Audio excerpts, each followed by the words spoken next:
2871 The demon food city in full operation. While the monsters were in a state of chaos and couldn't get rid of the illusion, the inside of the demon-eating city was a completely different scene. The soldiers on the city wall could clearly see the situation outside, but many of them were in a daze. They looked at the brutal monsters in disbelief. They saw them scurrying between the fields and the woods like headless flies.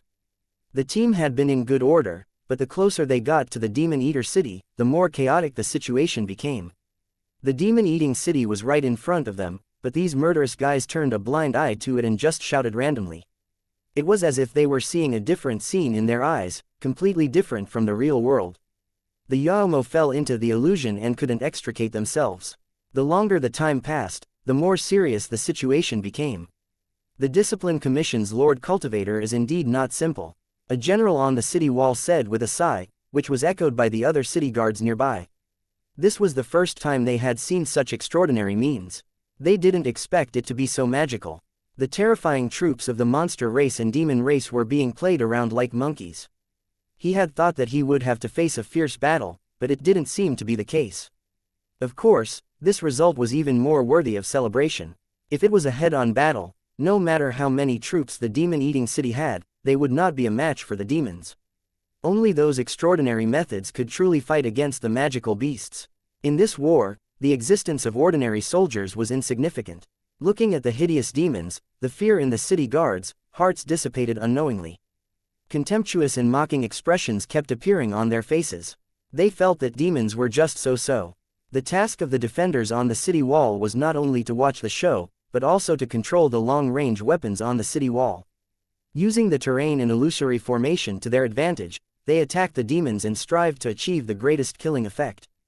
The armor-piercing arrow was specially made. It had a long range and a terrifying penetrating power. Once a demon got close to the city and was stunned, the city guards would attack and kill it with armor-piercing arrows.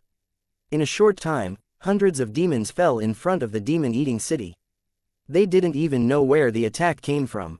The kill count continued to rise, and the guards on the city wall were in high spirits, cheering endlessly. The inside of the demon-eating city was also busy. According to the wartime order of the city lord's mansion, unrelated residents were not allowed to go out. Once they were found, they would be severely punished.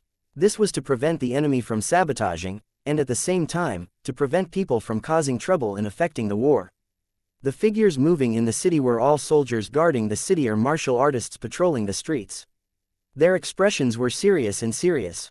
They were in charge of maintaining law and order and transporting all sorts of supplies to ensure the normal operation of the city. The voices on the city walls entered their ears from time to time, making the soldiers and civilians in the city excited and nervous.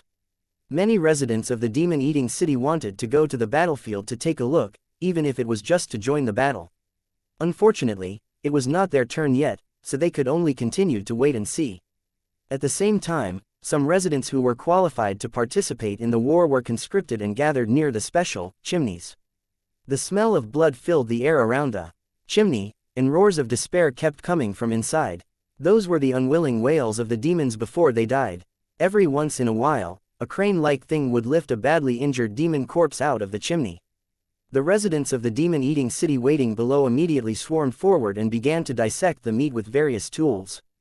The martial artists who knew about martial arts looked at the busy city residents with envious expressions. The tools they used were all newly forged by the blacksmith, and without exception, they were all spirit weapons. Spirit weapons, which were priceless in the outside world and even hard for cultivators to get, were now used as slaughtering tools by a group of ordinary people in the demon-eating city. This was an open-air slaughterhouse that specialized in processing all kinds of decomposed demons. After some slight processing, it could be used as food for the residents.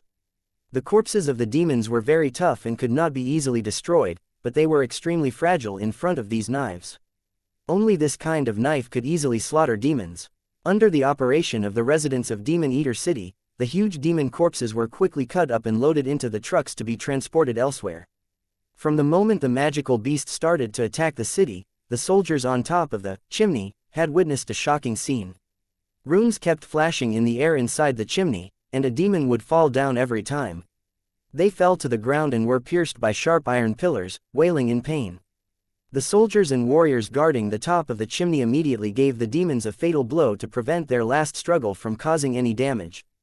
After confirming that the demon was dead, someone immediately operated the mechanism and hung the demon's body out of the chimney. 3 thick ropes covered with sharp thorns were intertwining to trap the demon's body, ensuring that it would not fall. After the demon's body was sent outside, one end of the rope would be released, and the demon's body would fall to the ground. The previous scene of slaughtering demons would repeat itself. In the center of the city, there was a special place that was heavily guarded by cultivators from the Discipline Commission. This was the control core of the illusory formation outside the city, personally witnessed by Li Kangfeng. It was absolutely not allowed to be damaged. From the moment the troops of the monster race and demon race appeared, the illusory formation outside the city had already been activated and had silently killed them. In a short period of time, hundreds of demons had been killed, but the demon-eating city was unharmed. At this moment, Li Zhangfeng's heart was filled with emotion and shock. The formation that he had obtained from Tang Zhen was the strongest defense of the demon-eater city. Even an enemy at the level of a demon king would not be able to break it. The demons that had been teleported to the city and killed had solved the food crisis. As long as they had food, the Li Kangfeng was confident that they could defend. He was actually worried that the residents of the city would be affected if he ate too much demon flesh. Through his recent observations, he found that the strength of the residents of the demon-eater city was increasing, and their spirits were getting better and better. However, their auras were becoming a little strange. If the aura of humans in the past was like the flame on a candle, the aura of the residents of the demon food city today was like a burning flame. In this special state, ordinary spirit bodies did not dare to approach at all, or they would be burned to ashes. Even demons would feel fear. More and more residents of the city started to learn how to use weapons to protect themselves as well as the city. As the saying went, the poor studied while the rich practiced martial arts. It was common knowledge that practicing martial arts consumed a lot of energy. However, after consuming the flesh of the demons, the warriors of the demon-eating city were surprised to find that they no longer needed to consume any supplements. The flesh and blood of demons were the best nourishment. As more and more warriors showed up, the armed forces of the demon-eating city became stronger and stronger. What was even more surprising was that some people were able to absorb world energy after eating the flesh of demons. After confirming this, the Discipline Commission cultivator was both surprised and happy, but at the same time, he felt a little embarrassed. Under normal circumstances, these people would have been sent to the Discipline Commission to receive more professional training. However, the situation was special now. The demon-eating city was locked down by the enemy, and there was no way to send people out. Thus, the Lekang Peak could only arrange for his men to conduct emergency training for these lucky people, hoping that they would be of use in the war. 2872 Trapped in the demon-eating city. 1 In the wilderness outside the demon-eating city, it was a chaotic scene. The once mighty monster army was now in a sorry state. Dozens of meters above the ground, the purple-bearded demon king's face was gloomy. He was no longer as high-spirited as before. As time passed, the casualties of the devil army increased. The teleportation light pillars that appeared randomly took away the members of the devil army. There was no pattern to this weird teleportation light beam. It could appear below the demon-eater city 1 second and appear several kilometers away the next. Even if he stood still, he could not guarantee his safety because the light pillar could very likely appear under his feet. It was this kind of teleportation light beam that was impossible to guard against that made the demons nervous. They knew very well what would happen to them if they were teleported. They wanted to escape, but no matter how far they ran, they would eventually return to their original place. Only then did the demons realize that the demon-eating city was not a place where they could come and go as they pleased. Unconsciously, a feeling called panic began to spread among the group of Yaomo.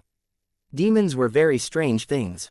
They did not fear death, but they could not bear the torture of illusions. With nowhere to vent their anger and killing intent, their emotions became more and more violent, and they kept letting out shrill howls. Even a monster king would not be able to control the situation. At the end of the day, demon cultivators were actually brutal and barbaric wild beasts. They only became transcendents by chance. Due to the lack of mental tempering, it was easier for demons to suffer from chi deviation than human cultivators. When fighting a favorable battle, all the Yaomo would fight bravely to be the first. Even if they were in a disadvantageous situation, they would also fight to the death. Even if they fought to the last moment and all their comrades died, they would still fight to the death. They were natural-born warriors, but they lost control of their emotions easily. Only the Demon King could intimidate their commander. If even the Demon King could not intimidate them, the situation would become very dangerous. The demons would likely fall into a state of frenzy, and even their own kind would kill each other. For example, at this moment, many demons were running around, not listening to the commands of the Demon King. They had been affected by the illusion and were clearly in a state of madness. If this situation was allowed to continue, they would eventually become complete lunatics. In such a state, even their companions would not dare to come into contact with a magical beast, because they would become the primary target of attack. They would not hesitate at all when they attacked. The demons that stayed in the same place were also restless, baring their fangs and growling. Their conditions were equally terrible, and if the problem could not be solved, they would fall into a state of madness sooner or later. We have to quickly think of a solution. Otherwise, if this continues, we'll all die here. The three monster kings gathered together and one of them said anxiously. Seeing his subordinates disappear one after another or be killed by armor-piercing arrows that came from nowhere, he could no longer remain calm. Perhaps, it would not take long for the monster army that he led to be completely destroyed in front of the demon-eating city. The Evil Dao Alliance had attacked and contacted many allies. The monster race was only one of them, but their strength was almost the same as the Evil Dao Alliance. The Yaomo agreed to send out their troops because they had long coveted the prosperity of the human world and desired a large amount of blood and flesh. The problem was that there were many demons and monsters in the world, and everyone wanted a share of it. However, if one did not have enough strength, they would not be qualified to participate at all. Having the troops of the monster race and demon race was enough to prove one's strength. If he was just a commander, he wouldn't even have the confidence to speak. Everyone is trying to think of a way, but it's useless because no one can leave this damn place. Another monster king said. His tone was full of depression. He had sent the most subordinates to try to find a way to leave. In the end, he lost over 100 subordinates after a series of attempts. He was so frightened that he quickly stopped his probing. He was afraid that if he continued to investigate, he would become a commander without an army, so he wisely chose to preserve his strength. Since we can't leave, we can only think of a way to launch a strong attack. The demon-eating city is only relying on its powerful formation. It's not strong enough to withstand a single blow. The other monster king said in a vicious tone. His eyes became as red as blood. There was also an eye on his forehead, which was obviously injured and was currently closed tightly. The demon king was furious. When he was using his innate secret skill to investigate the illusory formation, he was suddenly attacked by the demon-eating city. The sneak attack was even more silent. With the cover of the illusory formation, it almost killed the Monster King. Although the Monster King managed to dodge the sneak attack at the last moment, it was still blinded by the arrow. Such a heavy loss almost drove the Demon King crazy. He had sworn to the demon-eating city that he would raze it to the ground.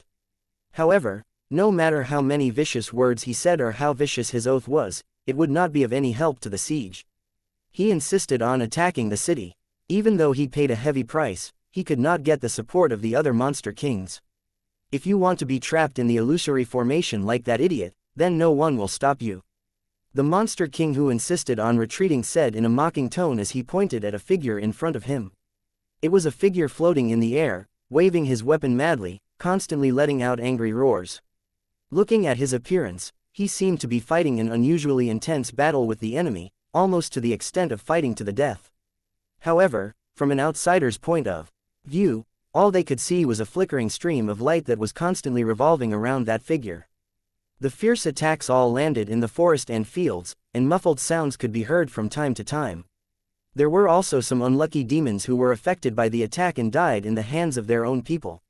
Although he was in a state of madness, it was obvious that he was Demon King White Qilin. He looked down on humans the most. When he first heard the rumors about the demon-eating city, he declared that he would turn it into a city of the dead. But at this moment, he was trapped in the illusion of the demon-eating city and had been fighting with non-existent enemies until now. The four demon monarchs could tell that demon monarch White Qilin was almost exhausted, but he still gritted his teeth and held on. This scene looked ridiculous, but it was also shocking. Although Demon King Bai Lin was rough and arrogant, he was not weak. Other than Purple Beard Demon King, the other three demon kings might not be his match. However, such an expert had fallen into an illusionary formation and was unable to extricate himself. Such a result was enough to prove how powerful the enemy was. Although there was some friction between them, they were, after all, in the same team. There was no reason for them to leave them in the lurch. However, in the face of the strange illusion, no one dared to make a move so as to avoid falling into it.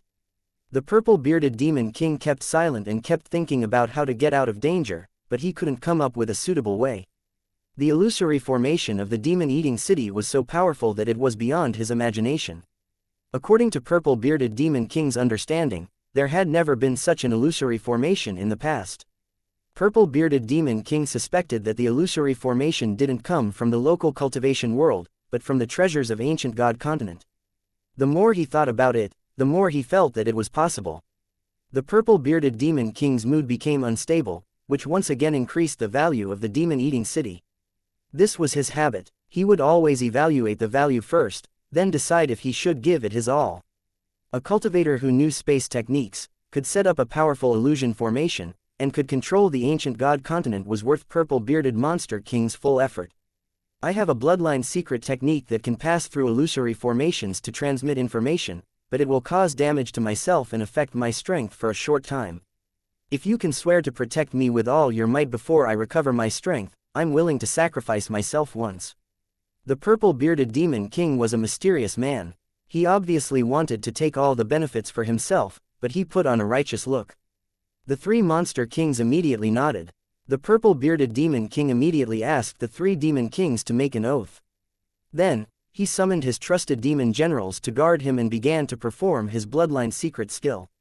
2873 Unable to advance or retreat. 1. The purple-bearded demon king's secret skill was a special racial talent. After using it, it would indeed cause harm to himself. However, this method of burning one's bloodline could indeed pass through the seal of the illusory formation and transmit the news to the outside. As long as he could send the message out, Purple-Beard Demon King would not hesitate even if he had to pay a great loss. This was because the gains would far exceed the cost. Seeing the purple-bearded Demon King's exhausted appearance, the three Demon Kings who were responsible for guarding him had a glimmer of hope in their eyes. They hoped that it would work this time. They had had enough of this sense of powerlessness, and it was almost driving them crazy. In the past, the demon monarchs were best at bringing this despair to the humans. However, today, when this despair fell on him, it felt completely different. And as time passed, this feeling of powerlessness and despair would continue to increase, until it made one completely collapse. From the beginning of the war until now, they didn't need to do anything personally. The demon-eating city only needed an illusory formation to completely destroy the enemy. Including purple-bearded Demon King, they used to look down on human cultivators, but now they had changed their view. Everything that had happened outside the Demon Eater city had been seen by the soldiers, and they cheered. Although it was unexpected, it was the result they wanted. As long as they could resist the monsters, as long as they could kill the magical beasts, no matter what method they used, the city defenders would support it with both hands. As time passed, the city defenders had a new task, which was to collect the corpses of the magical beasts outside the city. If the corpses were allowed to rot, it was likely that the epidemic would spread, which would have a negative impact on the Demon Eater city. After bringing back the corpses of the demons, not only could they obtain a large amount of cultivation materials, but they could also solve the problem of food. According to the city lord's office's request, every resident of the city could receive a bowl of demon bone soup every day during the war. This was a benefit of the demon-eating city. If they didn't lack food, they didn't need to receive it. The purpose of this was to allow the residents who had never eaten the flesh of demons to adapt to this special food as soon as possible. At the same time, it was also a way to improve the physical fitness of the people in the city. When they had to go into battle to kill the enemy, they could play a greater role. For the sake of victory on the battlefield, one could do anything. Since there were methods to increase the chances of winning, it was impossible for those in power not to use them. Of course, at the end of the day, the residents of the city would still benefit from this. After all, the benefits of the demon bone soup had been proven. A group of warriors were ready to drive the giant six-legged ox out of the city and went straight to the camp of monsters and demons. The leader was a cultivator from the Discipline Commission, and he didn't look very old.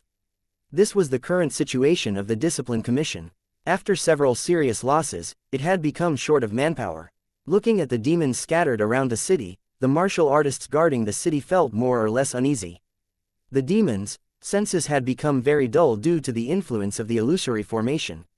As long as they did not get too close, they would not be discovered at all. However, if they were reckless and got close to the demons' perception range, it would be difficult to guarantee their safety.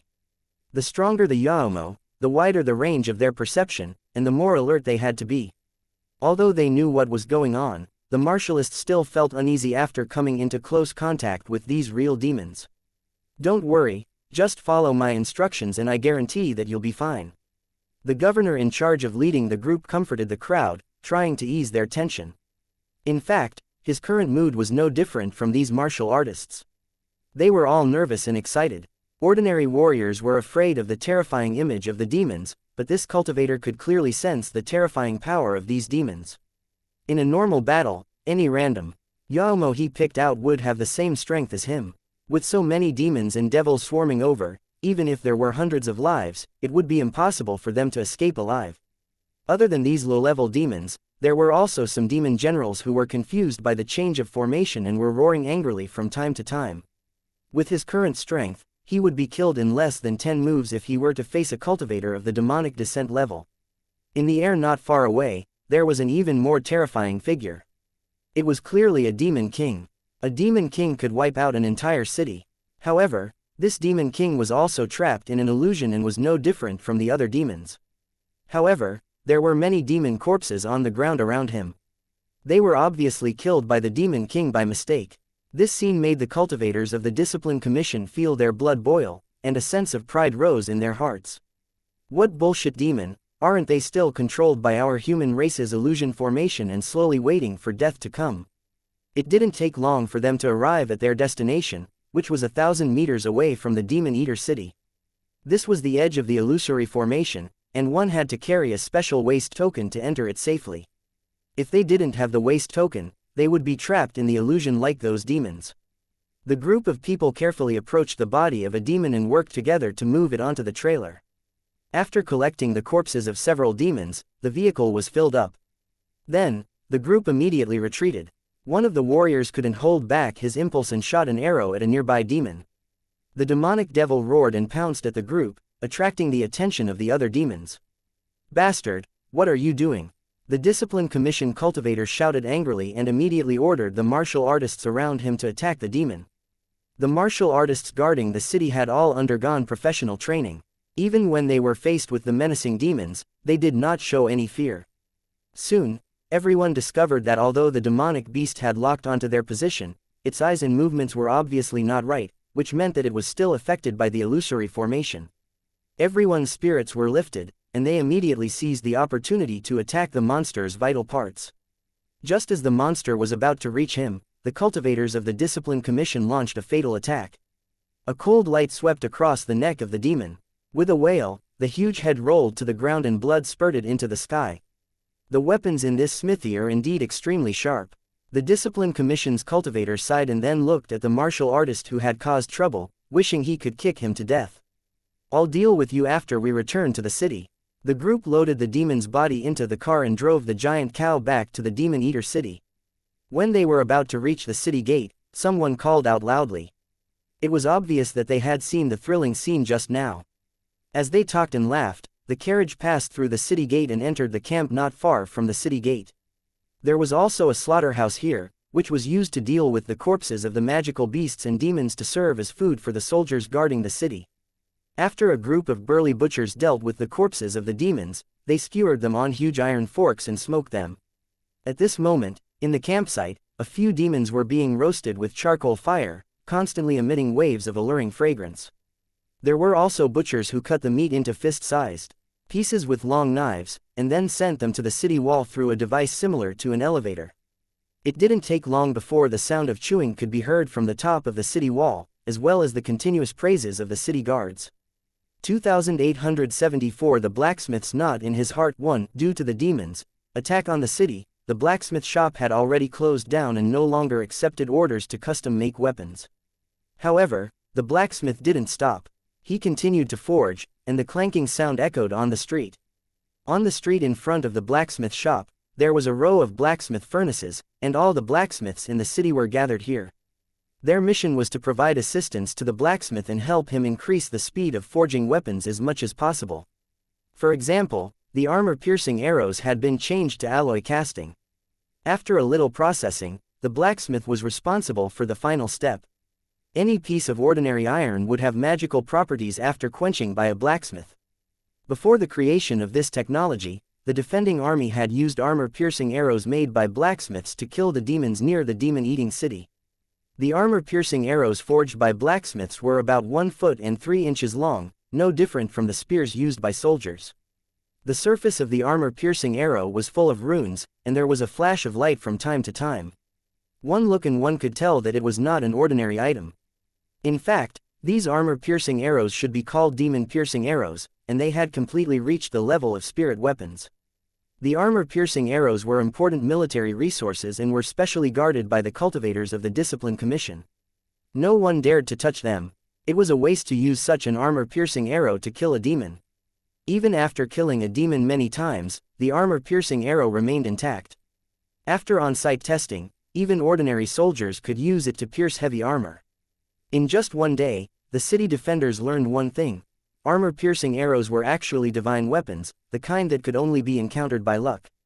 Some martial artists did not have a handy weapon and wanted to use armor-piercing arrows as a weapon, but they were not allowed to do so. Such a precious weapon naturally could not be wasted easily. Even if it was an armor-piercing arrow that was shot, it had to be retrieved in time. In the process of recycling, there would be a lot of risks, and it would be easy to be attacked by magical beasts. Later on, someone suggested that they could make a batch of armor-piercing arrows of lower quality, the kind that did not need to be recycled after shooting. Taking the initiative to request for the quality of the military equipment to be reduced was an outrageous request. It was simply irresponsible to the defending army. To everyone's surprise, this proposal was approved by all the city defenders, and no one objected at all. They all had the same goal, which was to take the opportunity to replace the original armor-piercing arrows and use them as their own weapons. This was especially so for the martial artists who did not have any handy weapons. They were like hungry wolves staring at fat meat, staring at the armor-piercing arrows in the inventory. With the production of the armor-piercing arrows, the stock of armor-piercing arrows was finally distributed, which made the martial artists ecstatic. Due to the large number of armor-piercing arrows, all the defenders had an effective weapon in their hands. It was the distribution of armor-piercing arrows that had improved the strength of the Demon Eater city's garrison. They now had the ability to fight against the demons. The humans' own strength and defense could not be compared to the fiendish demons. This was the main reason why the fiendish demons suppressed the humans. However, the armor-piercing arrows used by the defenders could easily pierce through the bodies of the demons and cause fatal injuries. However, if the illusory formation was removed and they fought the demons head-on, they would still not be able to obtain the final victory. In addition to the weapon update, the blacksmith shop had also launched another product, which was armor made from demon skin and bones and refined iron sheets. This kind of armor had a very strong defensive power. The sharp claws of the demons that could easily cut through human bodies could not damage it at all. It also had a weakness, which was its poor resistance to shock, and its internal organs were easily injured. However, if it was matched with the protective talismans produced by the blacksmith shop, it could offset the impact of the magical beast's attack, completely making up for the shortcomings of the armor. Due to various reasons, the production of this armor was not high. At present, it could only be equipped to high-level martial artists.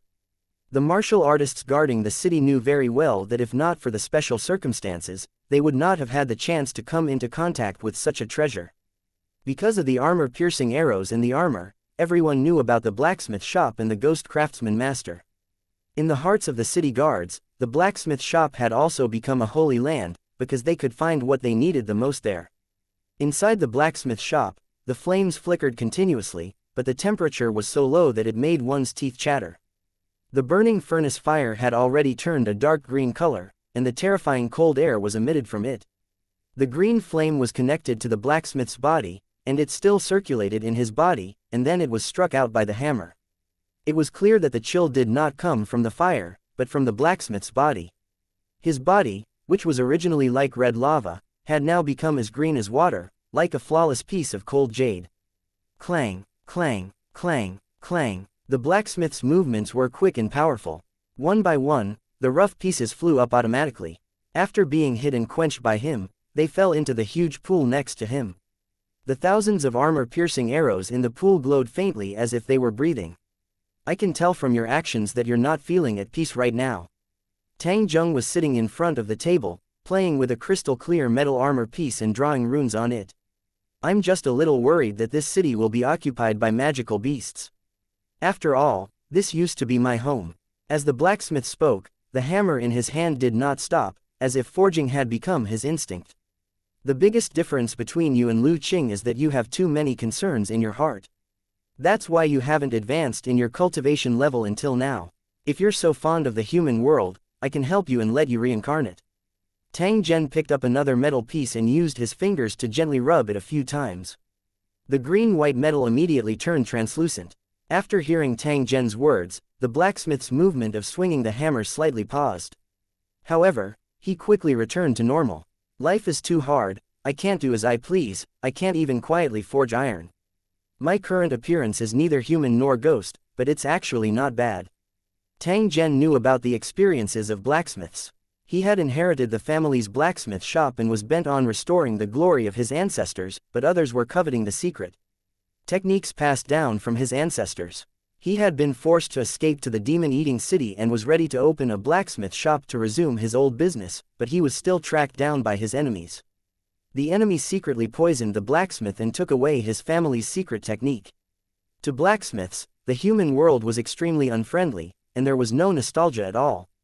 However, at this moment, because of the crisis that the demon-eater city was facing, he had lost the state of mind that he had been maintaining. Tang Zhen gave a hint, telling the blacksmith to understand his own problem and not let this matter affect his cultivation. He was an experimental subject, and there couldn't be any problems. There are two things you can't let go of now. The first is to find the person who poisoned you. I can tell you clearly that the enemy you can't forget has already been devoured by the demons. If you want to take revenge, I can help you capture the other party's soul and let you vent your anger. The righteous path sect your enemy belongs to has betrayed you and become the dogs of the evil path alliance. If you want to take revenge, just defeat him. As for the second thing, it was naturally to defend the demon-eating city and prevent it from being occupied by the demons and the Evil Way Alliance. You're actually afraid of the extinction of the human race. It wasn't easy for you to master the skills passed down from your ancestors, but you didn't have the chance to show it to the world. I'll tell you again, as long as I'm here, no one can destroy the demon-eating city. Besides this world, you have other places to show your skills and have the opportunity to let more cultivators know your name. Tang Zhen's tone was calm, but the content of his words was extremely domineering. Even when facing the monster race, the Evil Way Alliance, and the mastermind behind the scenes, he still dared to say such words. This was because Tang Zhen had already healed the internal injuries caused by Divine General Yaoan and absorbed the power of Whirlpool Lord's origin source. Without a sound, Tang Zhen had been promoted to a high-level Divine General and had the qualification to challenge the mastermind behind the scenes. If you Divine General dared to appear again, Tang Zhen would definitely let him know what a terrifying enemy he had provoked. 2875 The Blacksmith's Obsession. 1. Tang Zhen was doing an experiment. The identity of a blacksmith was very important, and he didn't want anything to happen to the other party. This experiment was just a spontaneous idea, and he happened to meet the blacksmith, so there was a story later. Just based on this point, the luck of the blacksmith was unquestionable. As for him being poisoned to death, it was purely a problem of this world. Tang Zhen was the one who broke the situation and could change the blacksmith's sad fate. He didn't want his test subject to have any problems, so Tang Zhen spoke a few more words with the blacksmith and took the initiative to help solve this problem. The blacksmith stopped hammering and stood silently in the flickering light, his expression uncertain. I want to take revenge. The enemy who poisoned me has no right to reincarnate. After a short silence, the blacksmith made a request. Just like what Tang Zhen had said, this was indeed a blacksmith's obsession that lingered in his heart for a long time. It's just that he's more obsessed with his ancestral skills, so he wasn't affected by this hatred for me. But as time passes, this influence will only become stronger and stronger. When the blacksmith wanted to take revenge, he would find that he couldn't find the opportunity at all. The resentment and obsession in his heart that couldn't be dispelled might even make him completely collapse. However, with Tang Zhen's guidance, the blacksmith finally understood what he wanted to do and no longer suppressed the obsession in his heart. Even if there was the slightest bit of unwillingness, he absolutely could not suppress it. Instead, he had to think of a way to erase it. Only by resolving all of his obsessions could he truly abandon everything and focus on finding his own Tao. As for the other world that Tang Zhen mentioned, the blacksmith was also filled with yearning. He guessed what kind of place it should be.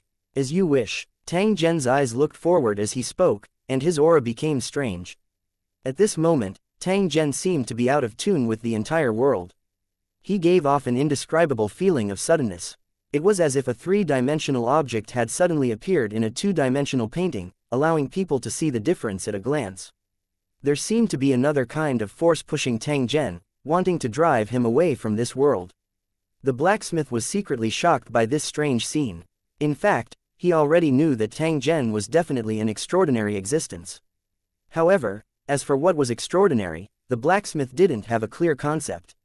However, the blacksmith at this moment had a very clear feeling that Tang Zhen was able to contend with this world. The feeling of directly facing the rules made the blacksmith's soul tremble.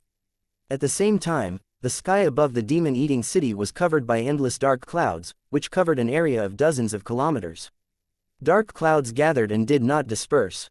From time to time, terrifying lightning would cut through the sky, bringing an indescribable sense of oppression to all living things in the world. It was as if the entire world would be destroyed in the next moment. The demons trapped in the illusion and all the residents of the demon-eater city were trembling in fear. They had no idea what was happening, but they had a vague feeling that the world seemed to be changing quietly. But the mortals didn't know that the demon-eating city had already changed a long time ago. Due to Tang Zhen's existence, some of the rules were forcefully changed by his will. It was silent but had a huge impact. It wasn't just a blessing, but an ability to influence the rules. As a creator, even if he didn't do it on purpose, he would still affect the surrounding environment. For example, there would definitely be side effects if he ate the flesh of demons under normal circumstances. However, there would not be any problems within the territory of the demon-eater city. Another example would be the illusion array operated by the Li Kang Feng. If it was set up in another city, it would not have such a powerful effect. As long as Tang Zhen was here, it was impossible for the demon food city to fall. However, in this way, they might encounter more powerful enemies. The enemy wasn't targeting the demon-eating city, but Tang Zhen, the creator from the world of Lusheng. If all these changes were really related to the mastermind behind the scenes, Tang Zhen did not mind waiting for the other party to come and fight. It didn't take long for the terrifying aura that had filled the air above the demon-eating city to disappear without a trace. However, in the blacksmith shop of the demon-eater city, there was a spirit body and a ghost, who was looking around with a blank face. When it saw the blacksmith standing in front of it, the ghost was stunned at first, then it showed a ferocious and surprised expression.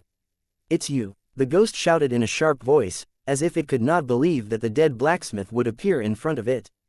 The blacksmith's entire body trembled. He slowly raised the iron hammer in his hand, wanting to smash this enemy who had poisoned him to death into powder. Ghosts could also die. After they died, they would become GU, and then turn into XIYI, completely losing the qualification to reincarnate. At this moment, the blacksmith only wanted his enemy to never be reincarnated. Seeing this, the enemy's ghost trembled in fear and tried to escape, but it couldn't. "Blacksmith, you can't blame me even if you die. Someone wanted your ancestral secret technique and I was just helping. If you want to take revenge, then go to Xianxia sect and find the elder of the weapon refining hall. His son is the mastermind." In order not to be killed by the blacksmith, the enemy's ghost couldn't care about anything else and quickly confessed the mastermind behind the scenes. If he was still alive, he might have some qualms, but now, he had no hesitation at all. "Don't worry, none of you will be able to escape." The blacksmith's eyes were spitting fire as he roared in a low voice. Suddenly, a voice rang out. It was Lu Qing, who had just returned. "If I were you, I wouldn't kill it so easily. Instead, I'd use more painful means to make it suffer day and night. Believe me, using this method will wear down the resentment in your chest even faster." When Lu Qing said this, he glanced at the ghost with a malicious look and a sinister smile appeared on his face. "You vicious, crazy woman. Get out of here, I'm going to kill you." After hearing Lu Qing's words, the ghost was stunned for a moment, and then revealed a ferocious expression. It kept screaming and cursing hysterically, but its eyes were full of fear. Because it could feel that this outrageously beautiful woman in front of it was exuding an unusually terrifying aura. If the other party wanted to kill him, it would be even easier than crushing an ant. Idiot! Lu Qing cursed and turned to the blacksmith. He urged, if you don't listen to me, then quickly beat this guy to death. He's so annoying just by looking at him. What do you think we should do? I'll listen to you. The blacksmith looked at Lu Qing and said in a low voice. It's actually very simple. You can refine it into your hammer so that you can use flames to burn it at all times. You can also use a hammer to hit it and shock it, making it suffer pain every moment. Isn't this 10 times, or even 100 times, better than killing it? Hearing Lu Qing's suggestion, the blacksmith nodded in agreement, but the enemy was almost going crazy. If that was the case, it would be better to die directly, or else he would have to suffer endless torture. Just as he was about to open his mouth and curse, he saw that the blacksmith had already rushed over, and the enemy could not resist at all. With a gentle pinch, the enemy's ghost was crushed into a ball and thrown onto the anvil by the blacksmith. The blacksmith ignited the flames in the furnace and struck the enemy on the anvil continuously, one strike faster than the other. At first, the enemy kept cursing, but it soon turned into begging and wailing, and finally his voice became softer and softer. Upon closer inspection, he saw that the enemy was entangled with the iron hammer, and his head was at the position of the hammer head. The flames wrapped around the enemy's head, and every strike would make contact with the anvil, making a heart-wrenching wail. 2876 Lu Qing's reward: 1. A hammer used by blacksmiths. It had accompanied him during his life and was only abandoned after his death. When the blacksmith returned to his old profession, this iron hammer was in his hands again, and under the refinement of yin fire, it became a spirit weapon. Now, the iron hammer had the soul of the enemy sealed in it. It could be considered to have experienced another upgrade. To try out the effect, Lu Qing said from the side, his tone carrying a hint of instigation. The blacksmith didn't say a word. He turned around, picked up an iron ingot, and placed it on the anvil. He stretched out his hand and beckoned at the fire pool. A ball of flame was like a spirit snake, spiraling up and entering the blacksmith's body. The blacksmith's seemingly ordinary body seemed to have a light lit up inside, and it began to flash with a dark green light. Emerald green flames kept emerging from the surface of his body, making him look like a large torch. The green flame circled around the blacksmith's body, then followed the jaded handle and wrapped around the entire iron hammer. A shrill scream came from the hammer. It was the cry of the blacksmith's enemy. Dark green flames were spurting out of its enemy's mouth, causing it to constantly suffer the pain of burning. Dang! The blacksmith's hammer struck down, and the enemy's face hit the iron ingot, instantly turning into a flat shape. When it left the anvil, the flat face returned to normal and continued to wail in pain. The beating process repeated over and over again, and the enemy's wails never stopped. The blacksmith, who was used to keeping a straight face, suddenly smiled, as if he enjoyed this feeling. In the future, as long as you meet your enemies, refine them onto the hammer and let them suffer pain at all times. Lu Qing stood at the side and gave his suggestion seriously. The blacksmith's hammering stopped again, as if he was in a state of thought, and he quickly nodded. All right, it was a short word, which meant that he had made up his mind and was ready to do as Lu Qing suggested. Under Lu Qing's instigation, the silent and simple blacksmith had begun to slowly turn dark. Seeing that the blacksmith was so obedient, Lu Qing nodded in satisfaction and revealed a smile that said he was a promising young man. However, when she turned around, her face was full of worry. Lu Qing could clearly feel that the blacksmith's originally stagnant realm had now begun to slowly rise. Perhaps it wouldn't take long for the blacksmith to reach the level of a ghost king. If the blacksmith really became a ghost king, coupled with his superb fire control skills and the secret technique of forging spirit weapons, Lu Qing would not be his match at all. I'm about to lose my position. I have to quickly find a way to improve my strength. Lu Qing immediately came to Tang Zhen's side as this thought flashed through his heart. He respectfully greeted him. The opportunity to raise his strength still fell on Tang Zhen. Dear master, what would you like to eat today? Lu Qing could clearly feel that Tang Zhen was a little different from before. It was as if he was rejected by this world. However, she was very smart and only suppressed her doubts in her heart. She absolutely did not ask. Please like and share the video on the YouTube channel Cultivation Audiobooks. About things that she should not know. I don't have any requests. Just prepare as you see fit. Tang Zhen put down the metal plate in his hand. He waved his hand toward the blacksmith and the ear-piercing miserable cry disappeared without a trace. It was obvious that he had used a special method to block the transmission of sound. This insignificant little trick caused Lu Qing's heart to tremble slightly. This was because she did not sense the slightest energy fluctuation when Tang Zhen was casting the technique. This special technique belonged to a field that she did not understand. It was obviously more advanced and mysterious. As Lu Qing thought of this, a trace of excitement grew in his heart. This might mean a kind of opportunity. If everything goes well, powerful enemies will arrive at the demon-eating city in the next 2 days. With the protection of the illusory formation, no demons could enter the city, and there was no need to patrol around. If you're willing, you can go outside the city to hunt for demons and monsters. It might bring you unexpected benefits. This set of armor on the table is your reward. Together with the skeleton hammer in your hand, it should be able to increase your combat strength by a lot. After Tang Zhen said this, he got up and walked to the lounge chair in the backyard. He laid down with a leisurely expression. My reward, Lu Qing cried out involuntarily. Although he covered his mouth with his hand, he could not stop his smug laughter. Even she did not know why she was so excited and so concerned about Tang Zhen's praise. Perhaps, she had already placed Tang Zhen at an extremely high position in her heart. That was why she was so ecstatic after receiving his reward. Lu Qing bowed to Tang Zhen before looking at the metal armor on the table. A bright glint continuously flickered in his eyes. She had already noticed these armors and realized that she could not understand the materials or the manufacturing methods. Why did the cold metal armor become as warm as jade when he rubbed it with his fingers? It was as if he had been reborn. This was not a smokescreen, but a real change, as profound as turning stone into gold. Lu Qing had tried his best to learn those fine runes, but he still couldn't understand their meaning. She secretly asked the blacksmith what runes were, but the blacksmith was also dumbfounded. In the blacksmith's words, he hadn't even mastered the skills Tang Zhen had taught him, so how could he possibly understand these things? However, the blacksmith was certain that this was a very powerful item and that he would not be able to forge it. Never in his wildest dreams did Lu Qing expect that such a wondrous treasure was actually a reward given to him by Tang Zhen. Reaching out to pick up a piece of armor, Lu Qing pondered in his heart, how should this thing be used? As soon as the question popped up, a special feeling rose in her heart and told her all the information about this armor. Lu Qing's eyes narrowed slightly, and his expression changed again and again, full of joy and shock. He formed a hand seal, and the metal armor on the table quickly floated into the air. With Lu Qing's soft cry, the armor plates quickly changed shape and combined, and buckled on her body continuously. In the blink of an eye, Lu Qing was wearing a set of gorgeous armor, which outlined her perfect body. The armor looked like it was made of top-grade gemstones. It shone with an intoxicating light, making Lu Qing look more sacred. On Lu Qing's back, there were 2 pairs of huge wings formed by armor plates, which were flashing with streams of light.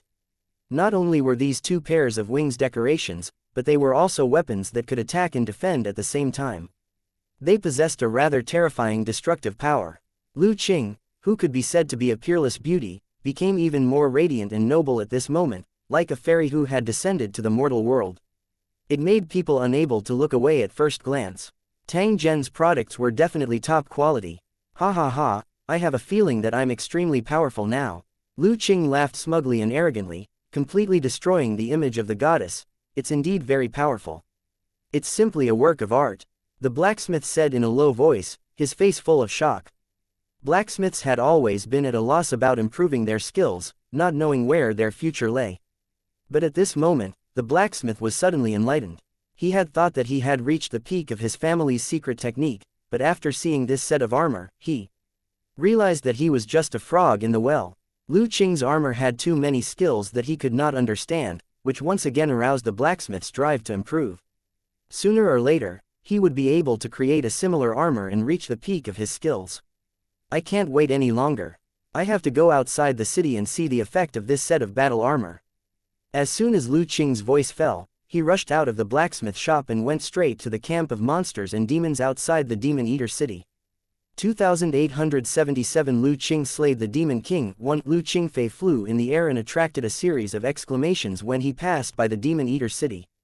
Her appearance was extremely beautiful, and with the armor, she looked like a goddess who had descended to the mortal world. No matter if it was men or women, old or young, they were all deeply attracted by her posture and did not hesitate to treat her as a goddess in their hearts. Feeling the intoxicating gazes, Lu Qing felt more and more proud. She had always liked the feeling of being the center of attention. However, after she became the Ghost King, she had always played the role of a terrifying image. She gradually lost herself and became a complete and utter evil ghost. After being subdued by Tang Zhen, Lu Qing's hostility gradually dissipated, and his words and actions returned to the appearance of when he was alive. By guarding and patrolling the demon-eating city, she had won the gratitude and admiration of the people, and she had been treated as a hero. At first, Lu Qing didn't care about it, but as time passed, he actually became happy with it. Because she found that she had become the star of the demon-eating city. Her influence among the people had even surpassed that of the mayor and the cultivators of the Discipline Commission. This made Lu Qing very satisfied. When he was protecting the city, he naturally became more attentive. With the gorgeous armor, Lu Qing's status rose again. From the guardian of the demon-eater city, he had become the goddess in the hearts of all the people. Just as he was reveling in himself, Lu Qing suddenly felt a strange energy flowing into his body. This energy was mixed with too much mortal desire. It seemed that he could only use it as he wished after he was satisfied.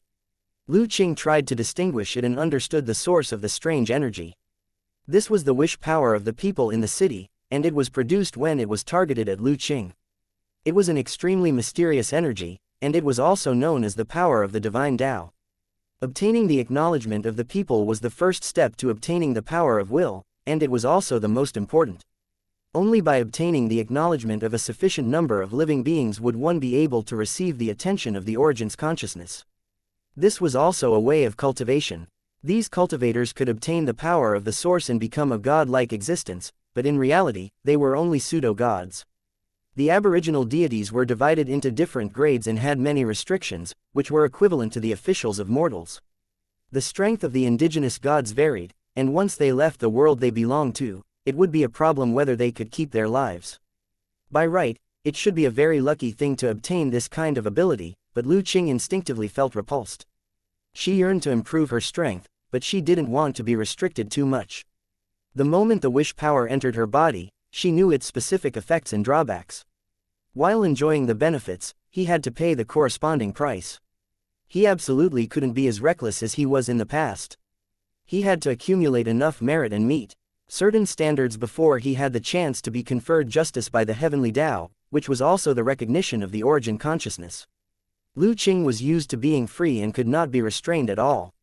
Therefore, even if an opportunity came, he did not care at all.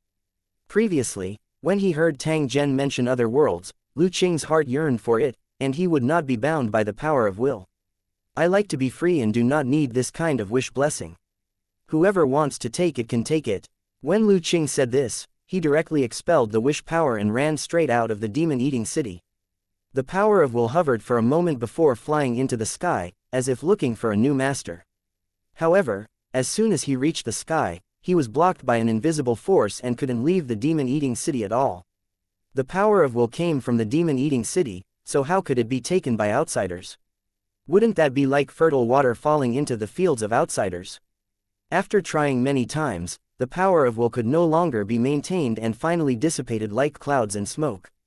An eye seemed to have appeared in the sky, looking at the demon-eater city in confusion. It didn't disappear until a long time later. Outside the demon-eater city, Lu Qing flew across the sky like a colorful streamer. Under the cheers of the guards on the city wall, he entered the illusionary realm. She flew past a demon and did not stop for a moment. The demon's body was instantly torn into pieces. The armor looked beautiful, but it hid a fatal killing intent. Only the enemy could understand the true horror. Lu Qing's laughter was like silver bells. He seemed to be very satisfied with the killing effect. He rushed toward a group of demons again. When they were close to the demons' perception range, they immediately locked onto Lu Qing and pounced on him with a roar. You came just in time, go to hell. HMPH. Lu Qing snorted coldly. The wings on his back turned into two long dragons and charged toward the demon. As the light flickered, a series of screams could be heard. Before these demons could even get close to Lu Qing, they were easily killed. Lu Qing was a Ghost King expert and could have killed these demons, but it was impossible for him to do it as easily as he did now. In the past, Lu Qing only relied on his fists to fight. When he wore this set of armor, it was like he was equipped with a large caliber machine gun. Killing these low-level demons was as easy as blowing off dust. Lu Qing slowly descended from the sky and stepped on the corpse of a demon. He looked at the open space not far away. There was a demon king there, and it was staring at his position with its huge blood-red eyes. It was obvious that the demon king had already sensed the battle just now. However, due to the influence of the illusory formation, it was unable to accurately lock onto its position. However, at this moment, it was obvious that it had entered a battle state. It could be said that it was ready to strike at any moment. Demon King Bai Lin. There was a flag at the side with a name written in demon characters, but it was already badly damaged. It's so boring to kill these small fish and shrimps. Why don't we kill the demon kings today? With this thought in mind, Lu Qing charged toward Demon King Bai Lin like a phantom. As soon as he approached the area, he heard an angry roar. The petrified Demon King White Qilin suddenly attacked. Demon King White Qilin, who had been in a difficult situation for a long time, finally saw the real enemy. He finally had a place to vent his anger. Not long ago, he suddenly realized that he had fallen into an illusion, and it took a lot of effort to stabilize his mind. The losses caused during this period of time could no longer be estimated, and his face was completely lost. While he was afraid of the illusion array, he was also angry and anxious. He hated Purple Beard Demon King and the others for not helping him. Seeing Lu Qing appear before him, a ghost king at that, Demon King White Qilin knew that he was a high-level cultivator from the enemy camp. "You little evil spirit, hurry up and die." As he roared, Demon King Bai Lin swung an ironwood beam at Lu Qing. "Idiot, you're the one who's going to die." Lu Qing snorted coldly, and the two pairs of wings on his back turned into a stream of light, spinning around the enemy. Demon King Bai Lin immediately felt a strong sense of danger as he sensed the sharp light. He hurriedly waved the roof beam in an attempt to block it. Wood chips flew in the air, and the sound of metal clashing rang out. The specially refined ironwood beam was directly twisted into pieces. "Ah, I'm going to tear you apart." Demon King White Qilin's weapon was destroyed. He was so angry that he roared again and again. He waved his sharp claws and pounced at Lu Qing. The body of a demon was a weapon, and it was even more so for a Demon King cultivator. They had powerful close combat abilities and many special innate abilities. Lu Qing sneered. She had fought with a Demon King before, and they were evenly matched. However, at this moment, with the right time, location, and the super armor, Demon King Bai Lin was dead for sure. The battle between the Monster King and the Ghost King immediately attracted the attention of both sides. Both sides were waiting for the final result. After a dozen or so rounds, Demon King Bai Lin was already at a disadvantage, and his body was covered in bloody wounds. At this moment, he finally realized that he was not Lu Qing's opponent at all. His opponent's armor was too strong. If the other Demon Kings came to their rescue, Demon King White Qilin might be able to turn the tide, but these guys wouldn't do anything. Run. With this thought in mind, Demon King White Qilin turned around to escape without any hesitation. "If you fight with me, Lu Qing, it's either you die or I die. There's no way you can escape." Lu Qing snorted when he saw Demon King Bai Lin fleeing. He swung his skeleton hammer at Demon King Bai Lin.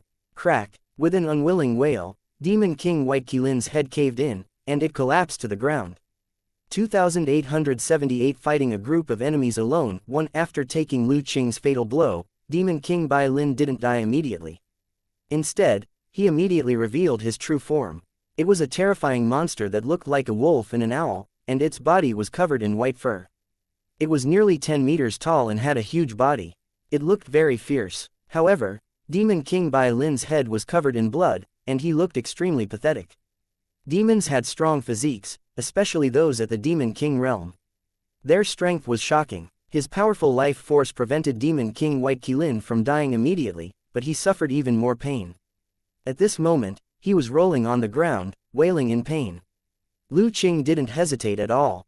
He continued to attack in an attempt to kill Demon King White Qilin. From the beginning of the battle, she had no intention of leaving anyone alive, because she knew the nature of Yaomo too well. Demons had no human nature, only demonic nature. Once a grudge was formed, they would think of revenge day and night. If he had enmity with Yaomo, he had to be extra careful to guard against the other party's sneak attack and revenge. Even the wild beasts in the mountains were stronger than these demons. Although they had yet to develop their spiritual intelligence, they at least knew how to be grateful.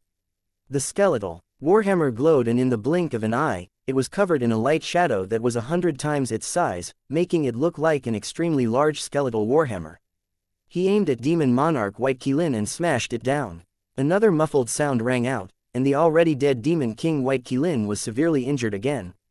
Ah, Yingluo! It let out an unwilling roar and waved its claws around, trying to use a secret technique to survive in death. You're still struggling at this point. Lu Qing sneered and mumbled something.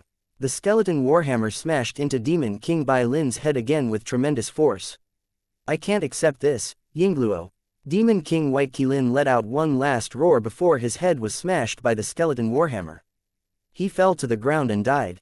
There was a faint flash of light, and a demonic soul slowly floated out, trying to escape from the battlefield. Although demons only cultivated their physical bodies, the demon soul of a demon king was equally powerful. However, they could not become a ghost cultivator like humans. Demonic souls were hard to obtain, and they could be used to reincarnate. They were also top-grade materials for blacksmithing. Lu Qing's skeleton warhammer was lacking a weapon spirit, which seriously affected the weapon's spirituality. Lu Qing was overjoyed to see Demon King Bai Lin's demon soul flying out. He immediately captured and kept it. He had killed a demon king and obtained its demon soul by accident. This trip out of the city was a huge profit. Behind him, on the top of the city wall, there was a sudden cheer. The city guards were all cheering for Lu Qing. They had seen Demon King Bai Lin before and knew how powerful he was. Even the cultivators from the city's garrison were no match for him. However, after a dozen or so rounds of battle, Lu Qing had killed Demon King Bai Lin. This was a great victory for the demon-eating city. Hearing the thunderous cheers, Lu Qing smiled smugly, and his fighting spirit rose even higher. Since I'm here today, I'll help you clean up the battlefield, so that these demons won't be an eyesore. As soon as Lu Qing's voice fell, he had already turned into a stream of light and swept across the wilderness. Along the way, demons and devils were killed one after another, and the fields were littered with corpses. Faced with a Ghost King expert who was deeply trapped in an illusion, the demons had no way of resisting. Only cultivators at the level of demon generals could sense the approaching danger and try to dodge or resist Lu Qing's attack. Lu Qing, on the other hand, became more and more excited as he killed. He controlled the wings of his armor to constantly change forms. Even a powerful demon general could not escape from this kind of strangulation. The strength of Lu Qing's Sea of Spirit was average, far from the strength of the cultivators in Lu Cheng. Otherwise, no one on the battlefield could stop him. A group of demons was killed, and the 4 demon kings in the distance were furious. The 4 demon monarchs had sensed Lu Qing's presence the moment demon monarch White Qilin had been attacked, but they had not dared to come to his aid. Because they knew in their hearts that in this powerful illusionary realm, their movements would be restricted in all aspects. Having more people didn't necessarily mean that they had the advantage, and because they couldn't cooperate in battle, it would make the situation worse. They had originally thought that Demon King White Qilin would be able to last a long time. At most, both sides would be heavily injured. However, in the blink of an eye, he had been beaten to death by Lu Qing, catching the 4 monster kings off guard. It was too late to save him now. Lu Qing had killed Demon King White Qilin, so he should have retreated for the time being. However, he was so arrogant that he wanted to kill them all in one fell swoop. At this time, even if they were afraid, they had to brace themselves and meet the enemy.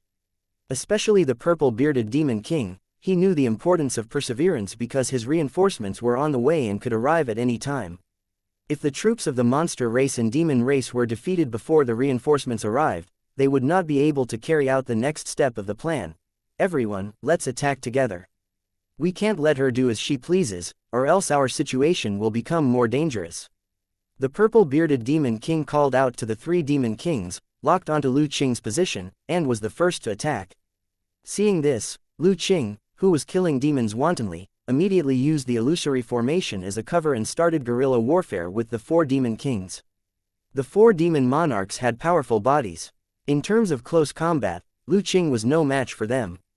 As a ghost king, Lu Qing was more skilled in mental and illusionary attacks. However, demon kings were almost immune to such means.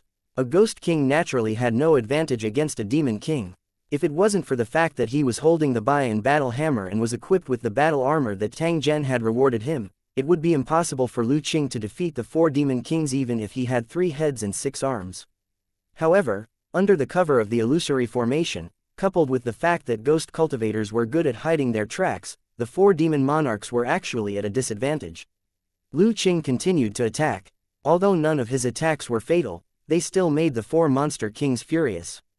In just a short period of time, the monster kings were already covered in injuries, and their strong defenses seemed to have completely lost their effectiveness.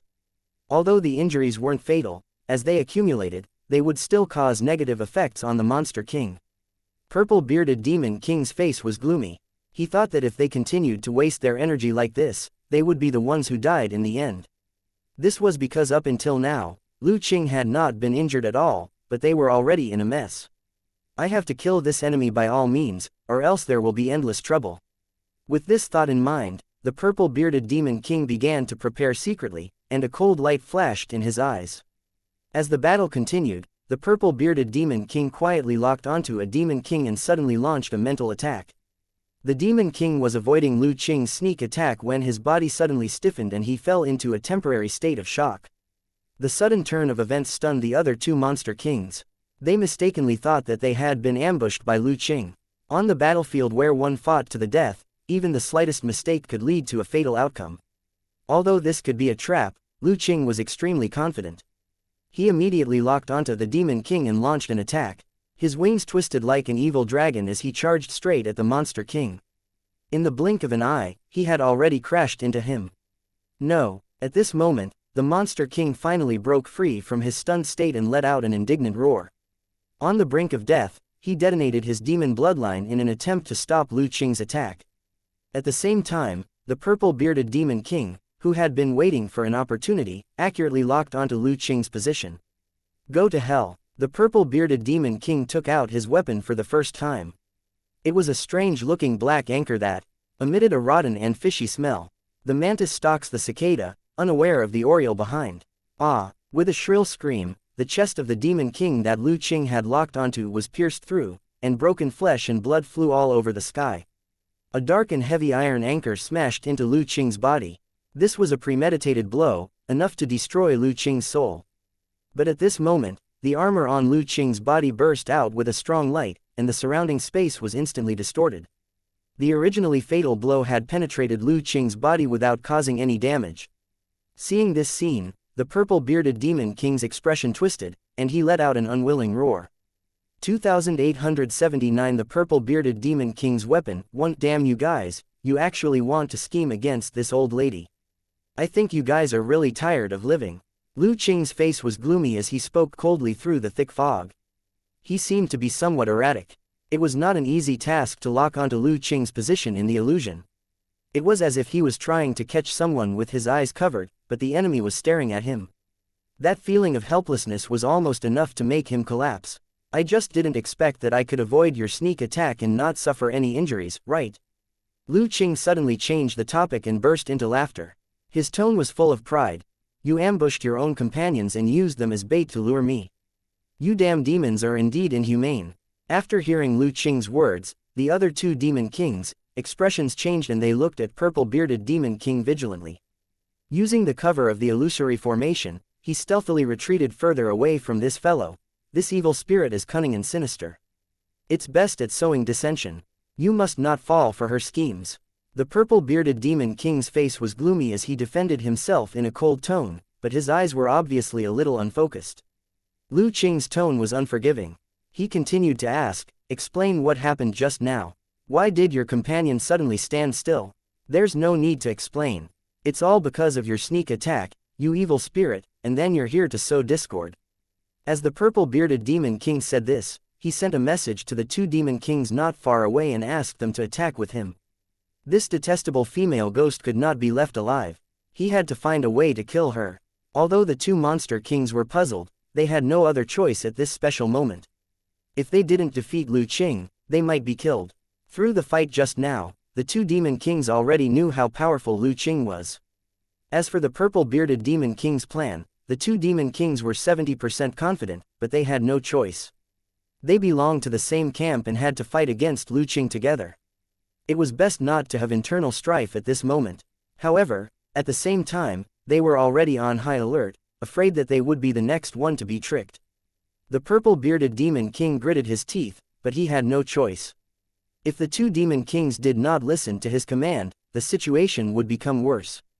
Go to hell. At this moment, a furious roar suddenly rang out, startling everyone.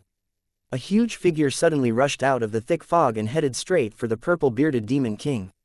The speed was fast and urgent, as if it was filled with endless hatred. Damn bastard, what do you want to do? The purple-bearded demon king was shocked and angry. While he dodged frantically, he scolded the figure. The expressions of the two demon monarchs beside him changed again. They realized that the attacker was the demon monarch who had been severely injured by Lu Qing and whose fate was unknown.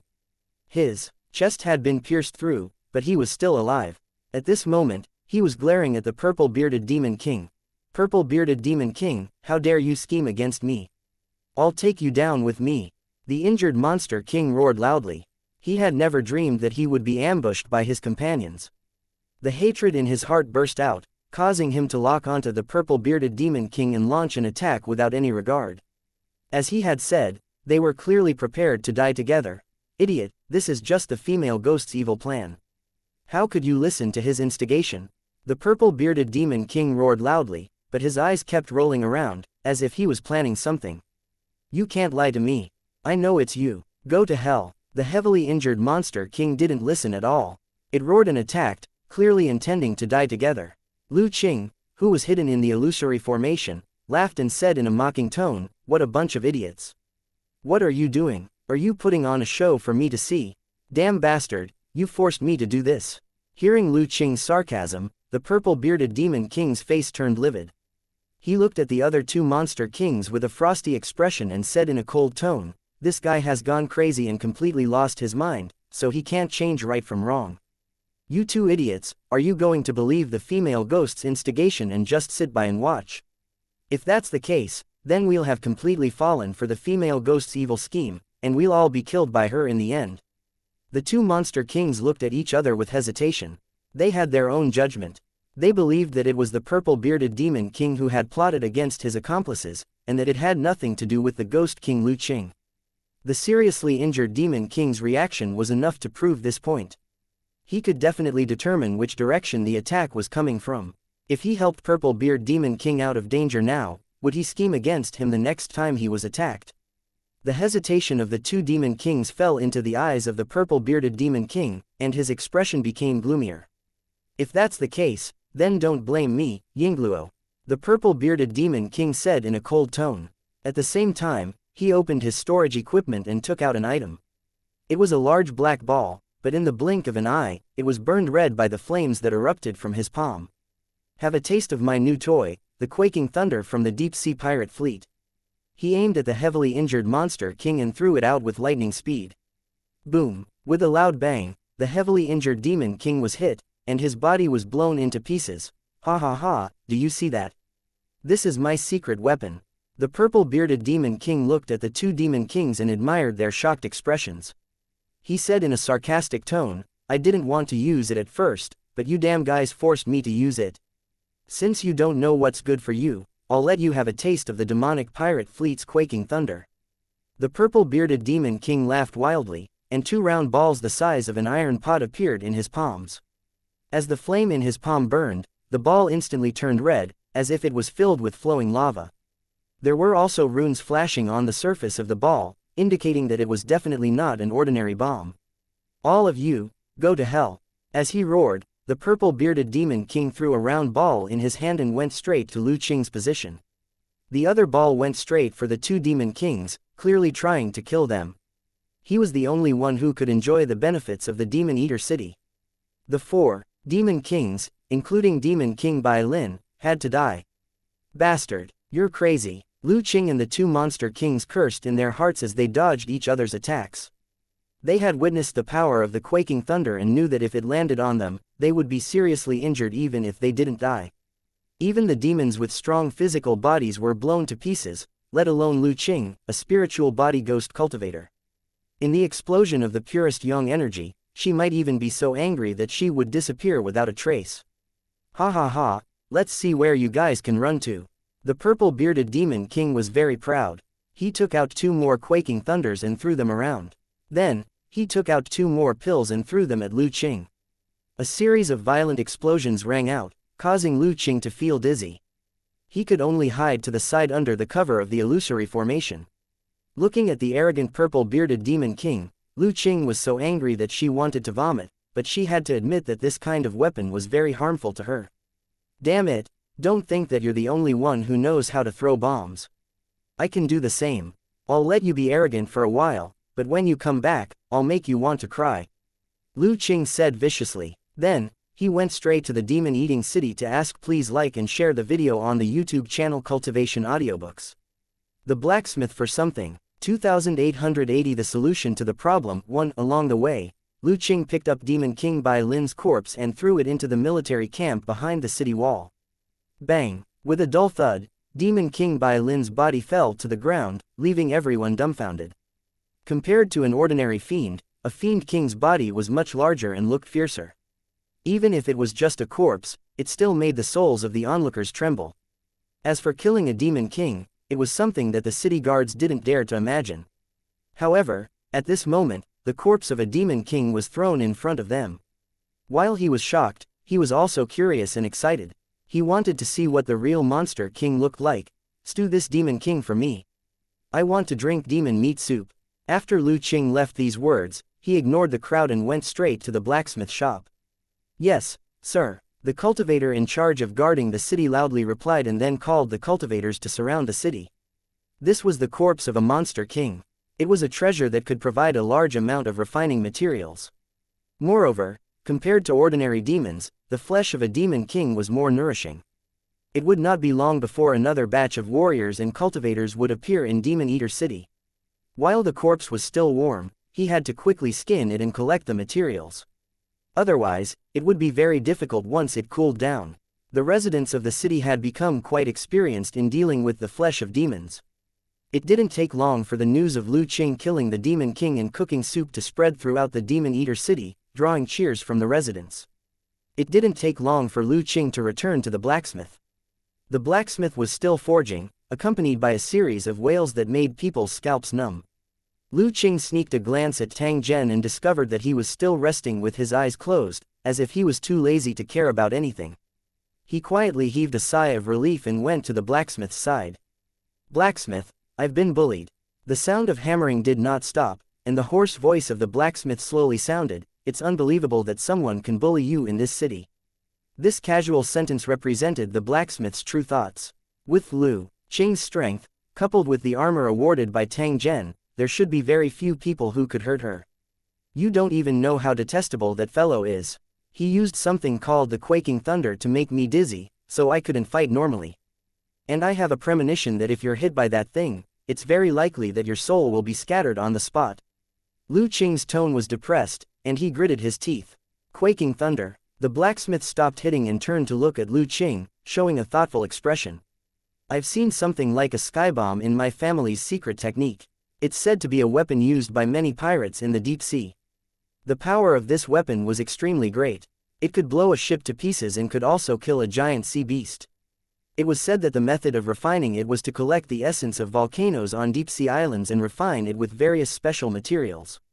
The quaking thunders had runes drawn on their surfaces, and it was said that they could increase their power and fly further. It was said that there were many deserted islands in the deep sea, where vengeful souls and evil ghosts gathered. Once a mortal stepped onto the island, they might be tortured to death by the evil ghosts.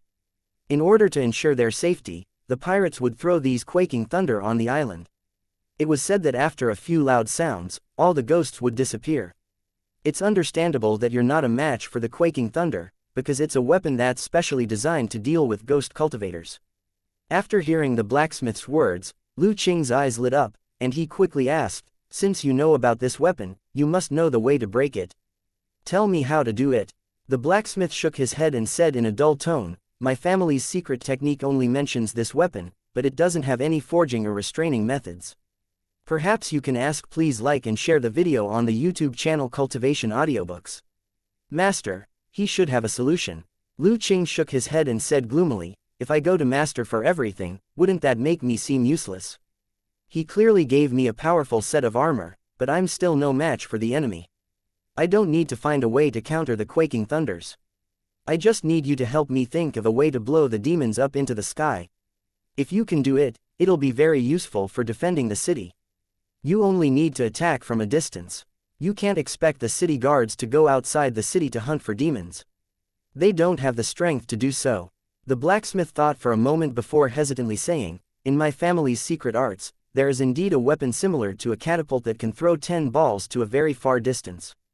It takes a lot of effort to make this kind of weapon, and the lethality of the rock ball is limited, unless it can be like the quaking thunder, which can explode after hitting the target.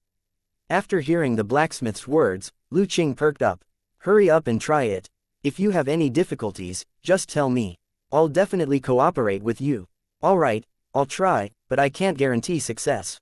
The blacksmith said as he prepared to find some wood. This was the habit of their family. Every time they made a large machine, they had to first make a complete model. Stop looking. The weapon you mentioned is too weak. It can't cause much damage to the magical beasts. According to the contents of this blueprint, forge it as soon as possible. It will probably be of use soon. Tang Zhen's voice was transmitted over. Soon after, a piece of white paper floated in front of the blacksmith. This is a xianxia. The blacksmith copied the paper in his hand. After looking at it carefully, his eyes began to shine. Lu Qing could tell at a glance that this was the blacksmith who had encountered something he was interested in and was eager to try it out. He glanced at Tang Zhen, only to see that his eyes were still closed, as though he was in a deep sleep. There was no need to guess to know that Tang Zhen was too lazy to pay attention to their matter, but he also did not want the two blacksmiths to waste their time. For the sake of his two servants, the master was simply worried to death. Lu Qing's old face turned red. He did not dare to look at Tang Zhen at all. He kept feeling that his performance was too embarrassing. Big guy, quickly tell me, what is this thing? Lu Qing urged the blacksmith, but the stone in his heart had already landed. Lu Qing did not have a clear idea of how powerful Tang Zhen's methods were. However, he knew that it had definitely exceeded his imagination. The blacksmith ignored Lu Qing and stared at the white paper. After a while, he raised his head. His originally green eyes turned blood red once again, and they were shining with excitement. Men, prepare the iron furnace. I want to forge a new weapon, he ordered. The blacksmith suddenly pushed open the door, looked at the blacksmiths on the street, and shouted in an excited tone. The blacksmiths on the street were all stunned when they saw the tall figure at the door. It's the blacksmith. Suddenly, a voice rang out. It was the old residents who lived on this street. They looked at the blacksmith at the door with respect and fear. Although they looked similar to humans, one look and one could tell that the blacksmith was not a normal human. However, the blacksmiths on the street were extremely excited and didn't care if they were human or ghost. Greetings, Grandmaster Ghost Craftsman. As a man spoke, all the blacksmiths and apprentices on the street saluted the blacksmith at the door.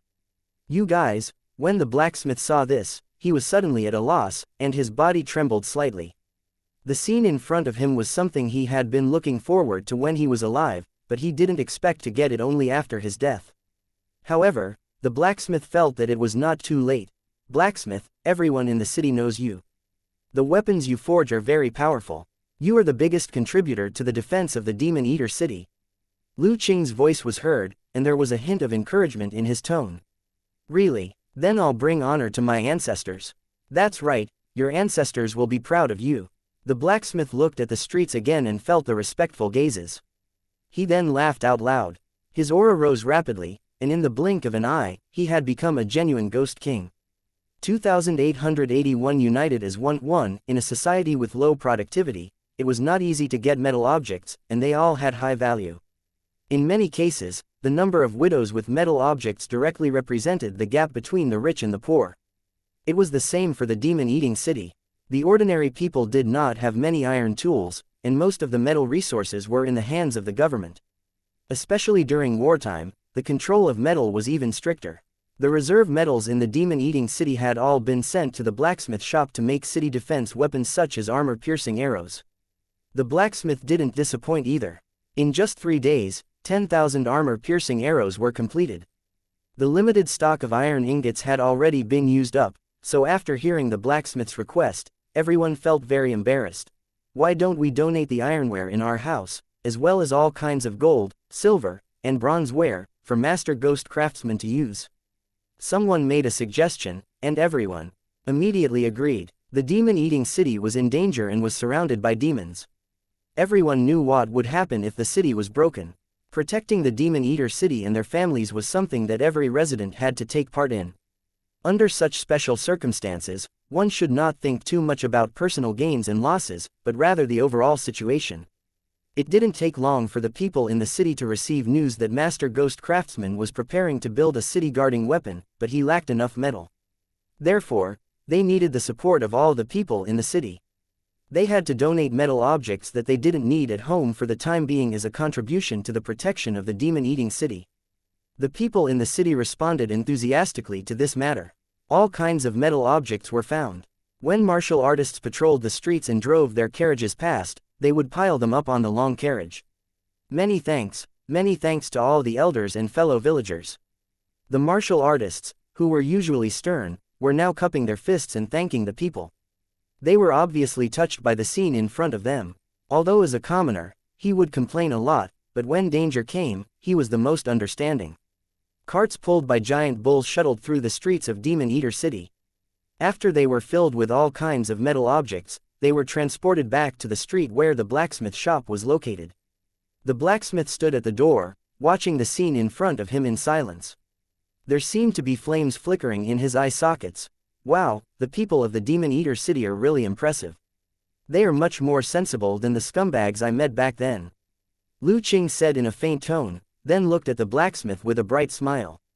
All the people in the city have helped you so much, so I can't fall behind. I must also help you find iron. About 300 feet underground in the city, there was a large tomb of unknown age. It was probably a marquis of a certain dynasty. The iron men and iron horses in the tomb were arranged in a formation, and there were quite a number of them.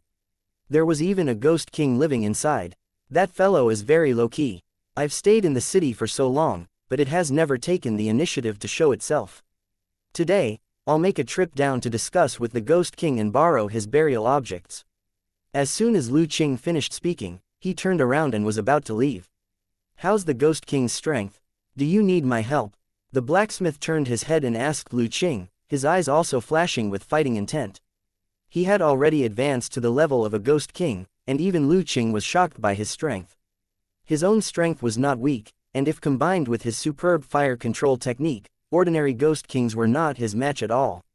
The only thing he was lacking was perhaps combat experience. Don't worry, if it was in the past, I might be afraid of it. However, now that I'm holding the skeleton hammer and wearing the battle armor that Master has given me, if that ghost king dares to disobey me, I'll beat it until it kneels and calls for its mother. Her face was clearly as beautiful as a fairy's, but the words she said made the 7-foot man blush with shame. A cultivator from the Discipline Commission who was standing beside Lu Qing had a strange expression on his face when he heard Lu Qing's words. Little guy, do you think I'm bragging? Lu Qing blinked his eyes, looked at the young cultivator from the Department of Discipline Inspection, and asked in an indifferent tone. Cold sweat immediately rolled down the young cultivator's forehead, and he looked as if he had been wronged. Great aunt, I've never thought of it that way. You've definitely misunderstood. Oh, then what did your expression just now mean? I'm just thinking about how the Ghost King would call you mother. I'm just thinking about it. Upon hearing this, Lu Qing was stunned for a moment before he suddenly burst out laughing. You're interesting, little guy. I like you very much. This is Demon King Bai Lin's heart-protecting armor. I don't need it, so I'll give it to you as a gift. As he spoke, he threw an item into the cultivator's arms. The next moment, Lu Qing had disappeared without a trace. The young cultivator looked at the item in his arms and found that it was emitting a fishy and bloody smell. For a moment, he did not know what to do. This is a good item. I'll help you refine it later. It can help you block a fatal attack. The blacksmith's voice sounded, still indifferent. When the Discipline Commission's young cultivator heard this, his face was filled with joy, and he hurriedly thanked the blacksmith. No need to thank me. We're just doing our part to protect the demon-eating city. While they were talking, the people on the streets had already started to get busy, throwing all kinds of metals into the furnace. The blacksmith personally directed them to make the mold for the casting, and the whole process was meticulous. The blueprint that Tang Zhen had provided to the blacksmith was actually a special type of cannon. It was specially forged by Tang Zhen according to the blacksmith's ability. The name was also very simple. It was called the Demon Slayer Cannon. Using special cannons, they could fire the cannonballs that were personally made by blacksmiths and cause damage to the demons. It sounded simple, but in the eyes of an expert, it was obvious how difficult it was. Other things aside, no one in this world could understand the runic magic circle on the Demon Slayer cannon. The blacksmith also didn't know much, but he was very clear in his heart that the things Tang Zhen gave were absolutely not wrong. After everyone was busy, the mold was finally completed. After the cannon was cast, it would be quenched and polished by the blacksmith. After instructing everyone to make a large number of molds using the same method, the blacksmith returned to the shop. After he entered, he saw Tang Zhen standing beside the table. He seemed to be drawing something. If there's anything you don't understand, you can come and ask. Please like and share the video on the YouTube channel Cultivation Audiobooks. Me at any time. The blacksmith happened to see the content of Tang Zhen's painting at this moment. It was a golden bridge that ran through the sky. On it, there were many powerful figures that were faintly discernible. In addition, the golden bridge was covered with all kinds of runes. The blacksmith felt dizzy just by glancing at it. At this moment, Tang Zhen suddenly put down his brush and wrote a divination character at the bottom of the paper. The blacksmith still couldn't understand it, but he had a feeling that this word seemed to be able to see through the secrets of heaven. Bang! With a muffled sound, the entire piece of paper instantly turned into particles and disappeared without a trace like smoke. It still doesn't work, Tang Zhen sighed as he spoke. He shook his head and returned to the courtyard before sitting under the old tree. The blacksmith recalled the runes he had just seen and immediately felt dizzy, as if his body was about to explode. While he was shocked, he quickly erased all the memories in his mind and didn't dare to let his thoughts run wild. Arriving in front of the blacksmith furnace, the blacksmith picked up the drawing that Tang Zhen had given him before and looked at it again with full concentration. Then, he picked up the iron hammer and began to hit his enemy continuously amidst the screams. 2882 The terrifying blacksmith. 1. The residents of the demon-eating city worked together and participated in the forging work. The entire street was filled with busy people, and thick smoke rose into the sky. When there wasn't enough space, some residents would even take the initiative to come forward and push down their walls to contribute their houses. The originally wide streets had completely turned into a smithing factory. Soon, a furnace of molten iron was melted. Everyone cooperated with each other and poured the hot metal solution into the mold. The blacksmiths on the scene watched intently. They would not dare to try such a huge casting ironware on normal days. The most common problem was that the forged item had too many flaws, making it impossible to use normally. Due to the lack of craftsmanship and materials, all of these heavy weapons were flawed. They were often cast hundreds of times and might not even produce a single qualified product. However, it didn't take long for everyone to change their minds. After breaking the mold, he saw that the golden barrel was glowing and covered with fine dark gold runes. The indescribable exquisiteness of the object gave everyone the feeling that it was a spiritual object. How could the craftsman know that the runes on the Demon Slayer cannon had already started to take effect when it was being forged? Under the influence of the special force field, the metal solution would be refined and purified for the second time, making the fusion even more perfect. Due to the existence of the runes, the metal solution would undergo a qualitative change, ensuring that there would be no dark cracks or sand holes. Therefore, after it was removed from the mold, the casting would appear to be extremely perfect, as if it had been specially polished and polished into a mirror. Seeing such a perfect product, the craftsmen cheered and were certain that this furnace had succeeded. With the experience from the first furnace, the craftsmen were more skilled in their work, and soon another furnace of molten iron was boiling.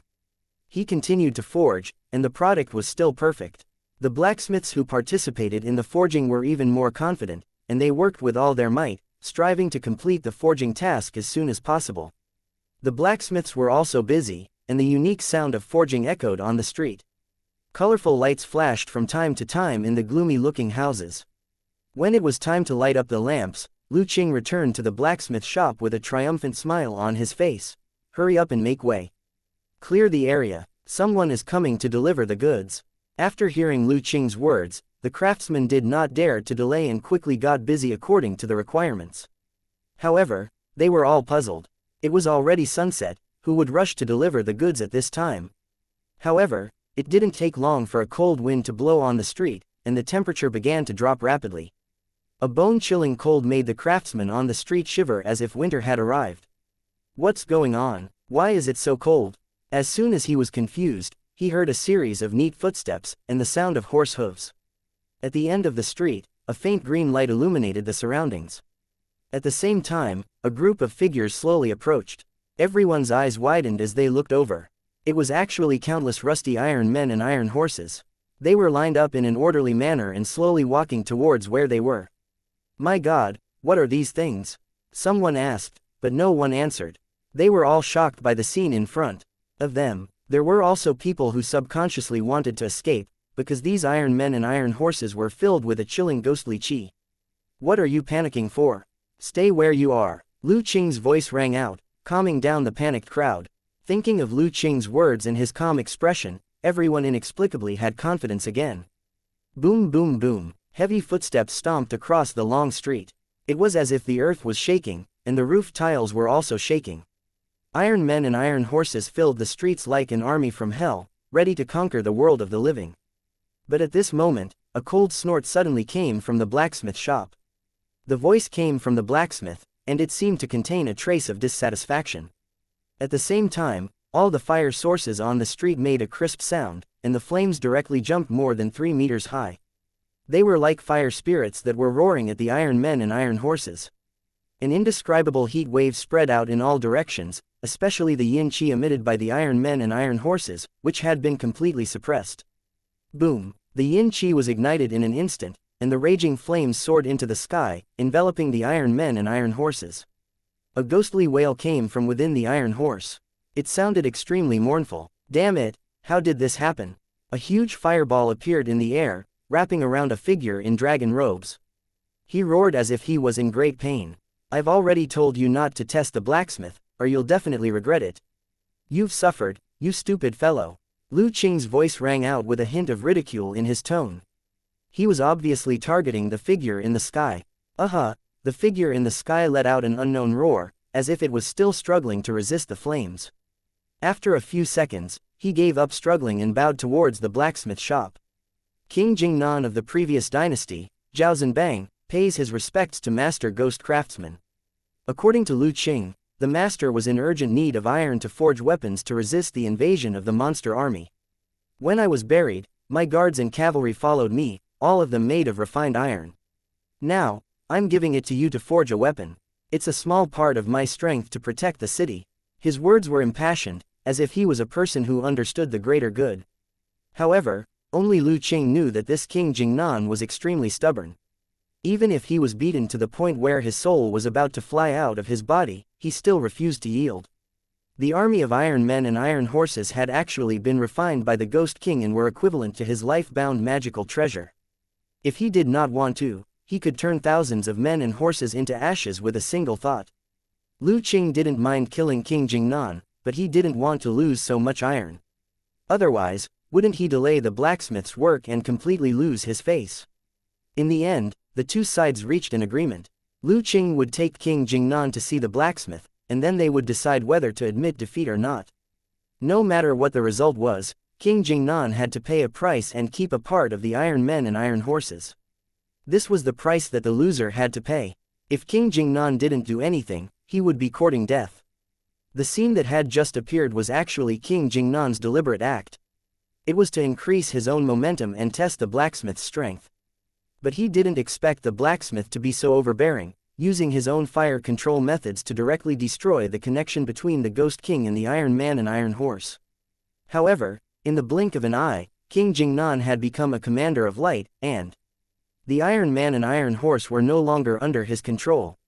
Not only was King Jingnan shocked and angry, but even Lu Qing was surprised. He didn't expect the blacksmith's means to be so powerful.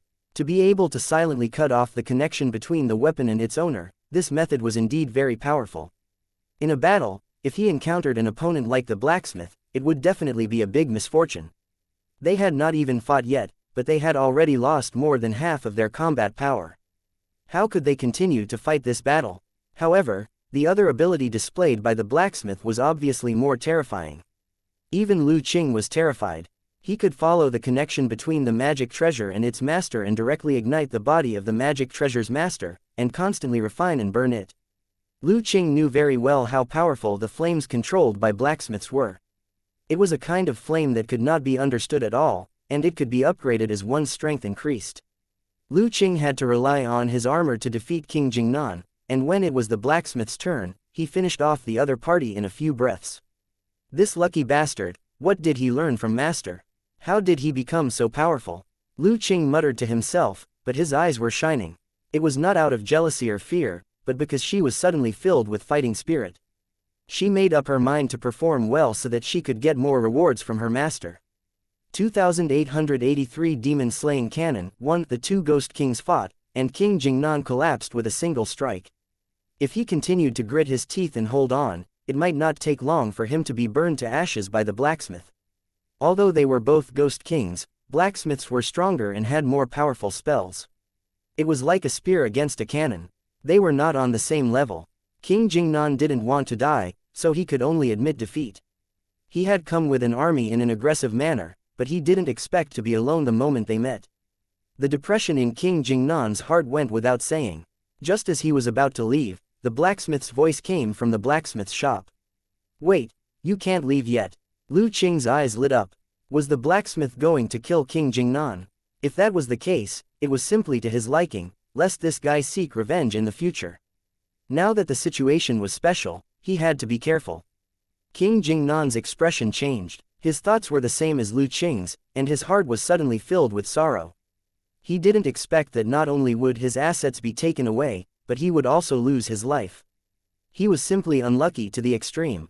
King Jingnan was not willing to be killed, but he knew in his heart that he could not be the blacksmith in Lu Qing's match. He was determined to argue with reason, even though many ghost cultivators were unreasonable. "Master Ghost Craftsman, you've gone too far. I, Zhao Zhenbang, have been living in seclusion in the netherworld and have never provoked the two of you. I didn't even offend the people in the city, so why are you trying to take my life?" King Jingnan was exceptionally furious. He had already made up his mind that if he couldn't escape today's calamity, he would fight back even if he had to die. Tisk, tisk. The great Ghost King is actually reasonable. What a rare thing. Lu Qing licked his lips with his tongue, looking bloodthirsty. "The reason I kept you here is to let you help me control these iron men and iron horses.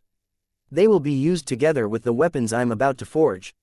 Furthermore, you don't need to refine all of these iron men and iron horses. You'll need to control the rest."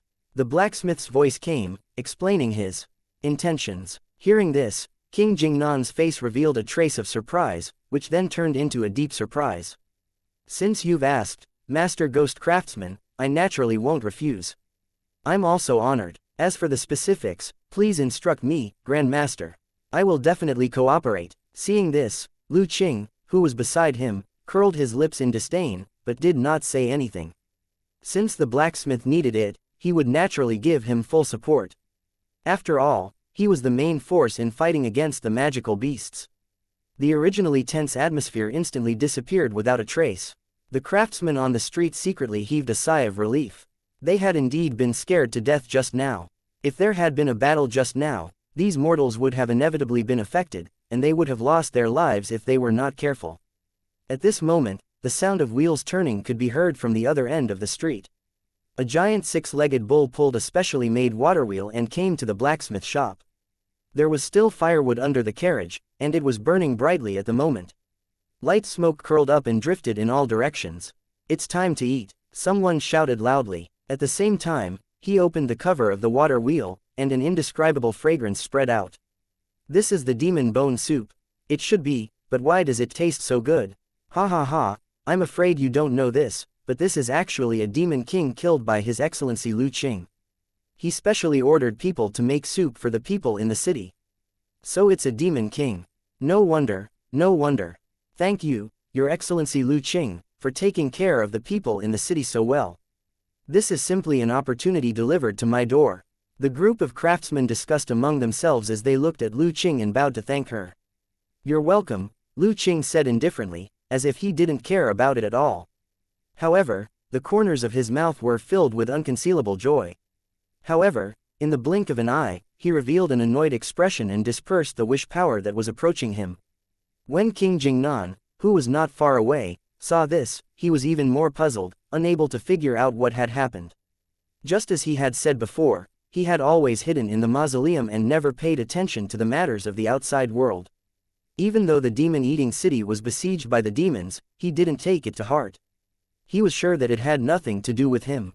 If Lu Qing hadn't come, he wouldn't have left the tomb even if the demon-eater city had been destroyed.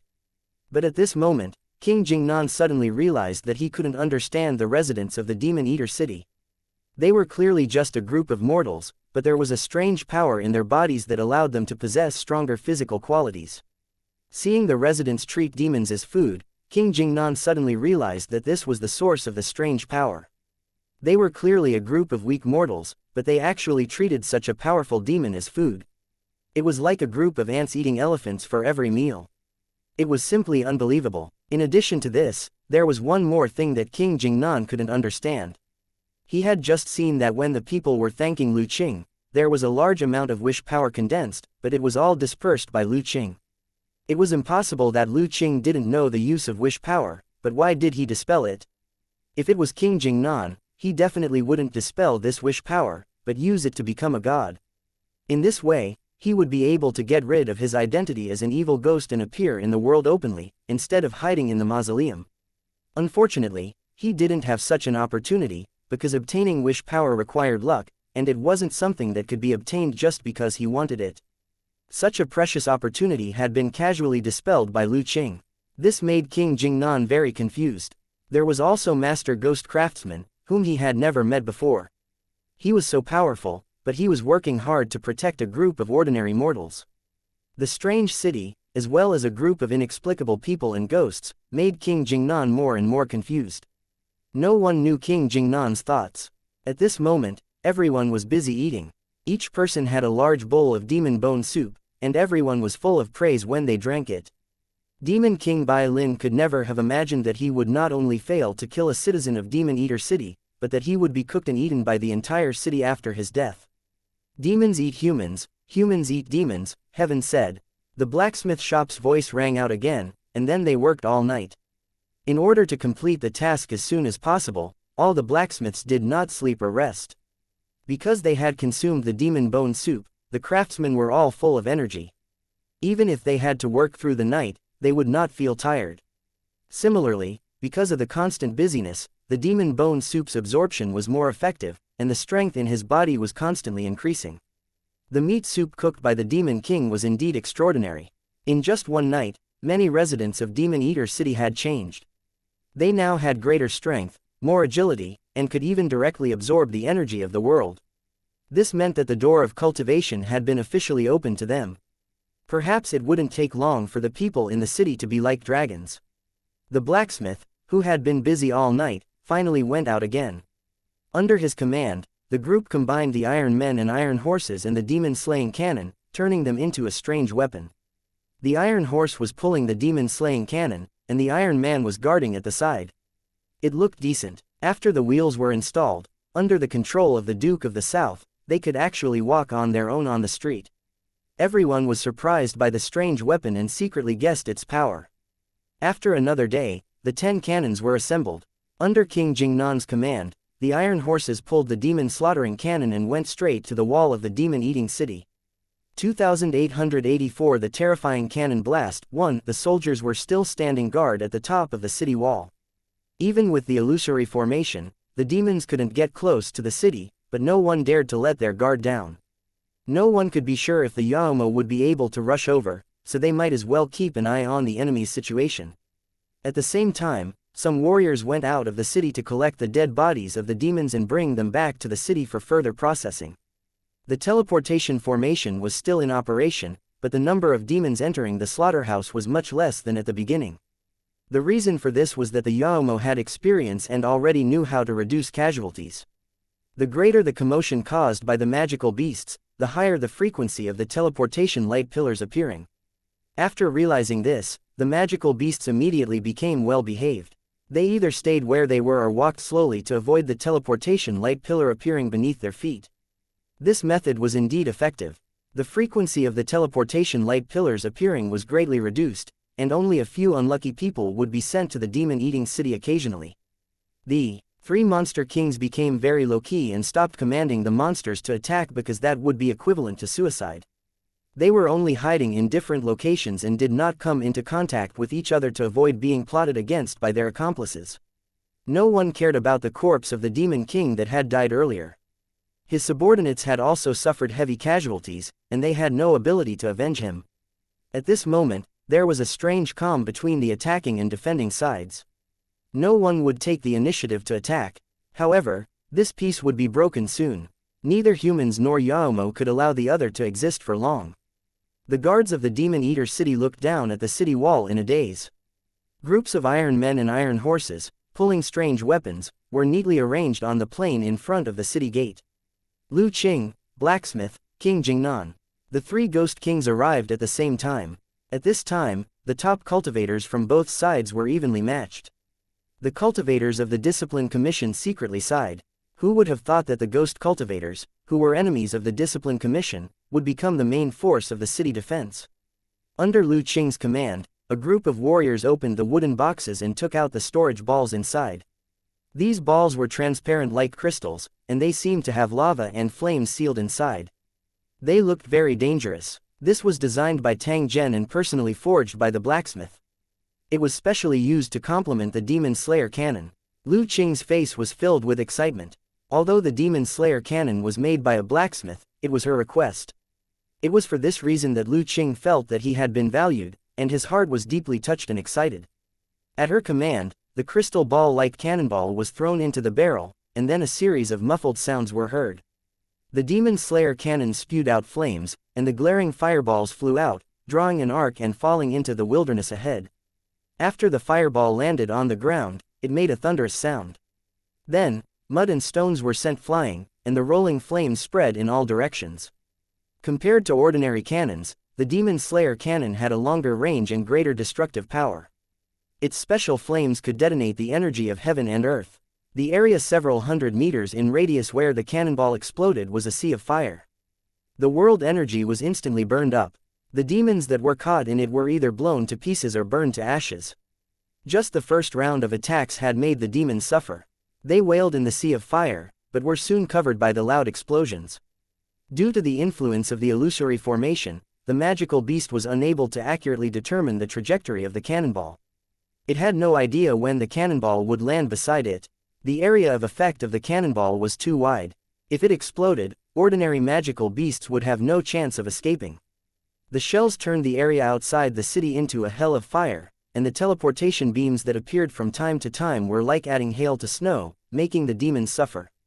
The demons were filled with despair when they heard the screams and felt the terrifying heat that could melt rocks. After this explosion, even if they were lucky enough to survive, they probably wouldn't be able to last long. As they were trapped in the illusory formation, there was a severe lack of food. The grass and trees on the ground had become food for the magical beasts.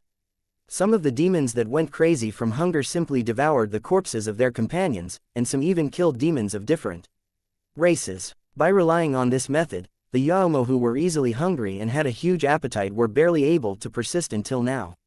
However, after the terrifying explosion and burning, the outside of the city was scorched, and there was no food to be found. Even if the demon-eating city did not attack, the demons who could not get food in the illusion would starve to death. The demons who killed without blinking had long regretted their decision. If they had a choice, they would never have come here. However, it was clearly too late for him to regret it now. As time passed, the city would attract more demons or cultivators of the Evil Way Alliance. This place would become a super cemetery, and all intruders would be swept into the vortex, with no possibility of leaving. The purple-bearded demon king looked at the soaring flames, and his expression was so gloomy that it was distorted. Not long ago, he had killed a demon king with the quaking thunder and forced back a strong enemy like Lu Qing. 2 days later, the demon-eating city started to attack the monster army with similar tactics. He didn't need to think to know that this was Ghost King Lu Qing's revenge. He wanted him to have a taste of being bombed. Looking at the demons that were engulfed by the flames and burned to ashes while screaming in pain, the purple-bearded demon king felt a strong sense of danger. If he were to be infected by the flames, he would definitely be severely injured even if he would not lose his life. What made him feel the most depressed was that because of the illusion array, he could not determine the landing point of the cannonball at all. He could only rely on his extremely fast speed to dodge. When will the family's reinforcements arrive? As soon as this thought came to Purple-Beard Demon King's mind, he suddenly felt a strong sense of danger. He turned around and fled without hesitation. Boom! The moment Purple-Bearded Demon King left, a fireball landed where he had been, devouring the surrounding trees and demons. In the blink of an eye, the demon turned into ashes, leaving a pile of white ashes on the scorched land. The Purple-Bearded Demon King, who was hundreds of meters away, looked a little embarrassed. The attack just now was indeed a little unexpected. He thought he had dodged far enough, but he was still hit by the cannonball. Moreover, he had a feeling that the cannonball just now was coming straight for him. Could it be that xianxia? A thought flashed across Purple-Beard Demon King's mind. Suddenly, his expression changed drastically, and he escaped again without hesitation. Sure enough, in the next second, a cannonball landed where he was, and blazing flames soared into the sky. Everything within a radius of several hundred meters was engulfed by the terrifying flames. Damn bastard, I'm going to kill you. How could the Purple-Bearded Demon King not have guessed that he had been locked on by the enemy and the cannon was aimed at him? The only person who would do this was Lu Qing. This damned female ghost was actually so vengeful. Could it be that this terrifying explosion was also her doing? When the Purple-Bearded Demon King thought of this, a touch of fear flashed through his heart. The strange armor that Ghost King Lu Qing was wearing was really powerful. He had never seen such powerful equipment. The Purple-Bearded Demon King could feel that Lu Qing had not exerted the full power of the armor. Otherwise, he would have been the one who died last time. He was able to force Lu Qing back because the quaking thunders were specifically targeted at spirit body ghost cultivators. However, this advantage could not be guaranteed in the long run.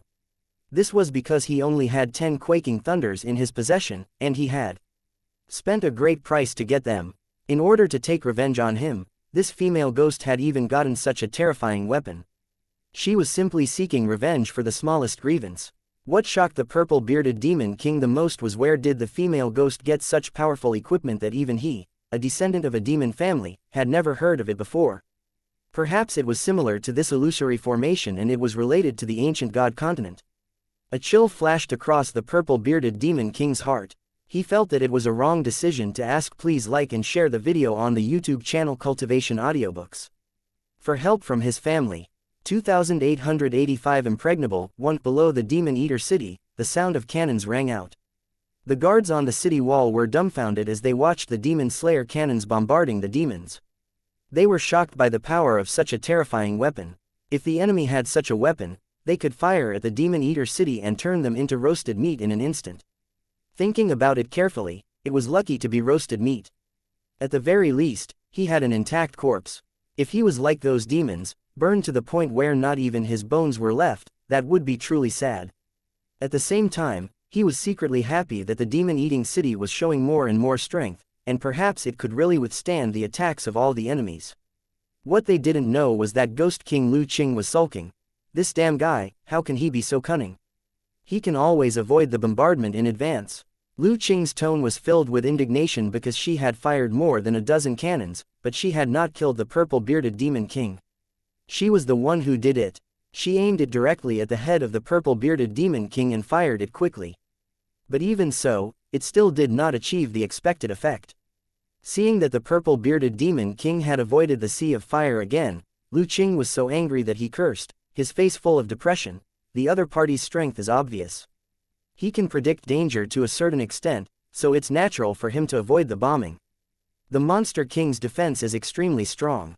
Even if you really hit it, you might not be able to kill it. The blacksmith said in a calm tone, but he looked at the Purple-Bearded Demon King with a trace of pity. As expected, one couldn't offend women, especially the powerful female Ghost King. Because she would hold grudges and think about how to take revenge from morning to night, and it was the kind that would not stop until one of them died. If you don't believe me, just look at the Purple-Bearded Demon King. He had previously used the quaking thunder to force Lu Qing back, and now he was suffering a tragic revenge.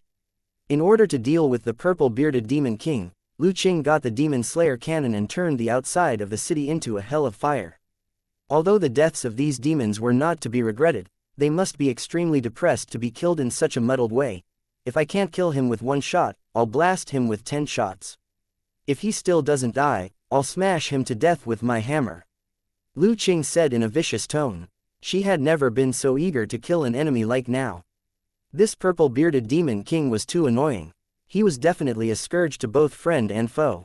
His hesitation at first resulted in demon monarch White Qilin's death. On the surface, it seemed that Lu Qing's death had nothing to do with him.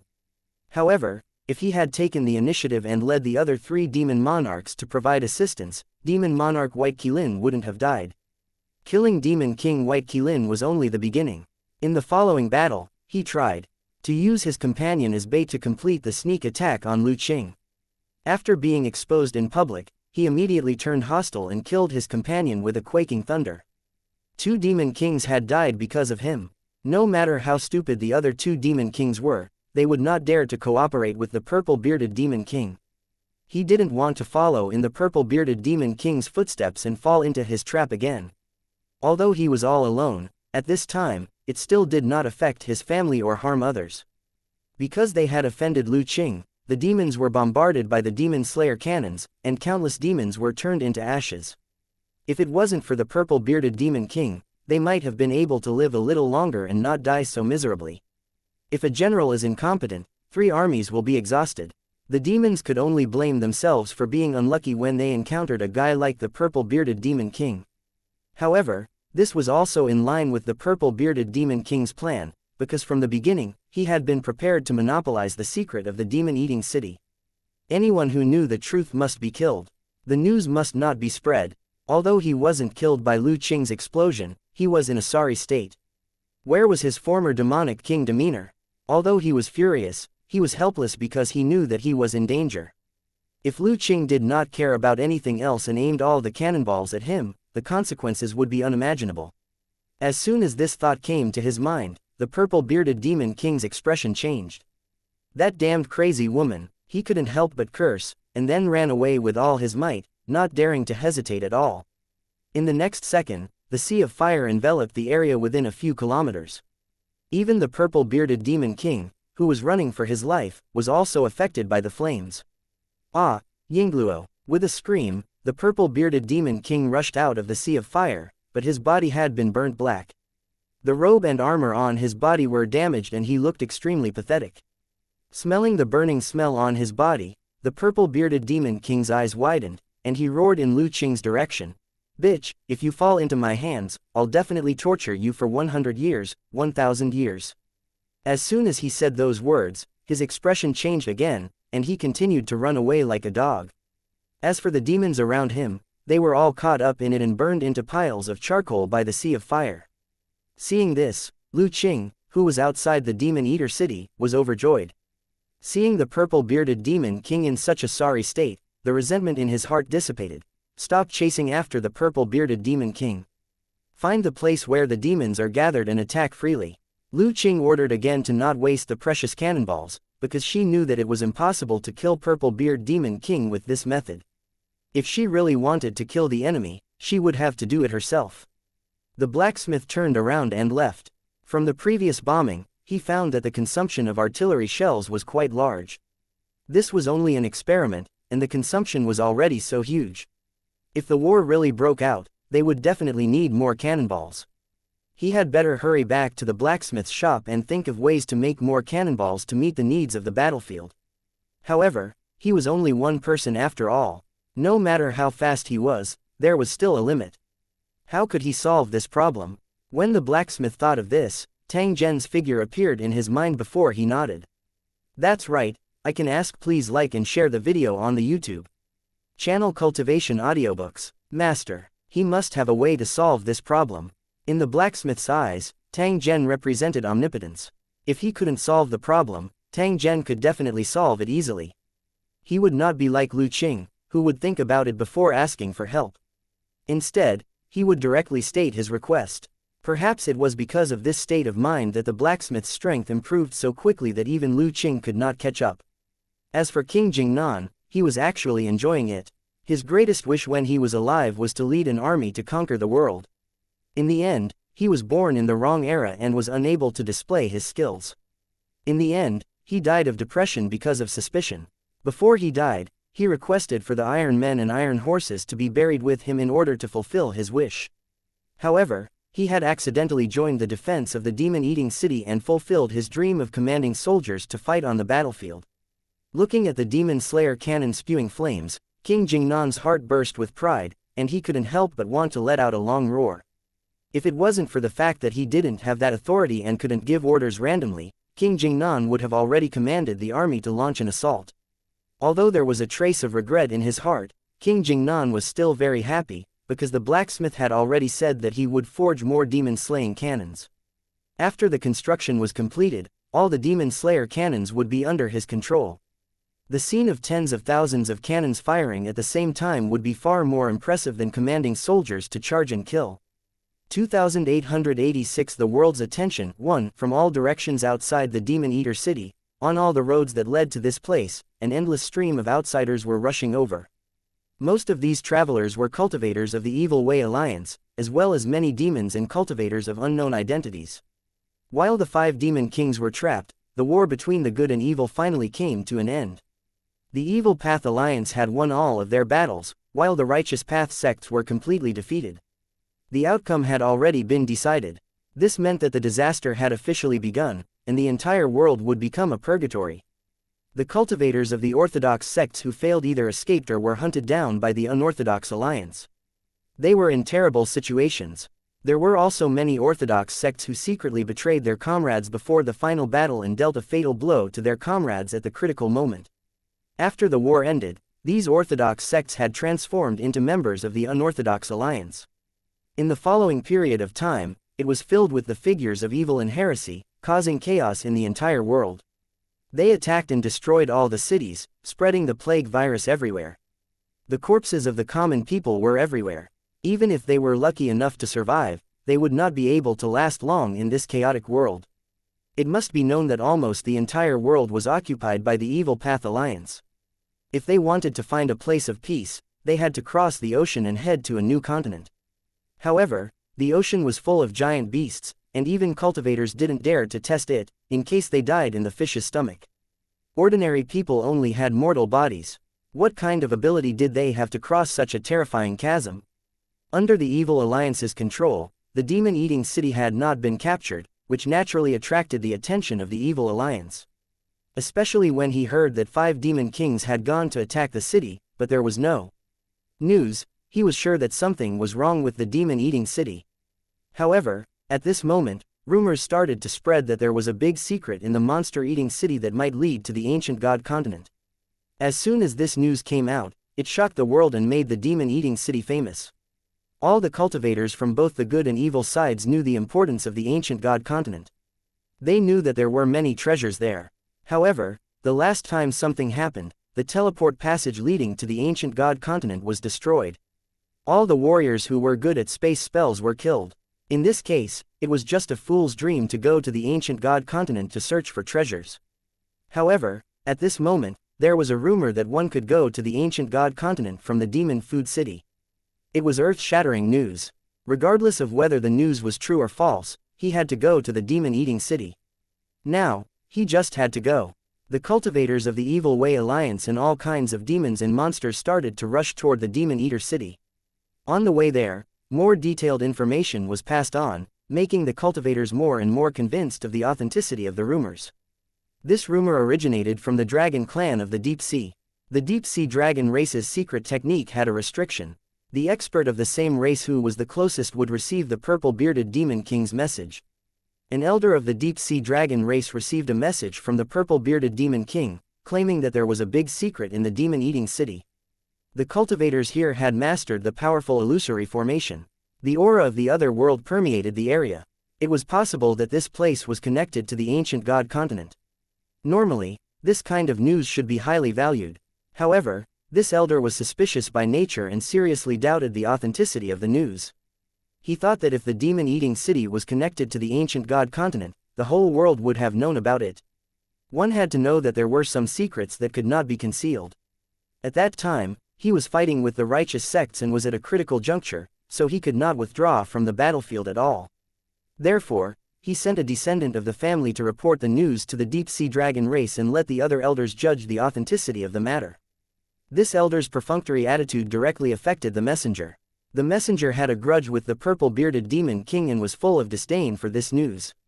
He thought that the purple-bearded demon king was greedy for success, so he reported this unreliable information.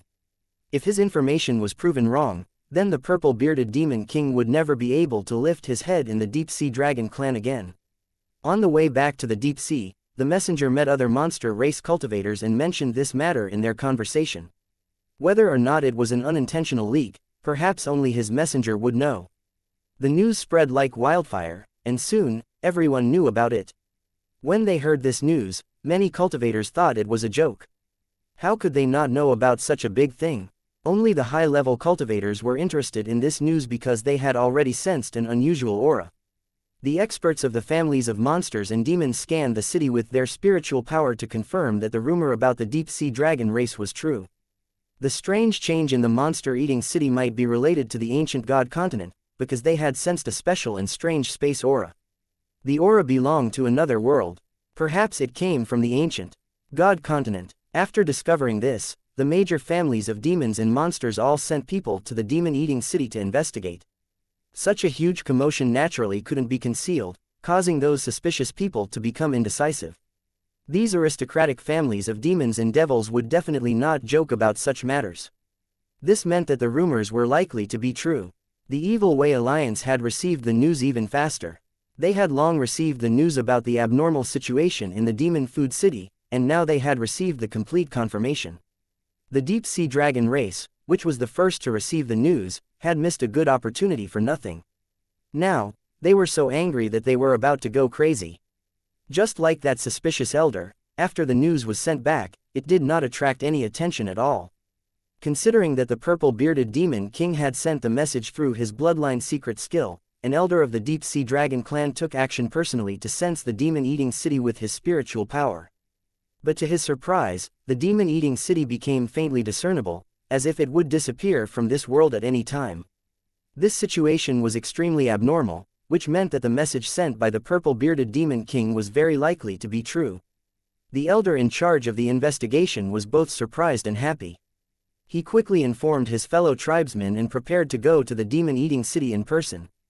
But at this moment, high-level cultivators from other demon clans suddenly asked about the demon-eating city. The elders of the deep-sea dragon race turned pale with fright. They couldn't understand how such a secret matter was known by other demon races. In the end, he found out that this news had not been taken seriously from the beginning, and it had been leaked halfway. He had thought it was a secret, but now the whole world knew. After figuring out the reason, the deep-sea dragon clan immediately dealt with the descendant who leaked the secret and severely reprimanded the elder. After losing the initiative, the deep-sea dragon clan could only send more people to the demon-eating city. Just as the monster race and demon race were actively taking action and the Evil Way Alliance swarmed in, the cultivators of the orthodox sects who had fled in panic and the civilians who had nowhere to go also knew about the demon food city. The orthodox sects regarded it as their last fortress, their only chance of survival, and began to travel day and night to seek refuge in the demon-eating city. There were also those commoners who were also struggling to survive. Although the world was big, they had nowhere to go. The whole world was watching the demon food city. Demons, cultivators of the good and evil path, and even the common people all tried to enter the city. The mastermind behind the scenes also turned his eyes to the demon eater city, wanting to see the secret behind it. But no one knew that the demon food city was changing every second. The secrets it held were far beyond anyone's imagination. 2887 The way to defend the city for a long time. 1. The residents of the demon-eating city had already sensed the coming storm and were starting to worry. The enemy was not an ordinary soldier, but a cultivator with extraordinary power, who regarded mortals as ants. Especially those refugees from other places, who vividly described how terrifying the enemy was, which made the residents of Demon Eater City even more afraid. If it weren't for the fact that there was no way out, some people would have fled the Demon Eater City and found a safer place. The city guards, in particular, saw more and more figures wandering around the Demon Eater City. There were demons and humans, but they all came with ill intentions and were all aggressive. A new round of crisis was coming, and no one dared to make a conclusion on whether the demon-eating city could withstand it. The people in the city were worried and worried. Only one person was calm and composed. It was naturally the boss of the blacksmith shop, Tang Zhen. Because the blacksmith shop was no longer open, Tang Zhen didn't stay at home. Instead, he walked on the streets every day and chatted with the neighbors and craftsmen. Everyone knew that Tang Zhen's identity was definitely extraordinary. Otherwise, he wouldn't have been addressed as master by the two ghost kings and made the great cultivators of the Discipline Commission treat him with respect.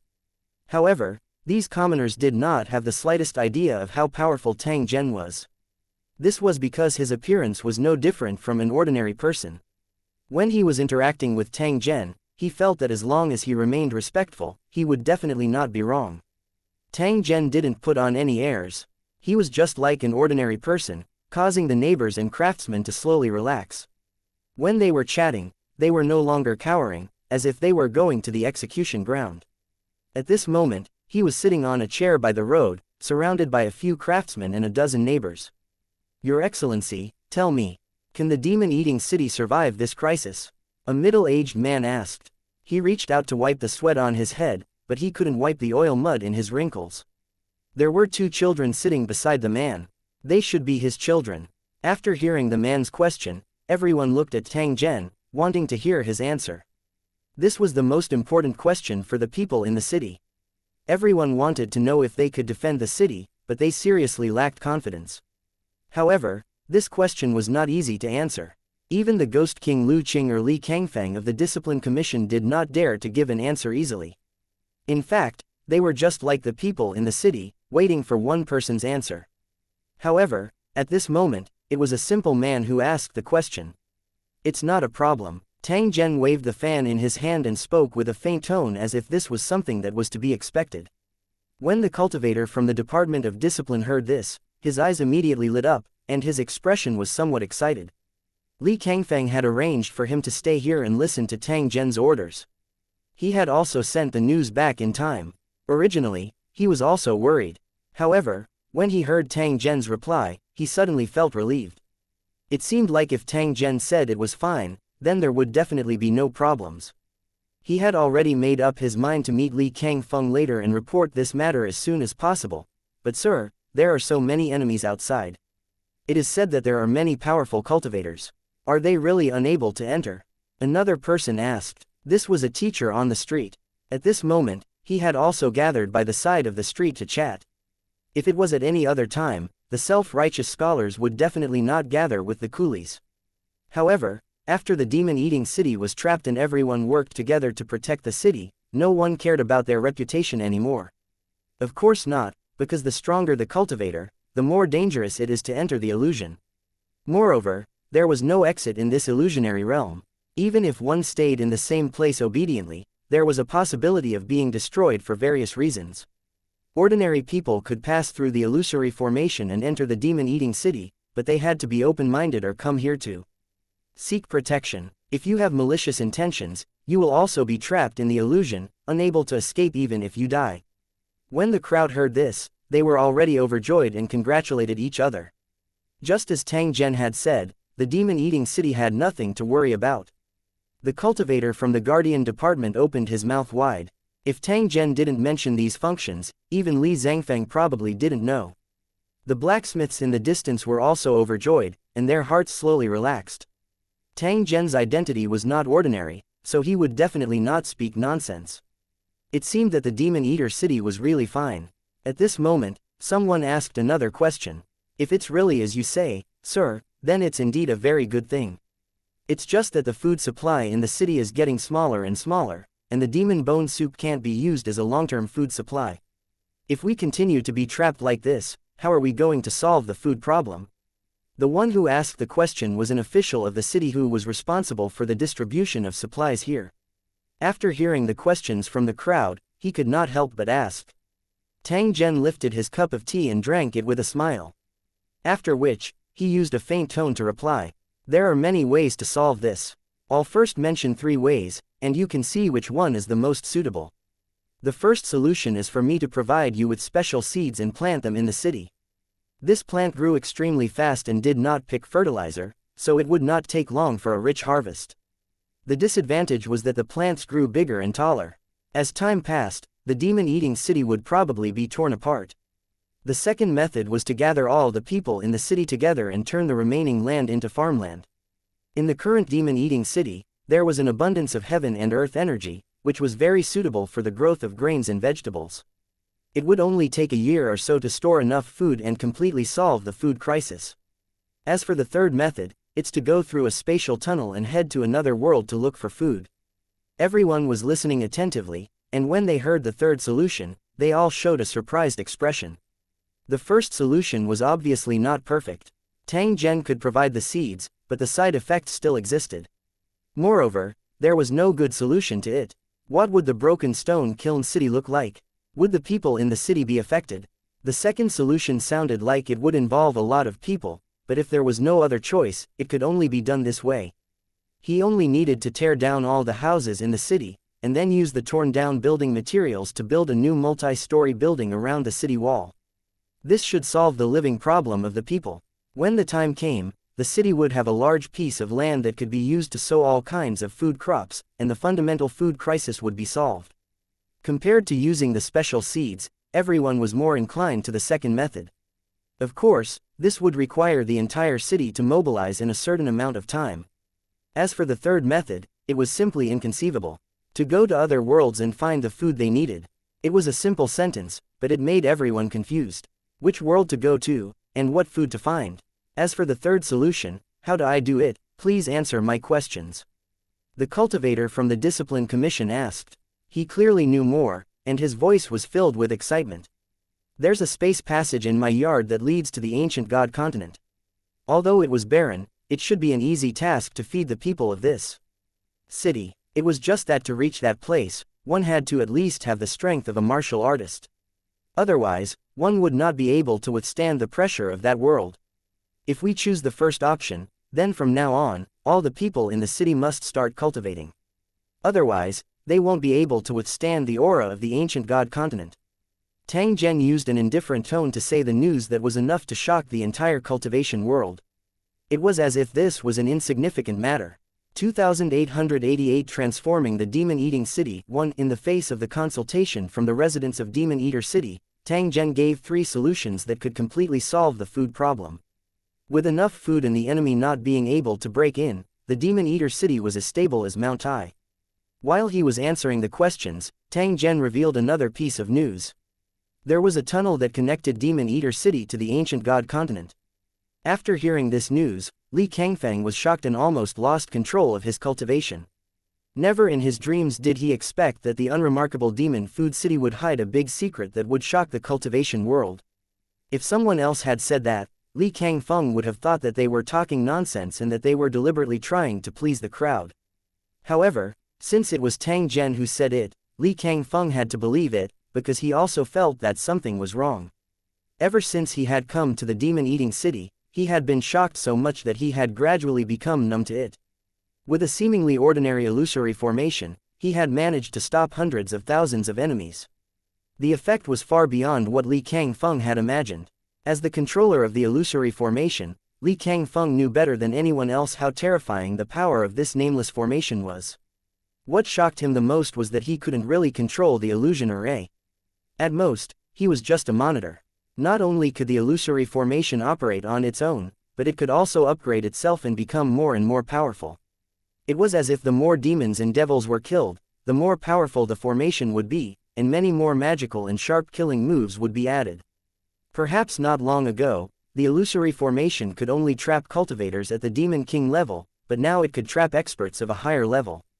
They were like ordinary demons, trapped in the illusory formation and unable to escape no matter what. Under normal circumstances, these powerful cultivators who could travel 100 miles in an instant would not have been trapped by the illusory formation. However, Li Kangfeng discovered that the inside of the formation was a world of its own. From the outside, it looked like it was only a dozen kilometers away, but the inside could be said to be boundless.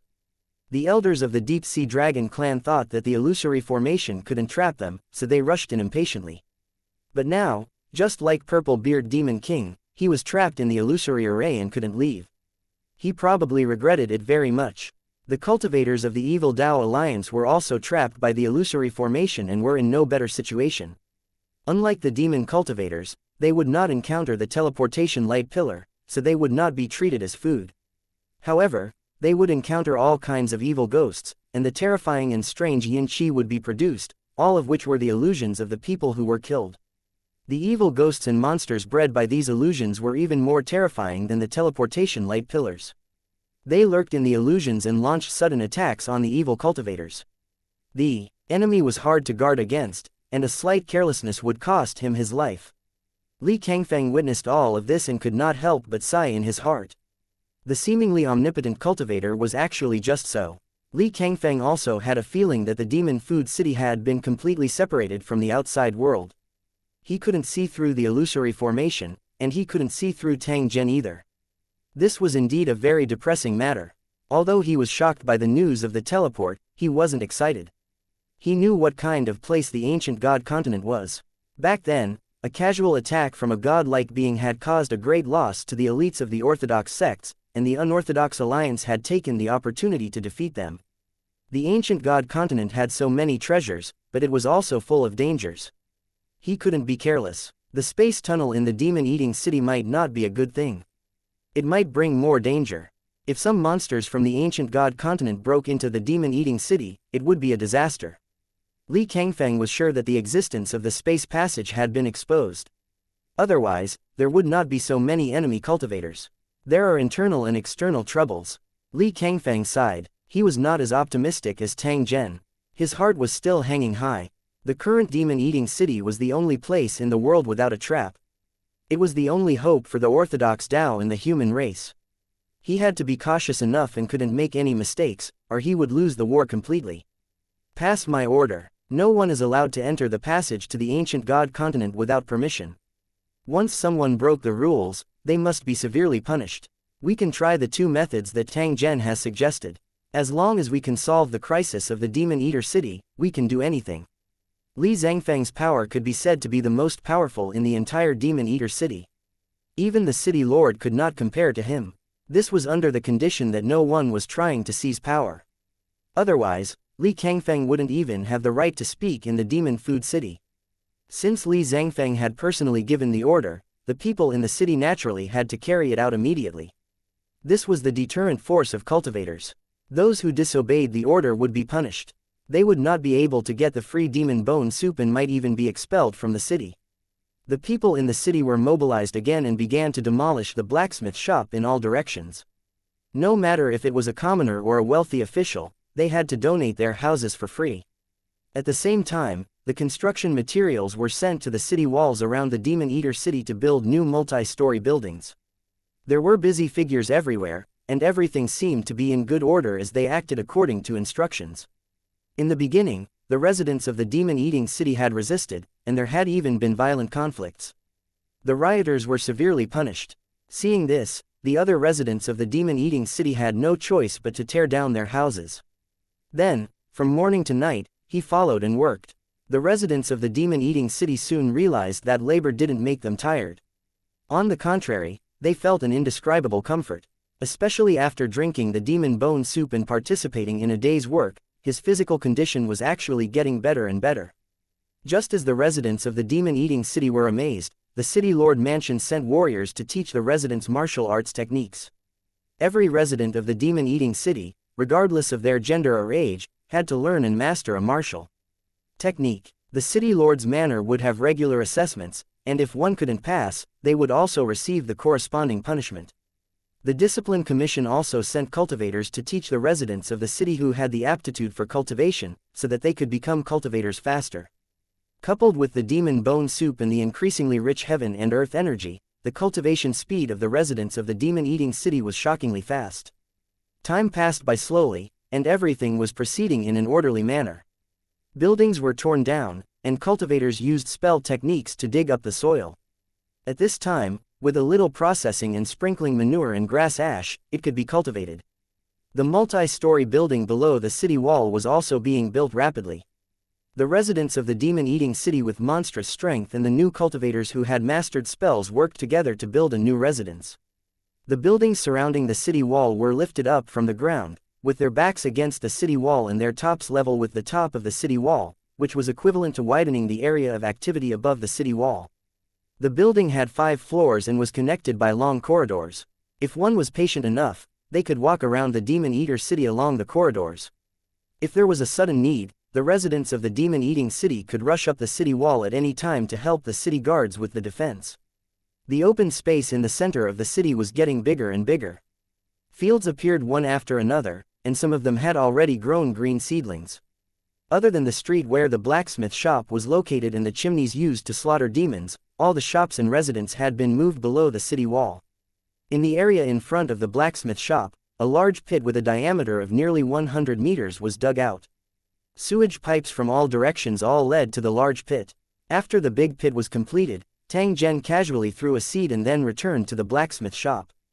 2889 The Tree of Disaster. Many residents of the demon-eating city had seen this special sewage pit, and they were full of doubts. This 100-meter pit was indeed more than enough to contain the waste discharged by the entire city's people.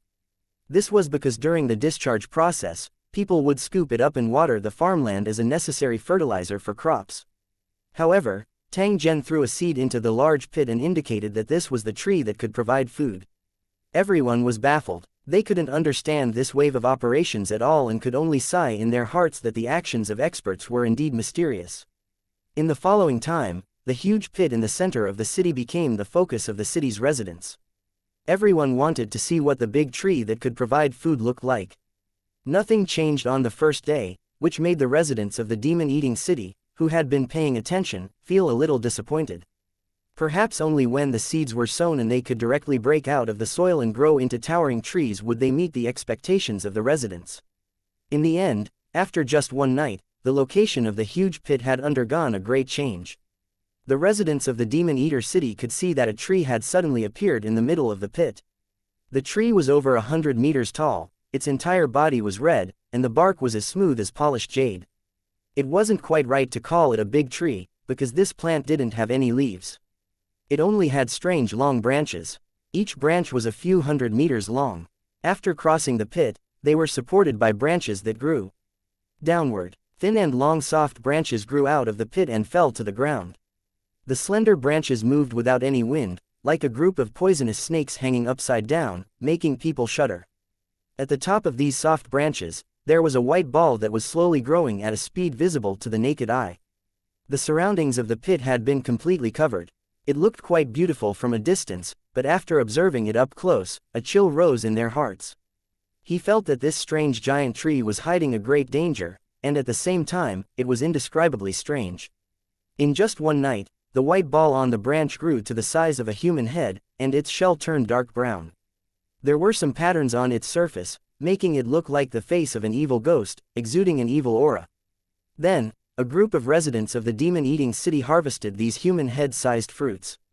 They couldn't leave them until the next morning, because at that time, there was no telling what kind of things would come out of these fruits. It could be a cloud of miasma, or it could be a strange poisonous insect, or it could be a monster or a bomb that he had never seen before. The tree would grow taller and taller, and the fruit it bore would grow bigger and bigger. However, at the same time, the things inside the fruit would become more and more terrifying. According to Tang Zhen's introduction, this was actually a tree of disaster. It could absorb all filth as nutrients, and it could also absorb negative energy, and then give birth to fruits that could be eaten. The flesh of the fruit was different. It could be rice, noodles, or even fish. However, the time limit for picking the fruit was only 1 day. If the time limit was exceeded, the fruit would quickly ripen and explode. If they were not careful, the demon-eating city would be destroyed. Hearing about the strange effects of the Tree of Disaster, the residents of Demon Eater City were shocked. They marveled at the existence of such a strange tree and wondered why Tang Zhen had planted it in Demon Eater City. Tang Zhen merely smiled in the face of everyone's doubts. He did not give an answer. However, many residents of the Demon Food City supported Tang Zhen's decision. The current demon-eating city was already surrounded by strong enemies, and there was not a single moment that could be considered safe. Under such circumstances, he had to maintain a sense of crisis at all times and never let his guard down. If they lost their fighting spirit because the enemy couldn't break through the illusory formation, they would definitely be seeking their own death. Now that there was a tree of disaster, everyone had to be alert at all times and not let their guard down. and NBSP. Moreover, as long as the fruit was picked in time, the tree of disaster would not be in any danger and would instead provide enough food. It was like a deadly poison. If one did not swallow it, how could one be poisoned to death? If they couldn't even pick the fruits every day, the residents of Demon Eating City would deserve to die. It didn't take long for the residents of Demon Eater City to accept the existence of the Tree of Disaster. Some people even began to wonder if they could seal the disaster fruit after it ripened and then throw it into the enemy's territory. At that time, the fruit would become a deadly weapon, attacking the enemy. This idea was not bad, but how to operate it required careful research and experimentation. No one dared to ask. Please like and share the video on the YouTube channel Cultivation Audiobooks. Tang Zhen, because the purpose of him providing the Tree of Disaster was to increase the food source of the people in the city. The food problem had not been solved yet, and if he wanted to use the disaster fruit to deal with the enemy, wouldn't that be a deliberate waste? The consequences would be unimaginable if he annoyed Tang Zhen. Ever since the Tree of Disaster bore fruit, the residents of Demon Eater City had a source of food again. However, it would still take some time to completely solve the food crisis. But in any case, there was hope for the Demon Eating City, and the morale was rising day by day. Now, all the residents of Demon Eater City were busy demolishing and building houses. They didn't have the energy to care about other things. After the demolition and construction of the houses were completed, these residents would then change their target and turn their attention to the enemies outside the city. At that time, the residents of the Demon Eating City would take the initiative to attack, taking advantage of the fact that changing formations would not affect them. Then, they would hunt the enemies in the illusory formation. This method of killing enemies could improve one's strength, and at the same time, one could obtain a large amount of cultivation resources from the enemy. To the residents of the Stone Demon City, the flesh and blood of fiends and demons were the best food. Such hunting could also solve the food crisis. The residents of the Demon Eater City were busy, but the enemies trapped in the illusion outside the city were all complaining. They were more and more regretful now. They should not have rushed into the illusionary realm rashly and ended up in such a miserable state. In such a special environment, everyone was already busy with their own affairs, and they even started killing each other just to obtain more resources. There were strange evil spirits, teleportation light pillars, and the occasional thunderbolts. The illusionary realm was filled with killing intent. If one was not careful, they could lose their lives. At this time, the demon-slaying cannons built by the Demon-Eating City were deployed at the top of the city wall. They were no longer as wasteful as before, always firing at the same time. Instead, they would launch attacks every 3 to 5 days, and each time, they would land on the place where the enemies were gathered. After the first explosion, the ground was covered in bones and remains. It was strange. To the enemy in the illusion, the whole world was boundless. However, the Demon Slayer cannon could travel through space and hit the enemy in any area. It seemed to ignore the distance limit.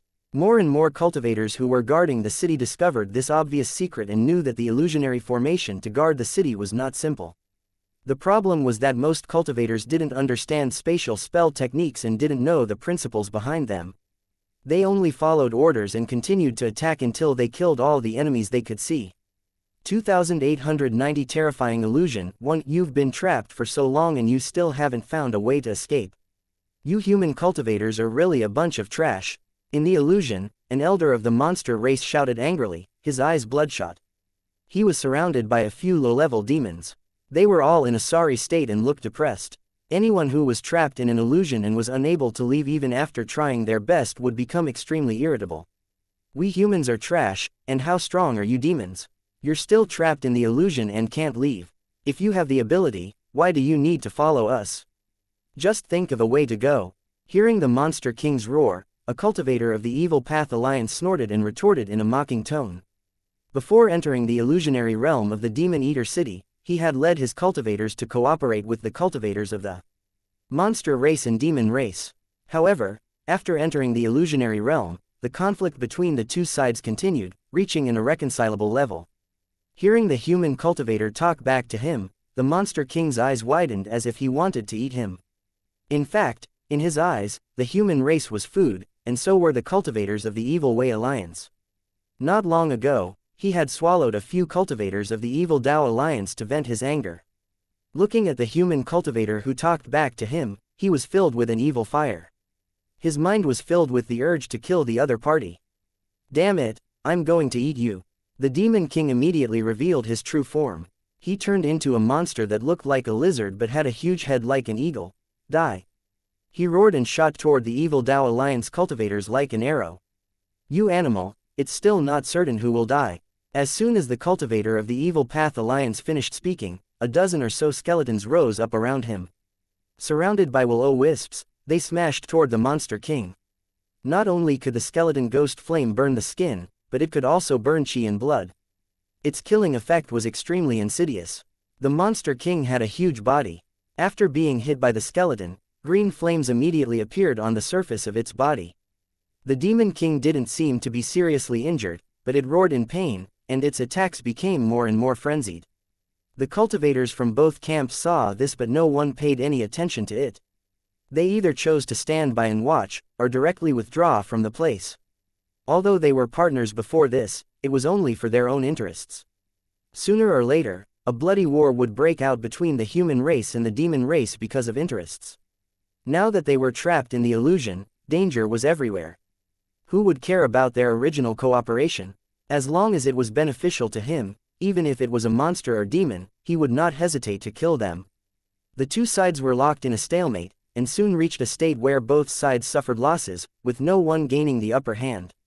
The battle was about to end, but the two sides retreated at the same time, no longer entangled.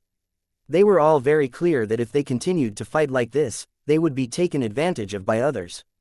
No matter who won, they would definitely be attacked by other cultivators. At that time, not only would they not get the spoils of war, but they might also lose their own lives. The eyes that were peeking in the dark were disappointed. They regretted that they had missed the opportunity to take advantage of the situation. There were still some cultivators who were restless and secretly followed behind the two cultivators, trying to find an opportunity to attack. However, in the blink of an eye, his target had disappeared, and his life was saved by the illusion. This was the power of an illusion. One second they were all gathered together, but the next second they were separated by tens of miles. To meet again, it was entirely based on luck. Even if they could really meet, one of them might become a corpse. There weren't many cultivators who were alone. Most of the demons and cultivators of the Evil Path Alliance were with their companions. However, in an illusion, having more people was not necessarily an advantage. On the contrary, it would cause more trouble. The Demon Slayer cannons on the top of the city wall liked to attack enemies who were gathered together. Once they found them, they would fire immediately. The enemy was blown up into the sky without even knowing it, so why were the cannons of the demon-eating city so accurate? In addition to being bombarded by artillery, the evil spirits and monsters in the illusion also had their eyes on these terrified groups. Compared to being bombarded by cannons, being targeted by evil spirits and monsters was actually a more terrifying thing. The most terrifying thing about an illusion was that it could create a rather real world, making the trapped person forget their true situation. Once one was engrossed in it, it would be difficult to extricate themselves. A fatal crisis was hidden within and could erupt at any time. It could be said that it was impossible to guard against. There was a group of cultivators of the Evil Path Alliance on the empty ground next to the official road. They had been confused by the illusion and mistakenly thought that they were in the sect. Therefore, his words and actions were all the same as usual, and his emotional fluctuations were no different from ordinary people. Some of the cultivators were full of pride and looked down on everyone as they accepted the mortals' flattery. Some cultivators mumbled as if they were planning something. From time to time, they would smile eerily. There were also cultivators who were cultivating. They were only a few meters away from each other, but because of the illusion, they all mistakenly thought that they were living in their own houses. This group of trapped cultivators of the Evil Path Alliance had revealed their ugly side. If they could see this scene when they were awake, they would probably be so ashamed that they would be unable to show their faces. Just as these cultivators of the Evil Path Alliance were befuddled by their predicament and unable to extricate themselves, sinister ghostly figures or incorporeal monsters pounced at them. In the following time, the cultivators of the Evil Path Alliance, who were deeply trapped in the illusion, encountered all kinds of terrifying things. They roared and wailed, trying to avoid and eliminate the danger. Each and every one of them was like a madman. It didn't take long for a cultivator to fall to the ground and die, his expression twisted and ferocious. There were also some cultivators whose flesh and blood were devoured, turning into a pile of white bones. After killing a wave of cultivators, it would find a new target. It was impossible to guard against it. They were not so lucky when they encountered high-level cultivators. The ghosts and monsters were also killed. Compared to those low-level cultivators, high-level cultivators had stronger resistance and were not easily confused by illusions. However, they couldn't get rid of the illusion either. They might even encounter more dangerous things, such as the suppression of laws or the forbidden zones of energy. At the same time, there were also thunderbolts and spatial cracks that appeared around these high-level cultivators. They were furious, but they were helpless and could only keep looking for ways to escape. The cultivators of the deep-sea dragon race were now the enemy of all cultivators. Most of the cultivators thought that the purple-bearded demon king was a spy who had set up a trap to trick everyone to come to the demon-eating city. Therefore, they all gave orders to kill the purple-bearded demon king once they encountered him. Even the members of the deep-sea dragon clan had similar thoughts and hated the purple-bearded demon king to the core. He had forgotten that it was his greed that had caused this from the beginning. He had come to the demon-eating city of his own accord, afraid that he would be one step late. But now, he was filled with regret. He could only think of a way to ask. Please like and share the video on the YouTube channel Cultivation Audiobooks for help from the outside world or find the location of the demon-eating city. As long as they found the demon-eating city and destroyed it, all their problems would be solved.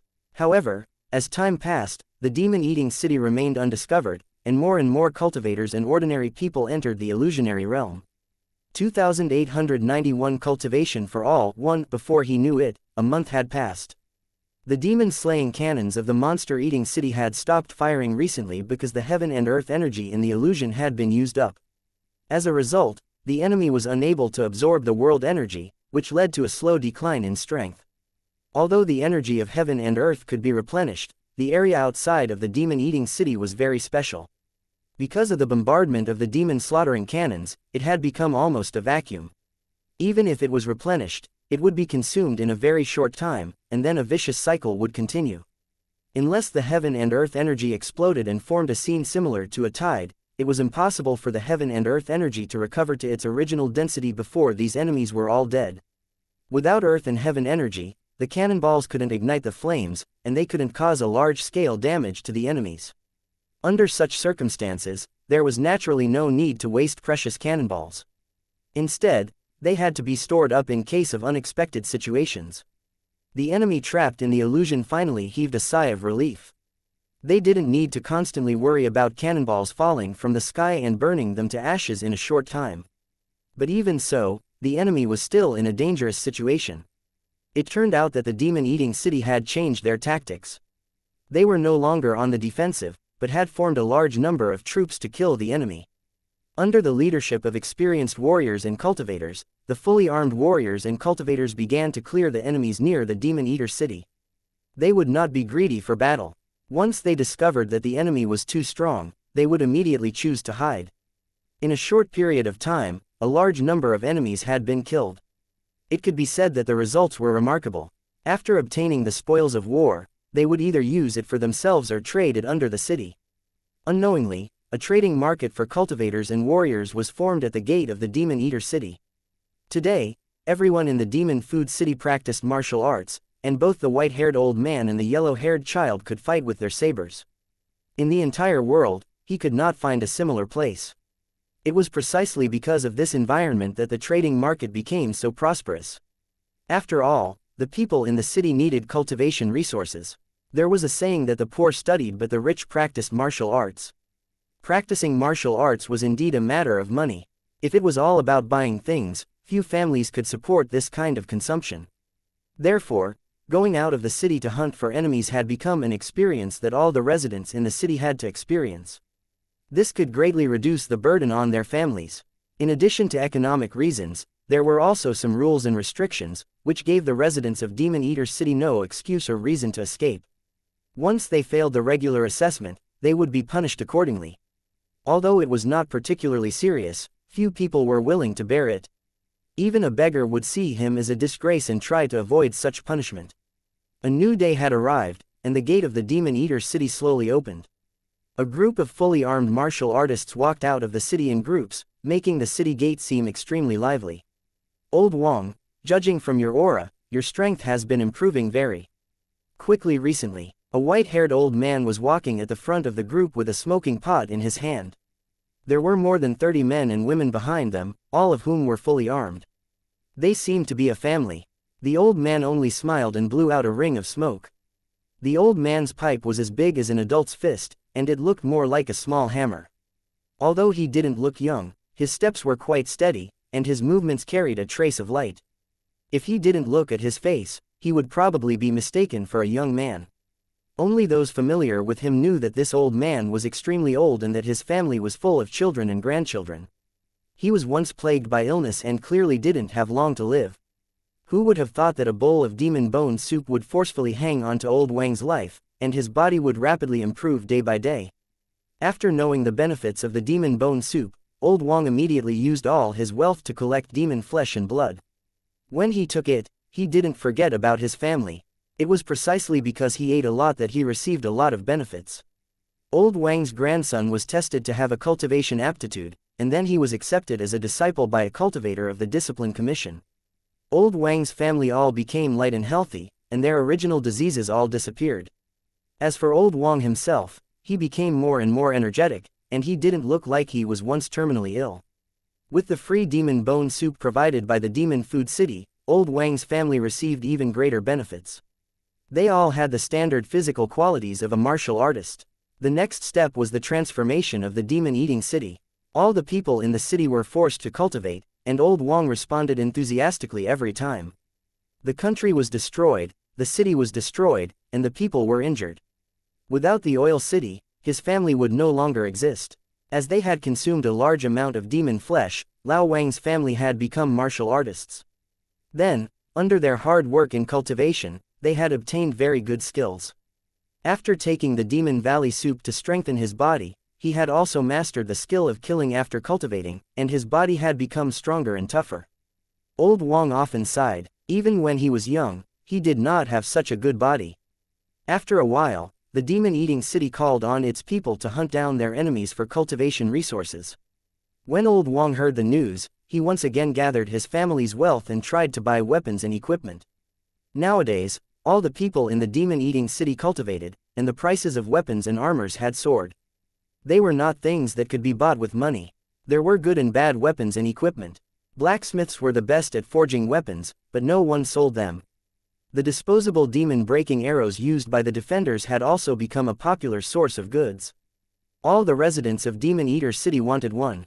It was a pity that such weapons were prohibited from being sold unless they were picked up outside the city, which would automatically belong to the person who picked it up. After helping his family gather a set of equipment, old Wang led his family of more than 30 people to participate in the first enemy hunting operation. In that operation, their entire family had worked together to kill a Yaomo and a cultivator of the Evil Way Alliance. He had also picked up 2 demon-breaking arrows in the wild, as well as special demon core crystals left behind after a few demons were burned to ashes. In just one operation, old Wang's family had completely earned back their capital and also made a lot of money. After exchanging the demons' corpses for battle credits and selling the items that they had no use for, Lao Wang and his family's equipment were upgraded. In terms of combat strength, it had more than doubled.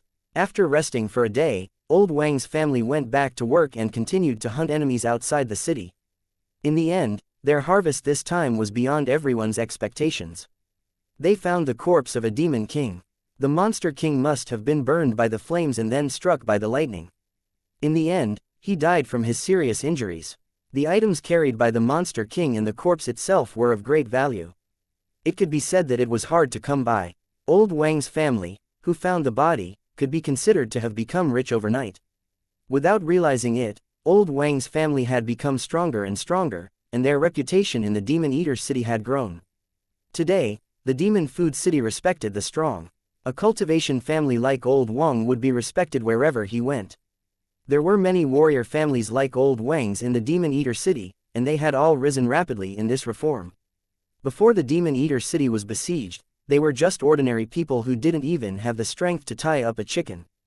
But today, they had transformed. Not only did they have the power to protect themselves, but they could also kill their enemies. There were also some lucky ones who directly became transcendents and began to have the qualifications to pursue the path of immortality. The residents of the Demon Eater city often lamented that what had happened to them was something that they couldn't even imagine in their dreams. 2892 The Devil's Egg 1. The street in front of the blacksmith shop started to become deserted. As the buildings in the Demon Eater city were cleaned up and the buildings around the city wall were completed, the neighbors had moved away. The nature of the blacksmith shop was special, so no one dared to touch it, and they absolutely could not touch it. It was Tang Zhen's shop, the residence of the two ghost kings, and the passage that connected the ancient god continent. No matter what the reason was, the blacksmith shop had to be preserved, and it had to exist alone in the large field. The houses along the street were also preserved and used as warehouses to store items or to make it convenient for the craftsmen to rest. Now, only the blacksmiths stayed there. They were instructed by the blacksmiths to forge some special weapons. The blacksmiths wanted to take the blacksmith as their master and learn the technique of forging spirit weapons, but they didn't get the blacksmith's approval. In the blacksmith's words, the blacksmiths could learn from him, but they were not qualified to be his disciples. Be it aptitude or comprehension, they were not up to standard. The blacksmiths were disappointed, but they weren't discouraged. Instead, they studied the contents of the blacksmith's teaching seriously. Even if they couldn't become master and disciple, being able to learn skills from a blacksmith was definitely an opportunity that they couldn't ask. Please like and share the video on the YouTube channel Cultivation Audiobooks. 4. Lu Qing was still the same as before. He would come back at a fixed time to cook, and the rest of the time, he would defend the city and kill the enemies. It seemed that he was enjoying it. From time to time, he would enter the illusory formation to kill the demons and cultivators of the evil Dao Alliance in search of the purple-bearded Demon King. Up until now, she had not taken her revenge, so she had been holding in her anger. Li Kangfeng, King Jingnan, and the cultivators of the Discipline Commission were busy every day. There was only one person who was free and idle, and that was the boss of the blacksmith shop, Tang Zhen. In the eyes of outsiders, Tang Zhen was extremely carefree every day. He had an appearance that he would not panic even if the sky collapsed. Just this state of mind alone was enough to surpass others. Tang Zhen pushed open the door of the smithy. After greeting the smiths, he slowly walked to the end of the street. The original street had been preserved, but the buildings at the end of the street had disappeared without a trace, replaced by fields. Now that the seedlings were green, it was a scene of spring as far as the eye could see, and the scene was extremely spectacular. After walking for another kilometer or so, they came to the Tree of Disaster. A group of residents of Demon Eater City were gathering fruits. After this period of time, the Tree of Disaster had grown another few hundred meters, becoming a truly towering tree. The number of branches hanging down from the trees had increased by more than 10 times, and they needed the cooperation of many people to complete the harvest. In the beginning, some people were worried that the fruits of the Tree of Disaster would not be enough, but now they obediently shut their mouths. If the fruit continued to grow at this rate, it would only take a few years for the fruit to be so abundant that they could not be finished. When that day came, it would be the real headache. Regardless of whether it could be eaten or not, the fruit had to be plucked, or it would bring endless disaster. If it could not be controlled in time, the disaster would become more and more serious until it destroyed the entire world. It was precisely because they understood how terrifying the Tree of Disaster was that the residents of Demon Eater City could not understand why Tang Zhen would sow such a terrifying thing. Tang Zhen did not explain. No one would believe him even if he were to tell the truth.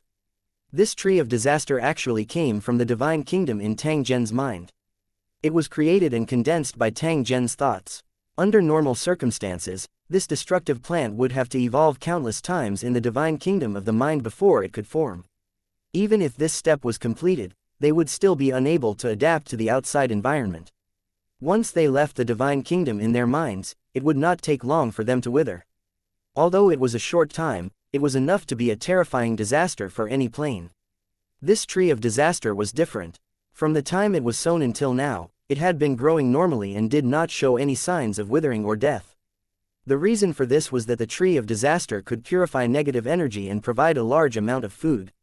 After putting aside its own disadvantages, the Tree of Disaster was definitely a rare treasure that everyone wanted, and it was beneficial to all living beings in the world. The Origin's consciousness had a vague sense of judgment. When an item's benefits outweighed its disadvantages, it could possibly retain it. Moreover, from the beginning to the end, Tang Zhen had never said that the Tree of Disaster could not be uprooted. As long as he could abandon the benefits of the Tree of Disaster, he could eradicate it as soon as possible. The longer he delayed, the more difficult it would be to eradicate it. As long as the tree of disaster was cut down and its roots were completely destroyed, the tree of disaster would die completely. It was just a tree with extraordinary abilities, but it was not a god. There was also another reason for the tree of disaster's abnormal growth. The illusory realm outside the Demon Eater city had completely isolated the city from the rest of the world, creating its own world. The demon-eating city was affected as well, but the residents had no idea what had happened because their cultivation levels were too low. Only those high-level cultivators could sense the aura of other worlds, which further confirmed the rumors. Most of the cultivators had made the wrong analysis. They had connected this unknown aura from another world with the ancient god continent. It made sense that the teleportation channel in the demon-eating city leaked the aura of the other world. The truth was also a secret. Perhaps only Tang Zhen knew the answer. Under the tree of disaster, a group of residents were busy. They cut the branches with knives, picked the fruits the size of a human head, and then cut them open with knives. Meatball, melon, gugwa, egg face. The materials of the fruits were reported continuously by the residents of Demon Eater City, and then they were distributed to different cars. After the fruits were picked, they would be sent to the market and sold to the residents of Stone Kiln City who needed them. The step of splitting the fruit was very important. It could identify the material of the fruit and also prevent the breeding of a disaster.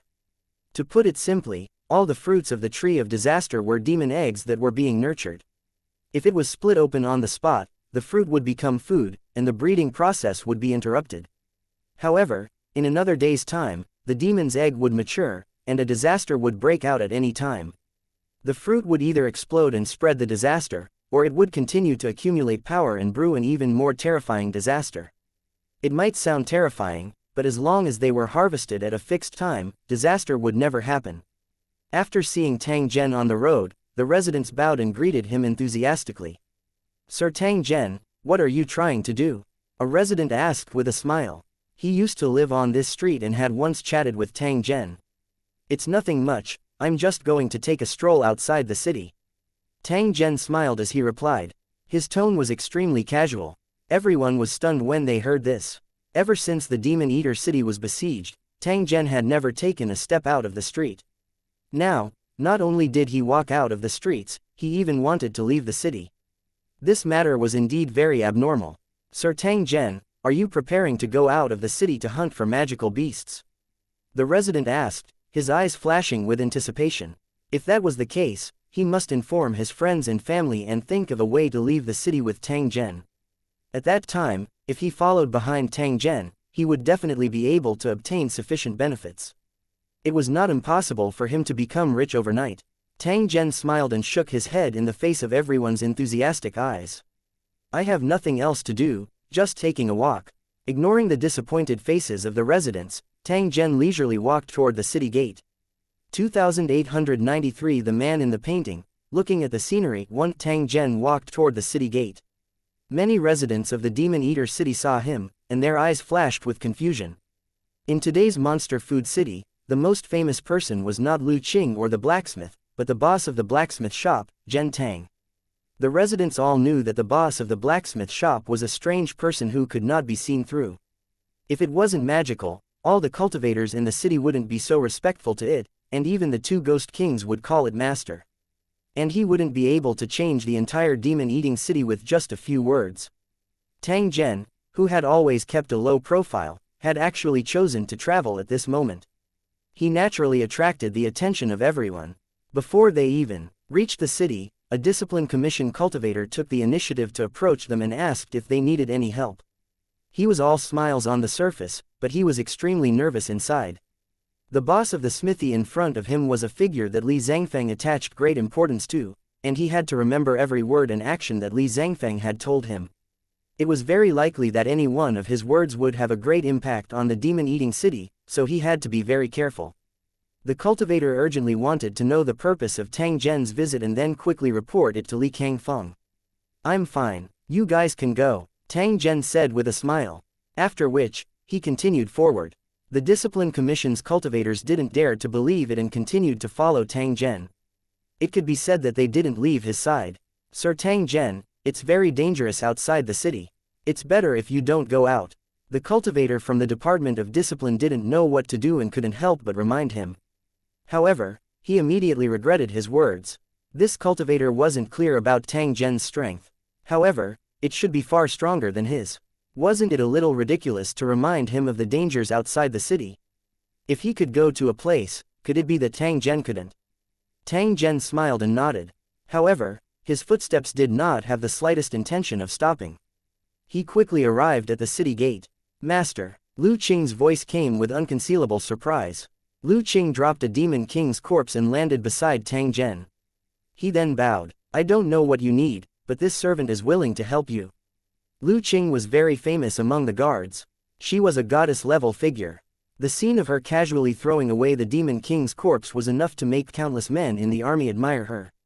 In the end, this extraordinary figure was incomparably respectful in front of Tang Zhen. He was dumbstruck as he looked at the surrounding people. They had all heard that Tang Zhen was Lu Qing's master, and the iron ring on his neck was the restriction placed by Tang Zhen.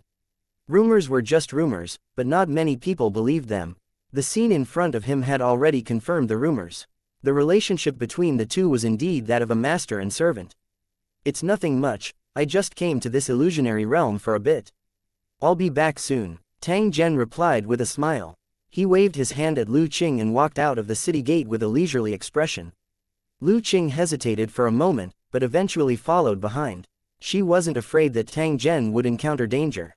Instead, she was afraid that Tang Zhen had private matters and it would be inconvenient for her to follow him. However, on second thought, since he was a servant, he naturally had to choose to follow and listen to orders. Therefore, Lu Qing must not leave before Tang Zhen drove him away. Otherwise, he would be incompetent.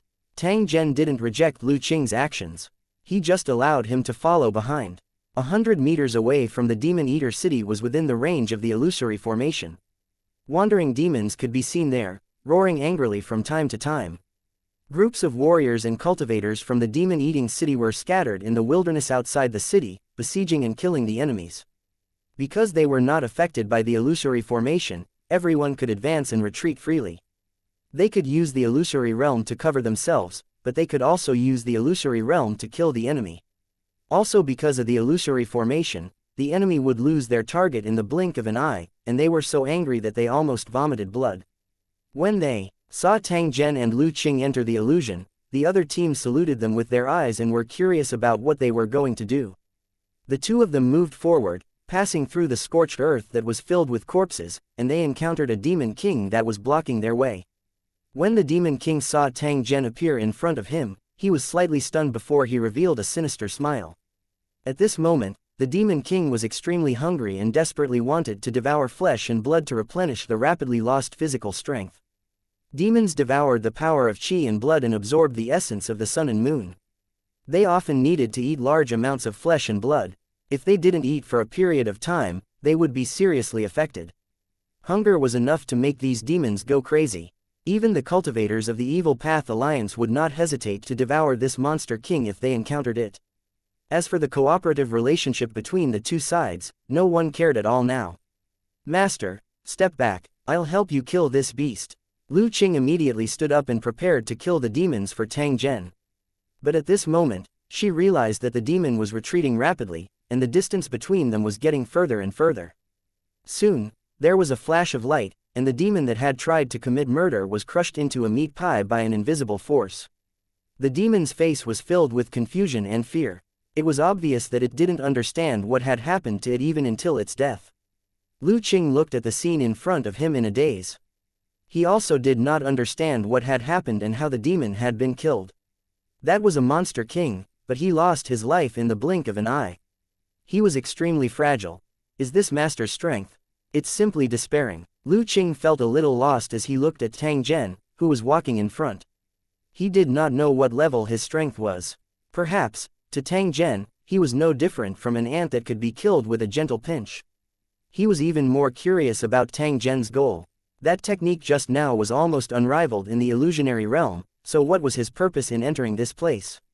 With this kind of doubt in mind, Lu Qing kept following Tang Zhen and kept moving forward in the environment. The enemies they encountered along the way were exterminated if they dared to block the way, and those who fled were never tracked. After walking for half an hour, Lu Qing still didn't think that they had gone far. Do you think that what the enemies in the illusion see and hear are all fake? Tang Zhen suddenly opened his mouth and asked in a faint tone. Isn't Yingluo the same? Lu Qing's tone was filled with confusion. He could not understand what Tang Zhen's words meant. If I told you that the illusion is the real world and what you saw at the top of the city wall was an illusion, what would you think? Su Mo asked. This Yingluo, how is this possible? Lu Qing thought that Tang Zhen was joking. However, when he thought about it, he felt his hair stand on end. In this period of time, everyone had too many questions in their hearts, but they were unable to find answers. For example, the illusory formation outside the city had too many unreasonable points that people could not understand. Tang Zhen's answer might sound a little unreasonable, but it perfectly explained the doubts in his heart. From the moment the illusory formation activated, not only were the enemies trapped in the illusion, but even the residents of Stone Demon City were also confused by it. This illusion was beneficial to the residents of the demon-eating city. They could see the enemies in the illusion clearly from the top of the city. At the same time, it could also allow the city defenders, weapons to launch attacks regardless of distance, and the enemy could be hit no matter where they were. The residents of the demon-eating city could easily shrink the ground into inches in the illusion, but the enemy did not have such an ability. He didn't know that when he retreated, he was actually hundreds of miles away from the Yaomo. When he took a step forward, he was directly in front of the Yaomo. However, in the eyes of himself and his companions, everything was normal. They did not realize what had happened to them. 2894 The Red-Robed Cultivator 1 Lu Qing wanted to ask, please like and share the video on the YouTube channel Cultivation Audiobooks. More, but Tang Zhen obviously did not want to explain. There was no need to say much about transcendent matters. As long as he did not go too far, he would naturally understand what he understood. It was useless to talk about what he didn't understand. Comprehension was indeed a talent, and not everyone had it. Those who sought justice in the world harbored resentment, but they didn't know that their existence was extremely insignificant in the heavenly Tao. The world of mortals does not fall in love with many lovers, and everything in 100 years will be empty. To be free and unfettered, one can only be extraordinary and seek longevity. Only cultivators in the human world would pursue immortality and try to escape the cycle of fate. If it really came to that, there would be no emphasis on fairness, because that would just be a joke. Lu Qing thought that he had a good comprehension ability, which was why he could become a ghost king and possess extraordinary strength. At this moment, he was depressed. Why was his comprehension so low that he couldn't see through the true appearance of the illusory formation? However, on second thought, that was because Tang Zhen's methods were too powerful and not because he was too stupid. In fact, everyone was kept in the dark. No one had seen through it. He only came to a sudden realization because of Tang Zhen's hint. In the following time, he continued to follow Tang Zhen. After knowing that this was the real world, Lu Qing observed it even more carefully, wanting to see what was different. She had entered the illusionary realm more than once, but because she had treated it as fake, she had not paid any attention to it. Now that he looked at the surrounding environment, it was indeed very wrong. Although there was scorched earth everywhere, the soil was too real and couldn't be simulated by an illusion. If this isn't an illusion, where is it? Is it the ancient god continent? Lu Qing was guessing. However, she had never been to the ancient god continent, so she didn't know the environment there. At this moment, Lu Qing's expression suddenly changed. He stared at a certain area in front of him. In the open space in front of them, there were more than a dozen figures standing upright. Just by looking at their auras, one could tell that they were not weak. One of the figures made Lu Qing gnash his teeth in hatred. It was the purple-bearded demon king who had blasted her with the quaking thunder. He was both surprised and happy. After searching for Purple-Beard Demon King for so long, he didn't expect to meet him here by accident. Although he wanted to kill the Purple-Bearded Demon King, Lu Qing was rational enough to not act rashly. This was especially so for those who followed Tang Zhen. They had to maintain their calmness and not forget their identity. The cultivators around the Purple-Bearded Demon King also made Lu Qing wary. He knew that he could not fight against a group of enemies. After calming down and carefully observing, Lu Qing found something wrong. Again, including the purple-bearded Demon King, the expressions of the dozen figures were very stiff, and their eyes hid extreme unwillingness. It was as if the Dao Wu's freedom had been seized by someone and it had become a puppet. Realizing this, Lu Qing was shocked again and looked at the figure in the middle of the team. It was a thin and tall cultivator wearing a red robe that looked like a bamboo pole. His appearance was extremely strange. His face was half a meter long, like an inverted triangle. His nose was long and curved, with red spots all over it. His lips were also red as if they had been smeared with blood. Its slender eyes were darting around, and its mouth kept opening and closing as if it was talking to itself. At the same time, Lu Qing noticed that there were many thin red lines extending from the waist of the red-robed cultivator. The red thread wrapped around Purple-Beard Demon King and the other cultivators and wriggled like a living creature. From time to time, it would absorb something and send it into the red-robed cultivator's body. Lu Qing was certain that this strange red-robed cultivator had controlled the Purple-Bearded Demon King and the other cultivators. No wonder the Purple-Bearded Demon King didn't show up. He was controlled by someone and couldn't control himself. This thought flashed through Lu Qing's mind, and he felt a strong sense of fear towards the strange red-robed cultivator. To be able to control so many high-level cultivators, it meant that the red-robed cultivator was extremely powerful. He was definitely not a match for him. Lu Qing was secretly glad that she did not meet this guy in the process of looking for Purple-Beard Demon King. Once he fell into the other party's hands, the consequences would be unimaginable. However, at the same time, another thought rose in his mind, causing Lu Qing to subconsciously look at Tang Zhen. Did he enter the illusionary array and come here just for the red-robed cultivator? Without waiting for her to carefully ponder over it, she saw Tang Zhen already walking forward, instantly closing the distance between him and the enemy. At the same time, the red-robed cultivator's expression turned grave when he saw Tang Zhen and the other man. He did not sense anything before this, but Tang Zhen and Lu Qing had suddenly appeared. This was already enough to explain the problem. The red-robed cultivator's long and narrow eyes narrowed as he sized up Tang Zhen and the other man. His cold gaze was like a cold poisonous snake that slithered across his body. The purple-bearded Demon King, who was controlled by the red line, stared at Lu Qing with his bloodshot eyes wide open. He seemed to want to struggle, but he couldn't do it at all. He could only send a message through his eyes. Lu Qing understood the look in the other's eyes. He actually hoped that she would attack and kill him directly. This made Lu Qing even more surprised. He wondered what the purple-bearded Demon King had experienced to be forced to ask. Please like and share the video on the YouTube channel Cultivation Audiobooks. The enemy to kill him. Perhaps he knew in his heart that Lu Qing would never let him go if he had the chance. Just as she was looking at the purple-bearded Demon King, the red-robed cultivator suddenly asked Tang Zhen, "Human, who are you?" As soon as he finished speaking, the red-robed cultivator spoke again. "There's no mark on his body. He must be from the demon-eating city, that damn place. Why do I feel that something is wrong? Me too, we must be careful. Do you guys think Yingluo is our target? Do we have a mission target? That's just a guess. Master didn't mention it." In a short period of time, the red-robed cultivator kept saying strange words. It was as if a large group of people had gathered in his body and were having an intense debate. Lu Qing's scalp went numb at the sight of such a strange scene. She had a vague feeling that there might really be a group of cultivators hiding in the red-robed cultivator's body. Because with every word the other party spoke, a strange aura would appear on his body. In a short time, there were already more than a dozen similar auras. The cultivators who were controlled by the red line, including purple-bearded Demon King, started to change. Their bodies grew rapidly, as if they were a ball of mud that was being stretched by force. They looked more and more like the red-robed cultivator. Not only his body, but even his face had changed. It was pulled by an invisible force and copied the appearance of the red-robed cultivator. The various sounds that came from the red-robed cultivator's mouth were coming out from these cultivators' mouths again. However, they were extremely strange, as if they were hysterical moans of despair. "Kill me, I'm begging you." The purple-bearded Demon King's body also changed, but he stared at Lu Qing with his bulging eyes and made a short plea. But in the blink of an eye, his plea was replaced by wild laughter and a painful wail. His eyes were filled with indescribable madness as he continued to stare at Lu Qing.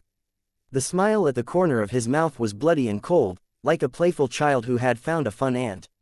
Fear rose in Lu Qing's heart, and his whole body trembled slightly. He was sure that the other party could kill him easily. If Tang Zhen was not here, Lu Qing might have turned around and fled as far as he could. As long as he hesitated for a moment, he would definitely die. However, with Tang Zhen here, it was impossible for Lu Qing to escape regardless of whether he was willing or not. Tang Zhen only needed a thought to activate the metal ring on his neck and burn her into a pile of ashes. If he fled, he would die without a doubt. If he stayed, he might have a chance of survival. This was because Tang Zhen was here with him. Let's go all out. Feeling the increasingly terrifying aura of the red-robed cultivator, Lu Qing gritted his teeth and was ready to fight to the death. "You're too noisy," Tang Zhen softly said, after which, he snapped his fingers. Boom! With a muffled sound, the red-robed cultivators that had already taken form were instantly reduced to ashes that fluttered in the air. 2895 The City of Legends. 1 Lu Qing stood stiffly on the spot. The expression on his face was dull as he looked ahead in a daze. Not long ago, there was a group of terrifying enemies there, and the level of threat was unprecedented. Then, Tang Zhen snapped his fingers, and everything turned into ashes. Not even the slightest trace of the enemy was left. The scene was so shocking that Lu Qing even suspected that what he saw was just an illusion. Otherwise, how could a group of powerful cultivators be so vulnerable? However, the truth was the truth. All kinds of weak suspicions were actually just a guilty conscience and fear. Lu Qing, who had witnessed the entire process, finally understood what it meant that there was always someone better than him. He also finally knew what level his strength was. Perhaps, they were really like ants that would turn into dust in the blink of an eye when they faced Tang Zhen. At this moment, Lu Qing no longer had any hopes of understanding Tang Zhen's strength.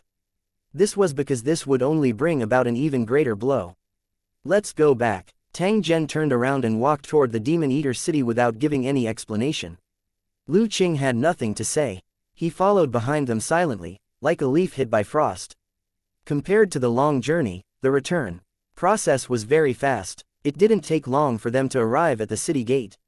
At this moment, everyone's eyes were filled with curiosity as they looked at Tang Zhen and Lu Qing, who had returned.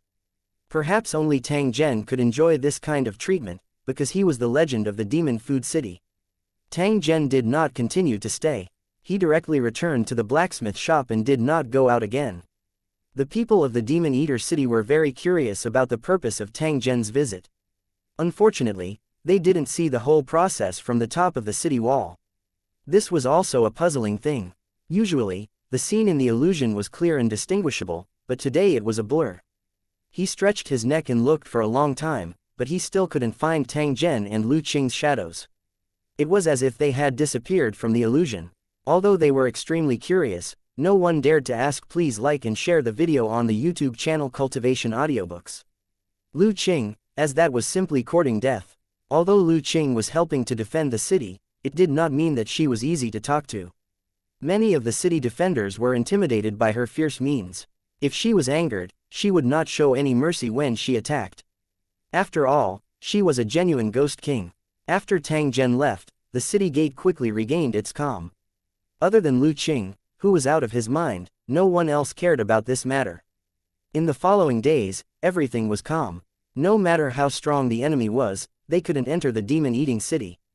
They could only circle around in the illusion. The strength of the residents of the Demon Eater city rose rapidly, and some families and experts took advantage of the situation. The small demon food city had already become a place with many hidden experts. A famous expert might be living in a seemingly ordinary family. Every time they recalled the past, the residents would sigh with emotion. When the demon-eating city was first trapped, the people in the city were in a constant state of panic. But now, the residents of the demon-eating city were more and more fond of such an environment, which allowed them to obtain more cultivation resources. They didn't need to go far.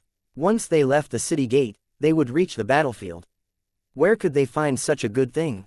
It was with this convenience that the cultivation speed of the people of Demon Eater City had far exceeded that of ordinary cultivators. Even those ordinary martial artists had gradually stepped onto the path of entering the path with martial arts as their strength improved. Under normal circumstances, it was extremely difficult to do this. It could only be done by chance. However, in a special place like the Demon-Eating City, it was natural to enter the path with martial arts. When one's martial arts techniques were improved to the extreme, they would naturally become cultivators. Compared to ordinary cultivators, cultivators who entered the path through martial arts had more powerful combat abilities. Such cultivators were rare in the outside world, but in the Demon Eater City, they gathered in large groups, which was a very rare phenomenon. Due to the sudden increase in the number of cultivators, the combat power of the demon-eating city had also increased rapidly, and it had gradually become the enemy's nightmare. If this situation continued to develop, perhaps in another 100 years, he would be able to exterminate all the enemies in the illusion. Even if there were powerful enemies in the illusion, the demon-eating city would not be afraid. With a large number of cultivators and various advantages, victory was inevitable. For the whole world, the demon-eating city had done them a great favor. An unbreakable illusory formation had imprisoned a large number of enemy experts.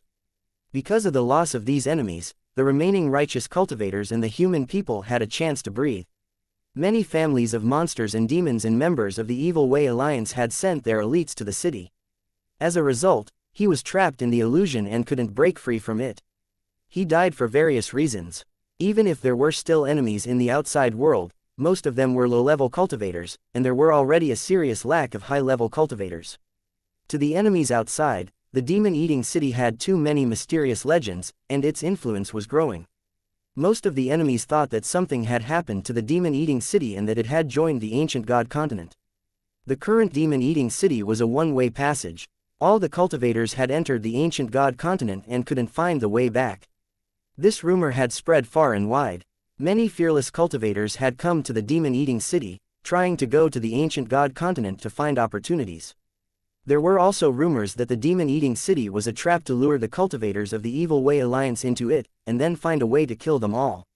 Most of the cultivators scoffed at this rumor. If the demon-eating city was really so powerful, it wouldn't have been defeated by the Evil Way Alliance. Rumors were flying all over the place, and it was difficult to distinguish between the truth and the lies. As the Demon Eater city became more and more mysterious, another rumor spread throughout the cultivation world. An ordinary farmer had entered the Demon Eater city by accident and left the city successfully. According to him, after he got lost, he had followed a straight road into the demon-eating city. When the people in the city saw him, they were all very surprised and then received him very warmly. The food was extremely sumptuous and delicious. There were even pieces of demon meat, but the farmer didn't dare to eat it. According to the farmer, the demon-eating city was full of powerful warriors and cultivators, and there were huge piles of demon bones under the city wall. They lived in special houses, and the city was full of exotic flowers and plants that could be used as medicinal herbs or food. There was also a giant tree that was 1,000 meters tall. It was called the Tree of Disaster, and it could grow fruits of all kinds of flavors. The farmer had stayed in the demon-eating city for several days. Because he missed his wife and children very much, he had offered to leave. Under the gazes of the residents of the Demon Eater city, he left the city that countless people yearned for and returned home without any obstacles. After this matter spread, it immediately caused a great sensation. Soon, cultivators came to visit and asked what was going on. The farmer told the truth, not daring to hide anything. Although the questioner was an evil cultivator, he didn't hurt the farmer on purpose, perhaps because he was afraid. It would not be worth it if the demon-eating city took revenge on him because of this. Not long after this incident, a large number of mortals headed to Stone Demon City in an attempt to enter the legendary city. They were probably the only ones who knew what their intentions were for heading to the legendary forbidden area without permission. After these mortals entered the illusionary realm, they never came out again. No one knew where they went. After this incident, the demon-eating city fell silent for a while, but the exploration attempts never stopped. Later, another merchant accidentally entered the Demon Eater city. After staying for a while, he returned to the outside world with a batch of goods. According to the merchant, the explorers who harbored ill intentions had all died on the way. He was able to enter and exit smoothly because he had no ill intentions. However, whether he could enter again would depend on his luck. It didn't take long for the merchants to head to the demon-eating city again, but they didn't return this time. As time passed, more and more rumors about the demon-eating city were spread, making it difficult for people to distinguish the truth from the lies. 2896 Leaving the demon-eating city. The Tree of Disaster in the Demon Eater city was now 1,000 meters tall and bore countless fruits every day. The food crisis that had been plaguing the entire city had been completely resolved, and there was even a surplus of food now. The fruits of disaster were stored as strategic resources in case of future needs. After experiencing a crisis, all the residents of Demon Eater City were more and more concerned about the food problem. No matter what, having enough food was the foundation of the existence of the demon-eating city. Although the residents of the demon-eater city already knew that the tree of disaster could be cut down and eradicated, no one agreed to do so. To the residents of demon-eater city, the tree of disaster was a hero who had helped them overcome their difficulties so that they would not go hungry. One could not be heartless. Even when facing a tree, one could not do something like hiding the bow after the birds were gone. Although leaving behind the tree of disaster might have a huge hidden danger, there would always be a way to solve the problem. Based on the current situation, the tree of disaster shouldn't have much of a problem in the next few decades. He dared to make such a decision because he had enough confidence. The current demon-eating city had completely gotten rid of its past disadvantages and was growing stronger at an incredible speed. It was no longer the demon-eating city that was afraid of the enemy, but the enemy that was filled with fear of the demon-eating city and was trying to avoid it. At the same time, there were many ordinary people who had come to the demon-eating city with the dream of cultivation. If one was lucky enough, they would be able to pass through the illusion and enter the demon-eater city, then continue to practice martial arts and pursue longevity. Those who didn't have any opportunities or had evil intentions would either return the way they came in a daze or die in the illusion. They had no chance to enter the demon-eating city. In the blink of an eye, another 2 years had passed. As usual, the residents of the demon-eating city left the city in groups to continue hunting the enemies in the illusion. However, just as he walked out of the city gate, he discovered that the sky was changing, as if a disaster was about to happen. Sure enough, in the next moment, a crack was torn open in the middle of the gray sky. An incomparably huge figure appeared from the crack and sized up everything on the ground with a cold gaze. God! The residents of the demon-eater city were screaming in their hearts. They felt their bodies turn stiff and they couldn't move at all. At the same time, he had a strong feeling that he was an insignificant ant in front of the legendary gods. That huge figure was indeed a god that was high up in the sky, and he often appeared in all kinds of books in this world. Now, for some reason, it had its eyes on the demon-eating city. While the residents on the ground were terrified, the figure in the sky was staring at the demon-eating city. There seemed to be a hint of doubt in the huge eye. "Are you looking for me?" A faint voice sounded as if they were having a casual chat, but it was enough for all the residents of the monster-eating city to hear. The one-eyed god's expression changed slightly, and he raised his fist and smashed it toward the city. His fist was incomparably huge and carried unparalleled power, as if it could destroy the entire world. Facing the fist that was descending from the sky, all the residents of the demon-eater city could only watch as it approached. At this moment, a huge rune rose up from the center of the demon-eater city. The rune turned into a beam of light and flew over the demon-eater city, colliding with the huge fist. Boom! The fist, which was larger than a mountain, instantly cracked when it collided with the rune. Whoosh! Whoosh! Whoosh! With the sound of collapse, the fist broke into pieces and scattered into countless pieces of stone. Like meteors falling from the sky, the broken rocks, which were accompanied by flames and thick smoke, kept falling to the ground. Because of the runes, the falling rocks didn't fall toward the demon-eater city. Instead, they all fell into the illusion. The enemies trapped in the illusion were met with a catastrophe once again. Rocks the size of mountain peaks fell to the ground, taking the lives of many unlucky people. The one-eyed god in the sky was shocked and angry when it saw its attack being dispelled. It suddenly opened its mouth. In the blink of an eye, his face turned purple-black, like a statue wrapped in lava. As it opened its mouth, countless shiny cracks appeared on its face, and lava gushed out of its mouth. The hot lava that fell from the sky almost covered the entire sky, as if it was going to cover the earth in flames. The residents of the demon food city, who had just avoided a disaster, fell into extreme panic again. Some of them even closed their eyes and waited for death. Meteorites falling from the sky might still have a chance of survival, but this sky-covering lava fire was simply impossible to dodge. Judging from the one-eyed god's target, it was obvious that he was going straight to the demon-eating city to bury the figure who was fighting him in the city. At this moment, a gray fog rose from the center of the city. When the mist flew into the sky and came into contact with the rapidly falling lava, a shocking scene happened. Like snow meeting hot water, the lava began to melt at a terrifying speed, disappearing in an instant. The anxious hearts of the residents of the demon-eater city finally settled down, and they heaved a sigh of relief. Indescribable confidence and surprise rose in the hearts of the residents of demon-eater city, and they all looked toward the center of the city.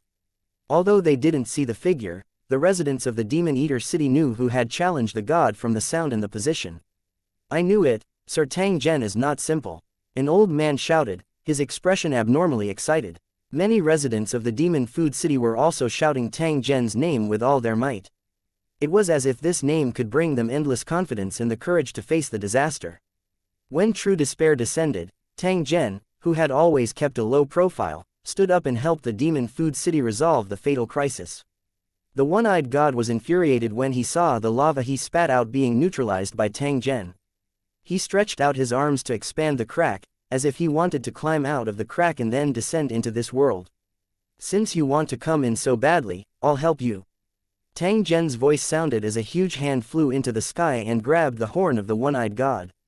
He pulled the god out of the crack as if he was pulling out a carrot. The one-eyed god let out an earth-shattering roar. It struggled continuously, but it was unable to break free from Tang Zhen's pull. Boom! The ground really did shake. The one-eyed god fell into an illusion and struggled to get up and fight back. But at this moment, the incomparably huge figure's expression changed, and fear appeared in its single eye. He roared at the sky, but no sound came out, as if he had been completely isolated in a transparent and sealed space. I originally thought that killing the enemy's divine servant would lead the enemy into a trap. I didn't expect these guys to be so cunning. They clearly knew my location, but they refused to descend to this world. It had obviously guessed that my strength had increased, and was afraid that its sneak attack would fail and end up losing its life. Moreover, you idiot, you actually came to take advantage of me, you really don't know what's good for you. Do you know that it's because I didn't take the initiative to hunt you down that you, a native god, can live until now? Tang Zhen's figure appeared in the illusion. He looked down at the one-eyed god from above and spoke with an unusually cold tone. The imprisoned one-eyed god's expression became more and more fearful, and his original ferocity turned into a pleading expression. You've come at the right time. This is my last gift to the demon-eating city before I leave this world. As soon as Tang Zhen's words left his mouth, the one-eyed god's huge figure turned into nothingness in the blink of an eye. The divine source was collected, and the broken divine spark was divided into 3 parts, which flew toward the 3 figures in the city. Lu Qing, blacksmith, Li Kangfang. They were stunned at first, then their faces were filled with ecstasy, knowing that they had obtained a great opportunity. The ground shook again, and an image that looked exactly like the demon-eating city separated from the real one. All the residents of the stone golem city, including the grass, trees, and stones, were all in the illusion of the city. At the very top of the sky, an extremely magical world slowly appeared in front of everyone. The phantom of the demon-eating city fell into that world, and with the infusion of the origin power, the original phantom became a real entity. The blacksmith, Lu Qing, Li Kangfang, and all the residents of the monster food city. They were busy in the city, as if they didn't realize that they were actually clones. Seeing this, the residents of the demon-eating city were completely petrified and didn't know what to say. When fate ends, it will disperse. I will leave today, so please take care of yourself. At this moment, Tang Zhen did not appear any different from usual. He had a smile on his face as he looked at everyone. After which, he gently waved his hand and bid farewell. Farewell, master. Lu Qing and the blacksmith saluted at the same time. Their expressions were excited and reluctant. They finally understood Tang Zhen's identity. Although he wanted to follow Tang Zhen, he could tell from his appearance that he did not have the intention of bringing the 2 of them away.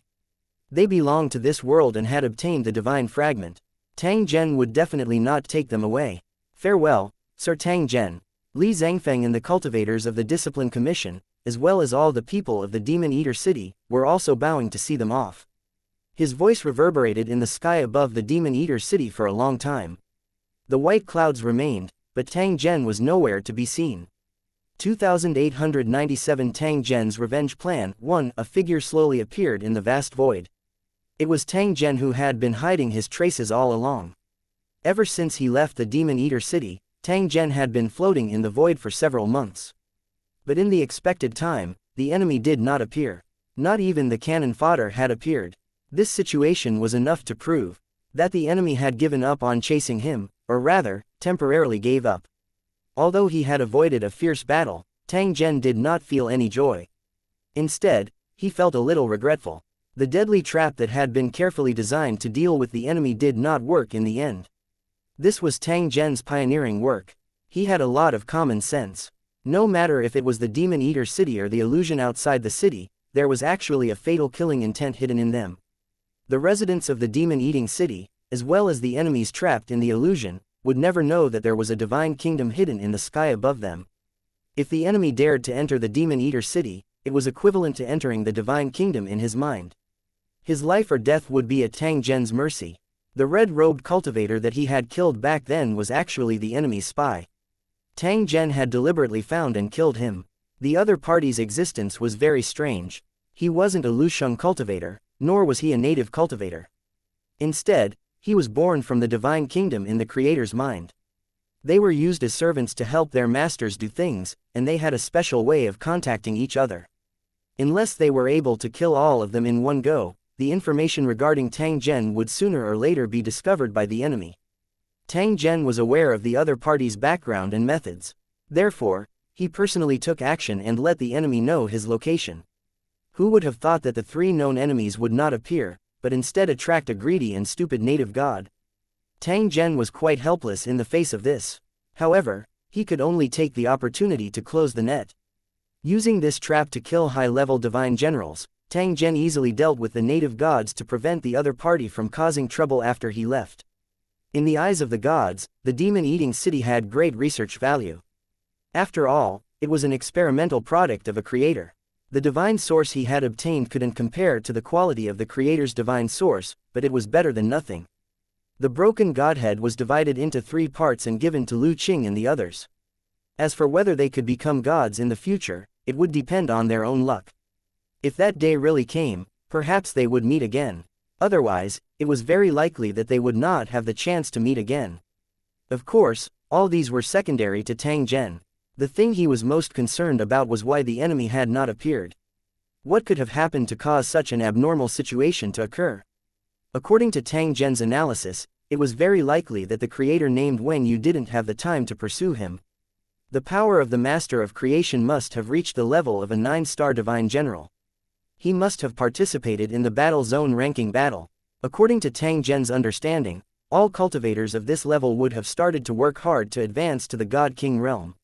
For example, the old lord of the Ocean Kingdom gave up on becoming a lord because he was prepared to do his best to become a God King. Who would have thought that the lord he had personally trained was a greedy and stupid fellow? For an unhonored promise, he had provoked trouble that he should not have. Not only did he cause heavy losses to the Sea Kingdom's territory, but he also lost his life and became a good nutrient for Tang Zhen to advance to the advanced divine general level. It was very likely that the Serene Inquiry creator was involved in the matter of advancing to the God King realm and didn't have the time to take revenge on Tang Zhen. There were priorities. He could not afford to make any mistakes in his advancement to the God King stage. The matter of killing Tang Zhen was not worth mentioning. In fact, from the beginning to the end, this had been a willful pursuit. It should be that Divine General Yaoan felt indignant and wanted to teach Tang Zhen a lesson. There wasn't any undying hatred. If the other party had the time, they would naturally chase after Tang Zhen. However, if they did not have the time, they could completely put this matter aside. He would wait until he had the opportunity to do so in the future. This kind of free will method was actually a kind of contempt towards Tang Zhen. He felt that Tang Zhen was not worth mentioning at all. Tang Zhen didn't care about the enemy's contempt. On the contrary, he felt that this was a good thing. At the very least, it would provide him with sufficient opportunities to grow. Of course, after the last confrontation, the enemy who had paid a heavy price would certainly not underestimate him as before. Tang Zhen was still able to retreat in one piece when faced with the attacks of 4 divine generals. It was obvious that he had already caused a serious shock to the enemy. At the most crucial moment, the gold-armored godly king appeared and scared off the ambushing divine general, asking serenity. Even so, Tang Zhen had still killed the Sea Kingdom's lord and severely injured divine general Whirlpool. How could the enemy not be frightened by such a powerful combat power? At that time, Tang Zhen was a mid-level divine general and was only one step away from advancing to the advanced level. However, he already possessed a rather terrifying combat strength. After devouring the Lord of the Oceanic Kingdom and the origin of Divine General Whirlpool, he would surely be promoted to a high-level Divine General. Under such circumstances, if the two of them attacked Tang Zhen, wouldn't that be no different from seeking death? After determining the reason why the enemy did not appear, the next thing that Tang Zhen had to do was to study how to launch a counterattack. Once a grudge was formed, there was no possibility of resolving it. Tang Zhen must end this matter. The problem was that he had just become a high-level divine general. Compared to the 9-star divine general Wen Yu, he was clearly still a long way away from accumulating experience.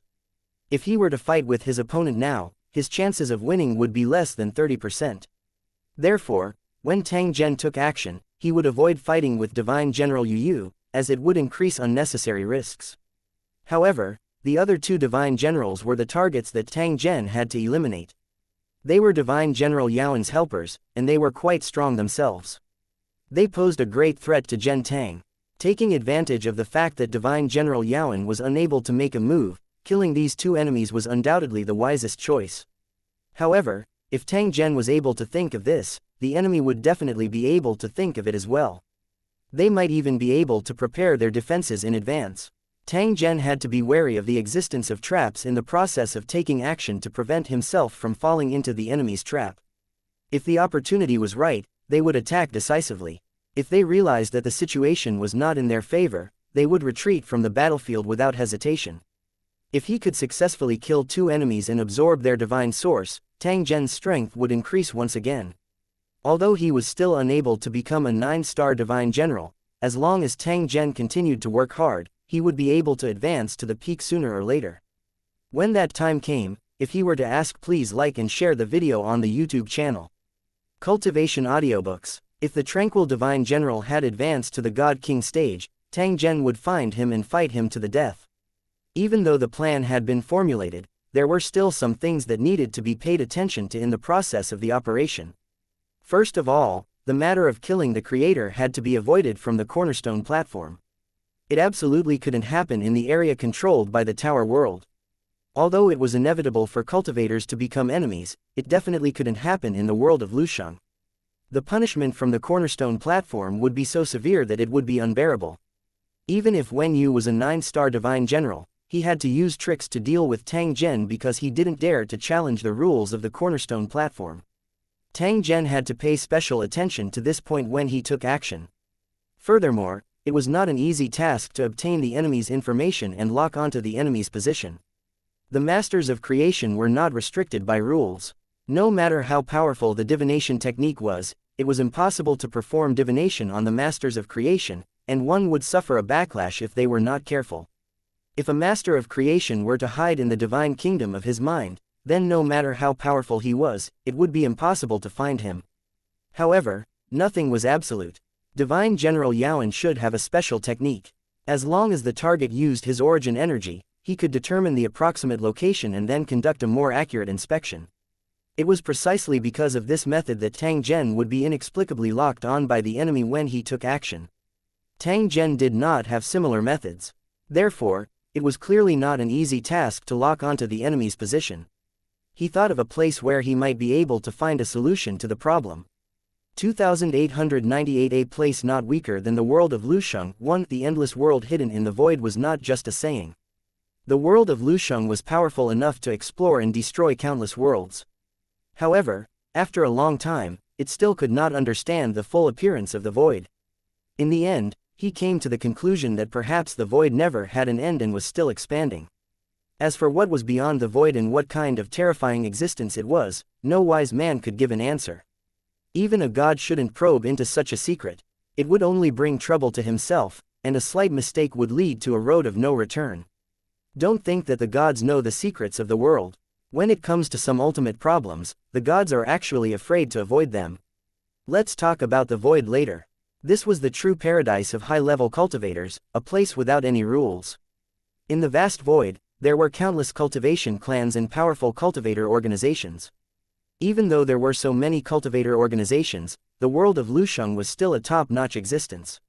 Few cultivator organizations could compare to it. Very few did not mean that there were none. According to the known information, there were several cultivator organizations that were not inferior to the Lusheng world. The destination of Tang Zhen's trip was a special world that had made its coordinates public and welcomed all cultivators to come. There were very few cultivator organizations that dared to disclose the void coordinates of their world to the public to prevent any accidents from happening. If they dared to make it public, it meant that they had strong self-confidence and were not afraid of any malice or invasion from the outside world. After making up his mind, Tang Zhen started his journey. Under normal circumstances, a long journey in the void would be filled with darkness and silence from beginning to end.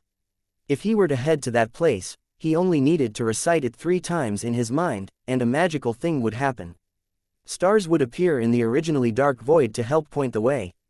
Whenever he thought of it, there would be a response, even if he was in the void. This was no longer as simple as being mysterious, but represented a great divine power. It could be said that the world itself had a powerful divinity. It wasn't an ability that an ordinary god possessed, but an ability that surpassed the level of a god-king and reached an even higher realm. Such a powerful god was rare, and cultivators in many worlds had never heard of him. It could be said that only by entering the void would one understand the vastness of the world and the meaning that there would always be someone stronger among the strong. Having such a god on their side was proof of their strength. They would only bully others, and few enemies would dare to provoke them.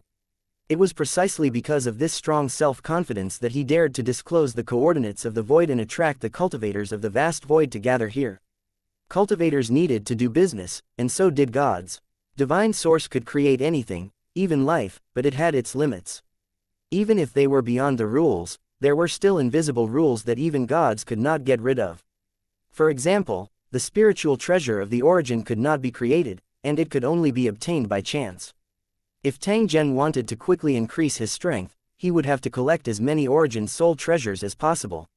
The more the better. However, divine items were hidden and were not easy to obtain. In all the major worlds, there were ordinary people who had origin spiritual treasures, but they never knew about it. At the end of the day, this kind of treasure was only useful to gods. Ordinary people would not be able to get much help from it. It was like an ant's nest with a precious gem, but the ant would never be able to enjoy the value of the gem. Even if a cultivator obtained an origin spiritual treasure, he would never sell it. Instead, he would be given priority to use it. However, the place that Tang Zhen wanted to go to really had an origin soul treasure for sale. Moreover, it had appeared more than once. It was said that there was once a cultivator from Lu Cheng who stayed in that place for 100 years and collected 12 original spiritual treasures. This pile of origin spirit treasures could make the cultivation of a creator even more powerful, and the more he cultivated, the more benefits he would obtain. The reason for this was that treasures like the spiritual treasure of the origin were most suitable for the cultivators of Lu Cheng. Most of the cultivators in other plane worlds would refine their original spiritual treasures into weapons. It seemed to be a waste of God's gift, but considering the difference in their cultivation systems, this method was actually not a waste. When there were enough weapons to use and they happened to obtain an original soul treasure, they could sell it or exchange it for something they wanted. In addition to the spiritual treasures of the origin, there were also a large number of extraordinary people in this world. What Tang Zhen couldn't do, these cultivators might be able to do it. They might even be better than he imagined. For example, he could use special methods to lock onto the position of certain enemies or simply sell this secret technique. In the following period of time, Tang Zhen followed the coordinates in the sky and continued to advance in the predetermined direction. On the way, when they passed by a coordinate, Tang Zhen specially observed it for a moment, wanting to see what the coordinate was. Then, he saw a rather strange object appear in his consciousness. It was a kind of smoke-like existence that kept changing its shape. One second it was smoke, the next it would become a colorful crystal. There were also some other signs of life, such as a lizard's tail or half a human face. When it noticed Tang Zhen's observation, the object immediately reacted and conjured a huge mouth. "Hello, sir. Your guide is at your service. What can I do for you?" It actually took the initiative to greet Tang Zhen politely. Its tone gave off an extremely refined feeling. "Hello, guide." Tang Zhen nodded and continued to ask, "Please like and share the video on the YouTube channel Cultivation Audiobooks." The other party, "How long will it take to reach the destination?" Perhaps cultivators often asked similar questions, so the guide immediately gave an answer without any hesitation. "If you go alone, it may take a long time, because our world is located in a moving abyss in the void. However, when you call for a guide, you don't need to go through so much trouble. We'll build a special passage for you in the void. It'll only take a short time to reach the destination, and you won't have to look for it again." According to the guide's explanation, their existences were actually equivalent to void teleportation formations. The cultivators seemed to be traveling by themselves, but in reality, they were inside the transmission channel and walking in the transmission wormhole that folded in half. For a distance of 100 million kilometers, perhaps they only needed to travel less than 10,000 li to easily reach their destination. Of course, the actual distance was definitely more than hundreds of millions of kilometers, and the guide had even mentioned the moving abyss. The moving abyss in the void was a truly hidden and dangerous place, an existence even more dangerous than the void. It was one with the void, and when it moved, it was silent. There was no way to detect any abnormality. However, this kind of special abyss could devour anything it touched. Cultivators jokingly called it the void trash can. Although the name was funny, once one fell into the abyss of the void, it often meant that they were in a desperate situation. One could only run around in the darkness, but could not find the exit at all, because the exit of the void abyss was constantly changing. Escaping depended entirely on luck. The exit might be in front of them 1 second, but they might change locations the next. Entering the void abyss by mistake was definitely an extremely unlucky thing. At the same time, it was also a situation that void travelers were most afraid of encountering. However, the place that Tang Zhen wanted to go to actually existed inside the void abyss. The place that others avoided like the plague was actually the old nest of that world. However, it was precisely because of this that it was enough to prove the other party's strength. Even the void abyss was nothing to him. 2899 Extreme Spirit Realm. These void guides were created by the thoughts of gods and were extremely mysterious existences. Unlike the living beings that were born in the divine kingdom in the mind, these living beings that were born from thoughts did not have the functions of normal living beings. It was formed with a single thought, and it would also dissipate with a single thought, as if it had never existed. A guide could appear in the area that the gods will thought of, helping travelers light up the way. To the enemy, this was definitely a terrifying ability. No one could avoid this kind of tracking. If Tang Zhen had such a method, the enemy only needed to have a thought related to him and his true body might be able to instantly descend. At that time, even if the enemy was hiding in the God Kingdom, Tang Zhen would be able to find him. A thread of anticipation rose in Tang Zhen's heart. He wondered if he could learn a similar technique in that world. Even if it was a weakened version, he could still accept it. Tang Zhen continued to move forward after parting ways with the guide. This time, he didn't know how far he had walked before the boundless darkness suddenly disappeared, turning into a light purple color. It was like chaos, filled with endless hope. There were also streams of colorful light that wandered in this vast space, like the most lively and happy fish. If one observed carefully, they would see that there was something similar to life inside these colorful objects. The flowing lights came in different sizes. When they touched the light balls that were as big as islands, they could see all kinds of strange things inside through the transparent shell. In other words, the interior of these light balls were mysterious worlds. No one could say clearly what the flowing light was. From the moment the space was born, these special life forms had already existed. As he advanced in this sea of light purple, he felt as if time had slowed down, as if there was no end to it. Tang Zhen knew that he was about to arrive at his destination when the light in front of him became increasingly dense and the space became increasingly bright.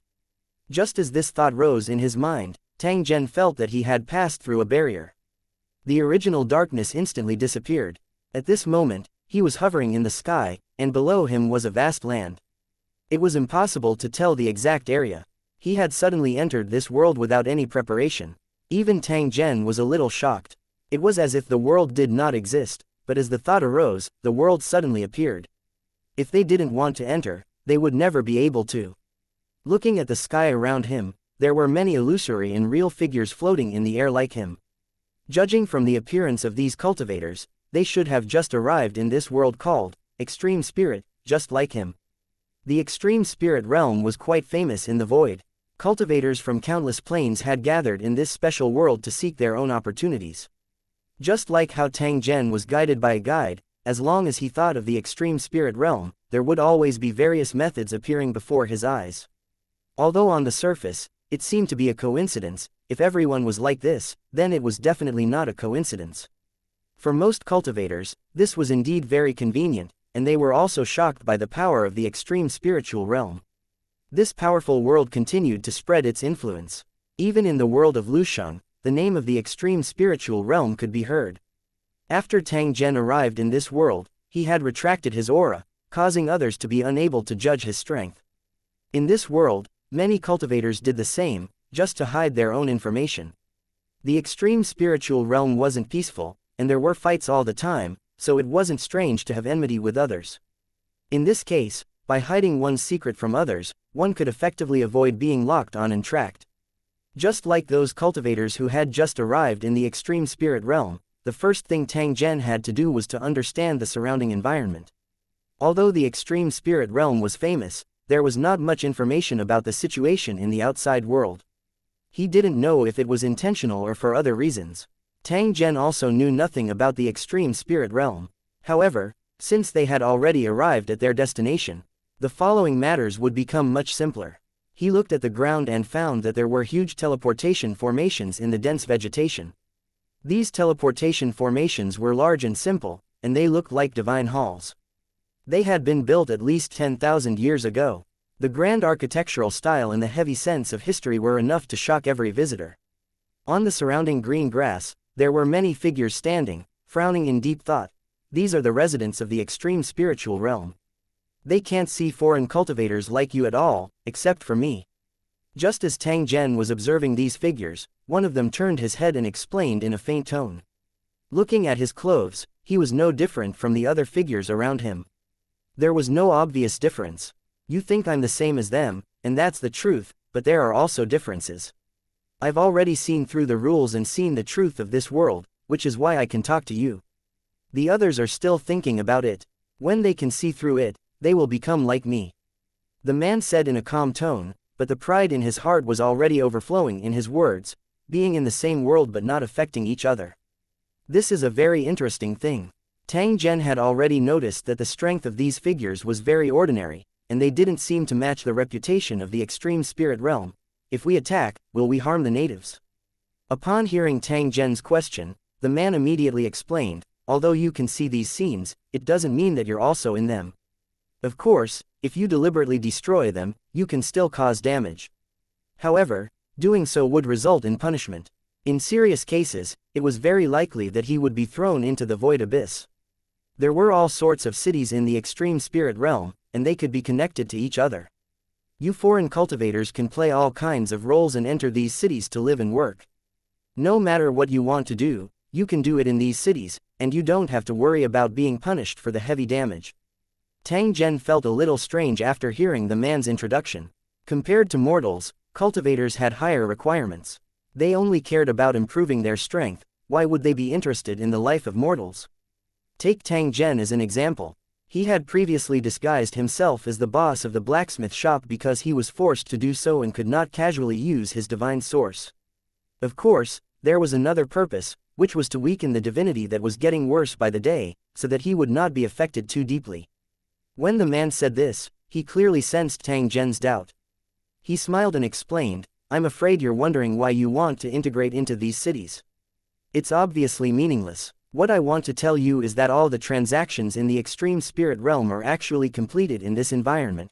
Outsiders like you will all play different identities and complete the things you want to do in these cities. As for why it's like this, I'm not very sure. Perhaps you can find the answer yourself. I've already introduced you to everything that needs to be introduced. Welcome to the extreme spirit realm, sir. I wish you all the best. 2,900 An unexpected surprise. One after the man finished speaking, he walked to a chair and slowly sat down. The carefree look he had when he talked and laughed just now no longer existed. It was as if he had just been possessed. Tang Zhen retracted his gaze and looked at the teleportation array in front of him. He had a feeling that he had yet to come into contact with the real extreme spiritual realm. The vast world, under his feet, was only the surface. It was definitely not the real extreme spiritual realm. However, Tang Zhen didn't care. As long as he could achieve his goal, so what if he couldn't see the true extreme spirit realm? As he walked into the temple, Tang Zhen saw many ancient murals that depicted all kinds of life. Some were grotesque and variegated, some were strange and sinister, but they all looked very lifelike. Inside the huge temple, such scenes filled the walls, and there was nothing else. Just from the surface of these murals, there was no abnormality at all. It was estimated that one would have to be in one to figure out the secret. Tang Zhen did not waste any time. He randomly chose a mural and walked toward the wall. Just as he was about to touch the wall, Tang Zhen was like fading ink as he slowly blended into the mural. In the blink of an eye, he had already left the temple and appeared in a desert. There was nothing but rolling yellow sand, and no plants could be seen at all. There was only a line of strange footprints that extended forward. The scene in front of him was no different from the real world, so it was definitely not an illusion. Could it be that every painting in the temple is actually a real world, and then connected to each other? Tang Zhen thought in this manner in his heart. At the same time, he advanced forward in an attempt to find a place with dense human population. Then, he discovered that his cultivation was not restricted, and he could easily use his full strength. It didn't take long for a huge creature to appear in front of them.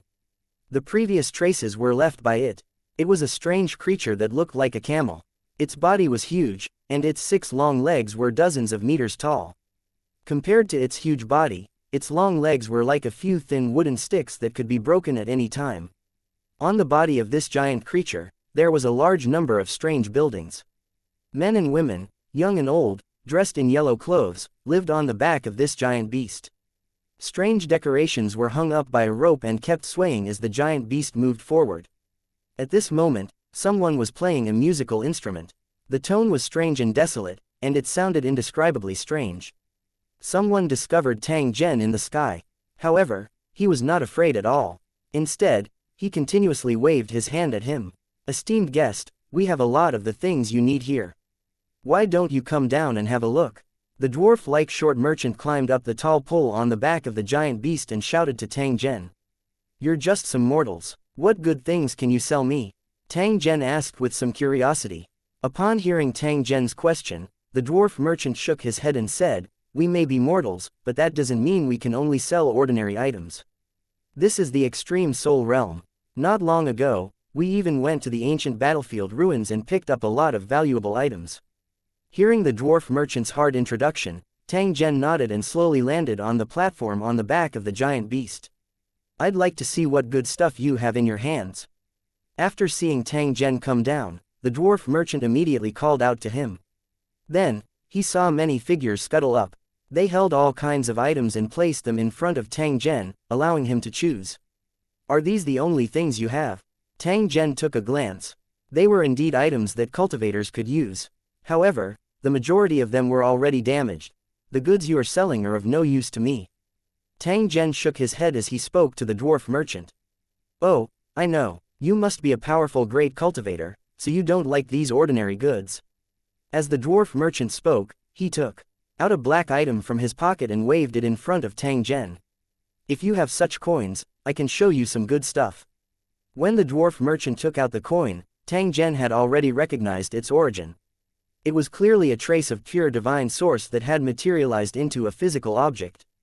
Such a small amount was insignificant to Tang Zhen, but looking at the dwarf merchant's expression, he clearly regarded it as an extremely precious thing. The other party's reaction was not strange. A high-quality divine source could indeed be considered a treasure. Whether it was used to improve one's strength or to forge a divine weapon, it would be of great help. When worn by ordinary people, it could also prolong their lives. "I do have this thing, but are you sure your goods are worth this price?" Hearing Tang Zhen's doubts, the dwarf merchant became angry and anxious.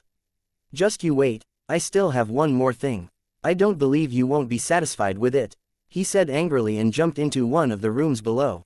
He pulled out an item that was taller than him. Clang, clang. After throwing the item on the ground, the dwarf merchant looked at Tang Zhen with an expression of, "What do you think?" Tang Zhen didn't pay attention to the dwarf merchant. Instead, he looked at the item on the ground and discovered that it was an ancient battle sword. The handle was about half a meter long, and the blade was about 1.5 meters long. The surface of the blade was covered with runes of various sizes. The saber looked ordinary, but it was made of extraordinary materials, which were obviously original spirit treasures. The original source spirit treasure was also divided into different grades. The material used for this weapon should be of the lowest grade. But even so, it was still priceless. Tang Zhen was shocked by his luck. How did he encounter such a good thing when he had just arrived in the extreme soul realm? Could it be a trap? Tang Zhen involuntarily laughed involuntarily when he thought of this. Using meat buns to hit a dog was bound to be a one-way trip. It would always be like this. If it was really a trap, Tang Zhen hoped that there would be as many as possible. That way, he would be able to swallow it with a peace of mind. This thing is not bad. Let's talk about the price. Tang Zhen looked at the child and spoke in an indifferent tone. This is my most valuable treasure. I've had it appraised before. Although the quality is average, it should have been made from very precious materials. Since you want to buy it, then give me 15 or 20 divine coins. No bargaining, no problem, deal. As soon as Tang Zhen's voice fell, the saber fell into his hand. It was impossible for the dwarf merchant to go back on his word. Yingluo, I seem to have suffered a loss. The dwarf merchant's face was dejected. It was obvious that Tang Zhen had agreed too quickly, making him feel that he had made an error in judgment. Tang Zhen obviously wouldn't give up on the deal. No matter how depressed the dwarf merchant was, he could only brace himself and continue the deal. If you don't have enough divine currency, this deal can be cancelled. I won't think you're untrustworthy, hee. Before the dwarf merchant could finish his words, he saw Tang Zhen raise his hand and throw out a pile of round purple coins. The same amount of divine source could be shaped into any shape, and whether it was round or flat depended on one's mood. Alright, it belongs to you now, lucky guy, the dwarf merchant muttered as he received the money from Tang Zhen. However, a smile still flashed on his face. It seemed that he was very satisfied with this deal. He definitely didn't lose anything. As he watched the dwarf merchant carefully keep the money like a miser, Tang Zhen casually asked, "Aren't you afraid that the other party will rob you when you do business with a cultivator?" Upon hearing Tang Zhen's question, the short merchant chuckled and said, "In the past years, I've been robbed by cultivators more than 5,000 times and died more than 3,000 times, but it still didn't affect my business. This is the extreme spirit realm. We can be resurrected after we die, but it's different for you outsiders. If you commit too much evil, someone will deal with you and give you severe punishment. So, even if you're a god, I can do business with you fairly and reasonably. This is the characteristic of the extreme soul realm." 2901 A Special World 1. The dwarf merchant's answer explained why they were not afraid of trading with cultivators. It was obvious that they had something to rely on. Since they could be resurrected from the dead, they naturally did not need to fear cultivators. If they were killed by cultivators, they wouldn't have to bear too much losses, but the murderer must be severely punished. As time went by, even an ordinary merchant would be able to trade on equal terms with the gods. This was the rule of the extreme spiritual realm. If foreign cultivators wanted to bully the weak here, they would definitely make the wrong decision. However, if one followed the rules, the extreme spiritual realm was an excellent place to find rare treasures in the outside world. For example, the deal just now, Tang Zhen could definitely be considered to have made a big profit. Even if the price was 100 times higher, he would not suffer a loss. Where can I find similar products? The purpose of Tang Zhen's trip was to search for treasures and find a method to locate the enemy. In the following time, he still had to continue searching until he achieved his goal. If you're lucky enough to meet a merchant like me, you might be able to buy it from them. The premise is that you're lucky enough. Not everyone can be like me and have such good stuff in their hands. You can go to other cities. Don't always stare at the big places. You can also go to the small places. Perhaps in the streets, in some unremarkable village, you can buy the thing you dream of." The dwarf merchant's tone was indifferent, as if he was passing on his experience. He had an enigmatic expression. However, he didn't know that unless he met a customer like Tang Zhen, it would be very difficult for him to sell his products. "Many thanks." Tang Zhen nodded. After bidding farewell to the dwarf merchant, he continued to move forward. A deity could travel 10,000 miles with a single thought. Tang Zhen soon arrived at a city. The city had been weathered by wind and frost, leaving countless traces of war. It had existed in this desert for countless years. He didn't use his psyche to scan the city. Instead, he quietly landed on the street and began to observe his surroundings. The streets were filled with people, and everything seemed normal. Unless they deliberately revealed their original form or dressed too abnormally, it was difficult to tell who was a foreign cultivator or a native among the pedestrians. Even foreign cultivators wouldn't deliberately reveal their identity and cause unnecessary trouble for themselves. The extreme spiritual realm wouldn't care about the fights between foreign cultivators, even if they were killed. However, if they caused any damage to the extreme spiritual realm, they would be held accountable by the cultivators of the extreme spiritual realm, and they would be punished without mercy. If it wasn't necessary, no one was willing to cause trouble. In this case, it was best for foreign cultivators to hide their identities so as not to be targeted and robbed by other foreign cultivators. If he lost his life after being robbed, then he would be really unlucky. Even Tang Zhen himself would not easily reveal his identity as an outsider. Instead, he would try his best not to attract attention. In fact, as long as he displayed his true strength, few cultivators in the extreme spiritual realm would dare to provoke him. Unless many parties were also gods, or they really didn't know what was good for them, it was impossible for disputes to occur.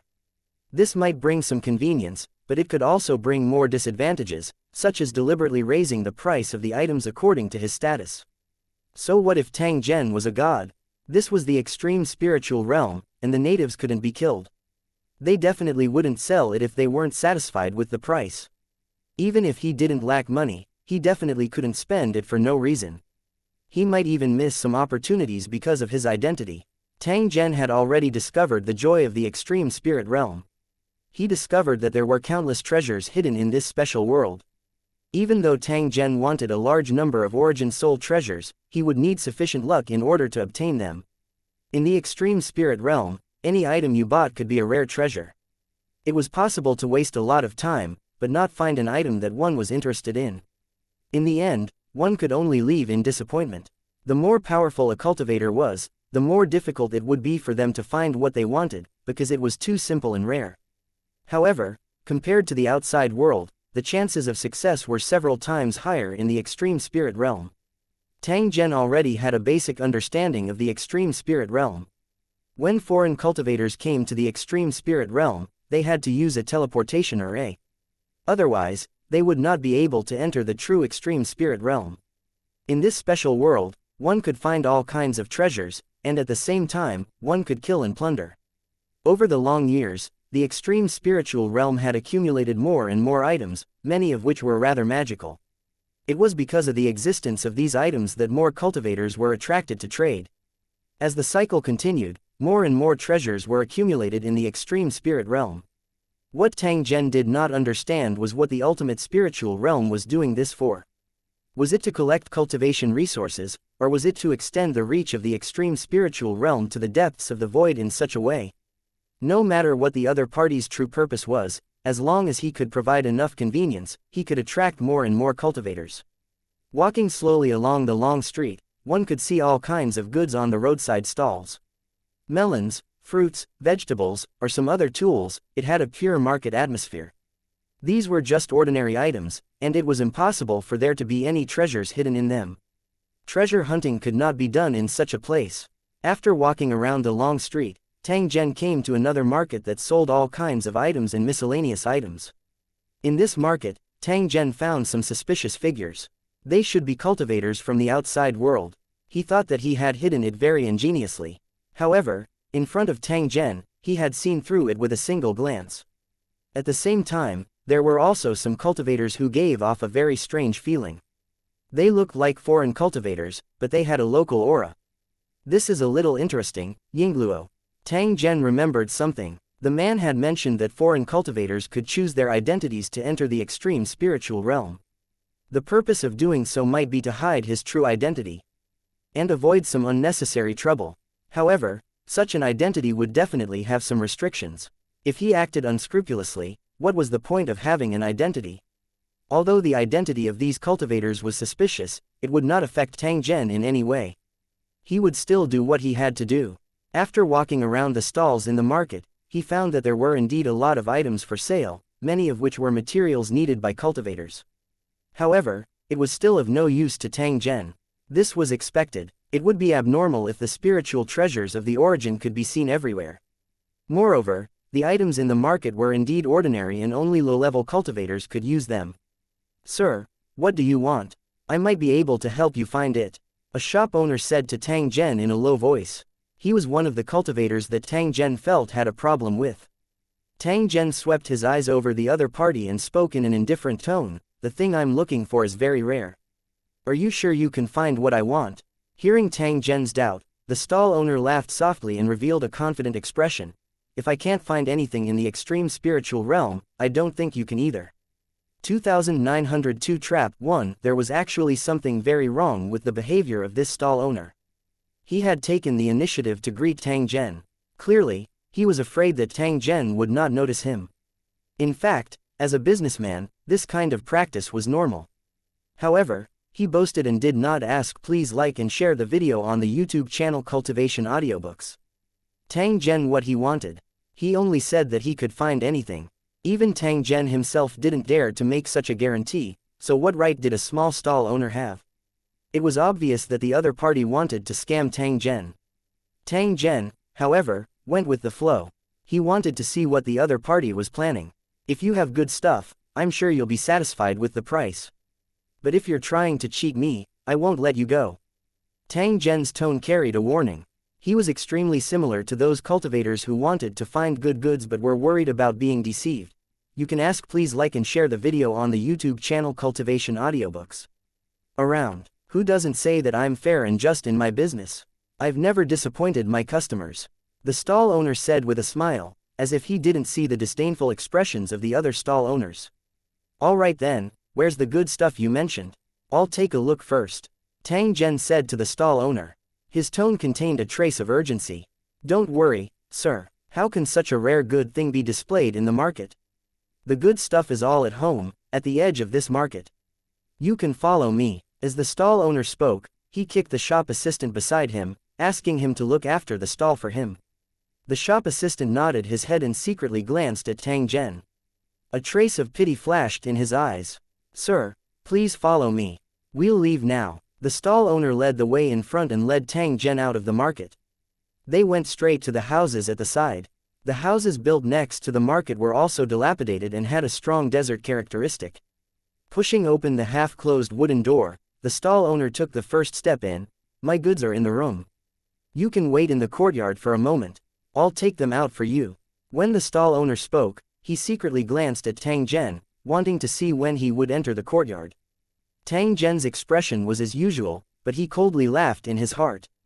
The moment he walked into the courtyard, the surrounding scene suddenly changed. It was pitch black, as if the void had descended. If ordinary cultivators were to encounter such an incident, they would fall into a state of panic and be subdued by the following methods.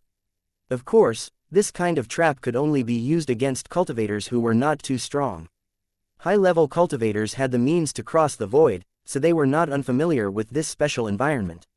Ha ha ha, take him down. The stall owner who had pretended to enter the room immediately turned his head and shouted loudly. At the same time, he threw an item at Tang Zhen. It was a pocket-sized cage that continuously grew in size in midair as it went straight for Tang Zhen. Two more figures jumped out from the side. One was tall and one was short, one was fat and one was thin. They aimed at Tang Zhen and launched an attack. Looking at their actions, they did not hold back at all. They clearly wanted to kill Tang Zhen on the spot. The three of them were skilled in cooperation and their methods were fierce. It seemed like this was not their first time. This was a group of repeat offenders who specialized in killing and robbing people, as well as harming foreign cultivators who had just arrived. In the past years, who knew how many vengeful souls had fallen in this small courtyard? Tang Zhen, who was at the entrance of the courtyard, seemed to have entered a sluggish state. He was unable to move at all. His current appearance was no different from the other victims. The three-man team that was involved in the ambush couldn't help but be overjoyed when they saw this and immediately accelerated their attack speed. Go to hell. After the stall owner threw out the cage, he once again took out a javelin-like weapon and threw it at Tang Zhen, who was in the cage. Who knew that the moment the weapon touched Tang Zhen, it would directly pass through without causing any damage at all. The two accomplices, one on the left and one on the right, had their eyes wide open at this moment as they stared unwaveringly at Tang Zhen in the cage. He wanted to continue attacking, but his body could not move at all. You've overestimated yourself, Tang Zhen coldly said. Soon after, he saw that the javelin seemed to be controlled by someone as it turned around and shot towards the stall owner. Not good. The stall owner screamed in fear when he saw the weapons coming at him. He quickly dodged to the side. At this moment, there was only one thought in his mind, and that was that he had misjudged. This foreign cultivator was obviously a newbie, but his strength was not simple. He was very likely to be a true expert. However, it was also because of this that he felt even more depressed. Since they were so powerful, Why did they come to such a low-end market? Were they bored to death? A blood-curdling screech rang out as the stall owner's body was pierced through and he was nailed to the wall. An invisible force bound the stall owner, causing him to struggle in vain, but he was unable to move an inch. The metal cage imprisoning Tang Zhen had also shattered in an instant. The other two enemies were also nailed to the wall. Seeing their companion's miserable state, the three cultivators' hearts turned cold. They knew that they were completely doomed today. "Sir, please spare our lives. We are willing to pay the ransom. Please let the three of us go." The stall owner didn't want to wait for his death and immediately begged for mercy. The other two cultivators did the same. They could be ruthless to their targets without the slightest bit of sympathy, and when their lives were threatened, they could beg for mercy without dignity. It seemed despicable and shameless, but it could live longer. It was really a scourge in the cultivation world. Tang Zhen ignored the other party's begging for mercy. Instead, he sized up this courtyard and discovered that it had already been completely blocked by an array. Even if the courtyard was turned upside down, there was no abnormality from the outside. No wonder they were so unscrupulous. "You three are all foreign cultivators?" Tang Zhen looked at the stall owner and asked in a cold voice. "No, we're natives, not foreign cultivators." The stall owner hurriedly opened his mouth and answered Tang Zhen before his two companions could. "That's right, we're all natives." The two cultivators at the side fought to be the first to speak. They were afraid that Tang Zhen would not notice them. The reason they said this was to prevent Tang Zhen from attacking them. Once they killed the natives, they would be punished by the cultivators of the extreme spirit realm. Even if he couldn't kill her, he would still be punished. Accepting the ransom was undoubtedly the best solution. Even though he was in danger, the stall owner was still scheming. This had obviously become a habit. "Native," Tang Zhen coldly laughed as he swept his gaze over the stall owner.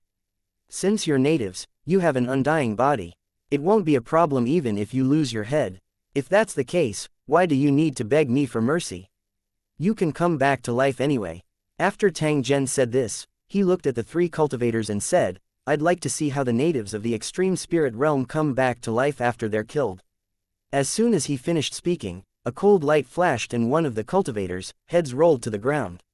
The battle blade that he had just bought from the dwarf merchant had absorbed the blood of a cultivator in Tang Zhen's hands for less than 2 hours.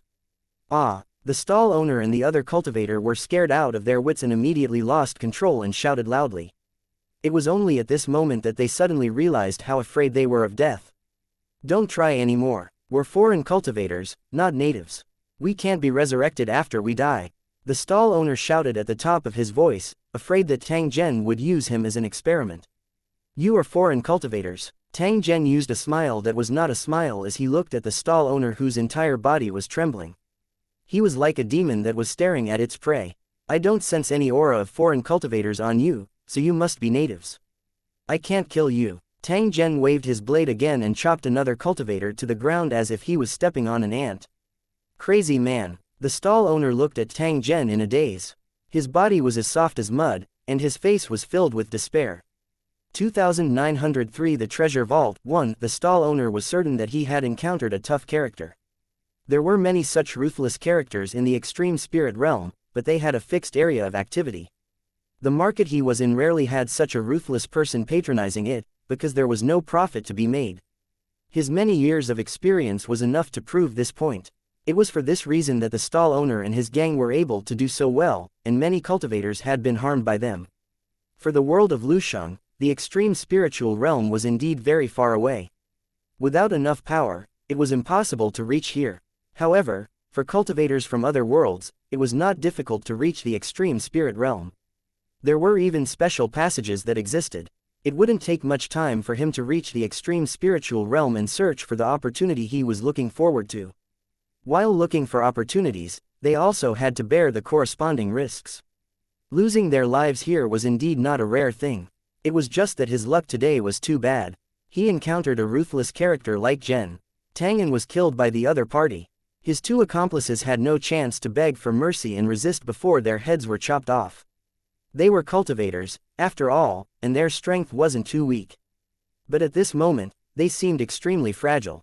It wasn't that they were too weak, but that the enemy was too strong, so strong that they couldn't resist at all. The stall owner's heart was like dead ashes. He knew from the looks of it that it would soon be his turn. He was used to taking other people's lives, so he cherished his own life more and more. At this moment, he was extremely frightened. Especially when he had accumulated a lot of ill-gotten wealth but had not enjoyed it, the stall owner was even more reluctant to give it up. No, I have to stabilize the other party and then find a way to escape. Even if you have to pay a huge price, don't feel heartache. As long as you're still alive, you'll get your revenge sooner or later. The stall owner thought in his heart. He sneaked a glance at Tang Zhen and began to wail and wail. Your Excellency, I beg you to spare me. I really don't want to die. The stall owner wailed loudly and kept begging Tang Zhen, not caring about his image at all. What image was there to maintain when their lives were about to be lost? I have a lot of treasures, which can be said to be priceless. As long as you can spare my life, I can offer all these treasures to you. After wailing for a long time, the stall owner finally heaved a sigh of relief when he didn't see the saber fall.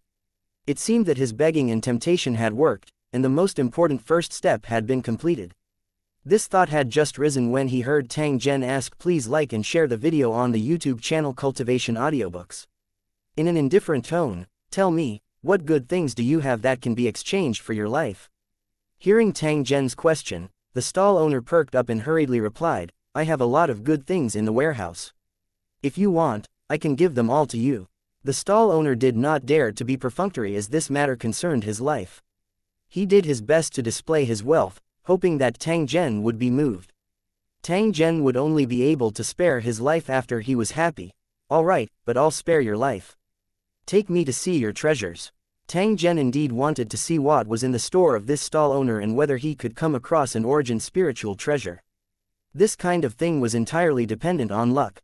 Now that he had the opportunity to obtain it, he definitely couldn't miss it. As for this stall owner in front of him, he wasn't even worth mentioning. As long as Tang Zhen was willing, he could cause him to die without an intact corpse with a single thought. Tang Zhen casually waved his hand, and the force restraining the stall owner disappeared. The stall owner finally fell from the wall. The stall owner treated his wound and thanked Tang Zhen repeatedly. The surprise of surviving a disaster almost made him cry with joy. However, he knew in his heart that this did not mean that he was safe. His life was still hanging by a thread. I have to think of a way to get rid of this lunatic. It's best if I can kill him. A cold glint flashed in the stall owner's eyes as he plotted in his heart. Although the stall owner wished he could hack Tang Zhen into 1,000 pieces, he did not dare to reveal any of his thoughts. He did not want to reveal any flaws and get killed by the angry Tang Zhen. The warehouse is not here. It's somewhere else in the city. Please follow me, sir. As the stall owner spoke, he once again led the way. Different from before, his mood was extremely complicated this time. He was worried that he would be killed by Tang Zhen with a knife. Before today, every time he led the way, he would ponder about the gains after the operation was successful, and his heart was full of anticipation. But this time, there was a demon king behind him who could take lives at any time. It could be said that every step was filled with trepidation, and every step was extremely difficult. After walking out of the courtyard, the two of them passed through the market, immediately attracting the attention of the surrounding people. In this city, cultivators were not uncommon, but open battles were rare. The stall owner was injured and Tang Zhen held a knife in his hand. One look and it was clear that he had just fought a battle. The stall owners in the market had strange expressions on their faces when they saw this scene.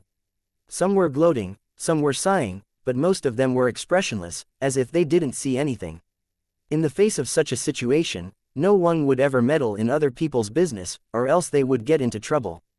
The shop assistant of the stall owner had long gone into hiding, and no one knew where he had run off to. As expected, people in this line of work were all cold-blooded and heartless. After seeing their companions in trouble, their first reaction was to protect their own safety. The two of them crossed a long street and soon came to an area densely packed with houses. The streets were getting less and less crowded. The warehouse is here, in that big yard. The stall owner pointed at the house in front of him and said to Tang Zhen in a low voice. He appeared to be in fear and trepidation. Will you set up a trap to deal with me like you did just now? Tang Zhen's tone was faint, but the stall owner was greatly shocked. No, how could I? I wouldn't dare to even if you beat me to death. The stall owner hurriedly explained loudly, afraid that Tang Zhen would raise his hand and cut off his head. Tang Zhen snorted and did not say anything else. The stall owner had a look of fear and trepidation as he came to the front door of a courtyard and greeted the guards at the door. This is a rented treasure vault. Anyone can store the treasures they don't need here. They only need to pay a storage fee. As the stall owner explained, he took out a token-like item and showed it to the guard. Looking at the stall owner's wound and then sweeping a glance at Tang Zhen behind him, the guard's expression had a judgmental look. "Remember, don't cause any trouble," the guard said in an indifferent tone. He glanced at Tang Zhen, clearly reminding him. The tightly shut door was opened, and the two of them walked in. In front of them was a long passage. The stall owner walked in front with his head lowered. In the long passage, only the sound of footsteps echoed. There was no other sound. "You look very nervous," Tang Zhen's voice sounded out, causing the stall owner's body to slightly stiffen. "Your Excellency, I am indeed very nervous." The stall owner's tone seemed to be very honest, but his violently trembling body had completely betrayed him. He was indeed very nervous. He was worried about what would happen next and that he would lose his life. "Stop pretending. Where's your helper? Why don't you show yourself?" he asked. Tang Zhen coldly said as he looked at the tunnel in front of him. With a flash of light, the stall owner disappeared and was replaced by a giant beast. It stared at Tang Zhen and emitted a low roar. After which, it pounced over viciously. Small tricks. Tang Zhen did not dodge at all. Instead, he directly faced the huge beast as the battle blade in his hand swept out.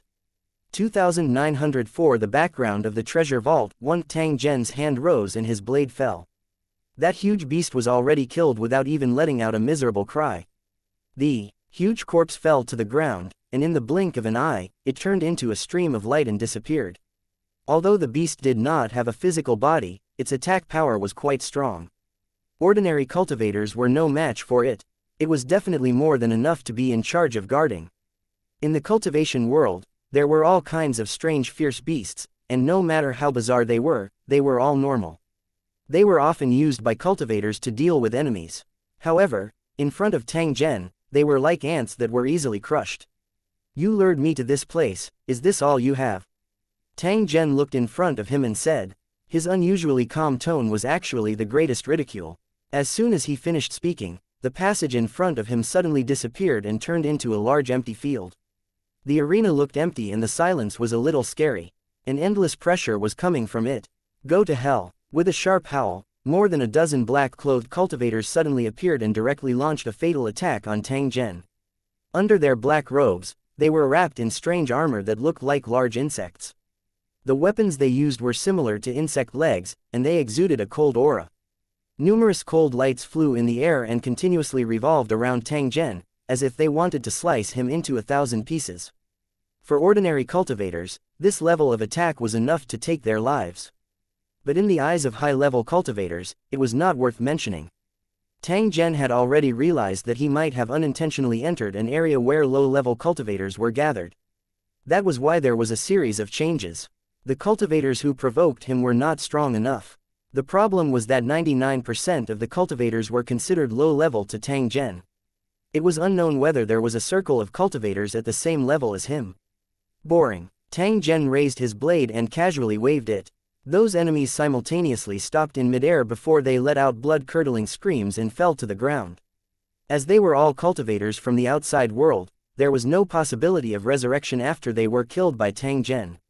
The seemingly fierce killing formation actually collapsed in an instant, so fast that the enemy could not react at all.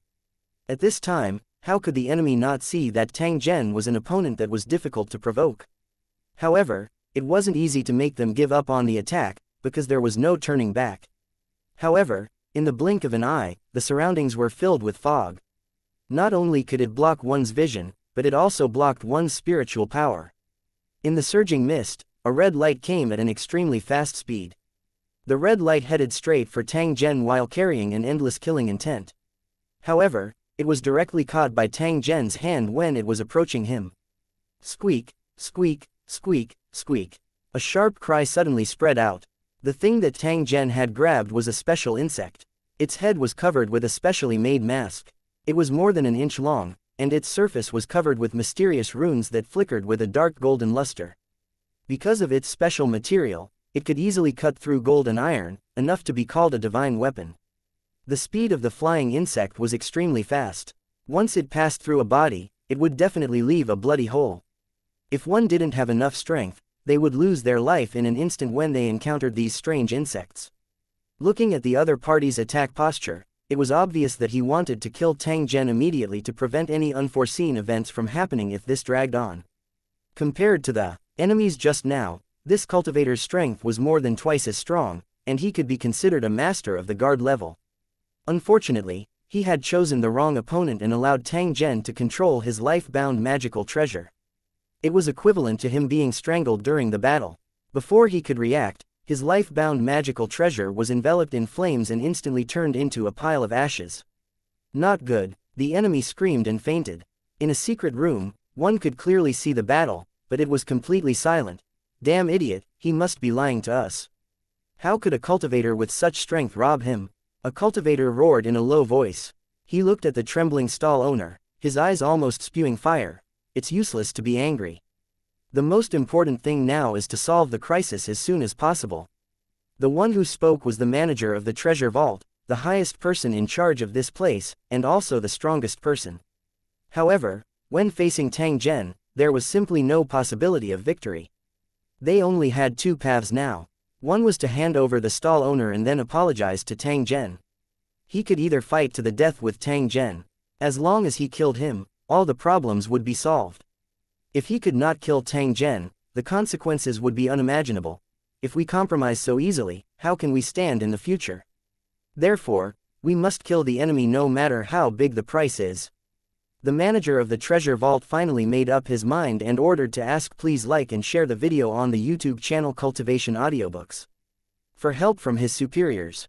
This organization called the Treasure House was a chain organization. Because of its special storage and transmission function, cultivators could store and retrieve items even in different places.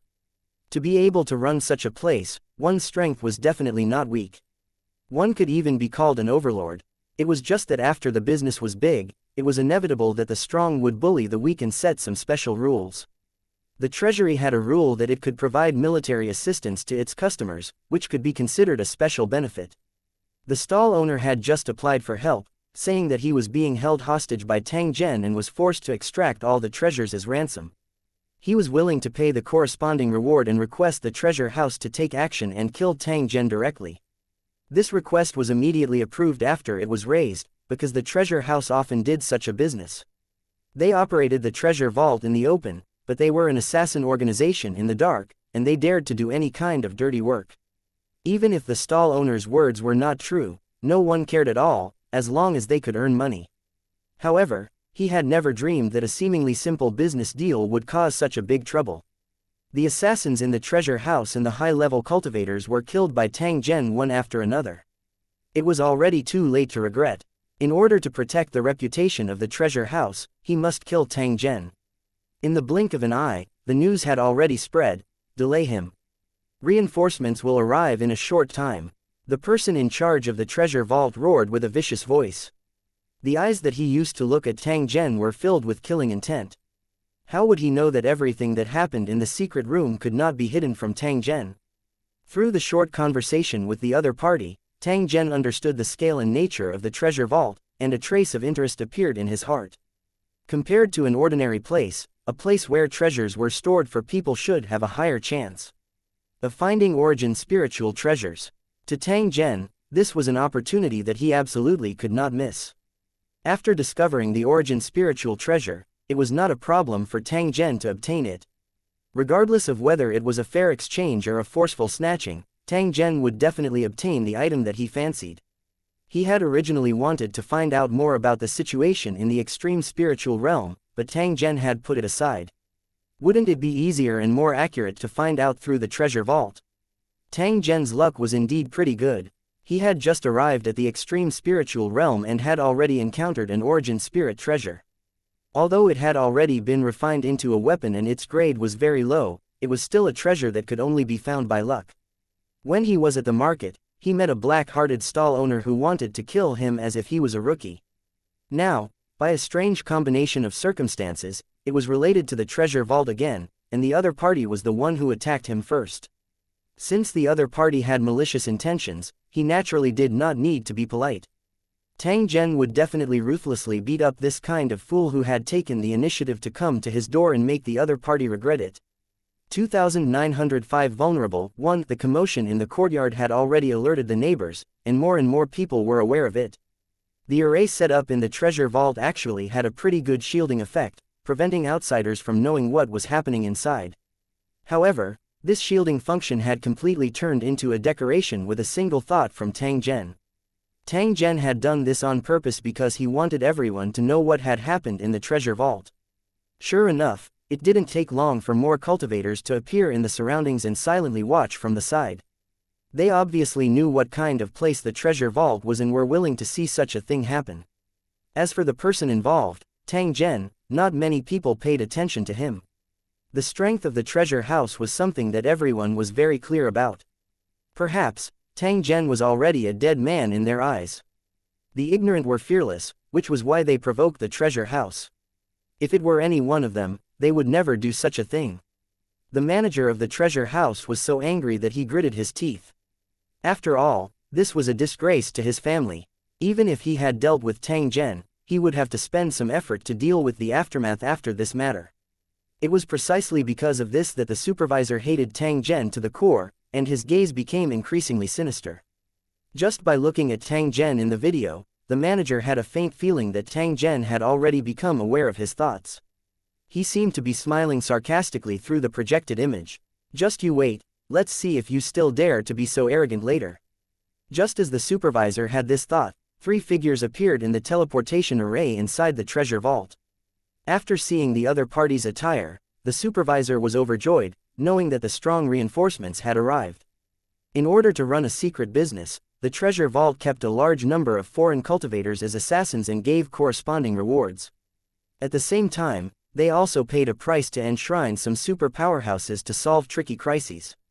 The 3 powerhouses who had just arrived were the masters worshipped by the treasure vault, and they were specialized in dealing with emergencies. There would always be some foreign powerhouses who wanted to cause trouble in the territory of the treasure vault, but most of them never returned. I'll have to trouble the 3 of you.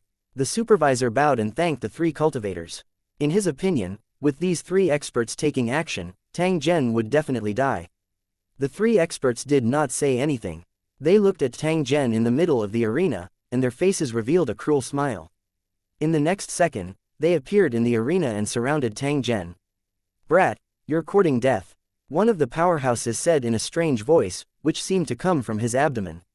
These foreign cultivators had all sorts of forms, but they all had the same human form in the extreme spirit realm. The original habits still existed, as if they were a cover-up, forcibly putting on the skin of the human race. As soon as he finished speaking, the other 2 experts had already made their moves, and their moves were fatal. One person spurted cold air, and the other controlled fire. Although their attributes were mutually exclusive, the effect was doubled when they worked together against the enemy. There were countless planes in the void, each with different cultivation spell techniques, but they were all the same. They could either cultivate their physical bodies, control the energy of heaven and earth, or simply cultivate their spirit with the help of external objects. Tang Zhen's experience was extremely rich. He was able to see through the essence of the enemy's techniques with a single glance, no matter how fancy they were. Small tricks. Tang Zhen merely laughed coldly in the face of the attacks from the 2 enemies on his left and right. From the looks of it, the strength of this treasure house was merely so. There was no need for him to make a move. The 2 attacks suddenly disappeared without a trace when they approached Tang Zhen. Seeing this scene, the enemy's eyes suddenly widened, and the supervisor guarding the secret room was also shocked. They originally thought that Tang Zhen would be killed after being surrounded. However, the result had completely exceeded their expectations. What's going on? What kind of technique is this? The supervisor was shocked and started to feel nervous. As the manager of this place, he bore a considerable amount of responsibility. If he could not deal with Tang Zhen, the matter would become more and more troublesome. No one paid attention to the supervisor's state. At this moment, everyone was staring at Tang Zhen with shock in their eyes. Despite being surrounded by 2 powerhouses, he was still able to remain safe and sound, and even used some unknown method to neutralize the other party's attack.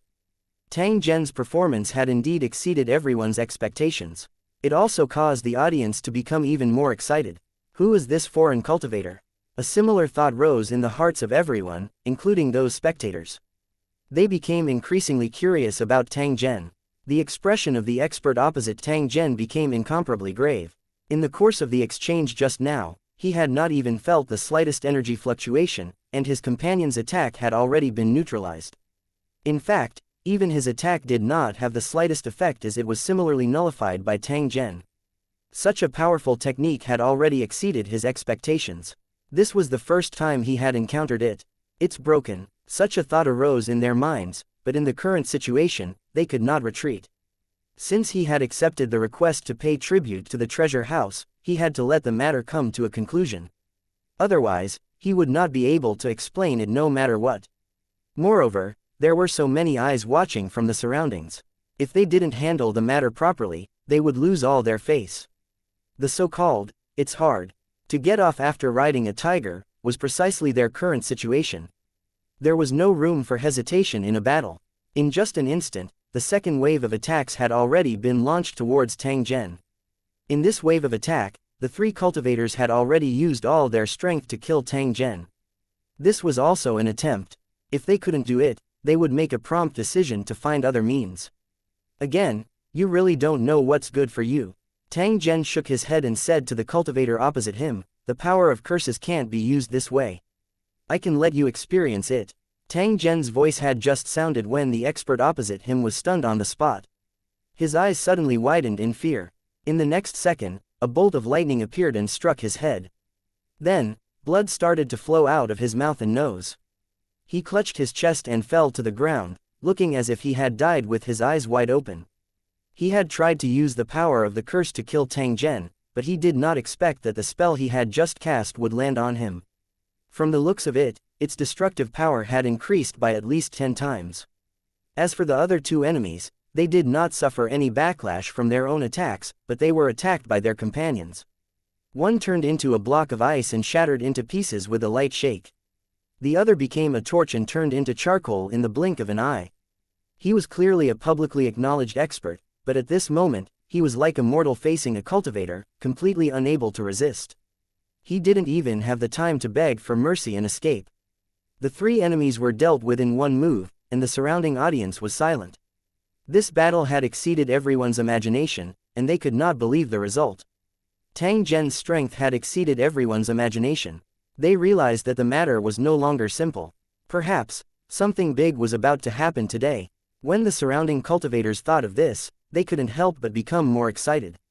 They began to secretly call their friends so that they wouldn't miss this wonderful show. As for the manager of the treasure vault, his face was pale. He stood there in a daze, exuding a cold aura. Seeing this, the surrounding people all retreated to the side. No one dared to go forward and disturb him. After a while, the supervisor took a deep breath and turned to look at the people around him. "Shall we mediate now? Is there enough time?" 2906 The failed negotiation. 1. The treasury had suffered heavy losses from the battle with Tang Zhen. No matter if it was those assassins guarding the treasure vault or the three experts who had rushed over to help, they all died in Tang Zhen's hands. It had been many years since something like this had happened, and it was definitely a serious matter. On the surface, the one who suffered a loss was the treasure house. After all, Tang Zhen was completely unharmed.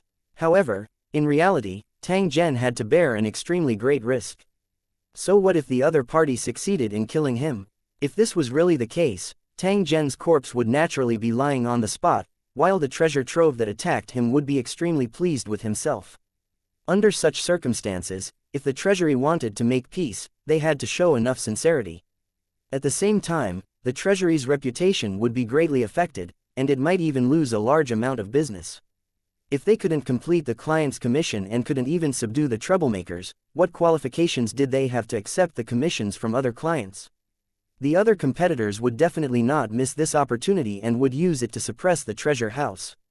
The extreme spirit realm was connected to countless planes, so there were many foreign cultivators, and the competition was extremely intense. At every moment, there would be forces rising or falling silently. Although the strength of the treasure house was not weak, it was not too strong either. At most, it could be considered a local snake in this area. If the status of the treasure house was affected because of this matter, the supervisor would have to bear the blame. However, If they were to continue fighting, they would need to mobilize experts of a higher level, and they would have to pay a huge price. Even if they could win, the supervisor would have to bear the responsibility. It was impossible for him to escape punishment. What if he fails again? In that situation, the supervisor would not have survived. Therefore, no one could answer the question of the supervisor. They all knew that they had to bear the consequences of the decision. I know. The supervisor sneered and shook his head. He had to bear the responsibility for such a thing, so how could he not count on others to help? Continue to send reinforcements to the headquarters. I'll go out first and see what he wants. It sounded awkward, but that was what the supervisor was thinking. Although it was the treasure vault that made the first move, it didn't mean that they were wrong. In their eyes, they were just doing business. Now that the business was clearly at a loss, the supervisor wanted to give up on the deal. According to the logic of the treasure repository, this was a gift to the person being chased. Since I've already given up on hunting you down, you should be grateful and wisely leave. If he didn't give up, then he didn't know how to appreciate favors. It sounded unreasonable, but in the world of cultivation where the strong preyed on the weak, this was a very common thing. Before the negotiation with Tang Zhen, the manager brought the stall owner along. In his eyes, the stall owner's life was insignificant. The trouble caused by him should be cut into 1,000 pieces. If he wasn't still useful, the supervisor would have already killed this guy. Carrying the stall owner, the manager walked to the center of the venue.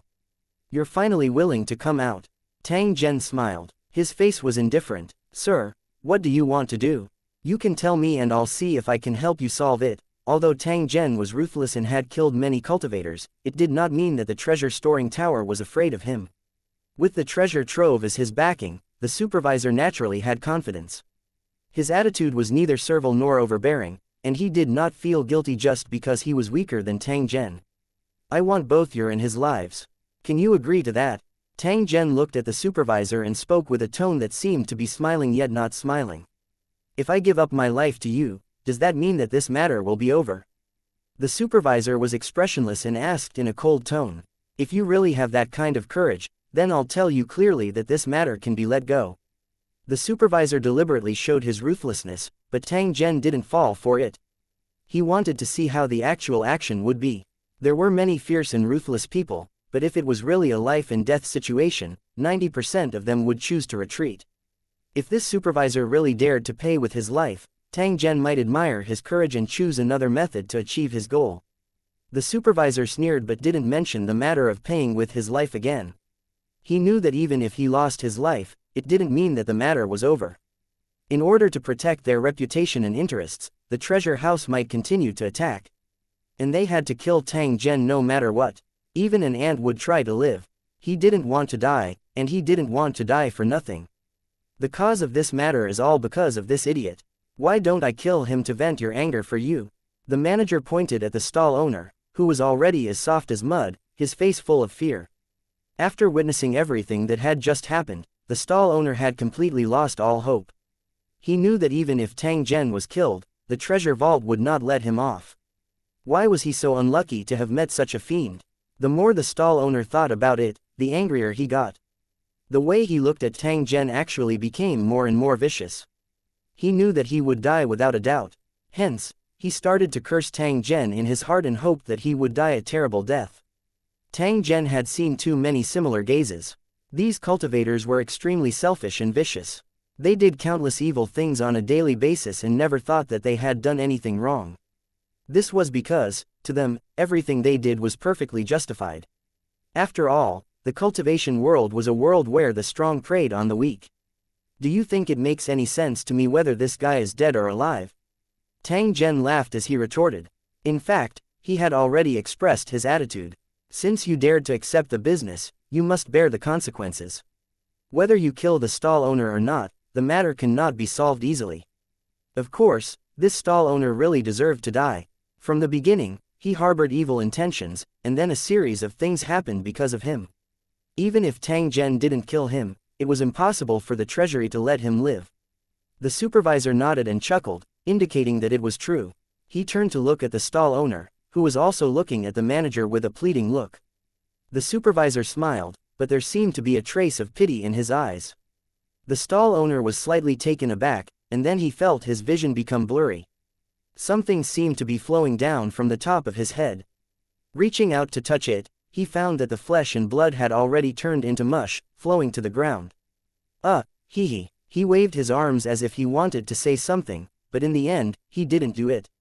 PFF'd. The stall owner's head exploded in an instant. His headless body swayed a few times and fell heavily into a pool of blood. The supervisor took 2 steps back, as if he was afraid of being contaminated, and his eyes were full of disgust. No matter if it's meaningful or not, he has damaged the interests of the treasure house, so he must die. It's not just this guy, the others are the same, because they provoked someone they shouldn't have. Up until now, the manager was still intimidating Tang Zhen, wanting him to back off. As long as he could temporarily stabilize Tang Zhen, the initiative of what to do next would be in the hands of the treasure house. The plan in his heart was not bad. However, it had long been seen through in front of Tang Zhen. "You're just trying to buy time," Tang Zhen said in a soft voice as he looked at the manager opposite him. "If you can convince me, it's naturally a good thing. You can buy more time. If the result of the negotiation is not ideal, your men will also arrive during this time and then besiege me." When Tang Zhen said this, he ignored the manager, who had an ugly expression, and looked at the edge of the venue. "There are a total of 205. Not bad, not bad. It seems that they value me quite a bit." As soon as he finished speaking, he saw many people around him, and a sharp killing intent rose to the sky. The reinforcements from the treasure house had arrived. Moreover, they had already made up their minds to kill Tang Zhen here. 2907 The inside story of the treasure vault. One killing intent filled the air, and it was unstoppable. These figures surrounded Tang Zhen and did not say anything. This was because there was no need to speak nonsense with a dead person.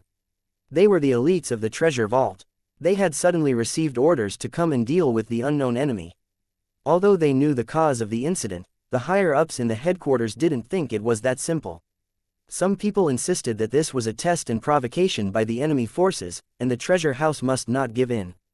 However, most of the higher-ups agreed with this guess, which led to the mobilization of personnel.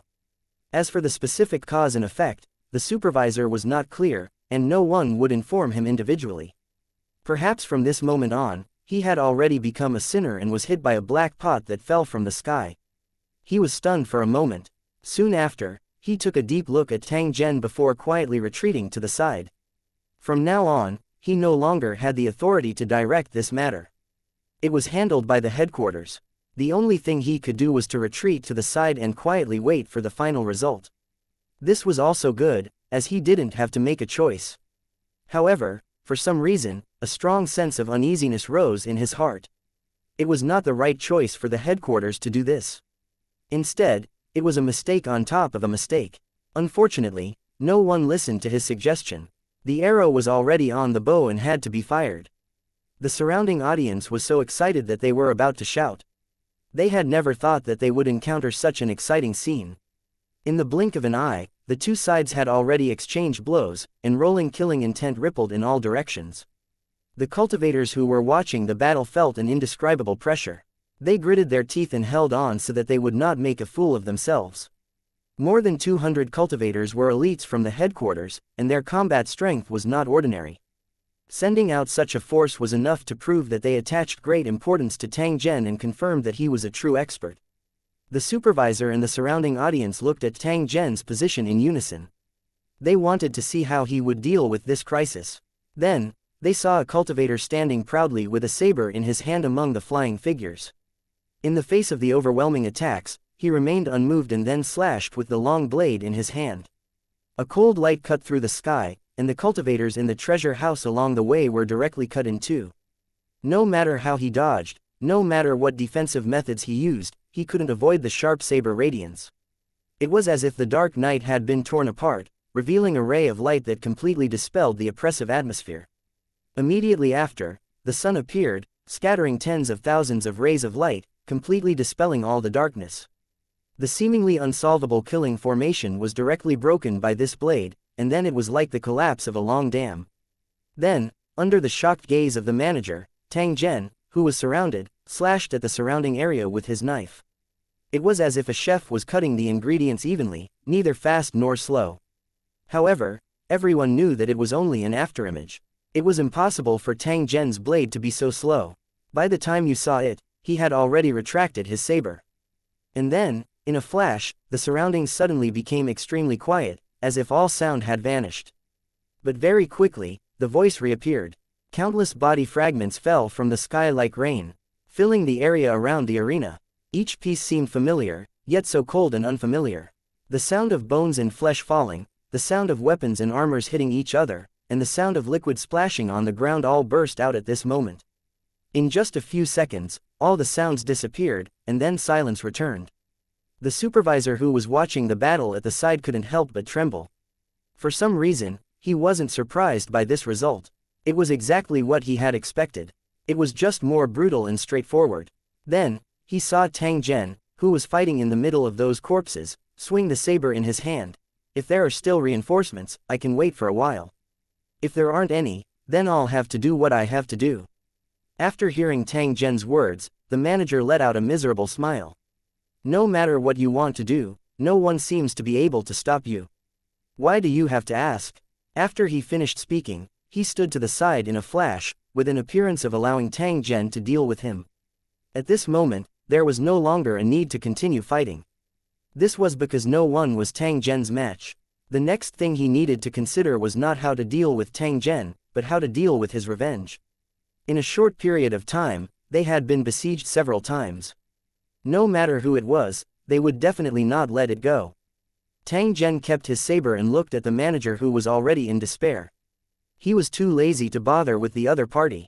He didn't care how many people he killed, he just wanted to achieve his goal. Now that he had achieved his goal, there was no need to pay attention to the insignificant supervisor in front of him. You're not going to kill me. The supervisor looked at Tang Zhen with a surprised expression. Live on, I want to see how long you can live. Tang Zhen smiled. He no longer paid attention to the manager, who had a complicated expression, and slowly walked forward. The manager, who had just escaped from death, should be thinking about how to escape and avoid the pursuit of the treasure repository. If his luck was good enough, he might really have a chance to escape, because the treasure repository would definitely be too busy to take care of itself in the following period of time. Under the gazes of the surrounding audience, Tang Zhen walked to the end of the arena. There was an item deposit port there. After obtaining the right to enter, the customers of the treasure house could deposit and withdraw their personal items through the item deposit port. The entire process of retrieving and storing was absolutely confidential and would not be disturbed by others. According to the Treasury's rules, if there was an accident, the Treasury's system would stop operating. The purpose of this was to prevent people from robbing and causing unexpected losses. In fact, every branch of the treasure vault was a huge runic magic circle. Although items were being stored and taken out at all times, there was nothing inside at all. During the process of storing the items, they would be sent to the headquarters and stored in the real treasure vault. When the customer retrieved it, the runic magic circle would run again and transfer the stored items over. The customers who stored the items didn't know that the treasure vaults that they trusted and believed to be highly secure actually had a lot of underhanded operations. When items were stored, they would be filtered to see if there were any real treasures inside. If it did exist, the treasure vault would use all sorts of methods to take it for themselves. The simplest way was to make a fake one, and let the real masters imitate the storage items. Due to their superb techniques, most cultivators couldn't tell that their items had been tampered with. If it couldn't be replicated, the treasure vault would think of ways to prevent the other party from taking out the stored items. For example, he could send out an assassin to kill the client without anyone noticing. This kind of thing didn't happen often. With the strength of the treasure house, ordinary items simply wouldn't catch its eye. The extreme spiritual realm was very special. It was vast and boundless, and it could be said to be a combination of countless worlds. There were many opportunities here, waiting for foreign cultivators to explore. There were indeed many lucky cultivators. The task of the treasure vault was to help these lucky cultivators filter through the items they had obtained and see if there were any truly valuable treasures. By relying on such a method, the treasury had indeed benefited greatly. Perhaps this was the purpose of the treasure house. Through the business of storage, they could obtain more opportunities to discover treasures and then continue to strengthen themselves. 2908 Tang Zhen's Revenge 1. The expressions of the onlookers became a little strange when they saw Tang Zhen standing in front of the cash register, seemingly about to withdraw an item. They judged Tang Zhen's background and thought that he must have just come to the extreme spiritual realm. That was why he chose to fight the treasure vault alone without considering the consequences. Now that things had gotten to this point, it was already impossible to clean up. There would definitely be a series of troubles in the future. The temporary peace did not mean that the treasure house would admit defeat, but they might be preparing for an even greater revenge. If he attacked again, he would definitely be killed in one blow. Doesn't he know that without the permission of the Treasury headquarters, it's impossible for the branch to retrieve the items? One of the spectating cultivators asked with a doubtful tone. He probably doesn't know. Otherwise, he wouldn't have done this. It seems like he's really new here and doesn't understand the situation here. Another member of the audience said with a very confident tone. With such powerful strength, he must have the same knowledge. How could he not understand the mechanism of this treasure house? Some cultivators retorted. They didn't agree with this guess and were certain that Tang Zhen had other intentions. Everyone discussed animatedly. They were becoming more and more interested in Tang Zhen's objective. But at this moment, everyone saw a large pile of items appear at the unoperational access point. On a normal day, such a scene would be normal, because this was the standard process of storing and retrieving items. However, at this moment, it was enough to shock everyone and set off a storm in their hearts. How did Yingluo do it? A cultivator was dumbfounded and asked in disbelief. I don't know. I also want to know. The other cultivator replied in a low voice. He was also quite shocked because this was almost impossible. Compared to the shocked audience, the director was completely dumbfounded, thinking that he was hallucinating. He knew better than the audience how powerful the runic magic circle in the treasure vault was. He had even once thought that this was a system that would never fail. This special runic magic circle was the greatest asset that the treasury had. Not many forces in the extreme spirit realm had it. However, at this very moment, the runic magic circle that he had thought would never fail had a huge problem. Before he fought with Tang Zhen, the supervisor had already shut down the branch's runic magic circle. The headquarters must have also cut off the connection between the two in time after the incident. However, at this moment, an item appeared from the deposit and withdraw port, which meant that the runic magic circle had begun to operate again. Could it be that there's a high-level figure in the headquarters who forcefully activated the runic magic circle, allowing items to be stored and retrieved normally? The supervisor had this thought, but it was immediately rejected, thinking that it was impossible. Unless the higher-ups of the treasure vault had gone crazy, they would never do such a thing. That was simply pushing the treasure vault into the abyss. Therefore, there was only one possibility. Tang Zhen had used some special means to forcefully activate the runic magic circle. According to the analysis of the supervisor, even the headquarters of the treasure vault could not control the act of extracting items. After realizing this point, the shock in the supervisor's heart was already indescribable. He felt that he was increasingly unable to see through Tang Zhen. Perhaps this time, the treasure vault has provoked an extraordinary existence. The supervisor, who originally wanted to escape, decided to stay for a while longer. He wanted to see what kind of trouble Tang Zhen could cause. However, in the next moment, countless items flew out from the storage area. They formed a long line and flew in front of Tang Zhen before casually piling up on the empty ground. In the blink of an eye, the empty space was filled with all kinds of items. It was obvious that the definition of a treasure was different for every cultivator, and it was not limited to certain items. Seeing all kinds of treasures, the audience's expressions were a little strange, as if their peeping desire had been satisfied. His originally nervous mood suddenly became relaxed. He even stood at the side, pointing at the items and commenting on their origins and values. The eyesight and knowledge of cultivators far exceeded that of ordinary mortals, so they could complete the appraisal as these items passed by. It was precisely because of this ability that the appraisers in the treasure vault headquarters were able to complete the selection process among the pile of items. At the same time that they were shocked, they were also extremely curious. They were guessing what Tang Zhen was up to. Most of the items that flew out were of average value, but there were also some that were of high value. The problem was that Tang Zhen completely ignored these items, as if they were weeds and leaves. Although Tang Zhen might not be interested in these things with the strength he had displayed, it did not mean that they were worthless. This was not a small fortune, enough to tempt any cultivator present. In the cultivation world, wealth, companionship, and law were emphasized, and wealth was the top priority. This showed the importance of having sufficient material things. Even if Tang Zhen couldn't use it, he could take it to other places to trade or distribute it to his subordinates. Tang Zhen didn't take it. It wasn't because he lacked storage equipment, nor was it because he was afraid of the treasure house. He simply didn't like it. Could it be that there's some special item in the treasure vault, which is why he did this? This thought appeared in the minds of the surrounding cultivators, and the more they thought about it, the more likely it seemed. Perhaps, Tang Zhen knew that an item was stored in the treasure vault. Therefore, he chose to attack. As for why he didn't attack the headquarters, it could be that he didn't know the specific location, or that he was afraid of a certain expert in the headquarters.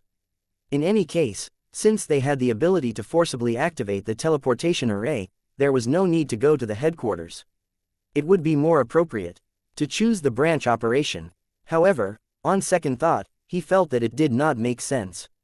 If it was really as they had guessed, Tang Zhen was completely capable of using other methods to find the item he wanted. He had destroyed a branch of the treasure house and killed a large number of cultivators, forming an irreconcilable hatred. Moreover, given Tang Zhen's strength, the treasure that he had his eyes on would definitely be extraordinary. How could it be easily extracted? His heart was filled with doubts and he couldn't figure it out. How could they have known that this matter was actually a misunderstanding from the start? If it wasn't for that black-hearted stall owner, if it wasn't for the fact that the treasure house accepted killing missions according to the convention, then all of this wouldn't have happened at all. Whether it was the onlookers or the higher-ups of the treasure vault, they were all thinking too much. No matter what the cause was, as long as the result was what Tang Zhen wanted, he didn't care what other people thought. The surroundings once again became quiet. Everyone's gazes were placed on the arena and Tang Zhen. The items that flew out had already piled up into a mountain, but they did not seem to have any intention of stopping. On the contrary, the extraction speed became faster and faster. If this continued, perhaps it wouldn't take long for the treasure vault to be emptied. When that time came, this branch of the treasure house, which was filled with countless items, would definitely attract the covetous eyes of countless cultivators. The customers of the treasure vault would definitely be crazily extracting items to determine if their treasures were lost. At that time, the treasure pavilion would face a real crisis, and the slightest carelessness would cause public anger. After everyone realized this, the gazes that they looked at Tang Zhen with gradually changed.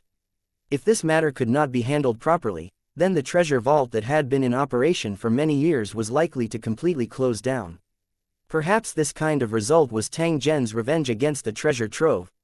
2909 What do you want? The changes in the treasure vault had already caused a stir in the entire city. The cultivators in the city rushed over to watch the battle, and so did the ordinary people. It was as if they were celebrating a festival. After they arrived at the scene, they tried to find a higher place and stretched their necks to look around, their faces full of curiosity. This was all mortals could do. If they were asked to observe closely, they probably wouldn't have the guts. When mortals faced cultivators, they would naturally have a sense of fear and would avoid them like the plague. Although the residents of the extreme spirit realm would not die, they were afraid of the pain of death. After experiencing death several times, they would try their best to avoid being killed. The local cultivators of the extreme spiritual realm were also watching the show from the outside, but they had a mocking look on their faces. They would never get involved in the conflicts between foreign cultivators. If it was not necessary, they would not have much interaction with each other. The cultivators of the extreme spiritual realm were happy to see the fights between foreign cultivators. At the same time, they were automatically responsible for supervising the fights. If a foreign cultivator broke the rules, the cultivators of the extreme spiritual realm would report it directly, and the local cultivators would deal with it. The cultivators of the extreme spirit realm were unusually united on this matter. However, there were always exceptions.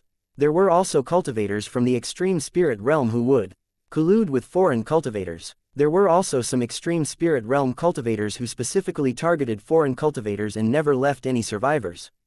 If such a thing happened, and it was confirmed, the cultivators of the extreme spirit realm would be severely punished.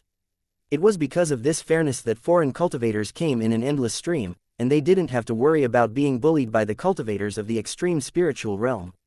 The number of spectators grew, and many of them were customers of the treasure vault.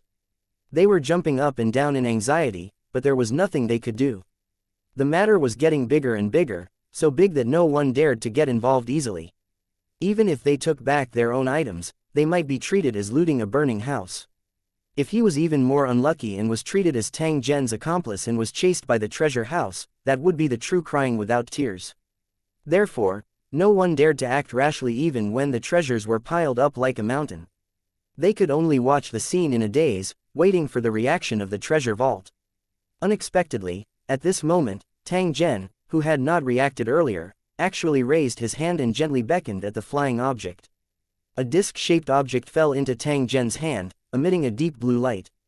When everyone saw this scene, their eyes immediately widened as they pondered in their hearts. Could it be that Tang Zhen had picked the treasure vault to search for this item? However, everyone quickly discovered that after Tang Zhen obtained the plate, he didn't have any intention of leaving. Instead, he continued to stare at the items that flew out. From the looks of it, he had no intention of leaving. Seeing this, the supervisor sighed in his heart and quietly left the scene. The matter was getting bigger and bigger, and there was no way to clean it up. It was better for him to escape as soon as possible. Although there were more than one pair of eyes staring at him during the process of leaving, it was inevitable. No matter what happened in the future, when he escaped, he would earn back. He had no other choice but to run as far as he could while Tang Zhen was in conflict with the treasure vault. Not long after the manager disappeared, the teleportation formation in the treasury started to flash again. One figure after another quickly appeared and rushed into the air at their fastest speed, trying to form an array to shield this space. Before the audience could protest, the cultivators who tried to set up the array found that the array didn't work at all. This strange and abnormal phenomenon left them helpless. They could only stand guard and wait for the next order. The 5 cultivators slowly walked forward. Their auras were so deep that the audience could not see what was going on. "Your Excellency, please stop," the cultivator in the middle said in a cold voice, but there was no hostility. Now that things had developed to this point, it was impossible to continue fighting. That would only make the situation worse. Therefore, the higher-ups of the treasure vault came out in person, hoping for a temporary truce, or at least to control the chaotic situation. Otherwise, once it went out of control, real trouble would come. It was definitely not something that could be controlled by force alone. No matter how strong the treasure house was, it couldn't be strong enough to intimidate every customer. That would be courting death.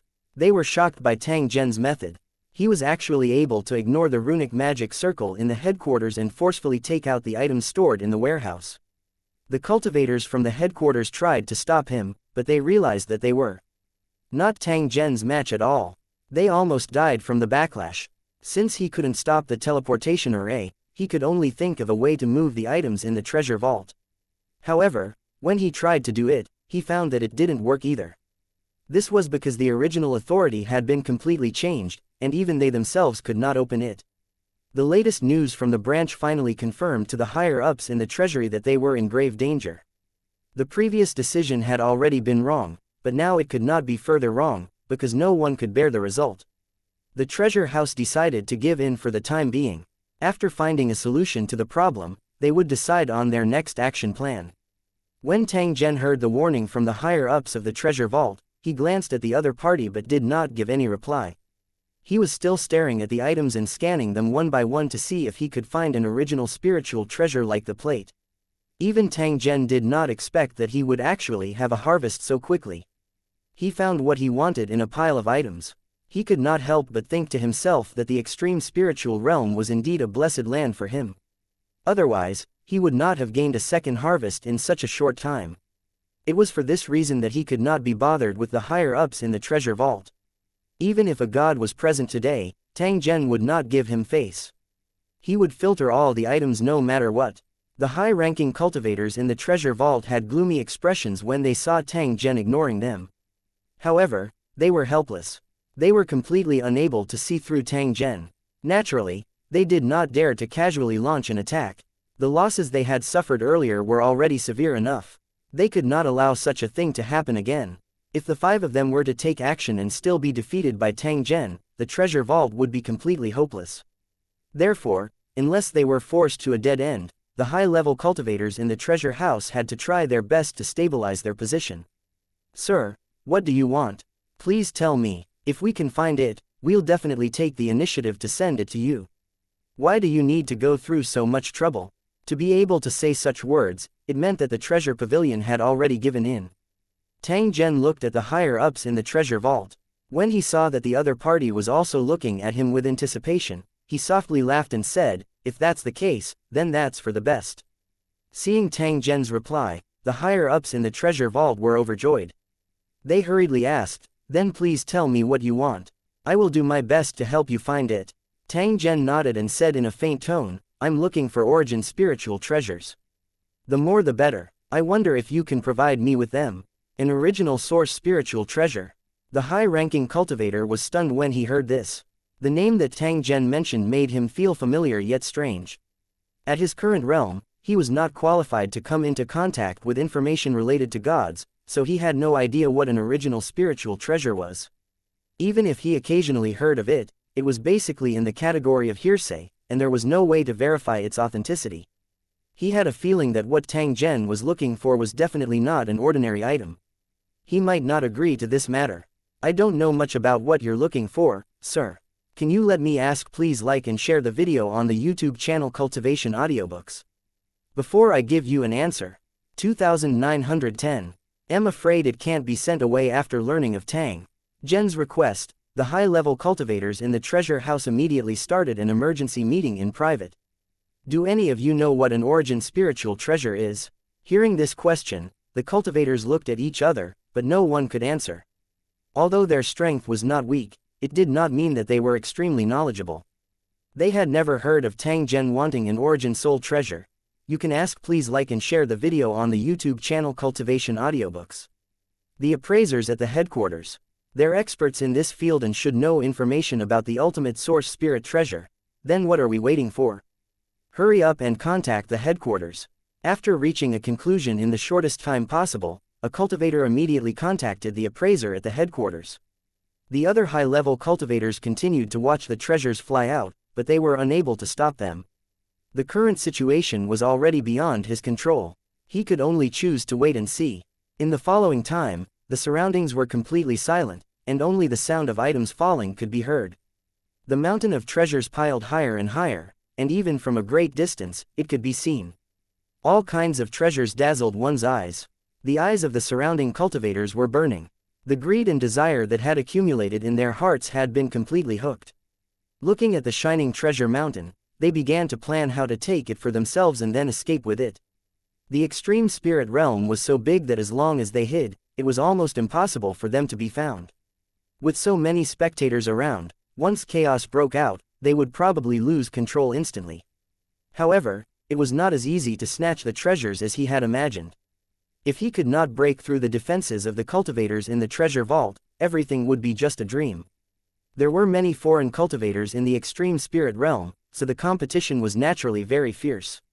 Those who could stand out among the countless cultivators must be very strong. The cultivators guarding the treasure vault were such elites. They could take on 10 people at once. Many of the cultivators were famous assassins, existences that struck fear into the hearts of ordinary cultivators. With them guarding this place, even if they encountered hundreds or thousands of enemies, they would definitely be able to hold on until reinforcements arrived. In such a tense situation, with such a group of cultivators guarding the treasure, who would dare to take the opportunity to cause trouble? It was very likely that he would be killed as soon as he made a move.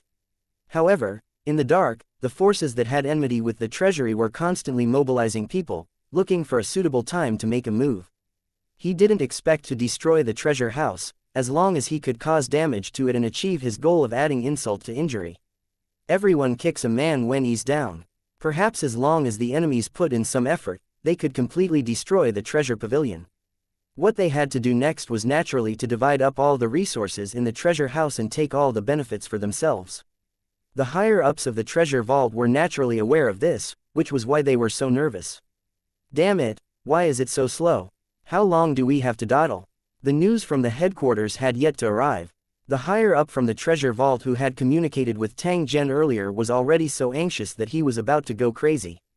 His personality was cold and cruel, and he would kill people at the slightest disagreement. Almost no one in the treasure house dared to provoke him. However, at this moment, he could only swallow his anger and did not dare to be presumptuous at all. Just as he was waiting anxiously, the cultivator in charge of contacting the headquarters finally appeared in front of everyone. What's the result of your inquiries? Do you know what an origin spiritual treasure is? Seeing that everyone was looking at him, the high-ranking cultivator nodded. The spiritual treasure of the origin is a special material that coexists with the heaven and earth before the primordial chaos and when the world is in a state of chaos. If they evolved to have intelligence, they would have the chance to become a god-level existence and obtain the authority to control the world. If it didn't have a spirit, it would become an original spirit treasure, a priceless treasure. However, divine items concealed themselves, especially original spiritual treasures. Not many cultivators could recognize this kind of treasure. It's said that only in the hands of gods can the true value of this treasure be displayed, and only gods need this kind of thing the most. After hearing the introduction, the group of high-level cultivators in the treasure vault were all shocked. He did not expect that the item Tang Zhen was searching for was actually a treasure that he had never heard of before. Moreover, he knew how precious an origin spiritual treasure was just by looking at the description from earlier. If Tang Zhen had not mentioned it, they might not have known about this treasure for the rest of their lives. None of the cultivators present dared to dream of becoming a real god in the future. Why would he want something that only gods can use? The same question appeared in everyone's mind at the same time. This foreign cultivator is actually a god. This was the first thought that came to mind, but it was instantly rejected by all the cultivators. If Tang Zhen was a god, all schemes and intrigues would be a joke in front of him. Since he had already become a god, what else was there to worry about in the world? Wouldn't he be able to do whatever he wanted? To have such a thought also proved that his knowledge was shallow, and he did not know that gods were divided into different levels. Being a deity was not the ultimate form of cultivation. Compared to the vast void, it was just the beginning. Since he was not a god, there were only two possibilities for him to find the ultimate source spiritual treasure.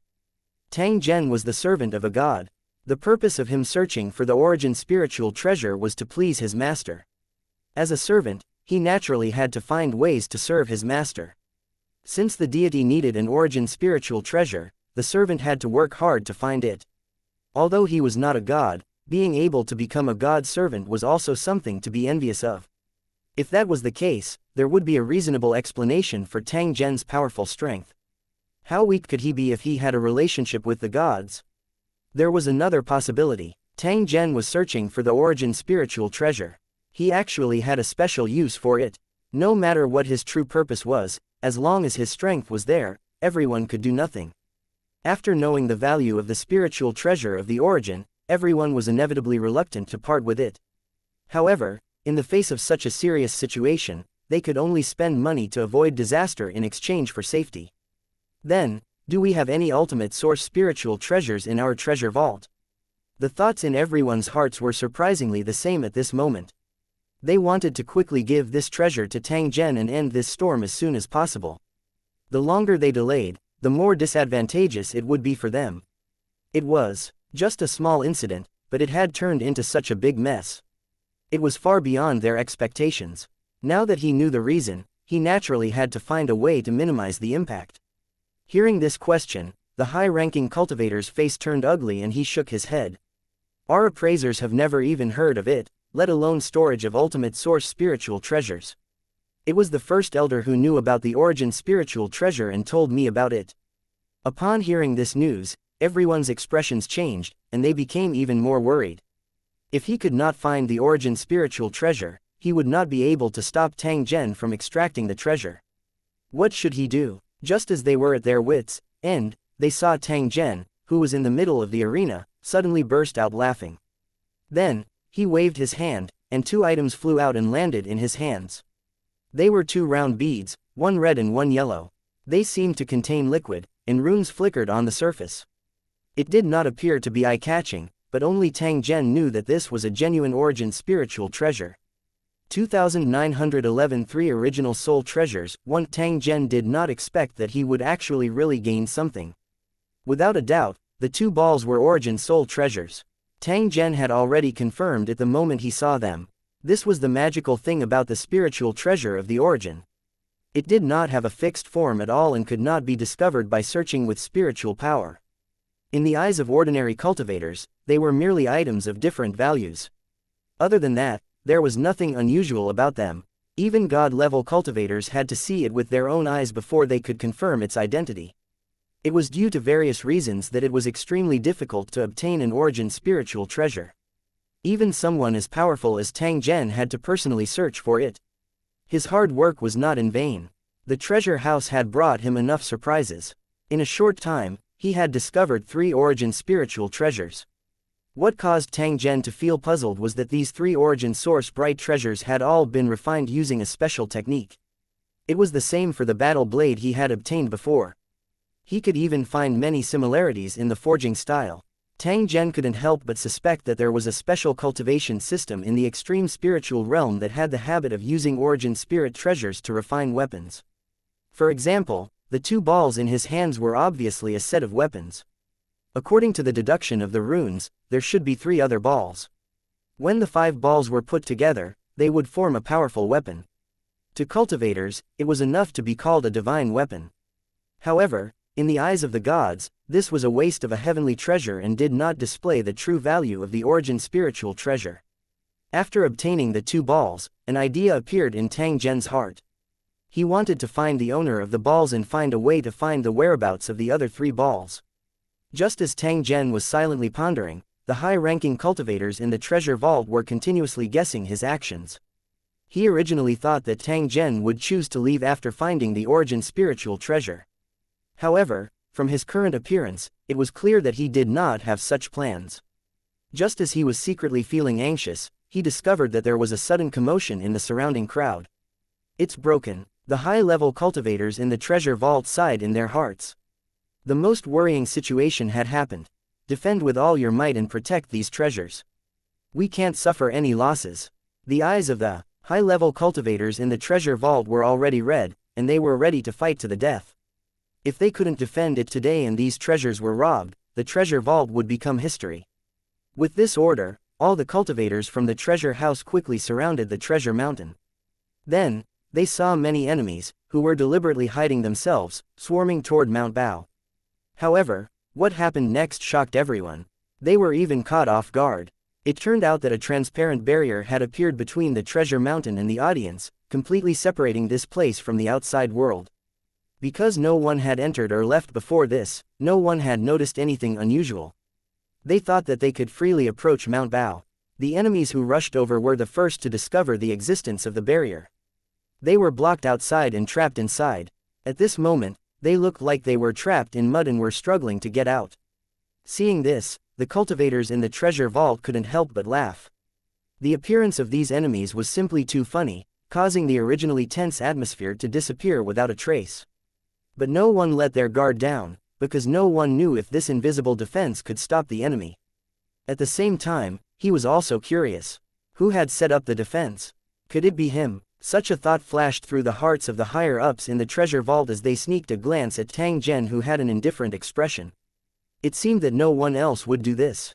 The higher-ups of the treasure vault were both surprised and happy. They were happy that the barrier could block the enemies outside, so no one could take the treasures.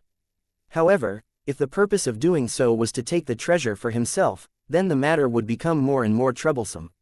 If Tang Zhen wanted to snatch it, they might not be able to stop him even if they worked together. I hope it's not Yingluo. With this thought in mind, he braced himself and increased his vigilance in case the enemy rushed in. This expected turn of events began to become more and more comical. Inside the treasure vault, a group of cultivators were waiting in formation, staring at the enemies outside with wide eyes.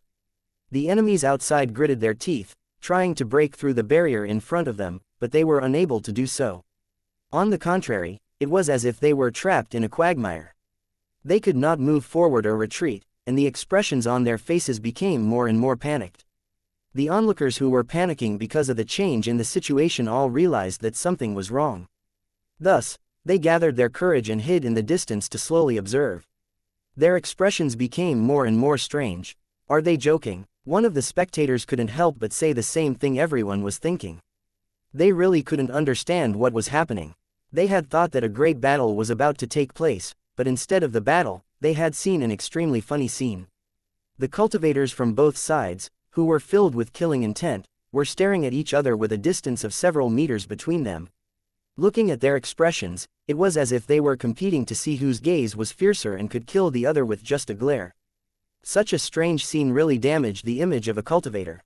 No wonder the surrounding audience was dumbfounded. As time passed, this strange confrontation continued. It wasn't that both sides wanted to do this, but because of the existence of this barrier, both sides were unable to advance or retreat. Just as the atmosphere became more and more awkward, the treasures that were flying out of the access points suddenly stopped. What? Tang Zhen looked at the cache exit before sweeping his eyes over the treasures that had piled up like a mountain. He shook his head with a trace of regret. The name of this treasure vault doesn't live up to its name. It's actually emptied so quickly. Upon hearing Tang Zhen's words, the upper echelons of the treasure vault beside him were so depressed that they nearly vomited blood. With such a huge pile of treasures, the size of a mountain, he actually dared to say that the treasury was too thin. Although they didn't agree with this statement, no one dared to step forward to debate it. Instead, they quietly waited for the next development. At this moment, the result that everyone had been waiting for was finally revealed. Everyone's attention was placed on Tang Zhen. No one dared to act rashly. With a wave of Tang Zhen's hand, those treasures actually found an opening like a flood and swarmed towards the storage and withdraw port. This buy-in, the cultivators in the treasure vault were all dumbfounded and couldn't hide the joy in their eyes. There was no time to confirm whether the treasure had been taken or not, but Tang Zhen had already walked over. "Your Excellency, please." A few high-ranking cultivators in the treasure vault bowed to Tang Zhen. They had already completely dispelled the thought of fighting him. Unless they had lived long enough, it was best to behave themselves. They might still be able to leave alive. "I want to find the owner of these 3 items and ask, please like and share the video on the YouTube channel Cultivation Audiobooks. For some information, I wonder if you can do it." Tang Zhen casually waved his hand, and a plate and 2 round beads appeared before everyone's eyes. "If we can find it safely, then we can forget about what happened before."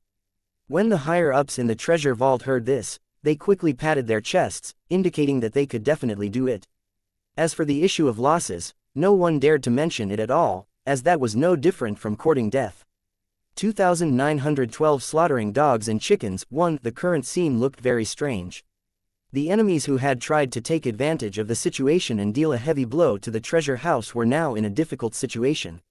Looking at how they were struggling, it was probably difficult for them to break free. The cultivators in the treasure house seemed to be at a loss, because they were enemies both inside and outside. Fortunately, the high-ranking cultivators had already expressed their willingness to meet Tang Zhen's request. This meant that both sides were in a state of ceasefire. When they saw the indifferent expression on Tang Zhen's face, the cultivators in the treasure house secretly heaved a sigh of relief. After the previous contact, they had already confirmed Tang Zhen's strength. He was definitely the kind that was far beyond their reach.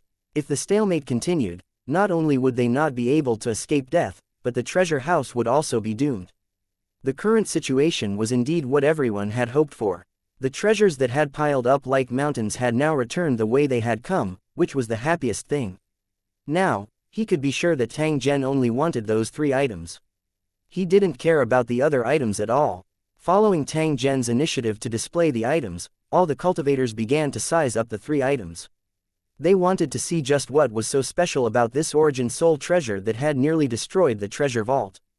However, after staring at it for a long time, he didn't find anything unusual. Tang Zhen definitely wasn't joking. Therefore, there was definitely something wrong with these 3 items. It was just that he was unable to see it with his poor eyes. Realizing this, the cultivators couldn't help feeling depressed. After cultivating hard for so many years, he had originally thought that he had some achievements and was even smug about it.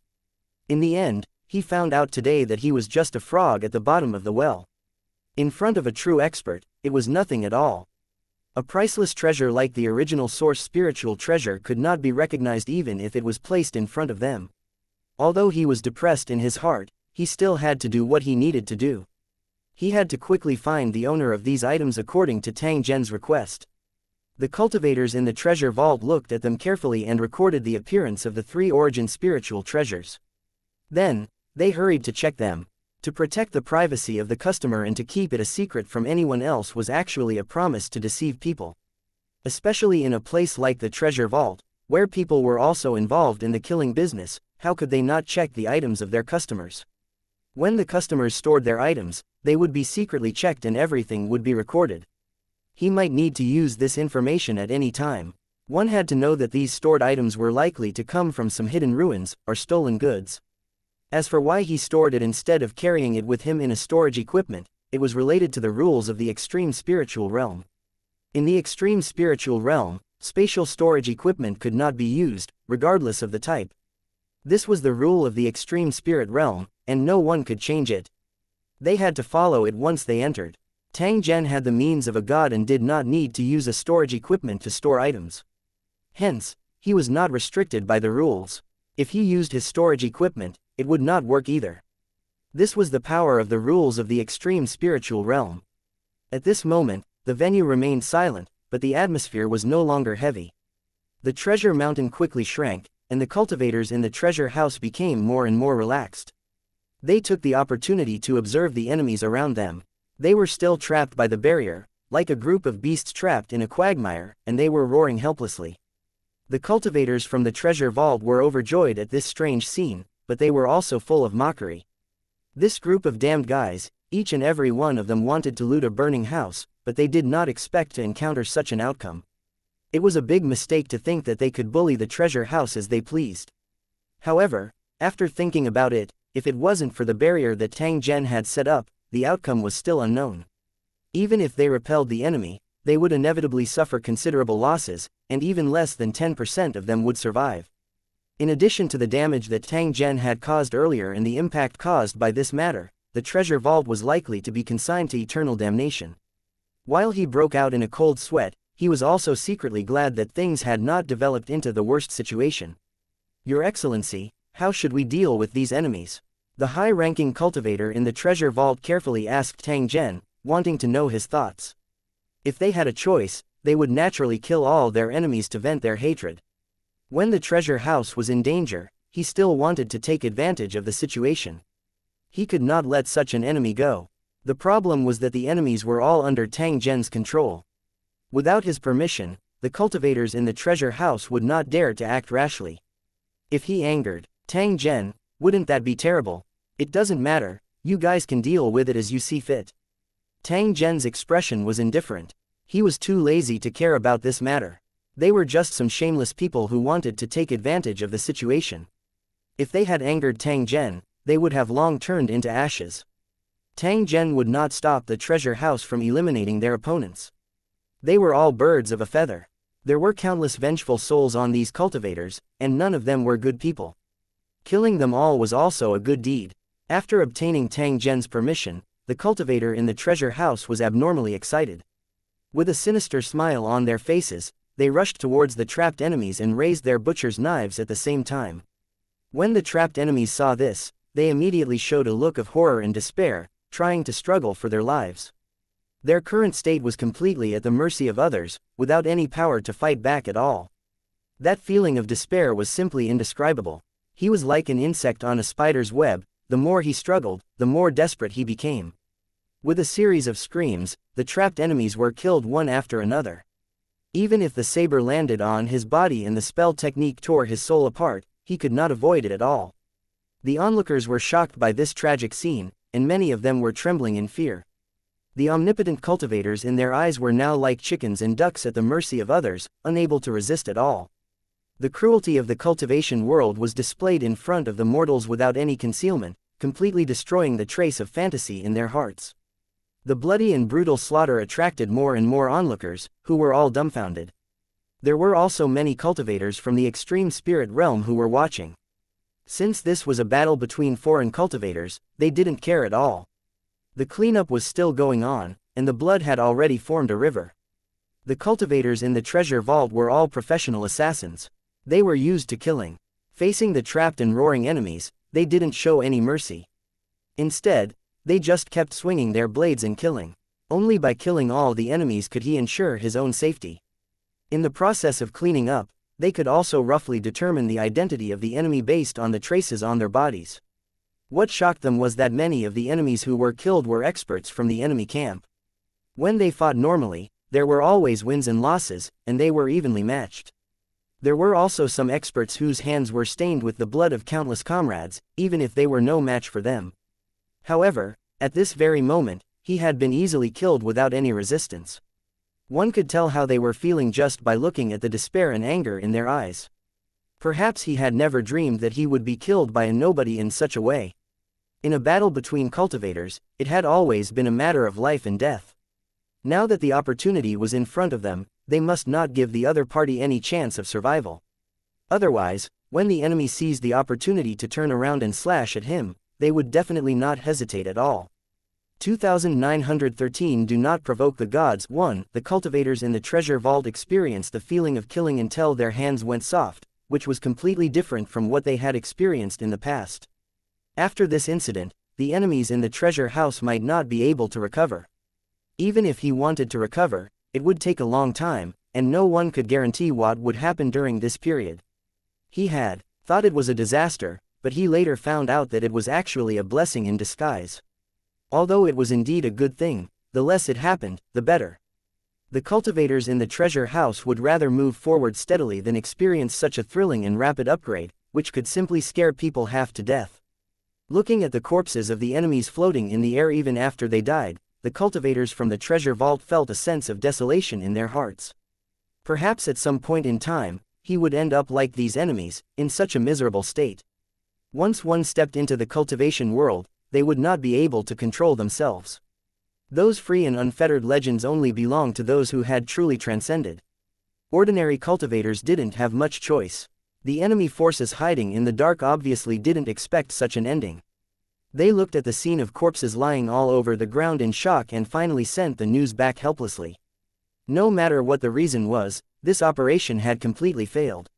Not only did they fail to achieve their original goal, but the treasure house had also taken advantage of the situation. Because of the damage to his strength, he would not be able to compete with the treasure house for a period of time. The forces that could compete with each other were actually of similar strength, so a delicate balance could be formed. If this balance was broken, it wouldn't be long before they faced a storm of blood. As long as the person in charge of the treasure vault was not stupid, he would definitely not miss such an opportunity and launch a fatal attack on the enemy without hesitation. The treasure vault at this moment clearly met the conditions for this. What worried them the most was that if the unknown Tang Zhen cooperated with the treasure house and was willing to provide assistance, the situation would become even worse. Ever since the incident, not a single cultivator from the extreme spirit realm had been able to see Tang Zhen's true strength. They only knew that he was very strong, so strong that it was unbelievable. The most important point was that this foreign cultivator of unknown origin was likely a servant of a god. There was a taboo for foreign cultivators. Anything related to gods would be avoided. There were many legends about gods in the extreme spiritual realm, and there were indeed many gods. They were high and mighty, and they never came into contact with ordinary cultivators. They were also rarely seen by the world. Many treasures, ruins, or accidentally discovered ruins were likely to be related to the gods. Whenever he encountered such a situation, the best way was to stay far away and avoid more contact. Otherwise, if they were not careful and angered the gods, they might lose their fragile lives. In the extreme spirit realm, an incident had happened before, and it had been used as a lesson by foreign cultivators. An organization of foreign cultivators, driven by greed, opened the tomb of an ancient god. After going through countless dangers and paying a considerable amount of losses, they finally entered the core of the mausoleum. No one knew what they had encountered and what they had taken with them. He only knew that after that incident, all the cultivators who participated in the operation began to improve their strength rapidly. After this matter spread, many foreign cultivators were extremely envious and lamented that they did not have such an opportunity. Who knew that it wouldn't be long before things changed, catching everyone off guard. All the cultivators who had participated in the treasure hunt had strange runes on their bodies, and smoke was constantly coming out of their heads. This was the burning of his divine soul. As time passed, he could lose his life at any time. The burning of his soul was only the beginning. Not long after, even stranger things began to happen. Wherever these cultivators were, there would be a large number of evil ghosts gathering, and all kinds of poisonous things would swarm over. Those cultivators were in a daze and talked nonsense all day long, no different from lunatics. The more time passed, the more serious the situation became. These cultivators started to harm themselves and others, turning into evil spirits. After a while, all the foreign cultivators who had come into contact with these cultivators had the same situation. Regardless of their cultivation level, smoke would start to rise from the top of their heads, emitting an extremely foul smell. They would drift against the wind for more than 10 miles. Tens of thousands of foreign cultivators were affected, causing great panic. Smoke could be seen rising from the top of their heads everywhere. In order to prevent the situation from getting worse, the major cultivation organizations at that time joined forces to hunt down the cultivators with black smoke floating above their heads. There were also experts who recognized the origin of the runes, saying that it was a curse from the gods. Once contaminated, it would spread everywhere.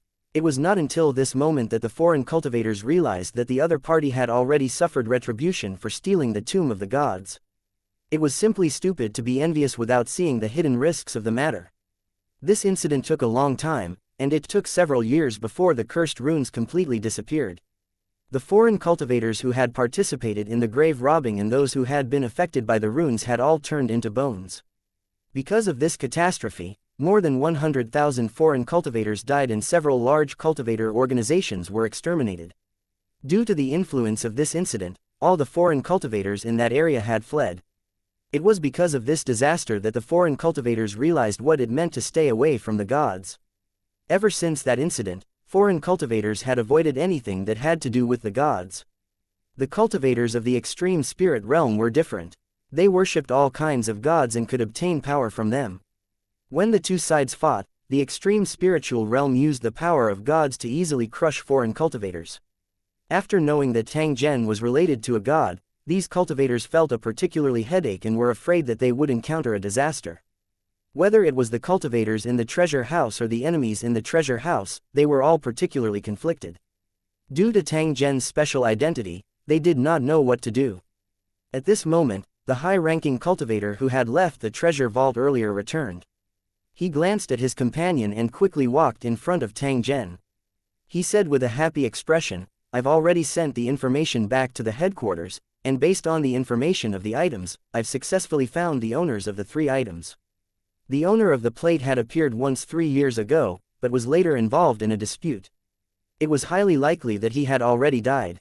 The owners of the 2 balls were currently in an ancient site, collecting ancient relics with a group of foreign cultivators. We've already sent people to the ancient site, and perhaps we'll be able to bring them back soon. If you're not in a hurry, you can head to the headquarters of the treasure vault. There are many other items stored separately there, and there might be something you're interested in."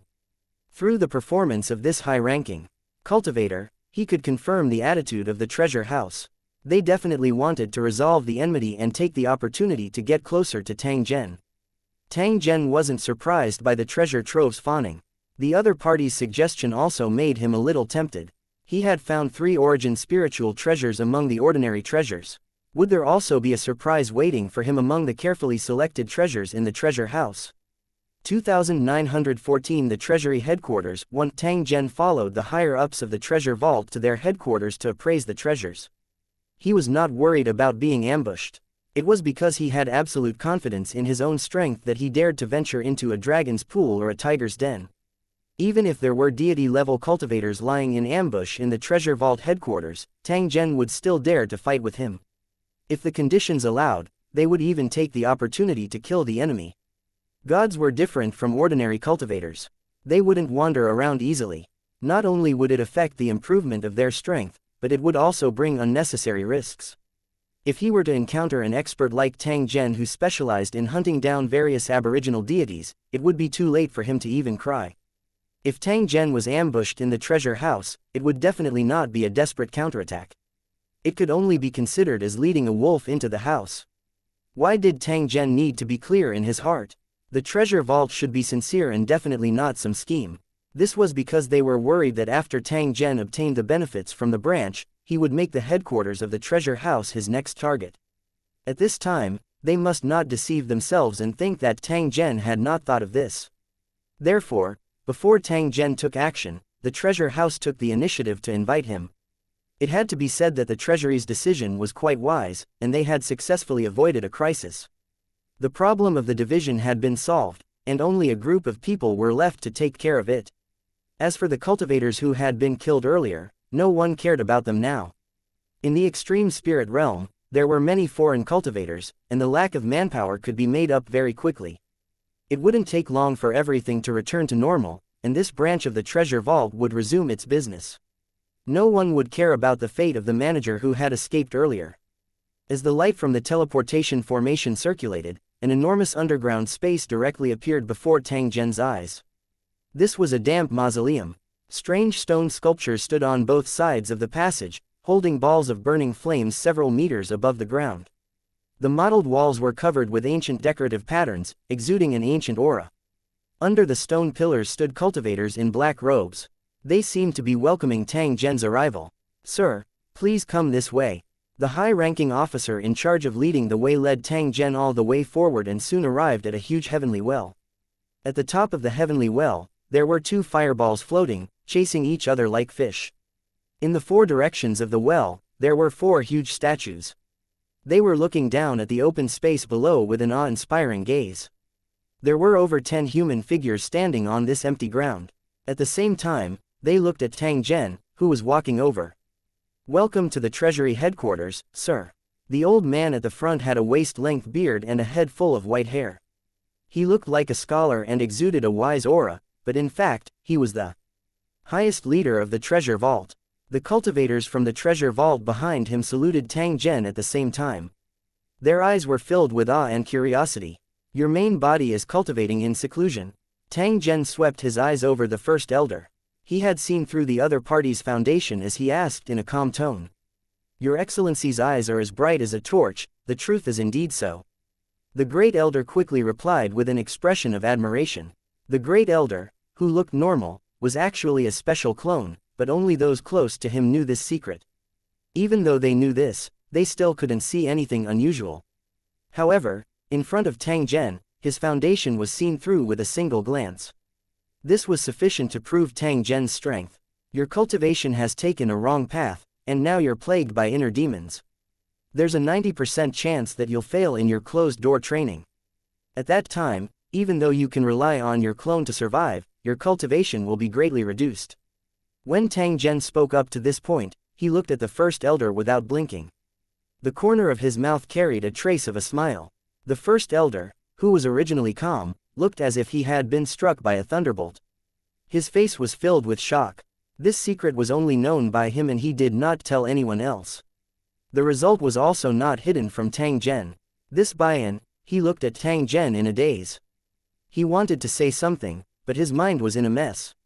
Although his biggest secret had been directly exposed by Tang Zhen, First Elder did not feel angry or panic. This was because he knew that this secret could not be kept forever.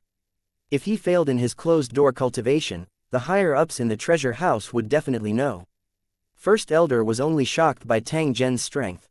He had actually accurately judged the predicament he was in without seeing Tang Zhen's actual body. Didn't this also mean that Tang Zhen had a way to resolve his predicament and help him tide over a fatal crisis? "Your Excellency, please," the great elder spoke, but he suddenly hesitated. He was worried about his personal gains and losses. He was afraid that he would get a negative answer after asking, which would only make his will collapse. The other cultivators from the treasure vault also saw the first elder's apprehension, and their expressions were different. There were constant disputes in the treasure house. Once the head elder failed in his closed-door cultivation, it was likely to lead to a series of changes.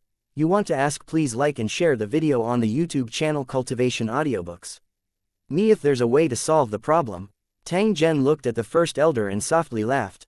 With the other party's mentality of worrying about personal gains and losses, it was no wonder that an inner demon would appear at this critical moment. That's right. I do want to ask, please like and share the video on the YouTube channel Cultivation Audiobooks. How we can get through this crisis. The Grand Elder's tone was heavy. He was in no mood to care about anything else.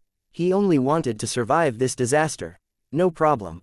I've already helped you solve it." When Tang Zhen's words left his mouth, everyone in the surroundings was greatly shocked. Clearly, they did not expect him to have such a response. The first elder's strength was ranked number 1 in the treasure vault. From the fact that even he felt despair, one could tell how difficult the situation was. However, Tang Zhen had casually said that the problem had already been solved. This was simply a joke. This is too much. Do you think you can tease us just because you're strong? The cultivators turned to look at the Great Elder with bloodshot eyes and a trembling body. Sure enough, the First Elder was mad with anger. The higher-ups in the treasure house were secretly anxious. They were afraid that First Elder would not be able to control the anger in his heart and fall out with Tang Zhen on the spot. He had never seen Tang Zhen's strength before and might make a wrong judgment, causing the entire treasure trove to be implicated. God, please don't let any accidents happen. They prayed in their hearts and made up their minds. If something really happened, they had to stop the Great Elder from going crazy. That wasn't venting, but seeking death. At the same time, it would implicate others. The atmosphere in the main hall of the headquarters became more and more serious, as if something big was about to happen. Everyone's gazes descended onto Tang Zhen and the Grand Elder, and they held their breath and focused their minds, not daring to be distracted. But at this moment, the Great Elder suddenly burst into laughter as if he had gone mad. All the cultivators frowned. They looked at the First Elder, who was dancing with joy, and didn't know what to do. Ha ha ha, there was another burst of laughter, and then a white-haired figure walked out of the passage under a statue. Great Elder. After seeing the figure clearly, all the cultivators were stunned at the same time. Then, they immediately realized that this was actually the Great Elder's true body. Everyone was puzzled. The Great Elder was clearly in a life and death seclusion, so why would he appear here? After that, they came to a sudden realization and looked at Tang Zhen with shocked eyes. Their gazes became incomparably scorching hot. 2915 It's indeed a treasure land. One Tang Zhen had said earlier that the hidden danger had already been removed. After which, the First Elder's main body walked out. This meant that Tang Zhen had helped the Grand Elder to resolve a fatal crisis in his cultivation while they were chatting. Such a miraculous method, even if it happened in front of their eyes, it was still hard to believe. Some people even suspected that Tang Zhen and the First Elder were acting together. Otherwise, how could such a thing happen? However, after thinking about it carefully, he felt that it was impossible. Tang Zhen's strength had already been confirmed by everyone. He was simply an invincible existence. If he wanted to support the Great Elder or deceive everyone present, why would he go through so much trouble? Therefore, even if they didn't dare to believe it, they had to accept this fact and acknowledge the strength that Tang Zhen possessed. The First Elder's face was filled with excitement. He completely ignored the shock of everyone around him as he walked in front of Tang Zhen and bowed. "Thank you very much for your help, sir." Anyone could hear the excitement in his voice. The Great Elder, who did not show his emotions on his face, actually had such a reaction. This was enough to prove how excited he was. The higher-ups of the treasure vault, who had doubts in their hearts, could be considered to have believed what had happened earlier. At the same time, they sighed that their knowledge was too shallow and Tang Zhen's methods were too miraculous. They saluted at the same time to express their sincere gratitude to Tang Zhen. Regardless of the internal disputes, a powerhouse like the Great Elder was the hidden treasure house's trump card to intimidate the enemy. If anything happened to him, it would definitely be a huge loss to the treasure vault. At the same time, it might lead to an even greater crisis. Just based on this point, Tang Zhen had done a great favor to the treasure house, and everyone should be grateful. The grudges in his heart were also forcefully suppressed at this moment, and he absolutely didn't dare to reveal the slightest bit. Putting aside this favor, the strength that Tang Zhen had displayed was sufficient to make them not dare to be the least bit presumptuous. Tang Zhen was like a fierce tiger that had entered a sheepfold. It was just that he temporarily didn't want to eat. Therefore, at this time, it was best not to do anything that would anger him, or else it would be suicide. At this moment, the happiest person was naturally the First Elder. His original plan was to gain Tang Zhen's favor in exchange for the safety of the treasure vault. This was because he had already made an accurate judgment based on the information he had gathered. Even if he was at his peak, it would be impossible for him to be a match for Tang Zhen. In the end, he had never dreamed that his original plan, which had been compromised for the sake of the overall situation, would actually have such an additional gain.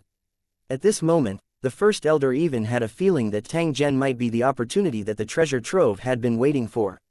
When he was at the branch, he had already used Tang Zhen's strength to kill a large number of enemies. In the following period of time, could he continue to take advantage of this situation and completely establish his position as the overlord of the treasure house? This thought rose in his heart, but it was only a flash. He definitely did not dare to think too much about it. He could borrow Tang Zhen's strength, but he definitely could not deliberately use it. Otherwise, he would be seeking his own death. It was not a joke to say that gods could not be provoked, and it was the same for the servants of gods. Tang Zhen shook his head and said as he looked at the first elder, who was extremely respectful, "You don't have to thank me. It was just a casual gesture. Consider it a little compensation to you." First elder quickly replied, "You're too kind, sir. You didn't do anything wrong. You don't need compensation." Then, he moved to the side and said to Tang Zhen, "Sir, please follow me. The treasure vault is right in front of us. I wonder if there's anything you need." Although the first elder really wanted to chat a little more and asked, please like and share the video on the YouTube channel Cultivation Audiobooks. Some questions related to cultivation, he did not dare to delay Tang Zhen's time. Right now, he only wanted to satisfy Tang Zhen. If he was in a good mood, everything would be fine. However, if he asked a question he shouldn't have at the wrong time, not only would he be in danger, but the entire treasure house would also be implicated. Lead the way. Tang Zhen indeed did not wish to speak any nonsense. After nodding to the first elder, everyone headed towards a passageway. To the cultivators in the outside world, the treasure house was like a dragon's pool or a tiger's den. It was true. The place was filled with hidden sentries and traps. Every step had to be taken with great care, or else the runic magic circle could be triggered. However, as Tang Zhen's group advanced, the operating runic magic circles had already been shut down one after another in order to avoid any misunderstandings. They were also worried that Tang Zhen would destroy all the runic magic circles in the treasure vault's headquarters in a fit of anger. After all, before this, Tang Zhen had only needed a single thought to cause those array masters in the treasure vault to collectively vomit blood. Such a powerful force naturally wouldn't be interested in those clumsy defensive arrays, so it was better to shut them down as soon as possible to avoid embarrassing themselves. How would they know that Tang Zhen was also observing these runic magic circles while he was advancing in? Discovered many interesting things inside. The void was extremely vast, and there were countless cultivation civilizations. Perhaps a weak cultivation civilization would have research results that even an advanced civilization did not have. Never use a high and mighty perspective to look down on other cultivation civilizations. This was an experience that Tang Zhen had long learned. It didn't take long for them to arrive at the inner warehouse of the treasure vault. They stood in front of a huge bronze door. Other than a group of cultivators, there were also two super giant beasts at the entrance. One was green and the other was white, like a giant dragon. After seeing Tang Zhen, the two giant beasts immediately lay on the ground and could not help but shiver. They had sharper senses and knew that the foreign cultivator in front of them was an existence beyond their imagination. He put on a submissive posture in an attempt to please Tang Zhen. "These two fellows have good eyes. They're so obedient after seeing you. Usually, when I come, they just ignore me and are extremely arrogant," the great elder said with a smile. There was a touch of surprise in his eyes, but also a sense of certainty. In the first elder's opinion, Tang Zhen's strength was so powerful that it was reasonable for him to be able to intimidate the giant beast. They naturally have the right to be arrogant. Do you know that these two giant beasts have the bloodline of divine beasts in their bodies? If there are no accidents, I might have the chance to activate my bloodline in a few thousand years and become a truly powerful existence," Tang Zhen said to the first elder as he looked at the two huge beasts that were lying on the ground. The result caused everyone to be shocked once again. The bloodline of a divine beast. There were too many legends about divine beasts in the extreme spiritual realm, and there were also living divine beasts. They had amazing strength and were far away from the sight of cultivators. They only hovered and stopped in some treasure lands. There were also lucky cultivators who successfully captured the descendants of the divine beasts, or used some things on the divine beasts to refine powerful weapons. These things usually appeared in rumors, and the protagonists of these rumors were the envy of the foreign cultivators. Who would have thought that this legendary opportunity would actually happen right beside him, and he knew nothing about it? Looking at the two giant beasts in front of them, the cultivators in the treasure vault shook their heads secretly. Everyone knew very well how valuable a divine beast was. The value of all the items in the treasury could not even compare to it. However, they had left their most precious treasures at the entrance of the treasure vault to guard things that were far more valuable than them. It was simply ridiculous to think that he would do such a stupid thing because he had eyes but failed to see. 2916 Treasure Hunt in the Palace Treasury. 1. From now on, these two beasts don't need to guard the door anymore. Immediately find a suitable place to feed them. The great elder made a prompt decision and gave an order to everyone. At the same time, he felt that he was lucky. Fortunately, he had Tang Zhen's reminder and did not miss this opportunity. Otherwise, if the two giant beasts were to be injured for some reason, it would be too late for regrets. Divine beasts had always been noble and disdained to associate with the human race. It was the same even for their descendants who possessed the bloodline of divine beasts. However, there were always exceptions to everything. If he could make it recognize him as its master, then after he became a true divine beast, he could control it through an equal contract. At that time, who could be a match for the treasure house that had two divine beasts? Tang Zhen's words had completely changed the fate of the two giant beasts. If they did not know about this, the two giant beasts would continue to guard the gate in the future. However, things were different now. From today onwards, he would enjoy the life of an emperor. They only needed to eat and sleep every day, and there would be people accompanying them to chat and deepen their relationship.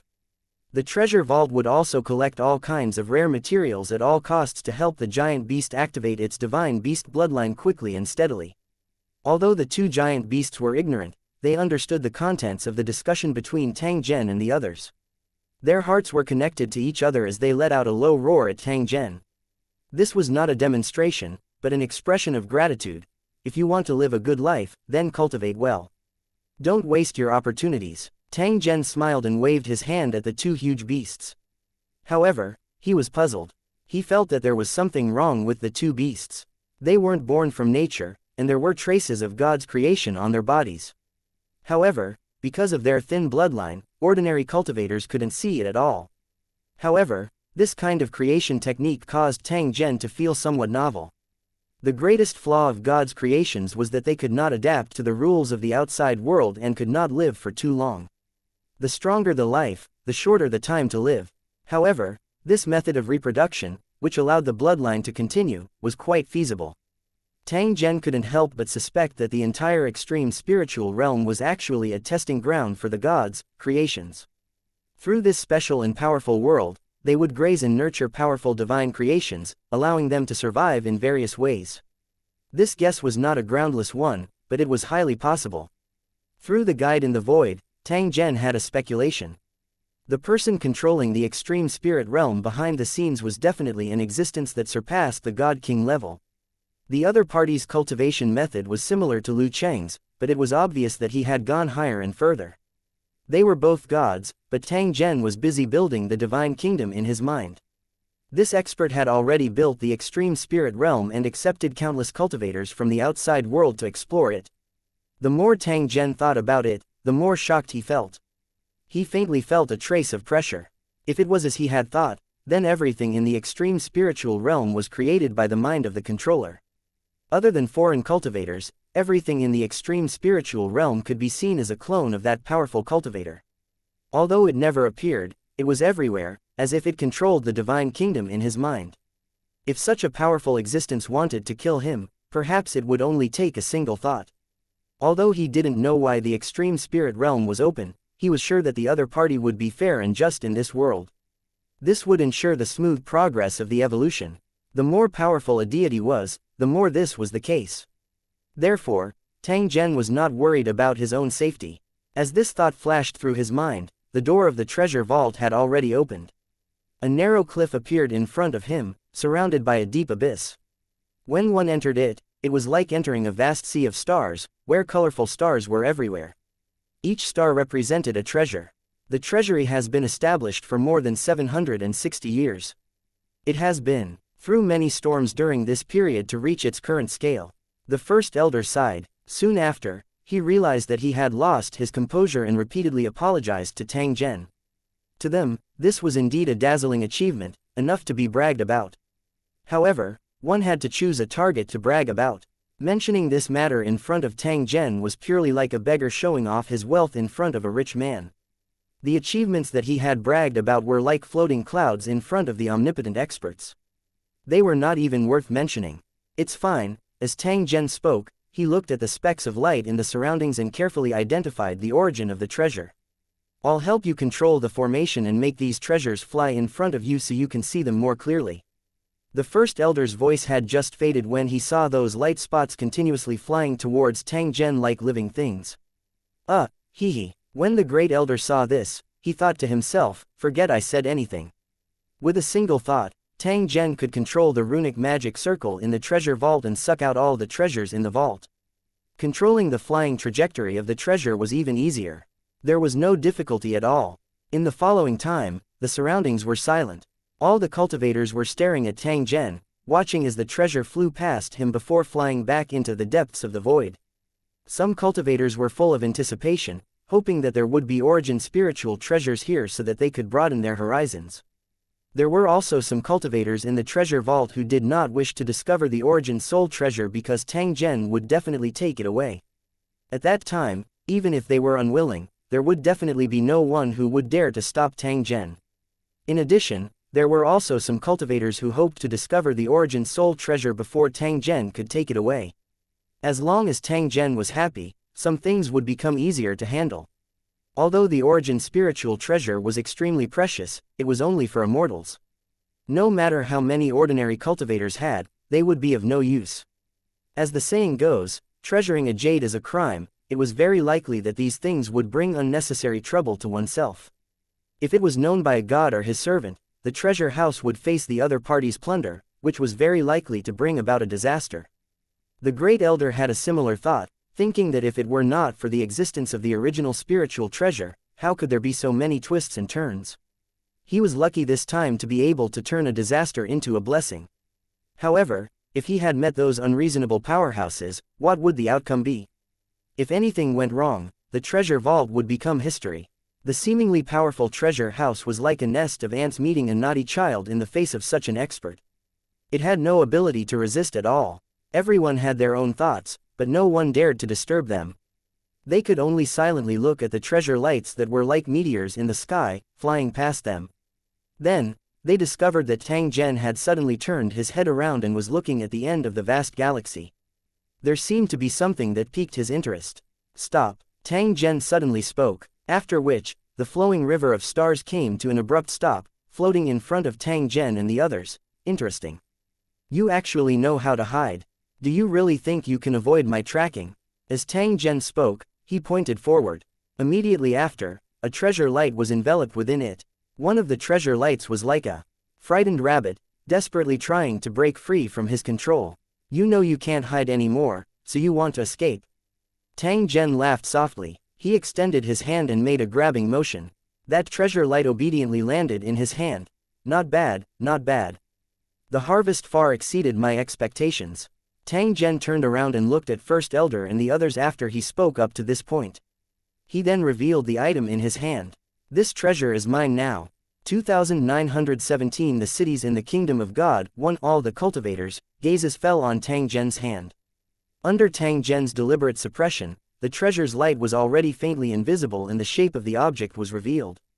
It was an exquisitely made dagger covered in runes. Wisps of light and shadow that looked like bugs were flowing on the surface of the dagger. This is an origin spiritual treasure. The cultivators were shocked and confused, not knowing how to describe their feelings. If there was anything special about the dagger, it would be that it had a pair of wings. However, this was only the technique of making it. It had nothing to do with the materials themselves. Since the dagger could be hidden in the internal treasury, it was definitely not an ordinary item. However, none of the cultivators present could see anything unusual about it. At most, they could see its surface value. This was especially true for the several appraisal masters in the treasure vault. They had all been dealt a heavy blow and were now doubting their professional standards. The other cultivators were the same. They were 30% surprised, 60% surprised, and a little disappointed. They couldn't describe their complicated feelings with words. It turned out that even if a treasure was placed in front of them, they would not be able to recognize it. They had some small plans in their hearts, but now they had completely failed. Sir, if you need it, just take it. The great elder quickly said without the slightest hesitation. He seemed to be very sincere. He had already made up his mind and was even afraid that Tang Zhen would not be able to find it. Now, his suspended heart was finally at ease. As long as Tang Zhen found the thing he wanted, he would have the opportunity to ask. Please like and share the video on the YouTube channel Cultivation Audiobooks. Some questions. That would not appear too presumptuous. I wonder if you've finished looking through it. If you're not satisfied, I have some more precious items for you to choose from. The first elder's appearance was clearly deliberately currying favor. This was something everyone could see. However, the cultivators in the treasure vault thought that it was only right. If they missed this opportunity, they would regret it in the future. If it were them, they would also not hesitate to praise Tang Zhen in the hopes of obtaining more benefits. If he pretended to be aloof, he would only miss a good opportunity. Yes, I also have a lot of treasures. I hope you can help me appraise them. Me too. It's almost filled to the brim with treasure troves, and there are many treasures that I don't recognize. Perhaps you should take a look. There might be something you want in these items. The group of cultivators spoke one after another. They wished that they could take out all their assets and find the origin spiritual treasure that Tang Zhen wanted. Their thoughts were the same as the great elders. They planned to use the resources that they couldn't use to exchange for things that were useful to them. Then take a look. If there's really something I want, I won't let you suffer. Tang Zhen smiled and nodded. His promise made all the cultivators exceptionally happy. They were even praying in their hearts. There had to be origin spiritual treasures in his collection. If he could choose the number, the more the better. As Tang Zhen spoke, he had already put away the item in his hand and sent it into the divine kingdom in his mind. He followed the cultivators from the treasure vault back to the hall and waited for them to bring the treasures over for appraisal. During this process, the Grand Elder carefully raised a question that had troubled him for more than 100 years. Tang Zhen had merely used a few words to resolve the problem. The first elder was so excited that he continuously bowed and thanked him. After solving this difficult problem, although the great elder's strength did not increase by leaps and bounds, he had already completely understood the direction of his future cultivation. To cultivators, this was more important than anything else. Many cultivators spent their entire lives searching for the path of cultivation. It was very likely that they were only a stone's throw away, but they were unable to reach that step, leaving only regret and dying in depression. Just based on this point, Tang Zhen could be called a great teacher. However, First Elder did not dare to give a disciple's greeting because it would inevitably lead to the suspicion of clinging to him. It would very easily attract Tang Zhen's shamelessness. Just what kind of ability did he have to dare to claim to be Tang Zhen's disciple? With the great elder as an example, the cultivators in the treasure vault were all tempted and went to retrieve the treasures they had hidden. They also wanted to take a gamble and then soar into the sky. While Tang Zhen was waiting, his will had already entered the divine kingdom in his mind and landed in a special city in the valley. When he had left the Demon Eater city, a shadow had floated up. It was another Demon Eater city that Tang Zhen had perfectly replicated with his power of origin. This was the soul of the demon-eating city, its essence, qi, and spirit. Every resident, every blade of grass, and every tree had been completely copied by Tang Zhen. Tang Zhen only needed to fill it with flesh and blood, and the city would immediately come to life. However, their original memories would be changed. After all, they weren't real residents of the demon-eating city. Masters of creation could create any creature they wanted with a thought, but they could never create the real body. It was for this reason that Tang Zhen had never resurrected his wife, Xiao Dai. Even if he resurrected her, she would only be a clone. Just like other cultivators, Tang Zhen didn't care about love. The higher his strength, the more he didn't care about it. At this moment, Tang Zhen was walking on the street. The city looked like it was formed by countless lines, like the veins of the leaves. Following Tang Zhen's walk, those black and white lines suddenly became alive. It was as if a sacred hand was continuously rendering the flowers and plants, turning them green and red. The willow branches swayed in the wind, and the birds on the branches flapped their wings and sang. The sound of people talking came from the streets, followed by heavy traffic. The city that was originally as still as a black and white photo suddenly came alive. "Good morning, Sir Tang Zhen." The owner of a noodle stall called out to Tang Zhen with a bright smile. "These are the fruits that were just picked this morning. Sir, please have a taste. They're very sweet." A child with 2 braids on his head was guarding beside his mother's stall. When he saw Tang Zhen walking over, he immediately picked up a fruit and bounced in front of him. Regardless of whether it was the pedestrians, peddlers, or those awe-inspiring martial artists patrolling the streets, all of them had faces full of smiles as they greeted Tang Zhen. "Good, good, good. Everyone is well." Tang Zhen also had a smile on his face as he greeted these fresh faces. It was as though they were not born from a single thought. Different from the creatures created by thoughts, the residents of the demon-eating city with complete templates would not die because they left the divine kingdom. They were real lives. Because they did not inherit their original memories, they did not know that they were just a copy of a certain person in a certain world. This was the result that Tang Zhen wanted. This was because they would start a brand new life from now on. In just a short time, the entire city had come to life. Even the towering tree of disaster in the center of the city was constantly swaying. After leaving the residence built around the city wall, Tang Zhen followed the path in the fields and came to the familiar blacksmith shop. The sound of iron being struck spread out, neither too fast nor too slow, as if it could be struck until the end of time. At the entrance, an extremely beautiful woman stood below the steps and was currently looking at Tang Zhen with a face full of smiles. "Master, welcome back." The sound of forging stopped abruptly. The door of the blacksmith shop was opened, and a tall figure walked out. The blacksmith, whose entire body was covered in flames, looked at Tang Zhen and gave a silly smile, as if he was welcoming an old friend who had returned after a long time. 2918 Tang Zhen's promise. 1 Tang Zhen gently nodded in the face of his two subordinates, "Welcome." After which, he extended his hand and beckoned to the sky. He saw 4 items flying over from the chaos above his head. They were the origin spiritual treasures that Tang Zhen had collected earlier. There was a plate, 2 round balls, and a strangely shaped dagger. These 4 origin spiritual treasures came from different planes, but they were all refined into weapons by cultivators with special techniques. This was a great waste, and it would cause serious damage to the origin spiritual treasure. It could only be restored to its original state after rigorous restoration. The value of such an origin spiritual treasure had been greatly reduced. It could not be compared with an origin spiritual treasure in a good condition. Although it was better to get it than not getting it, it was still heartbreaking to face such a situation. The easiest way to repair such a damaged original source spiritual treasure was to slowly nourish it in the divine kingdom. However, it was very time-consuming, and could easily take hundreds or even thousands of years. However, with the blacksmiths, things became much easier because he cultivated a special origin flame. Tang Zhen had trained blacksmiths not only because of a coincidence, but also because he wanted to do a special experiment. Using the power of origin to replicate the Demon Eater city was another experiment of Tang Zhen's, and they were all closely related. Looking at his 2 puzzled subordinates, Tang Zhen explained, "You're in charge of re-quenching the 4 items I brought with me. You just need to remove all the impurities." The origin fire that blacksmiths cultivated could also be called the fire of life, and it had the same effect as origin energy. Through the refinement and forging of this flame, ordinary weapons could possess spirituality and even true life. Back in the Monster Eater city, the blacksmith had already completed the first step and successfully forged a spirit weapon.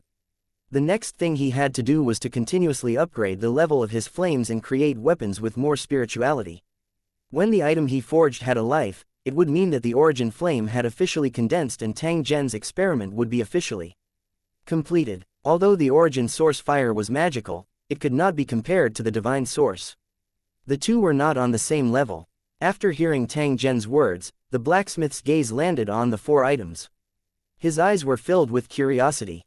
The blacksmith was different from the cultivators in the treasure vault. He was half a disciple that Tang Zhen had personally taught. His eyes could easily see through the essence of an item. The moment the 4 items appeared, the blacksmith had already seen the problem and frowned. "It's a waste of precious materials. If I were the one refining it, the power of the weapon would be increased by at least 10 times. The blacksmith was very confident in his skills. "I don't need to repair them. I just need them to return to their original form. You should know what I need them for." Tang Zhen shook his head. As the life created by Tang Zhen, there was no obstacle in the communication between the 2 sides. The moment Tang Zhen's words left his mouth, the blacksmith knew his purpose. "If I refine them into divine weapons, will it affect the original function of the original source spiritual treasure? Will it be more powerful?" The blacksmith suddenly asked, his expression becoming eager to try. Tang Zhen nodded and said with a certain tone, "The original spirit treasure was born in the chaos and is an innate divine artifact. Because it has its own heaven and earth inside, it can emit the original power. A divine item was almost perfect. If one was not careful while refining it, the perfect balance would be broken. Once the balance is broken, it can no longer be called a divine item, and it can no longer emit origin energy." Tang Zhen simply explained the characteristics of the origin soul treasure. He looked at the blacksmith who was deep in thought and said in an indifferent tone, To be able to forge an origin spiritual treasure into a divine weapon without damaging it means that you have the attainment of a divine craftsman. If you can do that, I can promise you one thing, and that is to help you become a true god at all costs. Tang Zhen would not easily make promises. Once he made a promise, he would definitely fulfill it. However, in order for him to fulfill his promise, the blacksmith must first be able to forge a divine weapon, otherwise, this promise would not be valid. Help me become a god. The blacksmith was stunned when he heard this. He had never thought about what level he should cultivate to. He had only been thinking about improving his skills. Such a mentality was very abnormal for a cultivator, but it was also because of this that the skills of blacksmiths advanced by leaps and bounds. Tang Zhen looked at him differently because of this reason. Lu Qing, who was at the side, widened his eyes. His face was filled with envy. He did not expect that Tang Zhen would actually give such a promise. Compared to blacksmiths, Lu Qing was more determined to improve her strength, because it would give her enough security. However, she also clearly understood that it was extremely difficult to complete Tang Zhen's request. Otherwise, no matter how generous Tang Zhen was, he would not use the qualifications to become a god as a reward. Any cultivator would know what this reward represented. When will I have such an opportunity? Lu Qing thought in his heart. He secretly looked at Tang Zhen, his eyes full of anticipation. You don't need to worry. In the Divine Kingdom, your strength will definitely increase rapidly. As for whether or not you can become a god, you will need a certain amount of luck. I can't promise you anything in this regard. Tang Zhen's words gave Lu Qing a huge amount of confidence. He felt that his entire body was filled with motivation. She naturally knew how difficult it was to become a deity, so she didn't dare to have any wild hopes, in case her obsession turned into an inner demon. However, as long as there was a sliver of a chance, she would never give up and would do her best to improve her strength. If he was lucky enough, he might be able to become the first divine general under Tang Zhen before the blacksmith. Just as Lu Qing was secretly excited and vowed to work hard to improve his strength, the blacksmith finally stopped being silent. Master, I think I should give it a try. I'll make forging a divine weapon my goal. If there comes a day when I can create a divine weapon with my own hands, I'll personally ask please like and share the video on the YouTube channel Cultivation Audiobooks. You to help me become a god. Because after becoming a god, I will have more confidence to challenge higher level artifacts. The blacksmith's tone was firm, and it was clear that he had already made up his mind. There was no hesitation at all. All right, Tang Zhen clapped his hands to show his encouragement. As long as the blacksmith had confidence, he would definitely give his full support. The greatest advantage of having a divine kingdom in his mind was that whatever he needed could appear in front of him with a single thought. Any experiment that he wanted to research but lacked the materials could be completed in his mind's divine kingdom. It was not a simulation, but a real operation. There would not be the slightest deviation. To any craftsman, an environment like the mind divine kingdom was a true holy land and paradise. Since you're so confident, I'll give you a chance.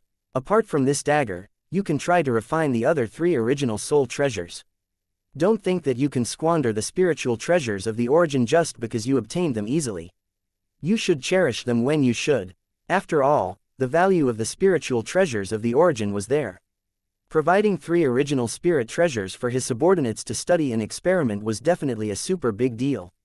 Of course, Tang Zhen would not suffer any losses. The origin soul treasure had already turned into such a state.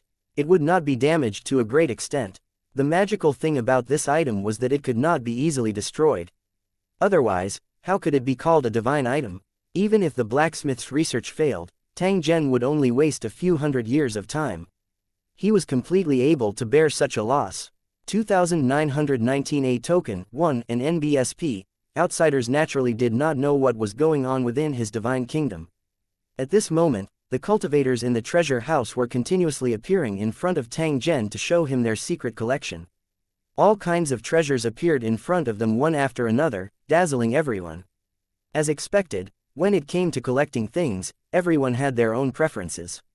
It didn't necessarily have to be weapons or treasures. When they saw the interesting collections, all the cultivators smiled and understood each other's interests. When they saw something they urgently needed in someone else's collection, they would discuss it in private. If Tang Zhen wasn't interested in it, could they make a deal and each take what they needed? Of course, the most important thing was whether there were any original spirit treasures in his collection. Pass. First Elder stood on the side, responsible for observing people's expressions and directing this special appraisal activity. Tang Zhen stood not far away. He did not say anything throughout the entire process, but he became the focus of attention of all the cultivators present. The cultivators in the treasure vault controlled all sorts of items and displayed them to Tang Zhen while listening to the First Elder's instructions. If Tang Zhen didn't respond, then they would retreat and change to other cultivators to display the treasures. All the cultivators who were displaying the treasures were full of anticipation, but it was quickly replaced by disappointment. Such a situation was actually within his expectations.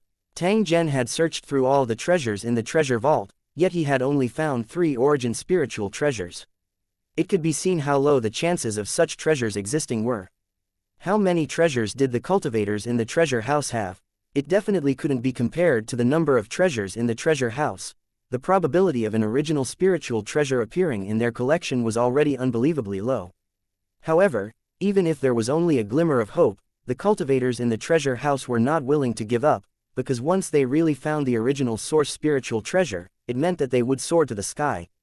Tang Zhen's promise was equivalent to an ordinary cultivator's origin soul treasure. Everyone wanted to obtain it.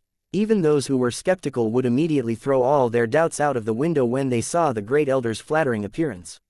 Without enough benefits, how could this stinky and cold-blooded mad demon be so happy?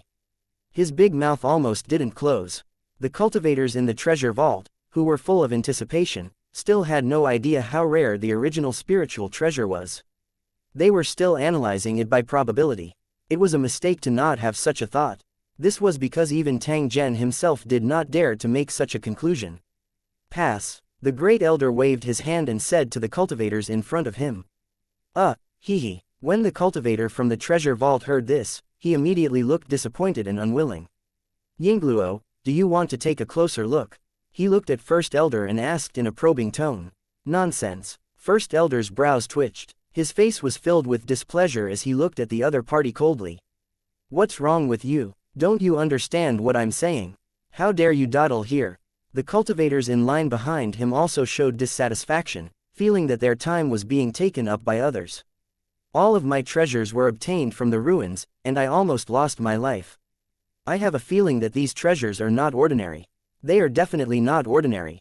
The cultivator from the treasure vault sounded very excited. He obviously couldn't accept the result of the judgment. You damned guy, do you really have to force me to attack? What kind of treasure is an origin spiritual treasure? How can it appear so easily? Hurry up and take your things and get the hell out of here, or I won't let you off easily. The Great Elder's face darkened. It was clear from his appearance that he was on the verge of a violent rage. It was only because Tang Zhen was here that he had to suppress this anger. After which, he used the calmest tone he could to give the order. If it were any other time, the cultivator in the treasury would have been in deep trouble, given the Great Elder's temper. As you wish, xianxia. This cultivator from the treasure trove had a face filled with unwillingness. However, he could only bow to Tang Zhen and the other person before leaving with his belongings. There are indeed some good things among your items, but they are not the original spirit treasure that I want. Tang Zhen suddenly opened his mouth and spoke to that cultivator. The cultivator from the treasure vault, who was originally dejected, immediately perked up and looked at Tang Zhen with anticipation. Your Excellency, are you serious? The First Elder and the other cultivators looked at Tang Zhen in unison with curious expressions. He was still secretly pondering in his heart. What exactly should the so-called good things that Tang Zhen mentioned be? I've just seen your items. There's another world inside that bottle, and an ancient token is hidden inside. It would only be revealed after the bottle was broken. Through this token, we should be able to enter a special place. Perhaps there is some hidden fortune inside. While Tang Zhen was speaking, the bottle had already flown out by itself and shattered into 2 in front of everyone. Then, a green token fell out of the bottle, floating in the air and trembling slightly. Ruins of ruins, ruins of ruins. After seeing the words on the token, the cultivators in the treasure vault were stunned at the same time, and then they looked excited. It's actually a token to enter the ruins. It's a good thing. I heard that many organizations are looking for this token. It's the only way to enter the ruins and they are willing to pay a sky-high price for it. This guy's luck is really good. He actually got a token of the ruins. This is a good thing on the same level as an original spirit treasure. It's definitely not comparable to the original source spirit treasure, but we can use it, so I think it's more valuable. I'm really envious. Not only did he get the token, but he also encountered this treasure appraisal. Otherwise, I'm afraid no one would ever know this secret. The cultivators in the treasure vault discussed animatedly, their voices filled with envy. The owner of the treasure, who had been unwilling to give up, became so excited that he almost roared. I knew it, I knew it. My senses were right, there are indeed good things in these treasures. He waved his fist and said in an excited tone. The first elder's angry expression turned from dark to bright. He also knew the importance of a token of ruins. If he could seize the opportunity and obtain enough benefits from the ruins, he could definitely increase the power of the treasure house again. At this moment, the first elder sighed in his heart. It seemed that good things had already begun to appear unceasingly following the arrival of Tang Zhen. If you're willing to hand this item over to the organization, you'll definitely be handsomely rewarded. If you don't want to hand it over, that's fine as well. However, if you encounter any danger in the ruins, you won't be able to receive any help from the organization. The great elder reminded the cultivator not to get carried away and forget what he was supposed to do. Although the item was his, he still had to hand it over to the organization in the end. He definitely couldn't enjoy the benefits alone. If it was any other organization, they might be helpless, but the treasure vault was different. Once targeted by them, they could really chase him to death, and they would not stop until he died. Seeing the great elder's meaningful gaze, the cultivator from the treasure vault trembled slightly. How could he not understand what he had to do? 2920 The Ruins Secret Realm. 1 When the cultivators mentioned the ruins, their faces were filled with excitement and yearning. It was obvious that it was not a simple place. Without waiting for Tang Zhen to ask, the great elder turned around and took the initiative to explain the origin of the ruins. The ruins had suddenly appeared. After an earthquake without any warning, the plain thousands of miles away suddenly collapsed, revealing a giant ruin hidden underground. It was impossible to verify the history of the ruins, but judging from the traces, it was at least 100,000 years old. After the ruins appeared, some cultivators entered the ruins to explore. On a stone tablet, they saw two huge, ancient words, the realm of ruin. Because of the existence of this stone tablet, cultivators named the ruins ruins, and it quickly spread. In the beginning, the ruins weren't very famous, as there were countless similar ruins in the vast extreme spiritual realm. However, it didn't take long for them to find a large number of treasures in the ruins, which attracted cultivators to rush over. After some research, he found out that the ruins were actually the base of a huge sect, but it was destroyed by some unknown means in an instant. What was suspicious was that the attacker did not clean up the battlefield, causing all the items of the sect to be buried. The dead cultivators of the sect turned into all kinds of monsters and ghosts, wandering around the sect. When cultivators explored the ruins, they had to get rid of these monsters, because they had many treasures on them. As time passed, the biggest secret of the ruins was also discovered by the explorers. It turned out that there was a secret realm inside the ruins, and there were countless rare treasures inside. But to enter, one must have a passage token. A token could only be used once. If one wanted to enter again, they would have to find a new token. A local cultivator organization from the ultimate spirit realm had accidentally obtained a token and brought out a large number of treasures from the secret realm of the ruins. While they were keeping the secret, they were also searching for other tokens, regardless of the price. Who would have thought that a local cultivator would accidentally reveal this secret and quickly make it known to everyone? It didn't take long for a group of foreign cultivators to successfully find a passage token.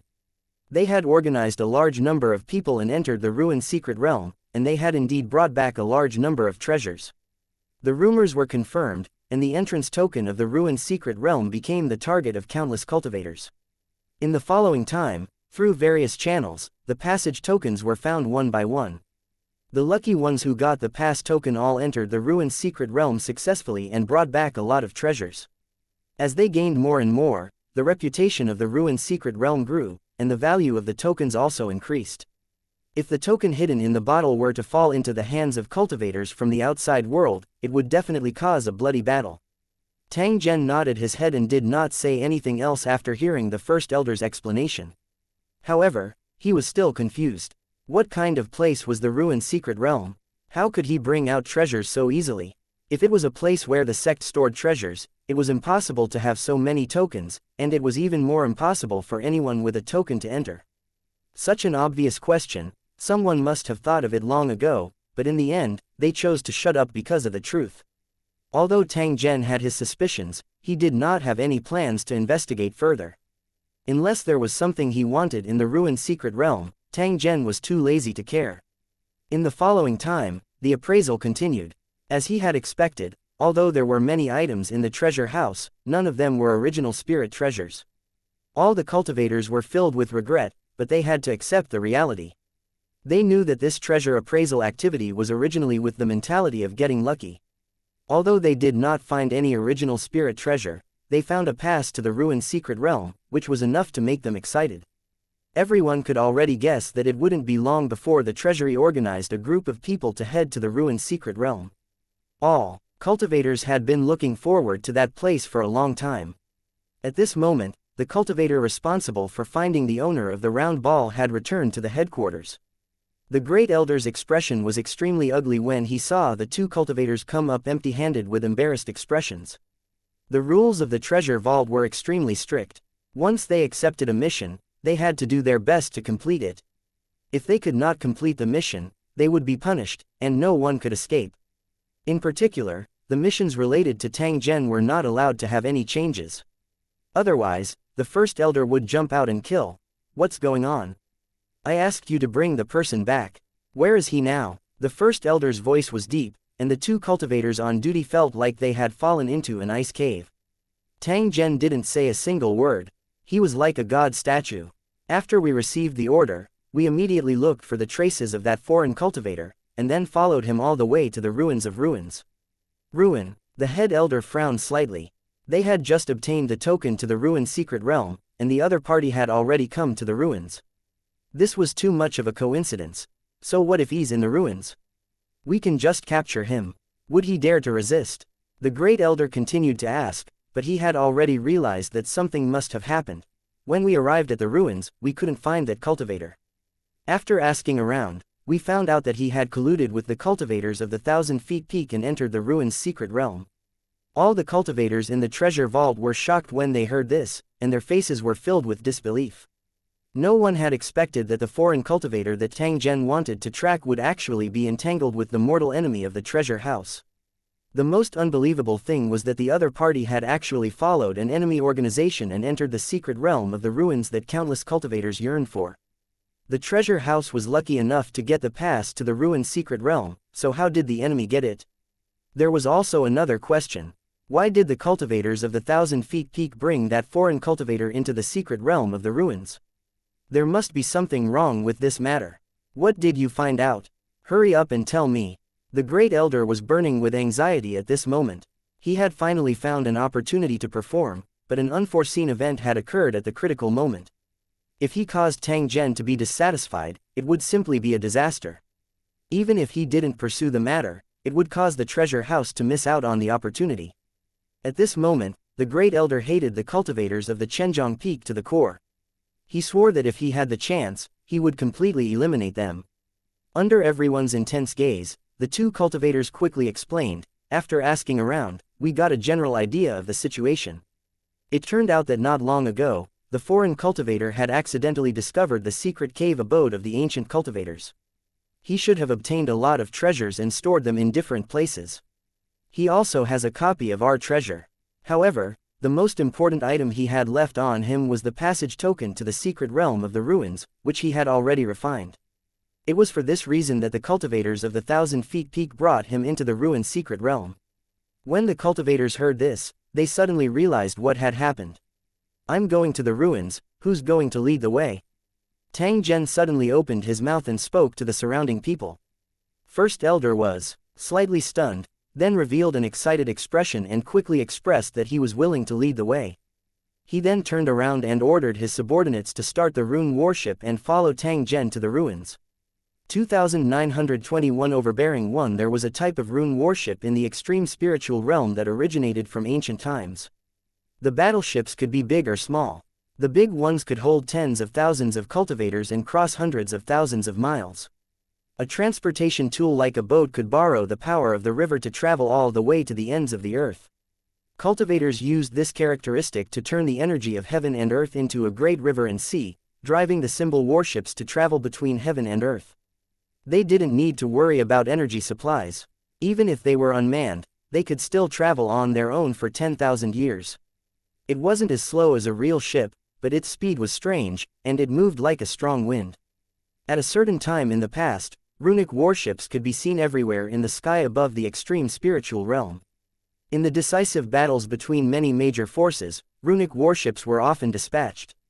However, as time passed, the number of rune warships that had been passed down from ancient times decreased. The rest of the rune warships were controlled by the major forces. Unless it was absolutely necessary, they would not use such precious means of transportation. Following the Grand Elder's order, the rune warship that was anchored in the cavern quickly left its docking spot. The elite cultivators of the treasure house were all dispatched and crowded around Tang Zhen to board the rune warship. At the same time, they relied on a special mast to raise the exclusive flag of the treasure house. Even from dozens of miles away, one could see the symbol that soared into the sky and know which force the rune warship belonged to. When the cultivators along the way saw this, they would deliberately avoid the sea route. Otherwise, it would be a blatant declaration of war. Unless it was an irreconcilable grudge, no one would intentionally block the way, as that would result in them being attacked by the rune warships. A single attack from the rune warship could destroy almost half of the city. If one did not have the power to withstand such an attack, it was best not to court death. Nowadays, the frequency of runic warships traveling was getting lower and lower. If it wasn't necessary, no cultivator organization would be so high profile. The extreme spirit realm was different from other places. There were many hidden talents here, and foreign cultivators joined at all times. If one didn't have absolute strength and acted too high profile, it was very likely to attract a disaster. Take the treasure vault as an example. They had almost been completely annihilated when they encountered Tang Zhen.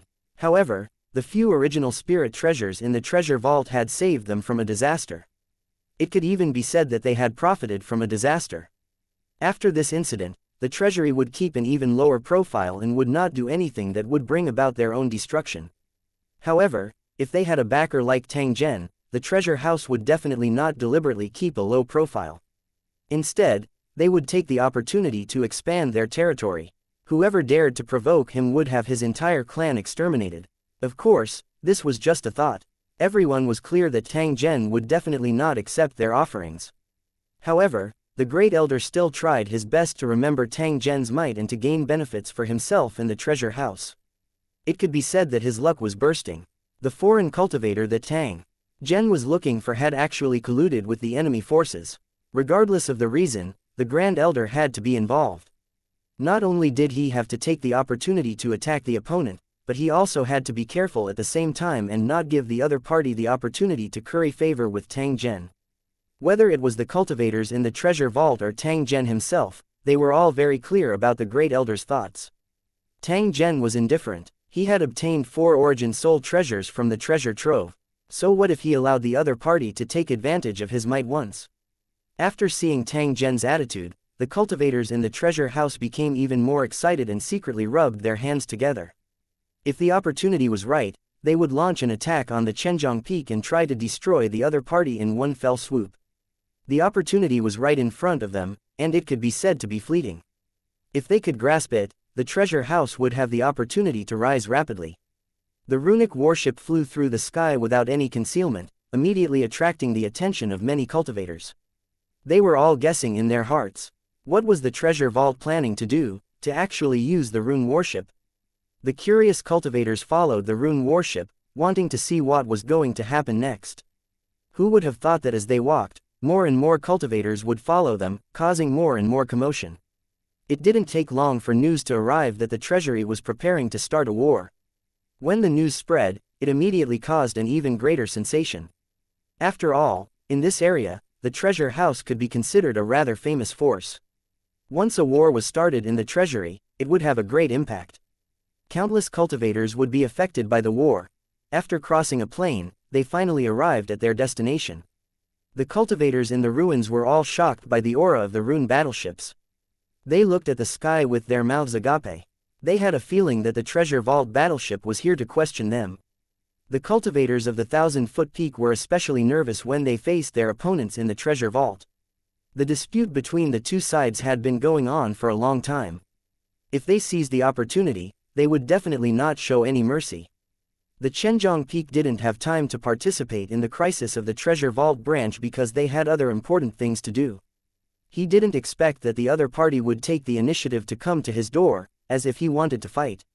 He didn't need to guess to know that they must have known that Chenjiang Peak had obtained the token, so they wanted to take the opportunity to meddle in this, send the news back to the headquarters immediately and send people to help. There must be no hesitation. Looking coldly at the rune battleships in the treasure vault, the leader of the Chenjiang Peak, who was in charge of this operation, gave the order without any hesitation. Whether it was him or the other cultivators who were watching the battle, they all had the same thought.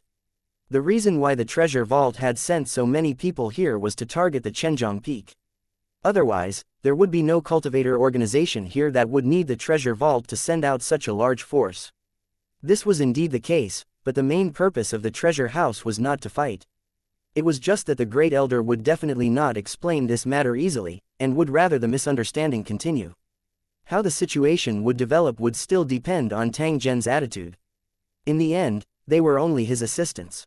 With the arrival of the runic battleship, the atmosphere in the ruins became increasingly tense. The cultivators who did not want to cause trouble had already hidden far away. Only the cultivators of the Thousand Zhang Peak were facing the runic battleships in the treasure vault from a distance, looking as if they were ready to fight. Tang Zhen didn't bother about those cultivators. Instead, he looked at a large hall in front of him. There was an obscure spatial energy being transmitted from there. The ruined secret realm should be that place. I'm preparing to enter the ruined secret realm, do you guys want to follow me? Tang Zhen looked at the first elder and asked in an indifferent tone. Of course we have to go in. We'll follow by your side and listen to your orders at any time. In truth, even without Tang Zhen, first elder and the others would still be able to enter. After all, they had the command token in their hands. However, if he could follow Tang Zhen and enter the ruined secret realm together, that would naturally be the best. If anything happened, he would have someone to ask. Please like and share the video on the YouTube channel Cultivation Audiobooks. For help, please wait a moment, I'll go get the token now. As the Grand Elder spoke, he looked at the cultivator who had received the token and prepared to ask. Please like and share the video on the YouTube channel Cultivation Audiobooks. Him to activate it, I don't need to. Tang Zhen's voice had just sounded when light burst out from the large hall in front of them. After which, an illusionary tunnel appeared in front of them. Before everyone could recover from their shock, Tang Zhen had already stepped into the ruined secret realm under everyone's shocked gazes. 2922 The strange pottery statue. All the cultivators, including the Grand Elder, were caught off guard when they saw Tang Zhen's back disappear. Oh my god, that's the entrance to the Dao Wu secret realm. Suddenly, a cultivator shouted in an excited tone, his face full of shock. He had seen the opening of the ruined secret realm before, and the scene in front of him was exactly the same. How is that possible? All the nearby cultivators, including the Great Elder, were dumbfounded. They didn't know what had happened. The secret realm of the ruins clearly required an exclusive token to enter, so why did the door suddenly open? Was it an illusion, or was it really activated? Compared to the other confused cultivators, the first elder was the fastest to guess the truth and was certain that this was Tang Zhen's method. He didn't even need a token. With just a thought, he opened the door of the ruined secret realm. It was just like how he had reversed the runic magic circle in the treasury branch and extracted all the treasures by force. That kind of powerful means had already exceeded everyone's imagination. They had no ability to resist at all. At this moment, the first elder felt that he was a frog at the bottom of a well. At the same time, he was also deeply shocked by Tang Zhen's strength. The means of gods might not be as powerful as this. This is a rare opportunity. What are you all waiting for? Hurry up and follow me. The first elder's low roar woke up the dazed cultivators from the treasure vault, and they revealed an excited expression. He followed the Grand Elder and headed straight for the tunnel ahead. In the blink of an eye, he was already inside. Although the advantage of getting the pass token had disappeared, as long as he could enter the ruined secret realm, he would have achieved his goal. The only drawback was that others could also enter, and they couldn't stop them. Otherwise, they would become the target of public criticism. This time, the treasure vault had sent out 3,000 elite cultivators to guard the rune battleships. Half of them were left to guard the battleships, while the rest entered the secret realm of ruins. The other cultivators in the ruins were also shocked by the sudden opening of the passage. They could not be sure if the tunnel really led them to the ruined secret realm, so they were hesitant. The actions of the cultivators who went to the treasure house strengthened the confidence of the surrounding cultivators. Their original doubts were also thrown to the back of their minds. The ones who reacted the fastest were the old enemies of the treasure house, the cultivators from the 1,000-foot peak.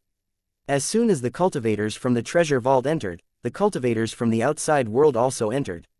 Their allies were still in the ruined secret realm, so they had to provide support in time to avoid being attacked by the cultivators in the treasure house. The other cultivators couldn't control their desires either and rushed into the passage. The native cultivators of the extreme spirit realm also sent out the news and entered in groups. Time passed slowly, and the ruins became very lively. More and more cultivators gathered in the ancient ruins. They either couldn't wait to enter the passage or stayed outside to meet their companions. Some cultivators estimated that at least tens of thousands of cultivators had entered in less than half a day. This was only the beginning. As the news spread, more and more cultivators would arrive. Some special figures appeared in the waiting teams, but no cultivators noticed anything unusual. They were all cultivators who had obtained tokens and entered the ruined secret realm. It was said that they had all obtained a large number of treasures. However, after the treasure hunt ended, these cultivators disappeared without a trace and rarely appeared in front of outsiders. The outside world was suspecting that these cultivators had obtained enough benefits, which was why they were hiding to increase their strength. As the news of the tunnel's appearance spread, the cultivators who had entered the ruined secret realm all gathered here quietly. They didn't enter the passage, but spread out in silence, as if guarding the passage. Although there was no verbal communication, their actions were quite tacit, as if someone had organized it in secret. Upon closer inspection, one would notice that these cultivators all had a simple and strange clay statue hanging on their waists. The pottery seemed to be a burial object. The color painted on its surface had long faded due to the erosion of time. But the expression on his face had a kind of vivid feeling, and it was indescribably strange. If one observed it carefully, one would have the feeling that the statue was staring at one with a faint smile. After the first elder entered the passage, he found that the scene in front of him was very similar to the headquarters of the treasure vault. It was also a dark environment, as if it was a tomb that had been buried underground for 10,000 years, exuding a stale aura. The tall walls made of unknown materials were combined with the terrain of the cave. From time to time, ferocious monster sculptures could be seen hidden in dark corners. When you couldn't see them, they would use their cold eyes to secretly spy on you. Looking at the scene in the ruined secret realm, the first elder and the others looked at each other, their expressions solemn. Such a dilapidated place actually had countless treasures. No matter how he thought about it, he felt that something was off. There's something wrong here. Be on high alert and don't let your guard down. As a group of professional assassins, cultivators in the treasure vault were extremely vigilant. No matter what kind of environment they were in, they would never be careless. The great elder looked around and continued to instruct, if you want to get the treasure, you have to go to different places. Only then can you get more opportunities. The caves in the secret realm of the ruins led to different locations, making it the best place to set up traps. Everyone must be careful when they move to avoid falling into traps and ambushes. In the following time, everyone split up into groups of 100. If it wasn't necessary, don't get into a fight with others and focus on treasure hunting. If you find that person, immediately inform your teammates and do your best to follow him. The great elder looked at the passage that showed no signs of closing and shook his head. In the following days, there would definitely be a large number of cultivators gathering here, and it was Tang Zhen who deliberately placed them in the ruined secret realm. Tang Zhen could open the ruined secret realm, so he could naturally close it, but he didn't do so. First elder secretly guessed in his heart. What exactly was the reason behind Tang Zhen's actions? However, at this moment, there was no time to think about it. He could only take one step at a time. Move out. As soon as the great elder finished speaking, the 2,000 cultivators from the treasure vault quickly disappeared into different passages. The Grand Elder led a group of people and chose one of the passages, quickly advancing toward an unknown area. In the process of advancing, the cultivators constantly looked around, trying to find the so-called rare treasures. In the legends of the outside world, there were countless treasures in the ruined secret realm, so many that it was almost impossible to carry them. As they could not use storage equipment, the cultivators who entered the secret realm could only carry all sorts of treasures. Such a strange scene had long been vividly spread by the cultivators who had watched. However, after entering the ruined secret realm, they did not even find a single treasure. Could it be that they were all taken away by the cultivators who had been here before? Of course, there was also the possibility that they had not reached the place where the treasure was placed and had to continue deeper in. Just as the cultivators were looking around, the great elder at the front suddenly made a gesture to stop. Look at the front, Yingluo. Following the first elder's directions, the cultivators saw a strange scene in the middle of the road. A group of small and exquisite pottery statues of various shapes were gathered together, as if they were playing some kind of game. The shape of the pottery was very vivid, but because it was too old, the face was a bit blurry. For some reason, when the Grand Elder and the other cultivators saw the pottery statues, they all had a strange feeling. It was as if there was some strange thing hidden in those small pottery statues, and it was secretly peeping at him. Don't pay attention to these things. Let's continue forward. The first elder's eyes flashed with vigilance. He led his group of cultivators around the Tao statue in the middle of the road. In a very short time, the cultivators crossed this area and continued to move forward. As they walked, a few cultivators in the treasure vault suddenly revealed strange smiles. The smile disappeared in a flash. Other than the companions who had the same smile, the other cultivators didn't see it at all. On the waists of these cultivators, there was a ceramic statue hanging inexplicably. It was the same one they had encountered on the road earlier. 2923 The strange pottery man. After walking for a distance, the first elder stopped again, indicating that they should stop moving forward. What's going on? What happened this time? The hearts of the cultivators in the treasure vault tightened. If there was nothing important, the great elder would definitely not have stopped. He subconsciously tensed up and prepared for battle. Ever since they entered the ruined secret realm, everyone had been in a state of tension, and they did not know where the pressure came from. It was as if a pair of eyes were peeking in the dark. These cultivators in the treasure house had experienced countless dangerous situations and knew that their current state was definitely abnormal. However, no one, including the great elder, could find the source of this abnormality. It was precisely because of this that all the cultivators were in a depressed state. The cultivators in the treasure vault were secretly suspicious. Were the rumors about the secret realm of the ruins true or false? Why weren't there any treasures everywhere? Instead, there was a strange atmosphere, as if something terrifying was about to happen. The great elder did not say a word. He just continued to stare ahead with a grave expression. The crowd grew more and more curious, guessing that the great elder had already discovered the problem. At this moment, the great elder's expression was extremely gloomy as he looked ahead coldly. It turned out that in the middle of the road ahead, a group of pottery statues had once again appeared, and they were in various poses. These pottery statues exuded a rotten aura, and the first elder was no stranger to all kinds of special auras. This was because there were many similar items in the headquarters of the treasure vault, all of which exuded the same aura. However, these items were all used to be buried with the dead, and had been buried underground for countless years. The great elder was bewildered. He could not understand why a pile of burial items would appear in the ruined secret realm. Could it be that the ruined secret realm was actually a huge tomb, and the treasures that were brought out were actually the funerary objects of this tomb? With this guess in mind, the great elder began to seriously size him up again. He found that other than the pottery, there were many clay buildings on both sides of the road. There were also pottery carriages, pottery horses, and big tree chickens and ducks. When these pottery were placed, it looked like a standard scene of daily life.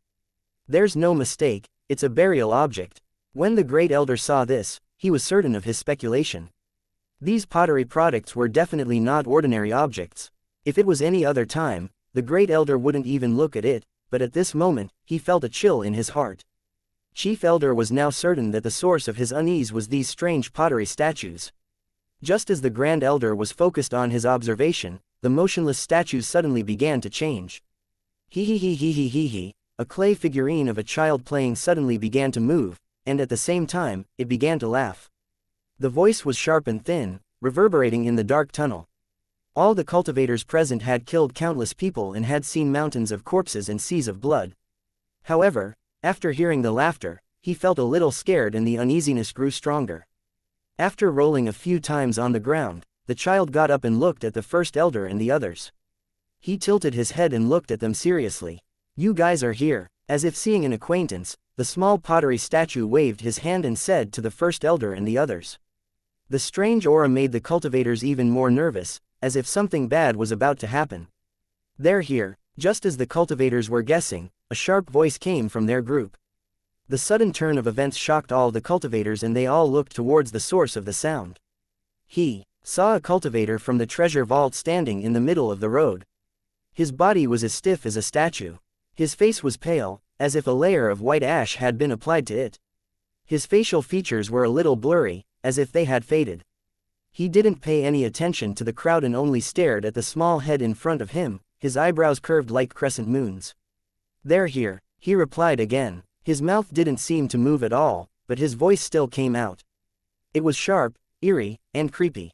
After confirming the source of the sound, the first elder's expression became gloomier. He really couldn't believe that his companion had been hit without a sound. "Wait, it's talking about you." The first elder immediately realized that something was wrong when this thought appeared in his mind. If he wasn't wrong, this wasn't the only cultivator who had been hit. There were other cultivators as well. His expression didn't change. He looked at the cultivators around him again and found that something was wrong. There were more than a dozen cultivators in the crowd. They were all dazed and seemed out of place with the other cultivators. When he looked at the cultivators' waists, the first elder narrowed his eyes. He no longer had any doubts. As expected, their team had already been ambushed. Each of these cultivators had a small clay figurine hanging from their waist, and the figurine was looking around with a smile on its face. Under the shocked gazes of the cultivators, these clay figurines opened their mouths and answered in a spy voice, "We're here, we're here." The voices converged and reverberated in the claustrophobic environment, but it only made the strange atmosphere more and more intense. "It's good that you're here, it's good that you're here. We can be together again." Next to the child statue was an old man. It slowly turned its head and spoke in a very pleased tone. After he said this, the stationary pottery statues around him all started to move. They looked at First Elder and the others and repeated the old man's words in unison. "It's good that you're here, it's good that you're here.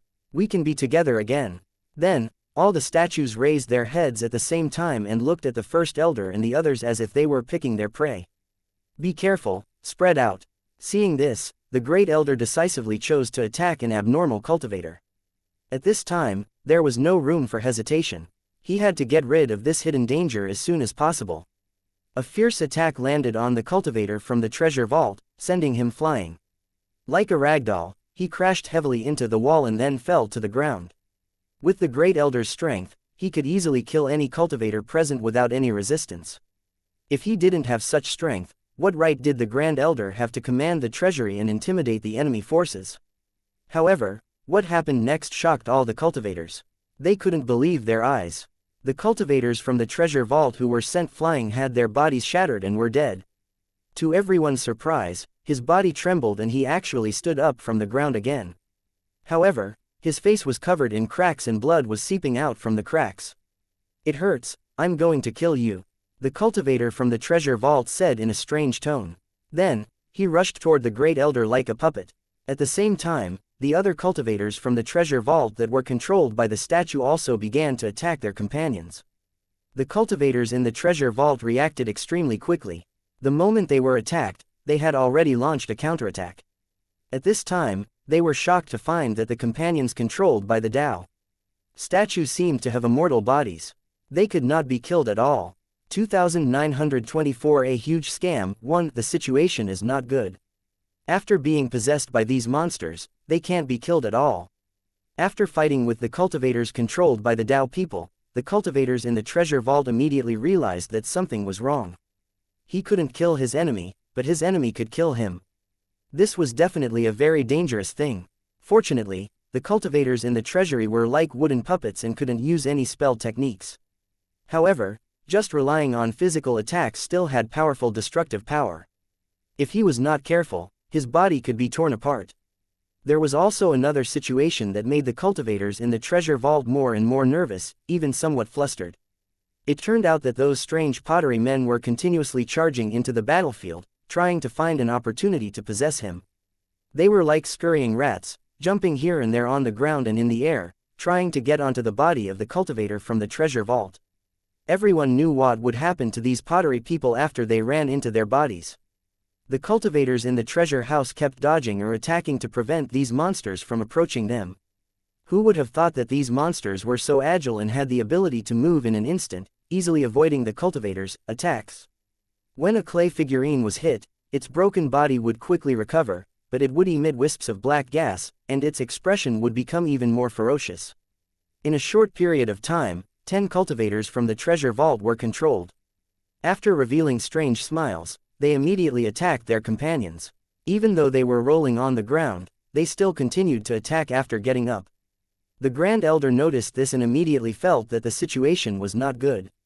He thought that if the battle continued, more cultivators would be controlled. All cultivators, listen up. Don't engage in battle, retreat from this area immediately. After the order was given, the First Elder was the first to retreat from the battlefield.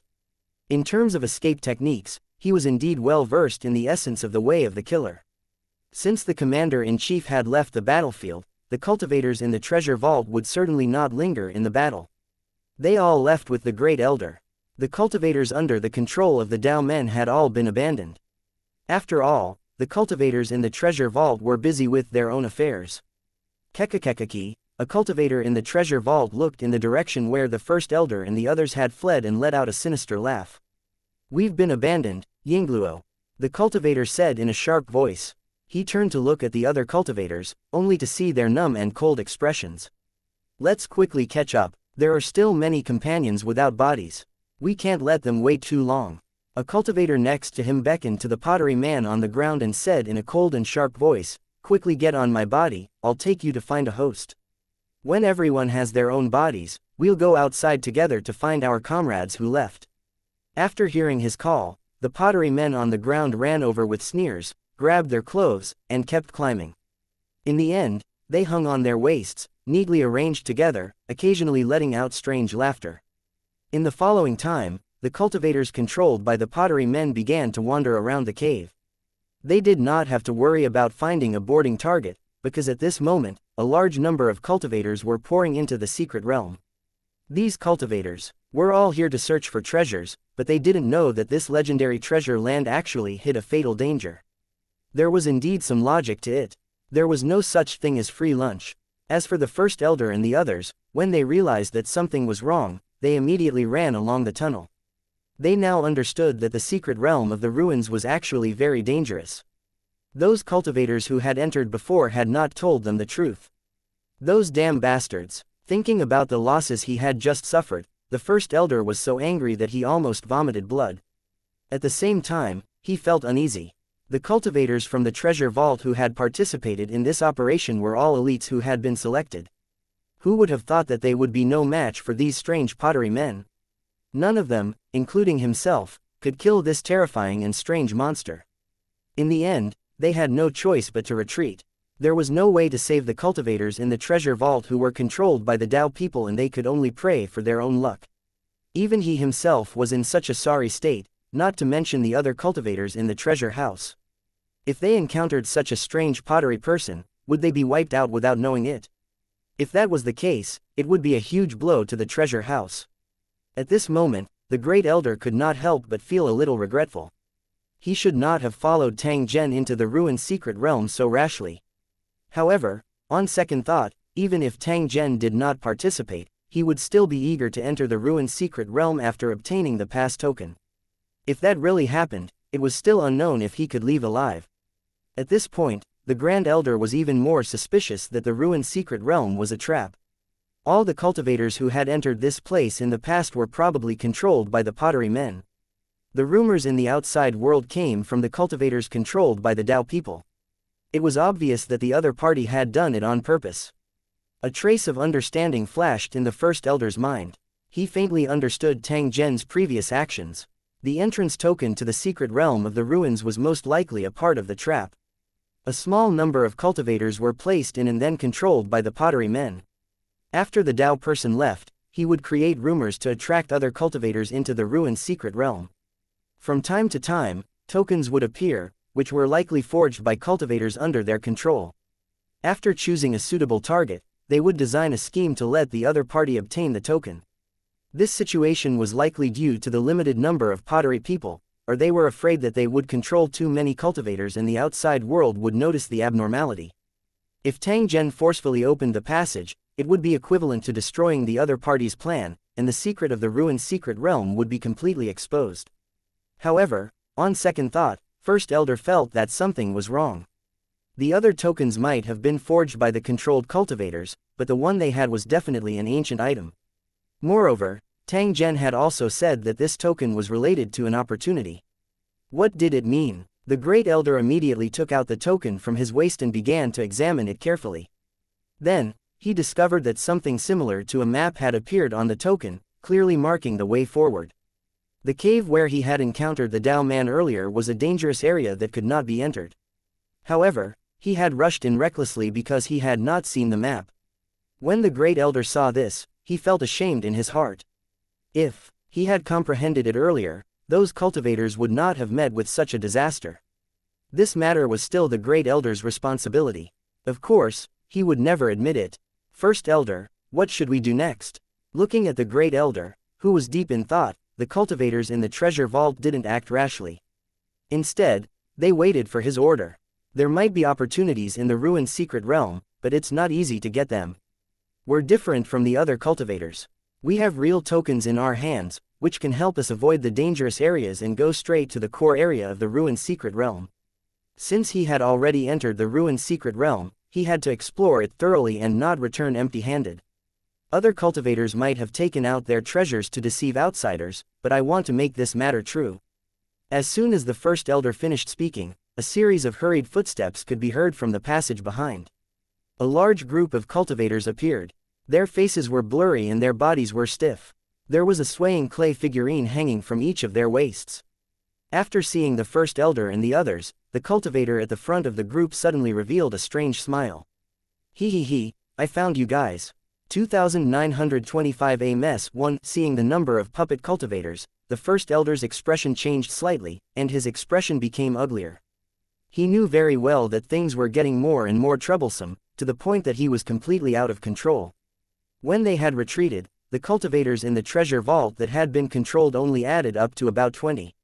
However, at this moment, the not-so-narrow passage was filled with cultivators. There were both foreign cultivators and native cultivators, but they were all controlled by the pottery men without exception. Seeing their cold and numb expressions, all the cultivators in the treasure vault, including the First Elder, felt a chill in their hearts. Who knew if he would become one of them in the next moment? What kind of monster is this Dao person? I can't kill him, I can't beat him, and he'll be controlled the moment he lands on me. No matter how strong they were useless in front of these monsters. If this situation continues, perhaps it won't be long before we have no way to escape. A cultivator from the treasure vault growled in a depressed tone, his face full of helplessness. They couldn't beat him, and they couldn't run away. What was good about this? What the future will turn out to be is not something you need to think about. For now, you just need to follow my actions. First Elder held the token in his hand and beckoned to the cultivators from the treasure vault beside him. They followed the route indicated on the token and advanced quickly. The puppet cultivators that swarmed in from the tunnel chased after him relentlessly and kept letting out sharp roars. The purpose of this roar was most likely to call for help from his companions to set up a blockade in front of him. The two sides, one chasing and one escaping, were in a state of chaos. Along the way, they met many panicked cultivators, who were also mixed in with the team. Faced with the relentless pursuit of the puppet cultivators, these cultivators could only join the team of treasure troves and desperately avoid the monster's pursuit. At this point, everyone was sure that the tunnels inside the ruined secret realm were complicated and all of them were connected to each other. If they couldn't find the right direction, they would be trapped in the tunnel and run around like they were in a maze. He wanted to escape by destroying the passage, but he realized that he couldn't destroy the passage at all. In some areas, even flying would be restricted, and they could only rely on their legs to run for their lives. This led to a chaotic scene in the passage, with figures running and fleeing non-stop. The puppet cultivators formed groups and brought the strange pottery men to search for their targets. The cultivators who entered the secret realm of the ruins to search for treasures were escaping in fear and anger. In the process of running away, they would encounter other cultivators from time to time. At this time, They would either choose to cooperate with each other or cross each other without provoking each other. If they were unlucky, they would encounter those puppet cultivators and be controlled by the strange pottery men. The complicated passages had become the hunting ground of the strange Dao people. If they did not escape in time, they would end up in a tragic end sooner or later. Among all the escaping teams, there was one group that was approaching the central region of the ruined secret realm. The Grand Elder relied on the guidance of the token and successfully avoided the dangerous areas. The process of advancing was smooth. Perhaps they had noticed the extraordinary nature of the Great Elder and the others, but the cultivators they met along the way actually followed them without exception. The Great Elder didn't reject any of the cultivators who followed him. He planned to use these cultivators to stall for time when he encountered danger. After arriving at the core area and finding the treasure, he would naturally have a way to deal with these people. The Great Elder's plan was not bad, but he had overlooked one thing, which was that these cultivators were also on guard against them. In the process of moving forward, they kept leaving secret marks to make it easier for their companions to track them. The escape route of First Elder and the others had silently become a passage known to everyone. The cultivators who were being chased would subconsciously escape through this passage when they had no other choice. Then, he was pleasantly surprised to find that he didn't encounter any danger along the way. It was as if those strange pottery men couldn't see this passage at all. After entering the passage, the puppet cultivators who were desperately chasing after the target would look around in confusion, as if they were confused about where the target had gone. After discovering this secret, the cultivators were surprised and overjoyed, and they followed the route without hesitation. If the Great Elder knew that countless cultivators were chasing after them, he would probably vomit blood in anger. At this moment, the First Elder was staring at the mark on the token. He realized that after passing through a section of the passage, the marked path had reached its end.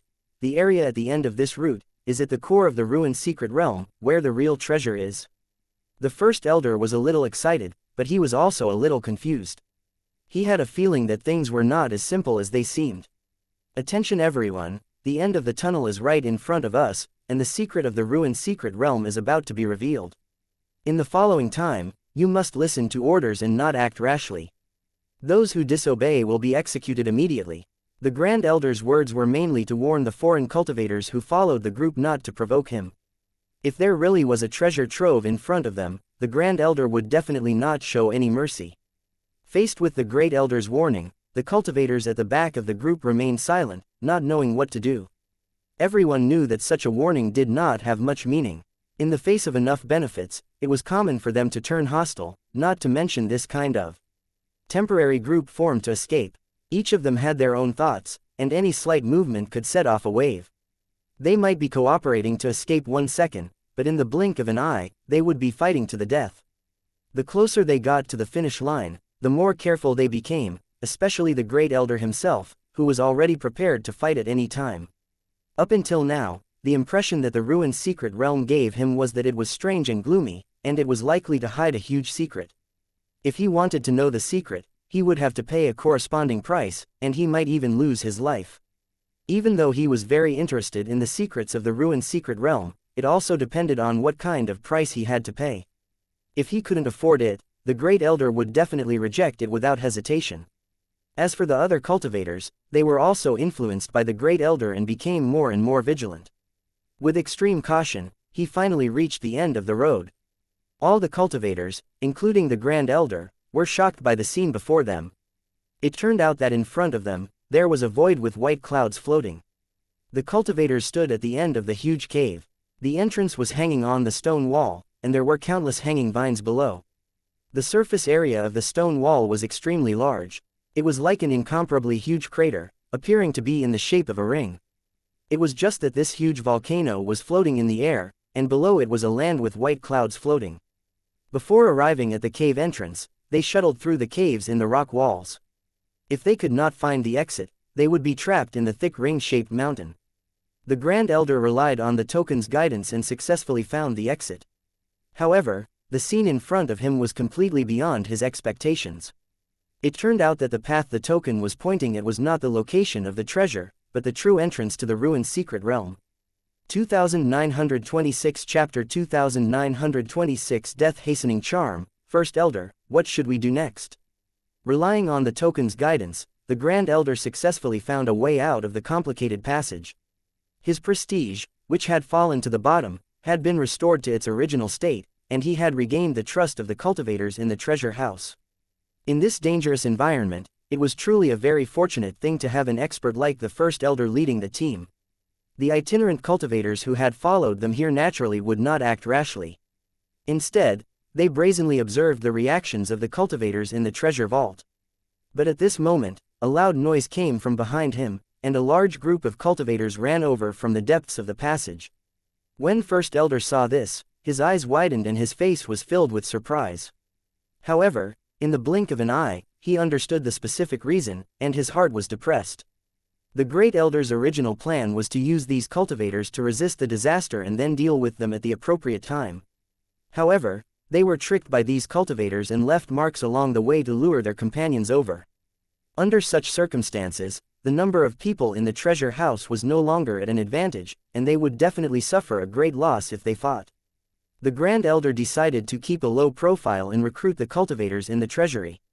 After getting the hint from the Great Elder, the cultivators in the treasure vault dodged to the side and quietly watched the cultivators who had just arrived. Like the Grand Elder and the other cultivators, they were also shocked by the scene outside the cave. They did not expect that there was another grotto heaven hidden in the ruined secret realm. If it was a small space, it wouldn't be a big deal. There were countless places like this in the extreme spiritual realm. The cultivators in the outside world had already determined that the extreme spirit realm was a combination of countless spaces. Otherwise, there would not be so many strange and unrelated cities. Small, hidden cracks, folded spaces, and semi-sealed world fragments were often seen in the extreme spiritual realm. However, special grotto heaven worlds were very rare in the extreme spiritual realm, and they often hid great opportunities. It was for this reason that the cultivators were extremely excited. There must be countless treasures in the land under the Sea of Clouds. It's a real treasure land. The monsters in the cave must be the guardians of the treasure, preventing outsiders from easily obtaining the treasure inside the ruined secret realm.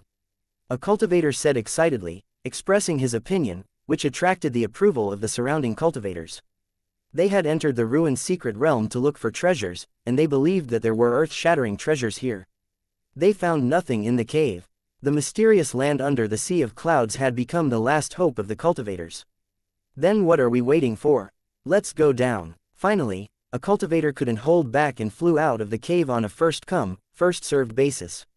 From his appearance, it was obvious that he was going to cross the Sea of Clouds and land on the vast land below. The moment the cultivator flew out of the cave, a white paper appeared out of thin air and stuck to his back. The people guarding the cave entrance saw this scene clearly, and they felt their hearts tighten. The paper that had suddenly appeared was definitely not something good. Could it be that this white slip of paper is the same strange thing as the pottery man? As soon as this thought came to his mind, he saw a flash of lightning appear out of thin air in the Sea of Clouds. The cultivator dodged immediately when he saw the lightning bolt heading toward him. Since he dared to be the first to jump down, his strength was definitely not weak. A few bolts of lightning were nothing in his eyes. Relying on his powerful skills, he easily dodged the lightning attack, looking like he was at ease. However, at this moment, spatial cracks began to appear without any pattern.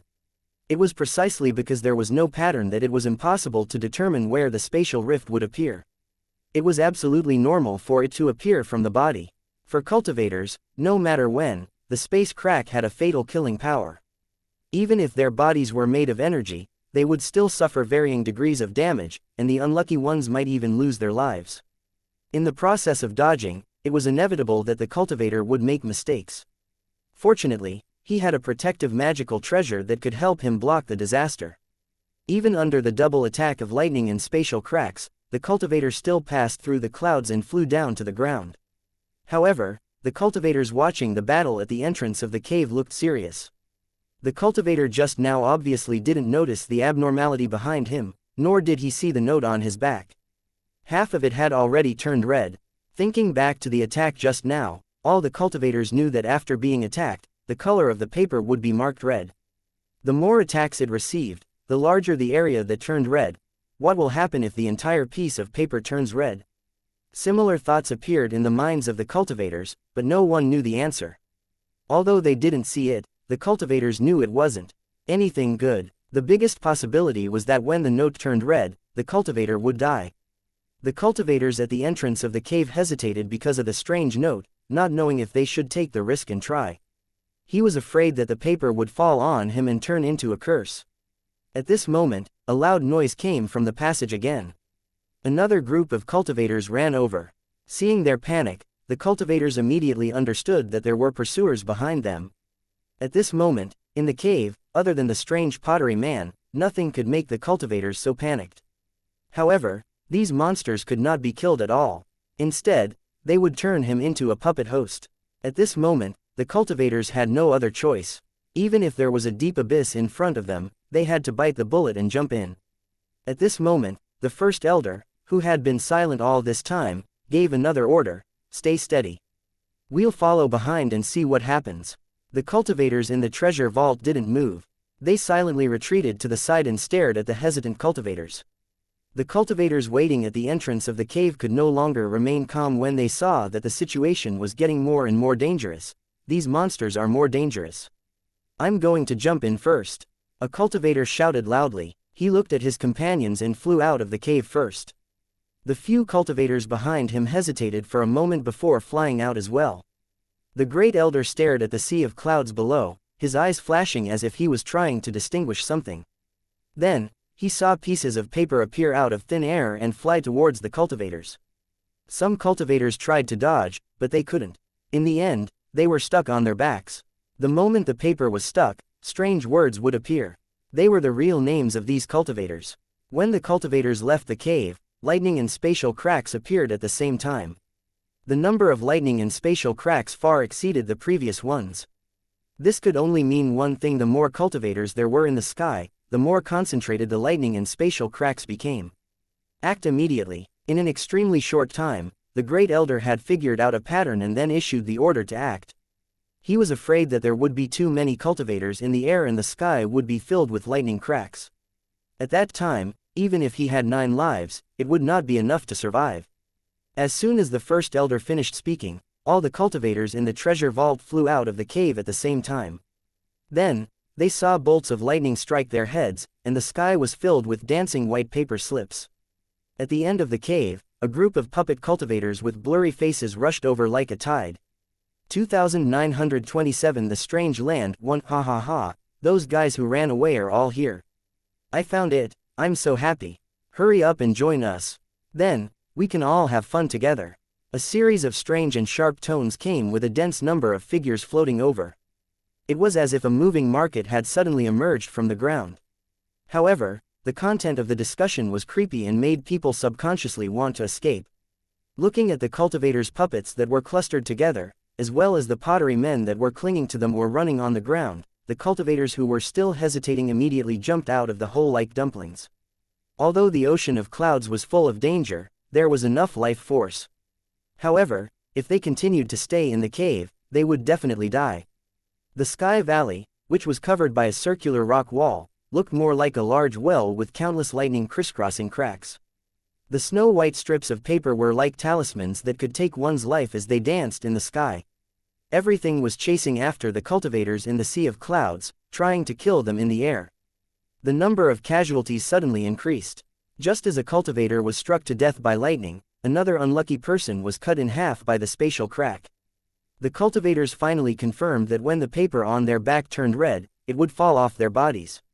However, at the same time, the cultivator would also die, even if there was no injury on his body. Such a strange way of dying made the cultivators even more careful. They were afraid of being attacked too much and losing their lives inexplicably. Their nerves were stretched to the limit. In the process of dodging the attacks, they did not dare to be distracted at all. Everyone knew that this was the real test. If they couldn't make it through the cloud sea, it would mean the end of their exploration of the ruins. The outcome of failure was death, and they didn't even have the right to quit. There were also some cultivators who tried to help their companions take off the paper, only to find that it was even more dangerous. In the process of taking it off, the note would quickly turn red, just like being attacked. The cultivators who had their slips of paper torn off would feel that they were about to die and would try to stop them at all costs. It turned out that if he tore off the paper, he would also die on the spot, and there was no loophole to exploit. After confirming this, No one dared to try it again, and they could only let the paper stick to their backs. Then, he braced himself and dodged the lightning and spatial cracks, heading straight for the vast land below. For cultivators, they could cross the sea of clouds in the sky in the blink of an eye. The lightning and space cracks were not fatal formations, so he could always avoid them if he was careful. If he was unlucky, he could not blame anyone. At this moment, a large number of cultivators had already rushed out of the dangerous sea of clouds in the sky and descended to the ground. The cultivators behind him were also in the process of transmigrating. From time to time, there would be screams. The bodies of the fallen cultivators were directly struck by lightning and turned into ashes. This was the fate of the losers. Even after they died, their corpses were not qualified to pass through the sea of clouds. Who knew that at this moment, there would be another change? The puppet cultivators that were chasing after them jumped down in groups, and their black figures filled the sky. As the puppet cultivators jumped down, countless red paper slips suddenly appeared and stuck on their backs. Ordinary cultivators' notes were white, but these puppet cultivators' notes were red. The difference could be said to be obvious. Such a strange scene stunned the cultivators who were observing in the dark. However, they immediately sneered. Such a situation might mean that the puppet cultivators with immortal bodies could be killed by normal means. If that was the case, it would definitely be a great thing for the cultivators who had suffered. Even in midair, the two sides had already begun a fierce battle, and for a moment, blood and flesh flew everywhere. That was indeed the case. The puppet cultivator had been dismembered into thousands of pieces and could no longer return to normal. However, he still had to be careful of those strange pottery men, because they needed to find a new host. The sky was in chaos, and soon, something even worse would happen. Cultivators appeared one after another in the other caves in the rock wall. It turned out that they had found other passages by accident. These cultivators were also in a dangerous situation. A large number of puppet cultivators were chasing them. In addition to the puppet cultivators and the strange pottery men, a group of bat-like monsters flew out from the depression at the bottom of the cliff. They had huge wings and the upper body of a human. They looked like ferocious xianxias. The monster flew around in the air, and once it caught its target, it would tear the target's body apart. The cultivators who crossed the cloud ocean and the puppet cultivators became the hunting targets of this monster. After the kill, the monster would carry the broken body and fly towards the nest below the rock wall. In the process of falling from the sky, the cultivators saw the monster's cave. The bones inside were piled up like a mountain, and the stench was so strong that it could almost make people faint. Although the sky was in chaos, more and more cultivators passed through the sea of clouds and landed on the ground. This piece of land was covered with dark green grass that looked like a thick blanket. As they landed on the ground, they looked around. The cultivators were once again on guard, because the scene on the ground was completely different from what they saw in the air. As far as the eye could see, it was a flat plain without any cover. It was as if one could see the end of the earth with a glance. However, that was not the case. When the distance exceeded 10 kilometers, it would become a blur.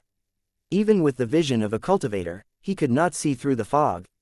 His mental energy detection would also be blocked. The cultivators who had fallen from the sky had all scattered and no one knew where they had gone. The indescribable loneliness, coupled with the void-like silence, made the cultivators feel inexplicably flustered. Sensing that something was wrong, the cultivators became more cautious and guarded against possible dangers. Not long after, the puppet cultivator with the red paper on its back also landed on this piece of land. They were like hungry wolves that had gone crazy, looking for traces of cultivators everywhere. Once they found their target, they would attack madly. This life and death pursuit began in the cave. Even the sea of clouds in the sky could not stop it. Now that it had landed on the ground, it was still not over.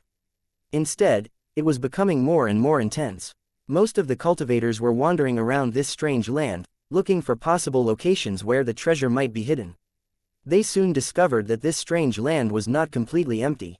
In the process of searching, they would come across large amounts of remains of buildings from time to time. The style of the buildings was mysterious and strange, and they were filled with an ancient aura. Through these building wreckages, it could be confirmed that there had once been a large number of residents living in this strange land. However, for some reason, the residents had disappeared, leaving behind all kinds of ruins.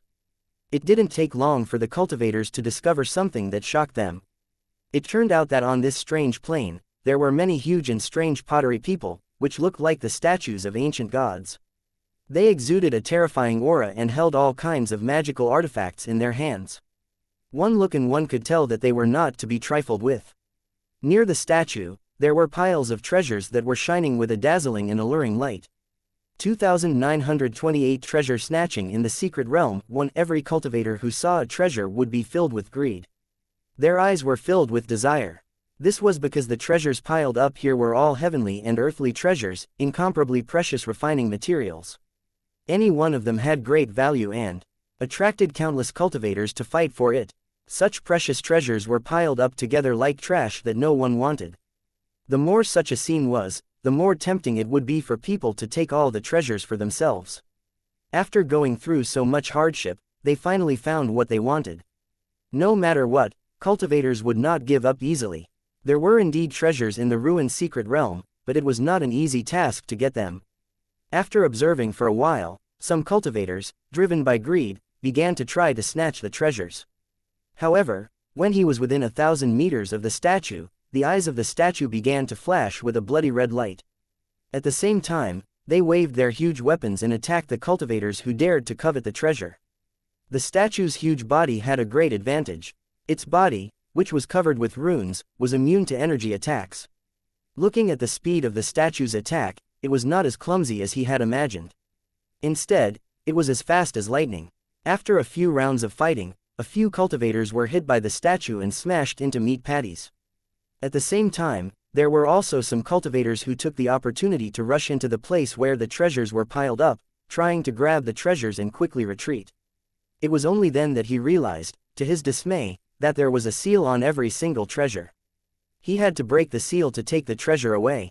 This required a test in speed. If one standard was not good enough, it would be impossible to take the treasure away in a short time. Even if the seal was successfully removed, they would still need a chance to escape. If they hesitated in the process, they would be attacked by the statue. A few cultivators were hit by the jade belt waved by the statue in the process of retreating and exploded into a mass of minced meat in the air. Although there were casualties, there were still some cultivators who successfully snatched the treasures. After confirming that this method of snatching treasures was effective, the cultivators cooperated with each other. Some were responsible for attracting the attacks of the statues, while others were responsible for snatching the treasures. In the following time, the cultivators were like annoying flies, constantly flying around the stinky meat. Seeing that the treasure it was guarding was being snatched away, the statue was completely enraged and let out a series of angry roars. The cultivator who seized the treasure was dizzy from the shock and had to stay far away because a red line was emerging from the paper on his body. A strange chanting sound rang out, and the ground around the statue split open. Mud men of all shapes and sizes crawled out. These clay figurines looked very similar to the strange clay figurines that had chased after the cultivators earlier. The only difference was that the former had not been baked by fire. As soon as this thought came to his mind, the statue roared, and the mud men floated into the air, their bodies wrapped in green flames. This green flame was cold and gave off a deep chill, like the will-o'-the-wisps in the graveyard. As the green flames burned, the mud man emitted an indescribable aura, as if it had turned from a ball of mud into something alive. Giggle giggle, the mud men laughed and jumped on the ground. He bent down and dug with all his might, picking up pieces of soil and stones from the ground and throwing them at the cultivators. Based on the size of the Tao person, he shouldn't have much strength, but that wasn't the case. The rocks and soil they threw out actually had great power and were extremely fast. After it hit his body, it didn't hurt as much as he had imagined. It felt just like an itch. The cultivators who were attacked widened their eyes and their faces were filled with fear and vigilance. It turned out that when these pieces of earth and stones hit him, red lines would appear on the paper behind him. Every time he was hit, a red line would appear on the paper. The cultivators knew that the paper notes on their bodies were related to their lives. They could not let them turn red. Therefore, they had been very careful all the way and avoided any attacks to prevent the death warrant from turning red. However, they didn't expect the tiny pottery men to be so powerful. If they were hit by the soil they threw 100 times, they would probably lose their lives on the spot. The cultivators turned pale with fright as they carefully dodged the clay man's soil and counterattacked in a timely manner. As a result, the Tao man was just as fragile as before, easily turning into pieces. However, in the blink of an eye, the fragments fused together and the shattered pottery man was resurrected. The fear that they had previously suffered resurfaced in their hearts, making the cultivators extremely depressed. Fortunately, there were no restrictions on flying in this place. Otherwise, no one would think about snatching the treasure and would be desperately running for their lives. Seeing that the clay men's attacks were effective, the statue started to roar again, creating batches of clay men. When they saw cultivators approaching, the pottery men would throw soil and stones at them, which were like hailstones. When the cultivators participating in the treasure hunt saw this, they gradually came to a realization. The pottery men in the cave definitely didn't appear out of thin air. They had been created because cultivators had fought for treasures in the past. There were at least 100,000 cultivators that had entered the ruined secret realm this time. If all of them participated in the treasure hunt, how many weird pottery men would the statue create to defend itself? The more he thought about this matter, the more he felt a headache. If these Dao people spread, it would be a disaster. However, most of the cultivators did not care about this at all. They only wanted to get the treasures. Even if the sky fell and the earth collapsed, what did it have to do with them? The problem was that with the participation of the Dao people and the protection of the statue, it became increasingly difficult to obtain the treasure. Seeing that they had no hope of snatching the treasure, the cultivators could only unwillingly search for other treasures. If there were any Dao people guarding it, they would turn around and leave without hesitation. In the process of searching for treasures, he would encounter other cultivators from time to time or puppet cultivators. They couldn't fight for even a moment, and the entire land was in chaos. This scene lasted for an unknown period of time. Suddenly, at a certain moment, a sound similar to that of a bell and drum was heard. The god guarding the treasure immediately stopped attacking and looked in the direction of the sound. The cultivators who were snatching the treasure were also attracted by the sound, and a sense of uneasiness rose in their hearts. Roar! The statue suddenly let out a long howl towards the sky, emitting a dull and strange tone. It was obviously responding to the strange bell and drum sounds. On the boundless earth, similar roars kept ringing out. Each sound represented a god statue that was guarding the treasure. What happened next shocked all the cultivators. The statue opened its mouth and sucked in the treasures. A long river of treasure light flowed into its mouth. The size of the statue was extremely large, and it could easily contain all the treasures. There was absolutely no way to miss out on anything. Ignoring the cultivators around it, the huge statue started to walk towards the depths of the earth. Countless pottery men followed closely behind, jumping onto the body of the statue and leaving with him. The cultivators were confused, not understanding what had happened. At this moment, at the end of the sea of clouds, a golden light suddenly flashed. In the midst of these lights, a large number of towering buildings appeared. They were so gorgeous and spectacular that it made people dumbfounded. A massive figure was seated cross-legged on the very top of these buildings. 2929 The gathering place. 1 On the boundless earth, there were huge and strange figures moving forward with heavy steps. The rumbling sound of footsteps, accompanied by the shaking of the earth, came from all directions. The cultivators who entered the ruined secret realm and tried to find treasures were all shocked by the scene in front of them. They looked at the figure in the golden light in the distance and the god statues that were gathering. They didn't know what to do. Should they return immediately, or should they follow the statue? If he chose to return immediately, not only would he not obtain the rewards he expected, but he would also have to cross the cloud sea and face the strange Dao man in the cave. If he was not careful during this period, he would die. When they thought of the mountain of treasures and the risk of returning, most of the cultivators were unwilling to give up. In the end, they chose to follow the statue. When the time came, they would act according to the situation. They would seize the treasure when there was an opportunity, and retreat immediately when the situation was not right. There would be absolutely no hesitation. After making up their minds, the cultivators who entered the ruined secret realm followed behind the statue secretly. It wasn't appropriate to say that they were secretly following because there were too many cultivators with the same purpose, and they could all see each other. Everyone had the same goal, so they had a tacit understanding and could even be said to be on guard against each other. The number of treasures was limited, but the number of cultivators was much more. They couldn't even get a share in each hand, let alone return with a full load. When snatching treasures, there would definitely be friction, and it would be a life and death battle. Therefore, from now on, any cultivator in the ruined secret realm could become his opponent. In the following time, He just followed silently, heading straight to the location of the golden light. Some impatient cultivators tried to reach their destination first, but they soon realized that something was wrong. It turned out that when cultivators left the guidance of the statue and tried to travel alone, they would find themselves in the same place. No matter if it was flying at high speed, running on the ground, or even teleporting, they would only be lingering in a small area. It was as if he had been imprisoned by an invisible force. No matter what method he used, he could not escape this small piece of heaven and earth. This unexpected situation made the cultivators a little flustered. If they were really trapped in one place, the consequences would be unimaginable. If he was discovered by the puppet cultivators, he would definitely die. These cultivators made a prompt decision and followed the statue again. The strange situation they encountered disappeared in an instant. There were also cultivators who were preparing to retreat or did not want to follow the statue, but they were also inexplicably trapped in place. When he realized that something was wrong, he turned around to track the statue, only to find that it had already disappeared. The statue could travel 10 kilometers in a very short time, but cultivators couldn't find it due to their limited vision. At this time, the cultivator could only be trapped in place and think of a way to get rid of the imprisonment. If a god statue happened to pass by during this period, he could follow it and continue to move forward. Otherwise, he could only be trapped in place and wait for death. At this moment, in the ruined secret realm, unbelievable things were happening one after another. Those self-righteous cultivators only realized now that the ruined secret realm was far more dangerous than they had imagined. There weren't many unlucky people who were trapped in place. Most of the cultivators chose to follow the statue.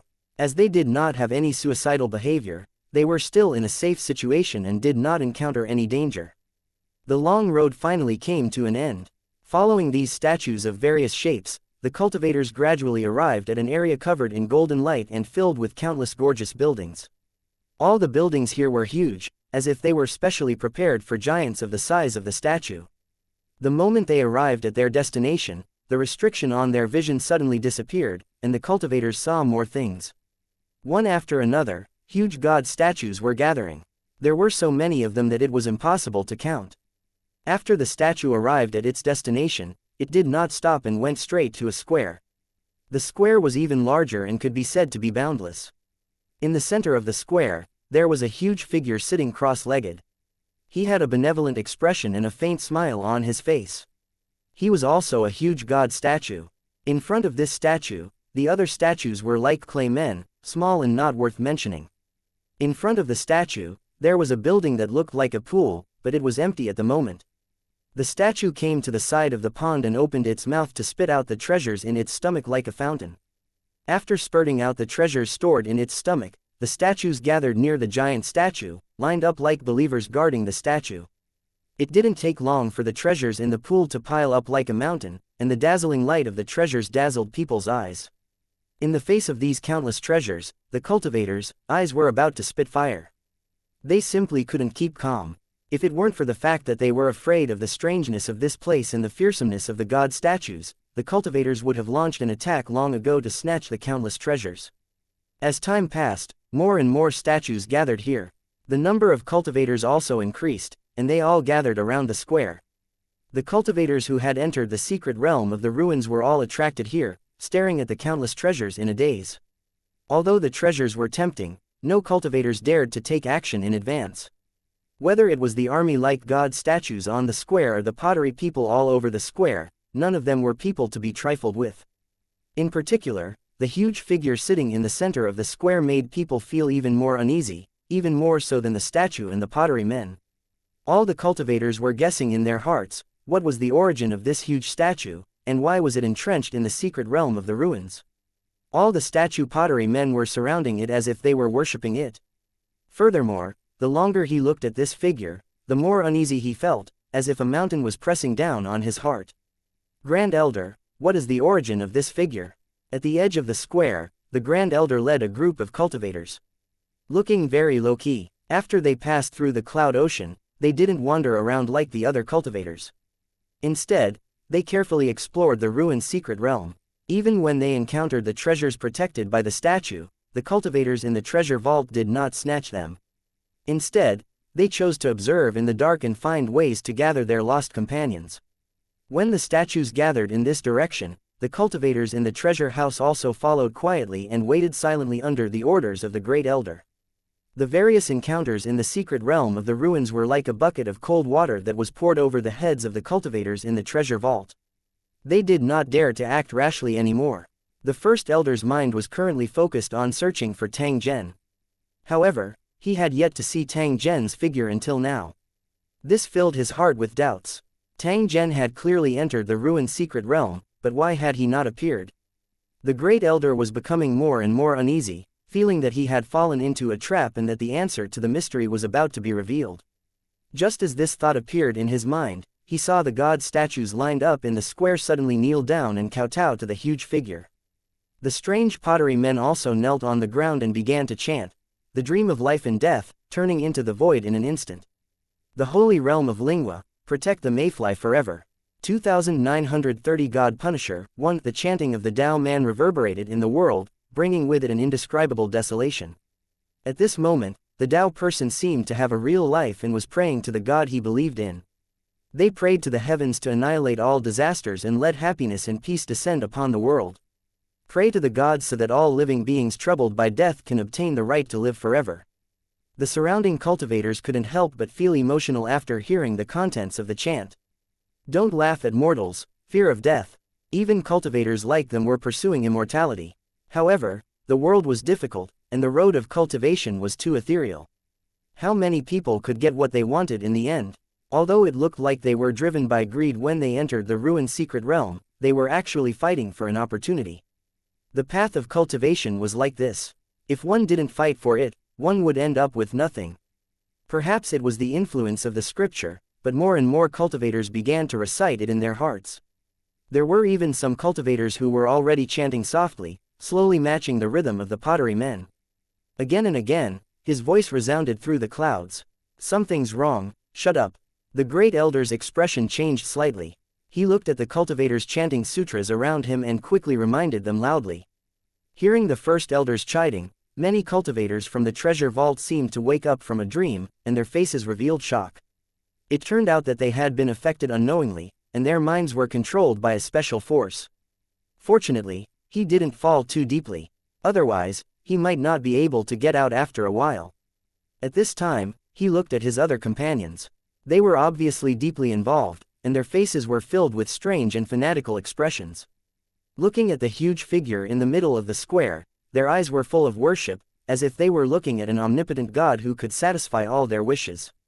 Find a way to wake them up, and then quickly evacuate from this place, the faster the better. At this moment, an indescribable fear rose in the first elder's heart.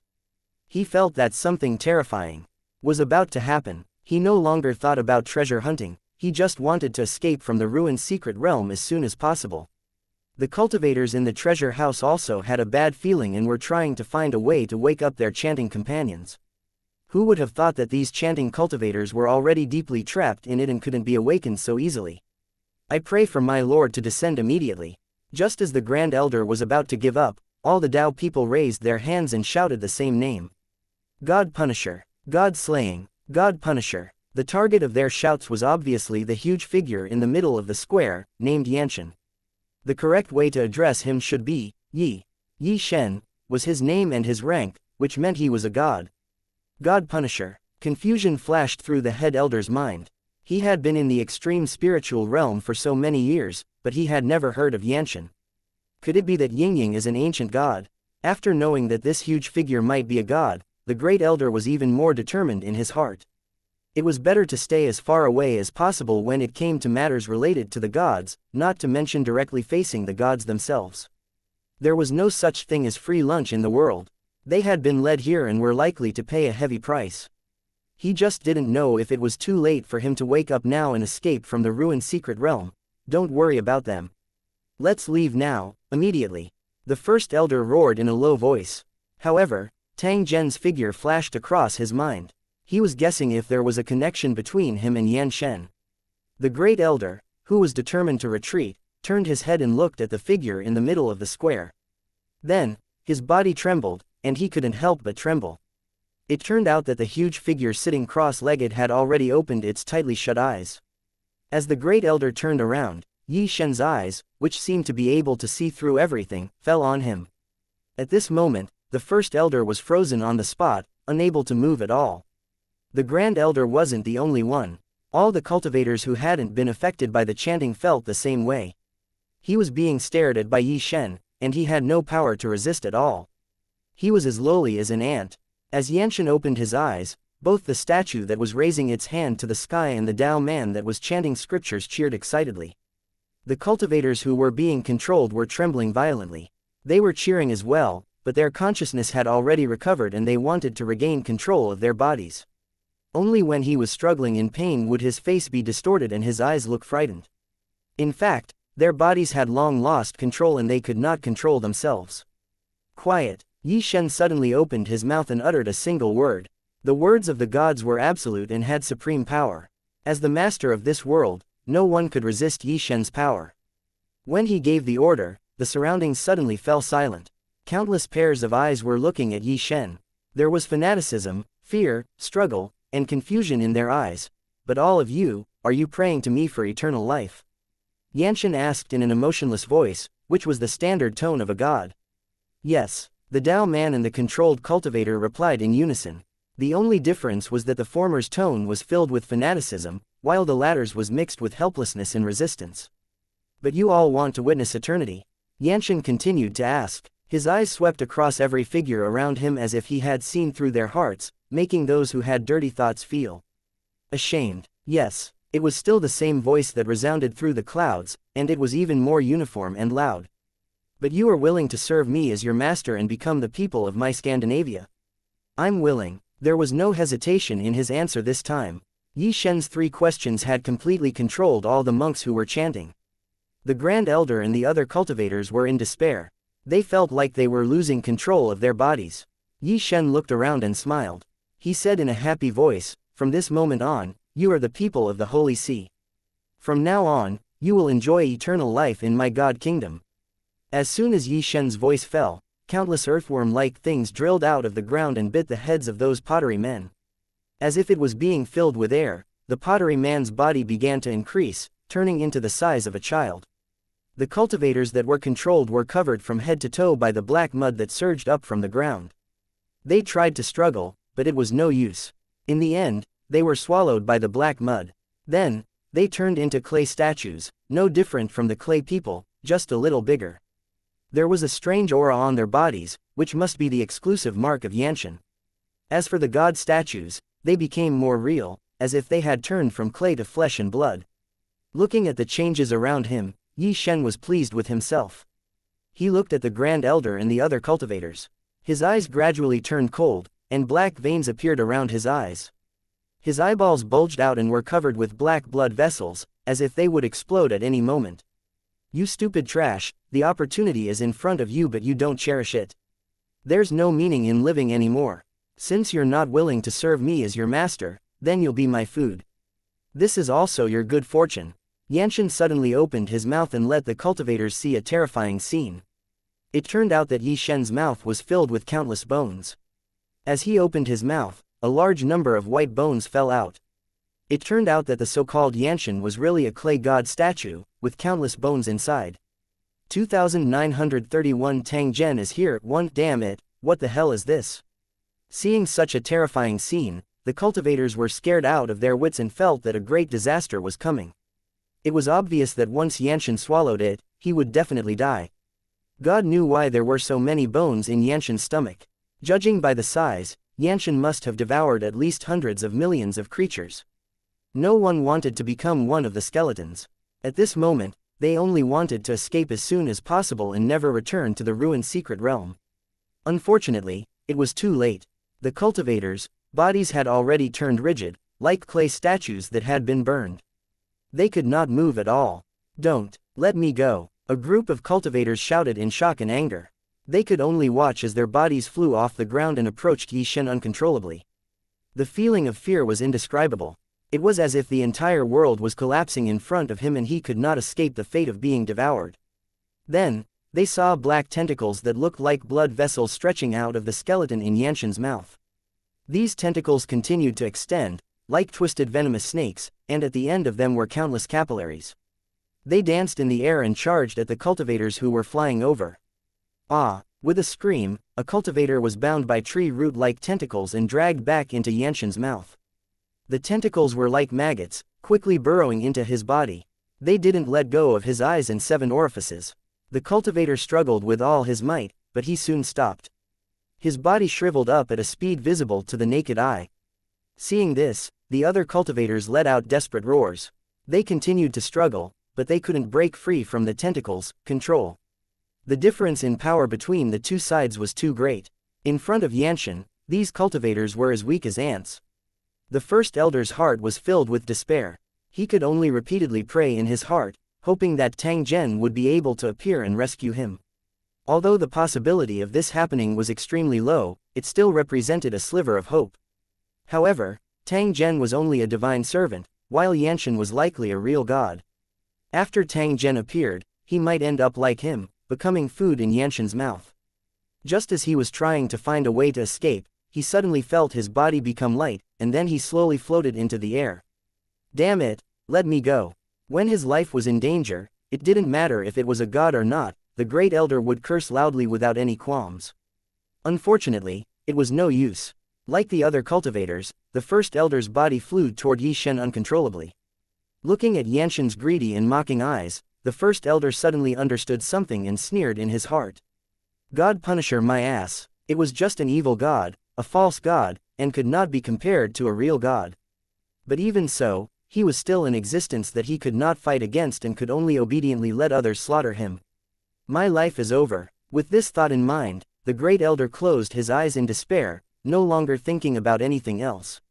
In the blink of an eye, the great elder floated to the opposite side of Yanxin.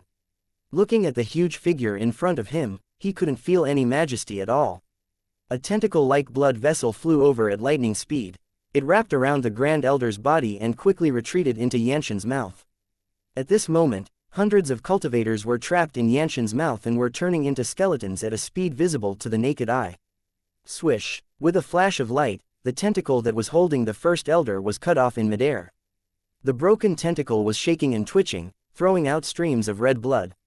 Yi Shen, who had been smiling, showed a surprised and gloomy expression. What? He glared at Chief Elder with his blood-red eyes, as if he wanted to figure out what had happened just now. The Great Elder's face was full of confusion, but he was surprised and happy in his heart.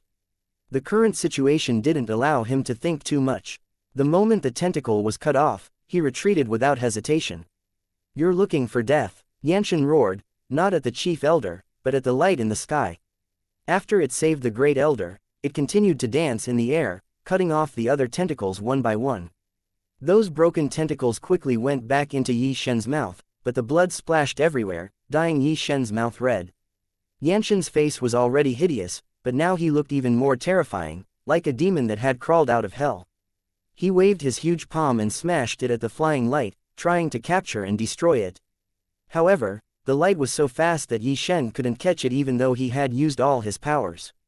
What? At this moment, Yi Shen realized that something was wrong. His face turned serious. He suddenly stopped trying to catch the light and looked up, as if he was observing something. Including the first elder, all the cultivators who had just been freed looked in the same direction as Yi Shen. He saw a figure slowly walking over from the distance.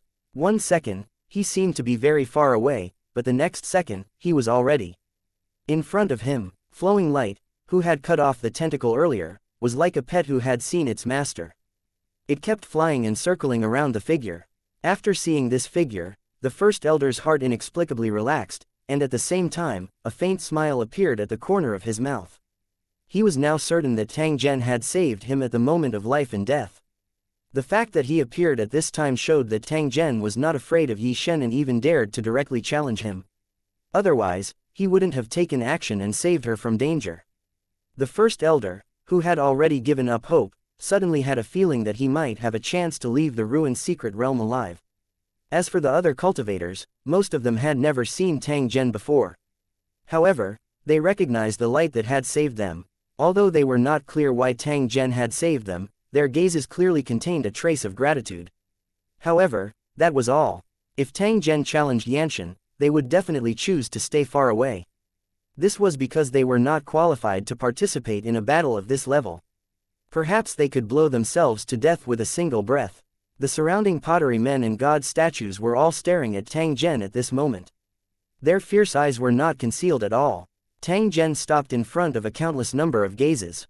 He looked at the gloomy-looking Xianxia. The difference in size between the two could be said to be like the difference between heaven and earth. However, no one in the audience felt that Tang Zhen was short. It wasn't because of his size, but because Tang Zhen's aura wasn't any weaker than Yanxian's. "Ant, you want to fight against the dignity of a god?" Yanxian was silent. Instead, a god statue opened its mouth and questioned Tang Zhen. Who would have expected that the moment the god statue's voice sounded, the ray of light that was entrenched beside Tang Zhen would actually directly fly towards the god statue? Impudent. The statue snorted and waved its weapon at the light, trying to break it. The two sides collided in an instant, and then a muffled sound was heard, followed by another cloud of smoke. A stream of light flew into the sky, but a black hole appeared between the eyebrows of the god statue. It looked completely unremarkable. However, the next second, cracks spread from head to toe. Voila! The god statue that had given the cultivators a headache and was impossible to defeat had collapsed in the blink of an eye and turned into a pile of useless garbage. 2932 God killing with a single finger, one roar. The broken statue had infuriated even more of the statues, causing them to share a common hatred for the enemy. They roared angrily at Tang Zhen before rushing out of the square and charging straight at Tang Zhen. The surrounding cultivators that had been wrapped in mud and turned into mud statues were also ordered to charge at Tang Zhen. It was like a black wave that surrounded Tang Zhen like an isolated island that was about to be hit by a huge wave. The first elder was secretly shocked by this scene. All the cultivators were thinking whether Tang Zhen would be able to withstand such a terrifying attack. At this moment, a wave rippled in the air with Tang Zhen as the center. The waves spread in all directions, one after another, as if they would never calm down. The seemingly gentle waves actually contained a terrifying power that could dissolve any force. The mud statues that were charging towards Tang Zhen were unable to resist the impact and were sent flying in all directions. In the process of flying back, the mud shell on the surface of his body shattered and fell off, revealing his body that was covered in mud. Regardless of whether they were male or female cultivators, they were all naked and had no cover at all. Although some parts of his body had already been petrified and corroded, his consciousness had recovered. These cultivators' faces were filled with surprise and they felt as if they had just escaped from death. Bang bang bang, like hailstones falling, countless figures fell to the ground, and then climbed up with embarrassed faces. In this rush and fall, the cultivators had already regained control of their bodies. However, if they wanted to recover, they would need a period of cultivation.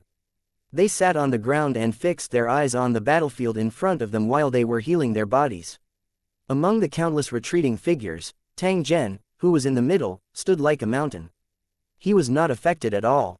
Then, the cultivators saw that the god statues that were rushing towards Tang Zhen suddenly had a frightened expression on their faces.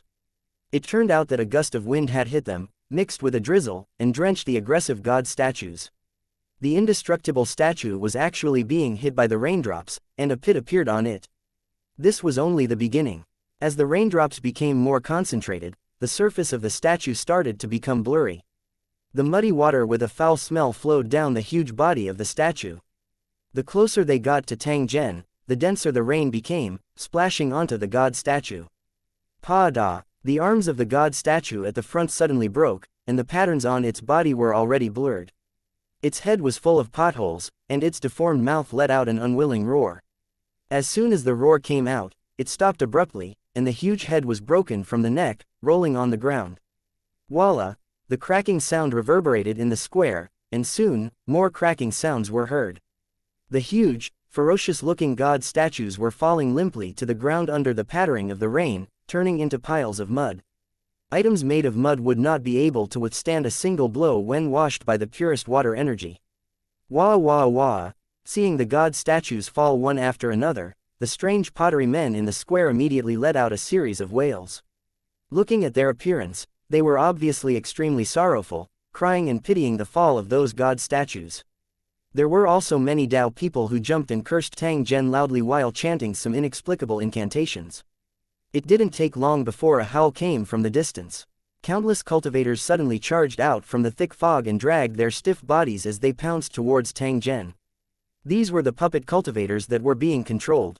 Under the command of the strange pottery man, they once again launched an attack on Tang Zhen.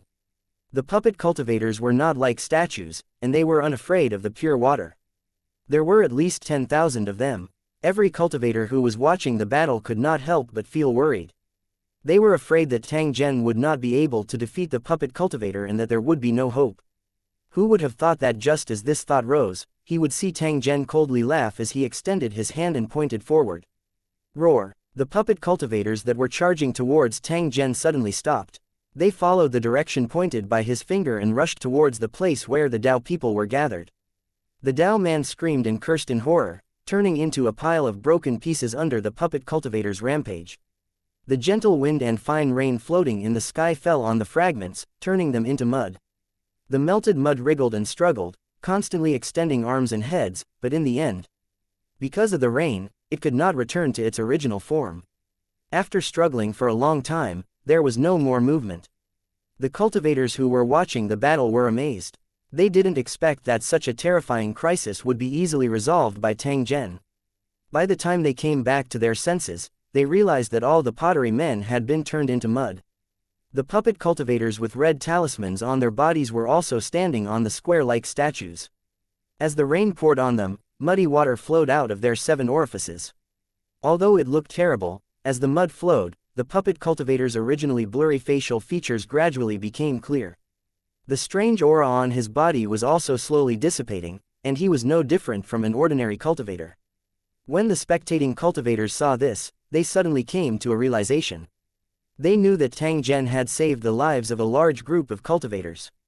If the mud was allowed to remain in the body, the puppet cultivator's soul would be sealed and he would never be able to regain his freedom. After another minute or so, the originally stiff puppet cultivator suddenly bent over and began to vomit. Black mud spurted out of their mouths, and their pale faces returned to normal. After all the mud had been spat out, the disheveled cultivators looked around in confusion, trying to figure out what had happened. Then, they saw countless pottery statues turn into mud, and on the square around them, countless treasure-snatching cultivators sat paralyzed. In the middle of the square, there was a huge figure with a ferocious expression. This huge figure exuded a terrifying aura. Just one look at it made one's soul tremble. Looking at the huge figure, there was a cultivator standing opposite it. From his appearance, it was clear that he didn't care about the huge figure at all. The puppet cultivators, who had just escaped death, had no idea where they were and what had happened. The only thing he could do was to wait and see. Before they knew it, the wind and rain had calmed down, and everything had returned to normal. The surroundings were silent as all the cultivators looked at Tang Zhen and Yanshan. "Do you really want to die?" Yi Shen returned to his original appearance. He closed his open mouth and pulled back his bulging eyes, looking quite solemn. "Are you looking for death?" Tang Zhen looked at Yanshan and coldly laughed. "You think you can kill me with a body made of mud? If I don't teach you a lesson, you'll really think you're a god." Tang Zhen's voice had just faded when a series of lightning and thunder boomed. An enormous finger descended from the sky. Yi Shen's expression changed drastically. He raised his head and opened his mouth, shooting out countless white bones. The white bones formed a shield and floated above Yanshan's head, trying to block the finger that was falling from the sky. With a loud bang, the bone shield wailed and was broken into pieces by the finger that fell from the sky. The finger's power didn't decrease, and it directly poked Yanshan's head. Crack! Yi Shen's head had a big hole poked out by the finger, and his face had clear cracks. Black gas came out of the cracks, and there was boiling lava hidden in them. Although they healed quickly, the scars were extremely terrifying. "You're looking for death." Yanshan's expression became ferocious once again. Countless white bone spears shot out from his mouth, covering the sky and earth as they smashed towards Tang Zhen. "It's nothing more than this," Tang Zhen coldly said. He once again raised his hand and pointed forward. An invisible force shattered the bone spears into powder and then landed on Yanshan's body. Ka-cha-cha, the earth began to shake, followed by a wail, followed by continuous cracking sounds. Yanshan's body was full of cracks, and his face was filled with unconcealed shock. Suddenly, it shattered and collapsed. 2933 Captivity. 1 A finger to kill a god was earth-shattering and heaven-shaking. The broken shell of the statue scattered everywhere, and the white bones rolled in all directions like a flood. The nearby cultivators dodged in a hurry, afraid that they would be drowned by the flood of white bones if they were a few seconds slower. The square was completely silent. Everyone was shocked by the scene in front of them. They didn't expect that the seemingly invincible Xianxia would collapse into pieces. He heaved a sigh of relief in his heart, but it turned into a sigh in the blink of an eye. Sure enough, as Tang Zhen had said, Xianxia was just a shell made of earth. He looked fierce, but he was not as powerful as he had imagined. In fact, he could not even be considered a god. Otherwise, he would not have been defeated by Tang Zhen in the first exchange. At the same time that he felt rueful in his heart, he began to become even more curious about the origin of Tang Zhen's cultivation. The first elder was filled with doubt. Could it be that all the servants of the gods were so powerful?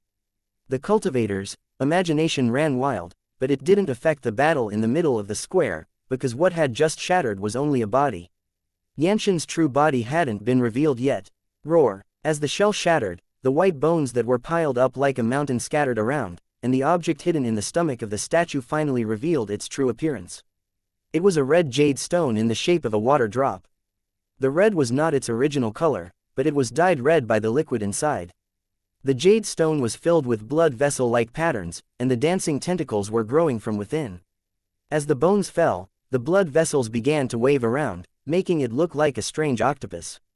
In the center of the red gem floated a figure. His body was already covered with a thin layer of flesh and blood, but he was still a skeleton. The figure was struggling violently, like a baby who had been stripped of its quilt and thrown into the wilderness. "Bastard, what are you trying to do?" An unwilling roar came from the gem. It was obviously from the skeleton with incomplete flesh and blood. "If I'm not wrong, you have nothing to do with the extreme spiritual realm. You're just an aboriginal deity from another world, right?" The other party's flustered and exasperated questioning could only show that he was guilty and helpless. He was already at his wits' end when facing Tang Zhen. "Yes, but so what?" the being in the gem asked. His tone was filled with unwillingness and suppressed madness. "I don't understand why you weren't killed after being defeated. Instead, you're staying in the extreme spiritual realm, hiding in this little grotto heaven, and trying to survive." To Tang Zhen, this half-dead Xianxia, who had no choice but to nurture a divine embryo to save his life, was not even worth a mention. The ultimate goal of all those tricks was to attract the cultivators. This incident also proved Xianxia's weakness. He had no choice but to make a big plan to attract greedy cultivators for his own consumption. What ruined secret realm? It was just a scam to use the so-called treasures to lure greedy people to come and die. It was the mountain of bones that covered Yi Shen's skeleton-like body with a thin layer of flesh. However, it would probably take hundreds of millions of cultivators to recover. For Xianxia, who was at his peak, this was something he could easily do, but now it was just an extravagant hope. Tang Zhen could at least confirm one thing. To the controller of the extreme spirit realm, Xianxia was not even worth mentioning.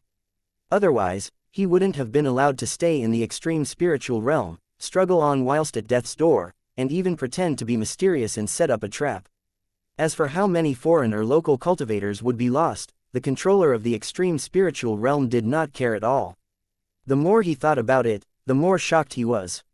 Who knew how many similar fallen gods were hidden in the extreme spiritual realm? After losing his godhead, he was half dead and could only struggle to find a way to survive, but he was still dreaming of recovering his strength. When Xianxia, who was in his divine embryo state, heard Tang Zhen's question, he immediately let out a cold and bitter laugh that seemed to be extremely strange. To outsiders, it sounded more like a wail. "I actually also want to know why you didn't kill me. That way, it would have ended all troubles. When my world was invaded, all the cultivators fought back, but they were no match for the enemy.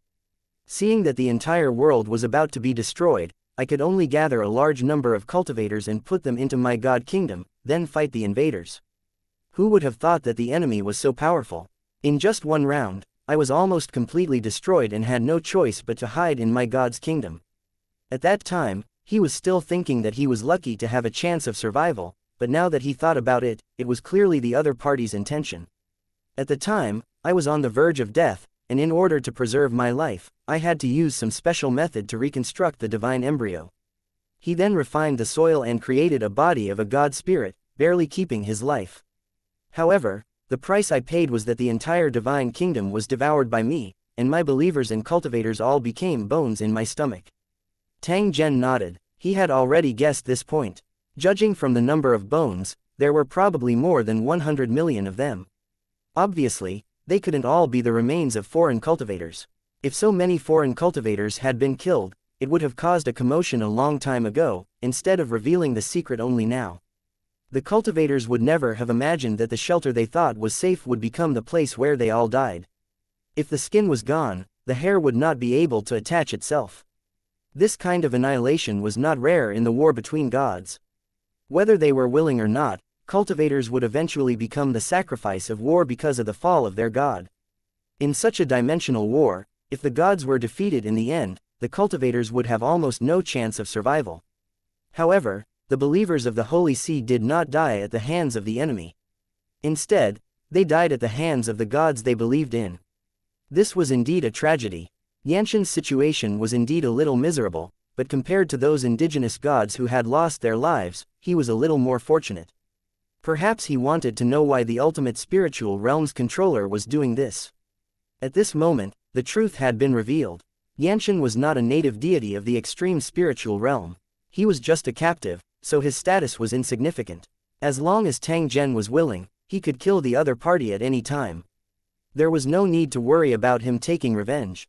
The problem was that the current Yanxian was just a stray dog. Not only had he lost his divine spark, but he also didn't have much divine source left. Tang Zhen needed divine source to increase his strength, but he wasn't desperate. He didn't care about Yanxian's little reserves. If he tried to snatch it, Yi Shen, the poor guy, would probably lose his life. If he really did such a thing, it was no longer taking advantage of her, but completely adding insult to injury. Tang Zhen didn't need to do this, and he disdained to do so. Most importantly, the controller of the extreme spiritual realm had already spared God Tan's life, so why would he kill him?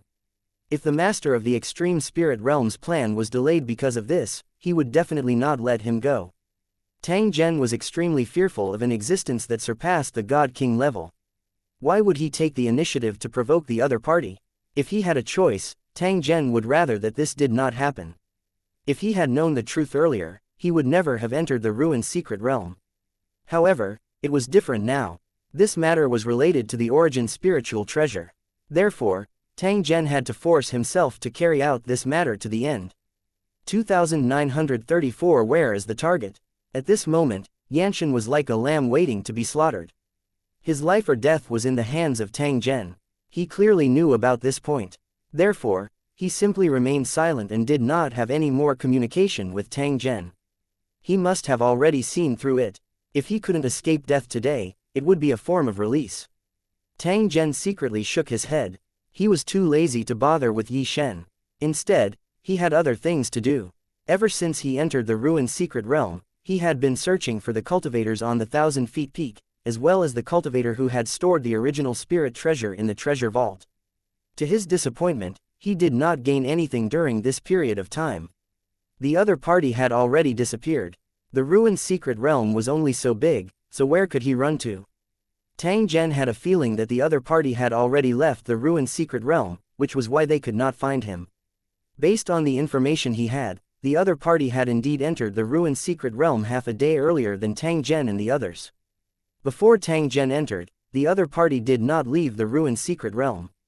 This could be confirmed. The other party's method of escape was unknown, but the reason for his escape was definitely because he sensed danger. However, the problem was that even he had to investigate before he could figure out what kind of place the ruined secret realm was. No matter how strong that cultivator was, how could his senses be sharper than his? Tang Zhen felt that it was impossible. It was very likely that there were other reasons that made him choose to escape after entering the ruined secret realm. As for the other possibility, it could be that the other party was killed by Yi Shen after entering the ruined secret realm. If that was really the case, one could only say that his luck was bad and he had caused more trouble for Tang Zhen. However, Tang Zhen felt that the possibility of this was not high. As for the specific situation, he only needed to investigate and he should be able to get the answer. Which one of you is a cultivator from the 1,000 Feet Peak? Tang Zhen's voice resounded throughout the entire square, allowing every cultivator to hear it clearly. The vast majority of cultivators were at a loss. Some of them didn't know what kind of organization the 1,000 Feet Peak was, and some didn't understand what Tang Zhen wanted to do. There were also some cultivators who looked nervous and didn't know what to do. These were the cultivators of the 1,000 Feet Peak, or they were related to the 1,000 Feet Peak. I'll say it again, all the cultivators from the Chenjiang Peak who have entered the secret realm of the ruins with the pass token, step forward. Tang Zhen coldly said. He only hoped that those cultivators were a little smarter and would not force him to use cruel methods. However, the cultivators around the square still didn't respond. When the Great Elder saw this, he secretly rejoiced in his heart. He knew that the opportunity he had been waiting for had come. If he could take advantage of this opportunity to hit Chenjiang Peak while it was down, he would definitely be able to cause heavy damage to it. After angering Tang Zhen, no matter how strong the 1,000 Feet Peak was, it might become history. Even if Tang Zhen didn't make a move, the first elder would take the initiative to request to help Tang Zhen uproot the 1,000 Peak. Seeing that the cultivators of the 1,000 Feet Peak were not willing to step forward, the great elder made up his mind and prepared to personally help identify them. Who would have thought that before he could take action, he saw Tang Zhen point his finger in the air and a cultivator with a panicked expression floated up from the ground. He struggled with all his might, but it was useless. His body had already been firmly controlled by Tang Zhen. The great elder recognized this man. He was the one who was responsible for helping his companions at the entrance. After the passage was opened, they rushed into the ruined secret realm again, afraid that others would take the treasures. However, after entering the ruined secret realm, he encountered a series of unexpected events and was eventually led to the square.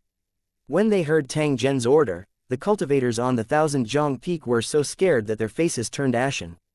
They were afraid that Tang Zhen would find trouble with them. After all, Tang Zhen and the cultivators from the treasure vault were together at the entrance of the passage. It was very likely that they belonged to the same camp. In the beginning, they might have only been suspicious of Tang Zhen's casual opening of the passage, but now it could only be described as horror. Xianxia, who seemed undefeatable, was easily defeated by Tang Zhen. He did not even have the slightest strength to resist. For such a powerful existence to ask, please like and share the video on the YouTube channel Cultivation Audiobooks. A cultivator from the Chenjiang Peak to step forward, what was he planning to do? Before the situation was unclear, no one would take the initiative to step forward, as that was equivalent to seeking death. However, he had forgotten that he had come into contact with Tang Zhen before. Furthermore, a cultivator's memory was terrifyingly strong. No matter how many cultivators there were, he had no way to hide.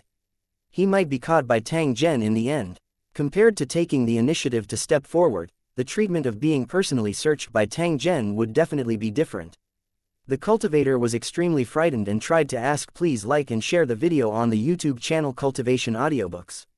His companions for help, but found that no one dared to step forward. Tang Zhen's strength was there for all to see. Forcefully stepping forward at this moment was undoubtedly seeking his own death. Just as he was feeling sorrowful in his heart, he heard Tang Zhen's voice once again.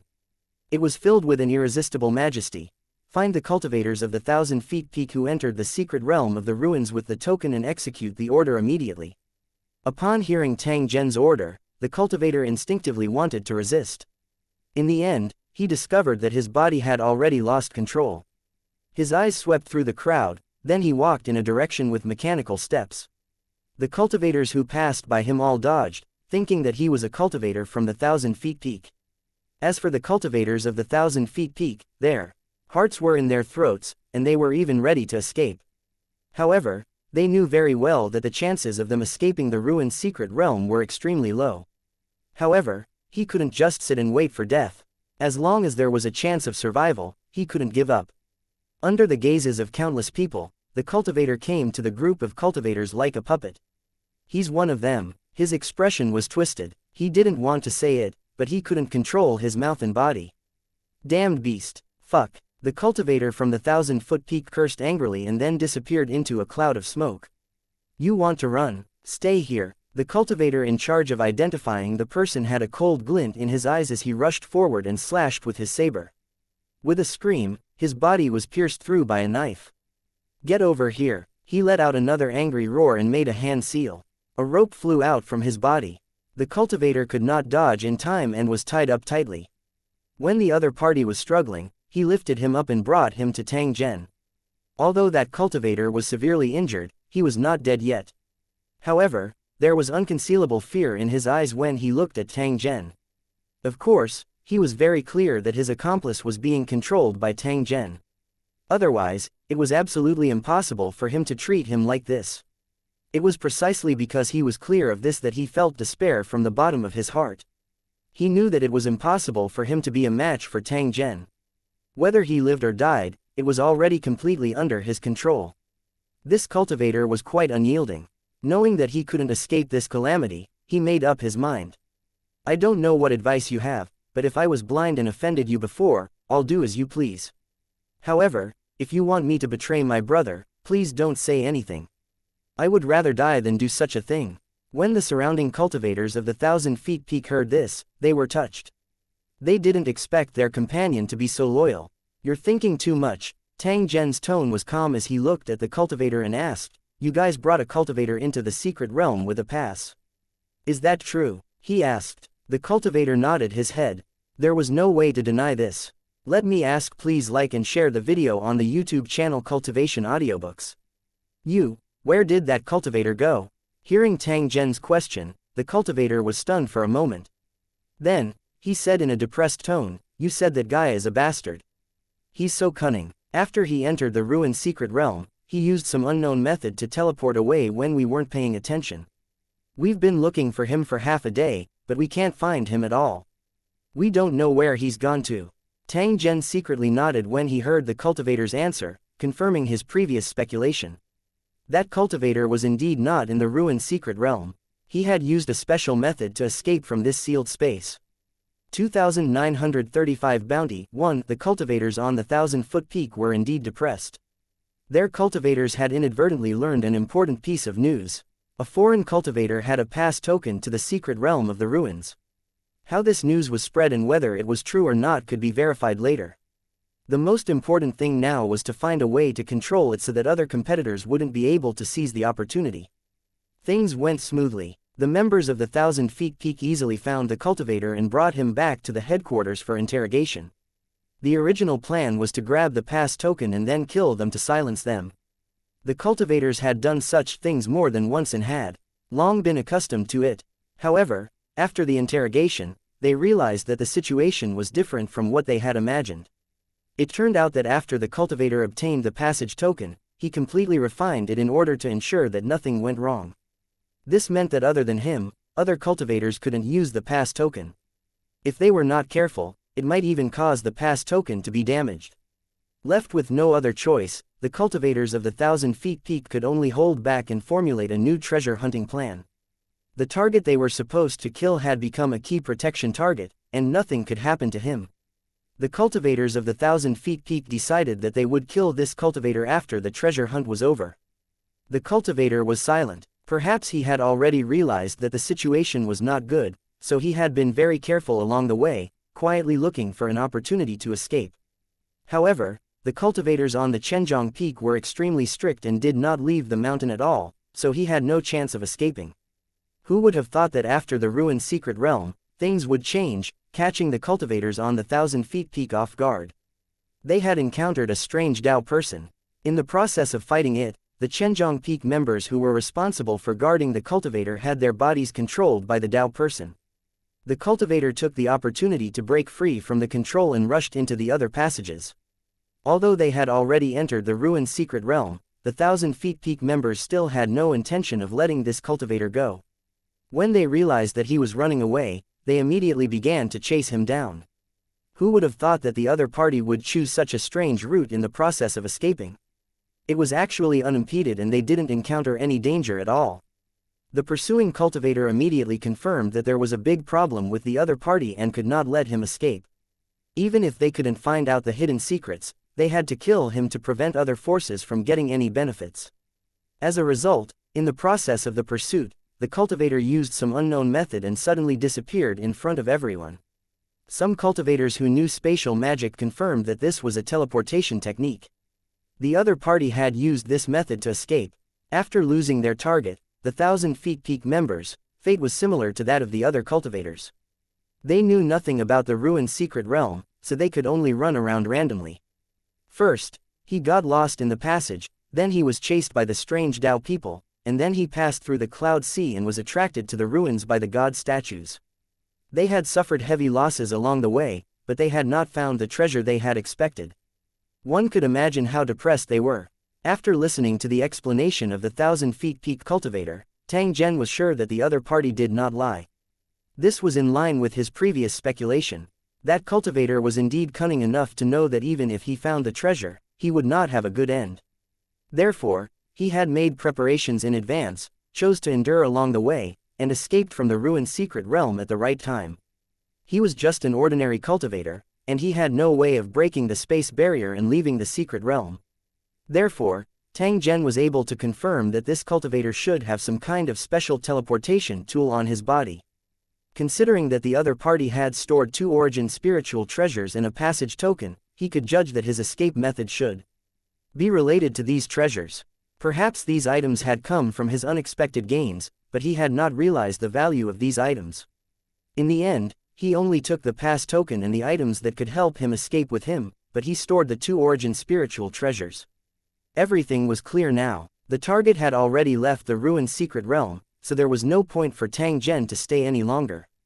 However, after leaving the ruined secret realm, he had to continue to track her down until he could get the information he wanted.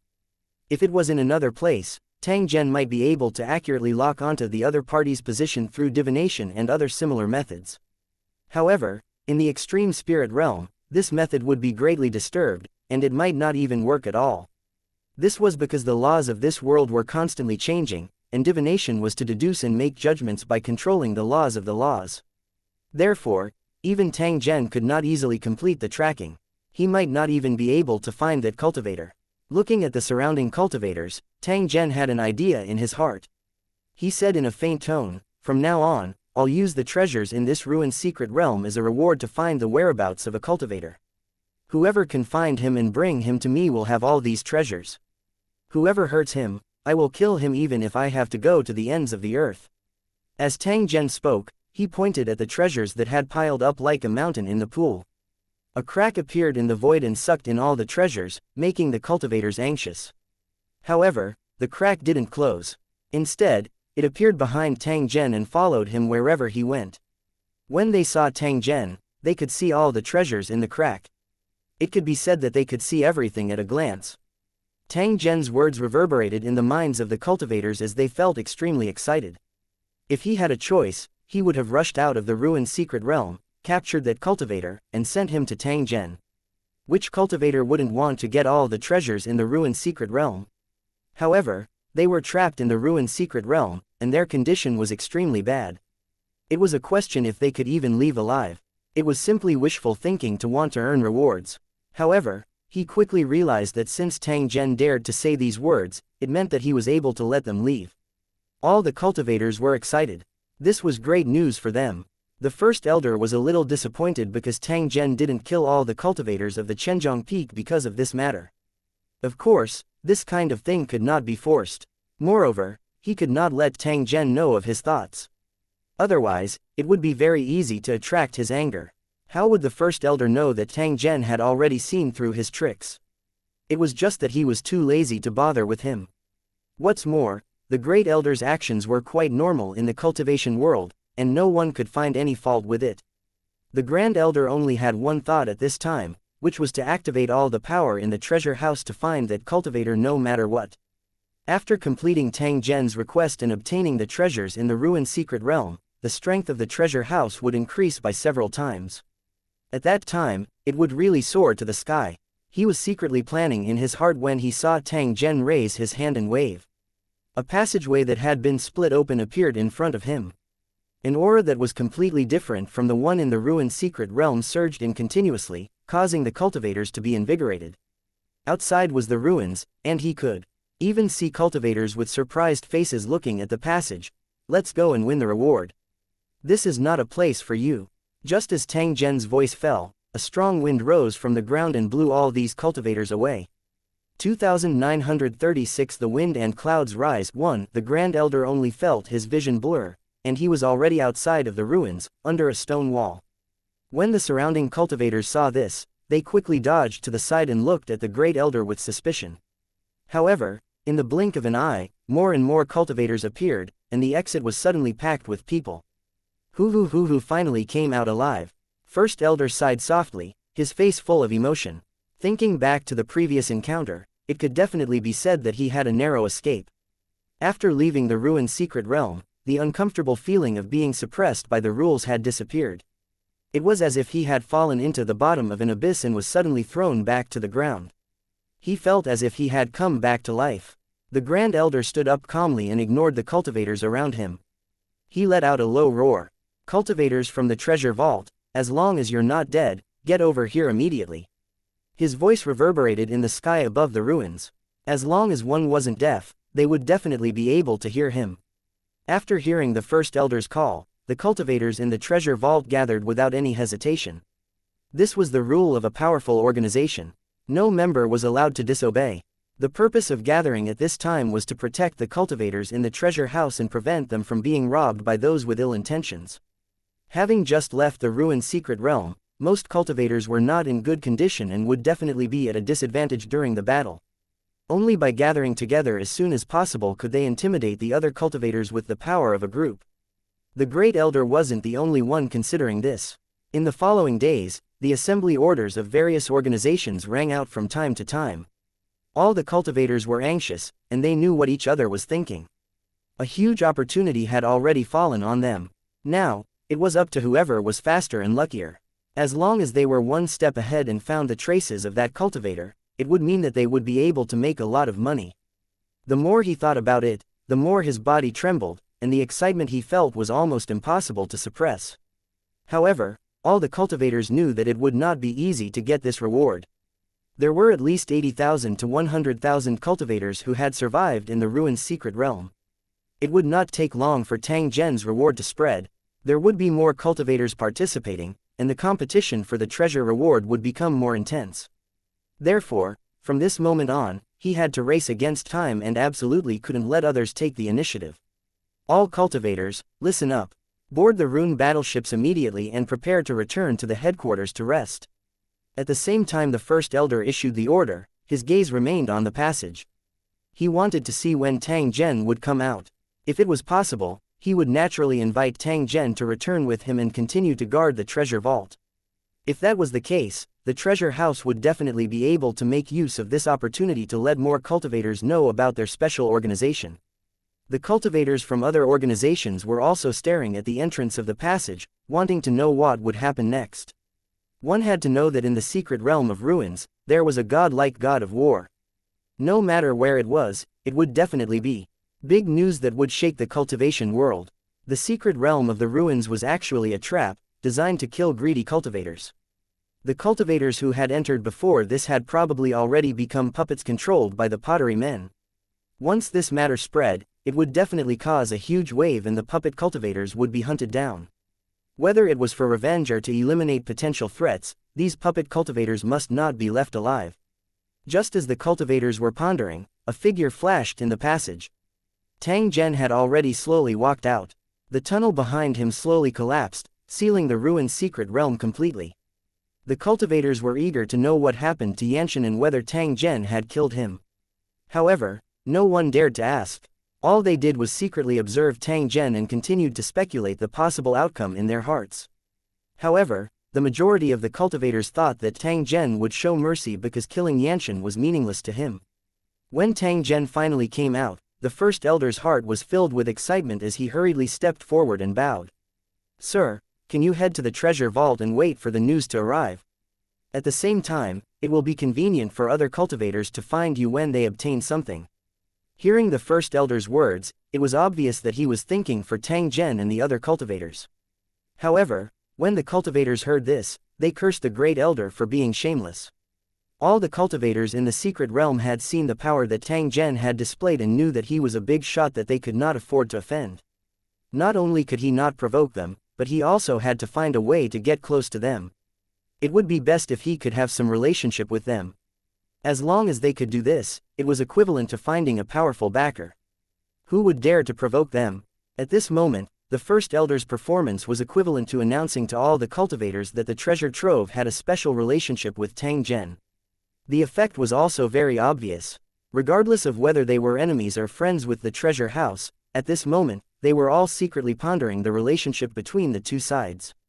As for the cultivators of the Thousand Zhang Peak, they were so depressed that they almost vomited blood. They didn't expect that the treasure house would be so lucky. Not only did Tang Zhen not destroy their base, but they even managed to cling onto his thigh. During this period of time, they had already investigated Tang Zhen's background. While they were shocked, they were also jealous of the good luck of the treasure house. If he was not careful during this period, the treasure house would become history. There was no use in being envious or jealous. The treasure house had already established a relationship with Tang Zhen. They would definitely be extremely arrogant in the future. The only thing Zhenjiang Peak had to consider now was to pray that it would not become the target of the treasure house, or the consequences would be unimaginable. In the face of such a potential crisis, Zhenjiang Peak would definitely not sit still and wait for death. They would definitely think of ways to find reinforcements. The first elder, who was the focus of everyone's attention, was also feeling uneasy in his heart at this moment.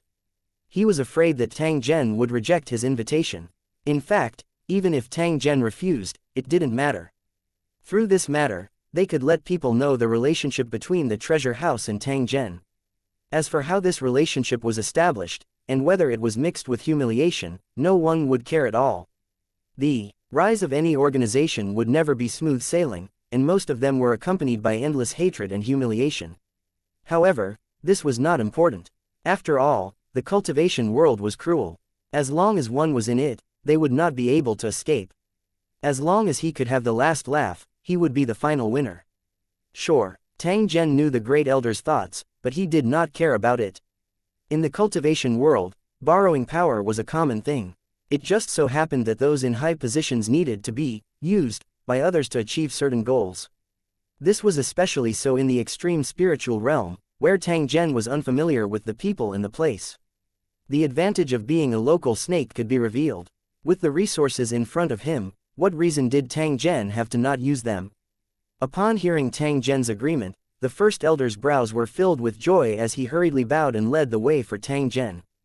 The other cultivators from the treasure vault formed two long lines and watched as Tang Zhen boarded the symbol warship. Set sail. With a clear shout, the huge rune warship flew into the sky and headed straight for the headquarters of the treasure vault. When the other cultivators saw this scene, they had different expressions on their faces and various thoughts in their minds. It didn't take long for the 100,000 cultivators to leave. The once bustling treasure ground had become a dangerous area that cultivators deliberately avoided. This was because there were evil gods hidden here, and they specialized in killing cultivators. Once they entered the secret realm of the ruins, they would definitely not be able to leave alive. Tang Zhen's bounty had spread far and wide, attracting countless cultivators to take action. No matter if it was the cultivators who entered the secret realm of ruins or the cultivators who were waiting outside, they had confirmed the existence of the treasure. No one would doubt Tang Zhen's promise. Cultivators of this level would treasure their reputation and would never go back on their word. The undercurrent surged within 10,000 miles. Whether it was the cultivator being tracked or Tang Zhen, who had issued the bounty, they had become the topic of discussion among the cultivators. 2937 The missing target. Because of Tang Zhen's arrival, the treasure house's reputation had skyrocketed and was unparalleled. This was an existence that had defeated Yanshan. How many cultivators could be Tang Zhen's match? Even if he wasn't a god, he was still an existence comparable to a demigod, and he definitely couldn't be provoked. Any organization nearby would have to consider their relationship with the treasure house and consider whether to take this opportunity to befriend them.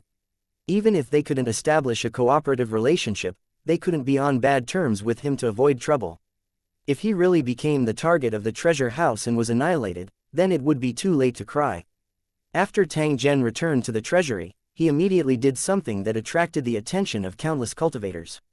At the entrance of the treasure vault, he built a 300-meter-tall platform on Meng Mountain, and then piled all the treasures of the ruined secret realm on it. After that, a treasure light shot up into the sky. Even from an extremely far distance, it could be seen clearly. Especially at night, the treasure light could not be concealed, rising into the sky and not dissipating. It was the first time for many cultivators to see such a magnificent scene. More and more cultivators came after hearing the name, and the shock in their hearts was almost indescribable. Although the treasures were placed in the open, there was absolutely No need to worry about safety issues. This was Tang Zhen's might. But even so, the treasure vault still sent 100 cultivators to guard the tower day and night. The name, Treasure Vault, was now true to its name. However, not only did they have to hide their treasures, but they also had to show off their wealth without hiding it. Of course, this was Tang Zhen's way of doing things. It had nothing to do with the cultivators in the treasure vault. However, it still felt extremely glorious. In his heart, he even wondered if he should make such a landscape in the future to show off the reputation of the treasure house. There were many people who were envious of this treasure platform, but none of the cultivators dared to have any bad ideas about it. Most of the cultivators' thoughts were on the reward offer. This was the key to everything. If they were able to complete the reward, not only would they be able to obtain the treasure, but they would also be able to obtain Tang Zhen's appreciation. At that time, he could take the opportunity to make some requests that were not too excessive. Tang Zhen would definitely not refuse. The problem was that the news about the arrest warrant was everywhere, making it difficult to distinguish between the truth and the lies. Any organization that had effective information would never spread this information, which would increase the difficulty of finding the target. For example, the Zhenjiang Peak organization sent people as fast as they could to try to control all the cultivators related to the target and prevent anyone from leaking the news. The method was simple enough to cut off the possibility of the news spreading, but it was a pity that it was still a step too late. However, he didn't expect those cultivators to be so well informed. They were aware of the danger ahead of time and found a place to hide in advance. During this process, due to various reasons, a lot of news, both true and false, spread like this.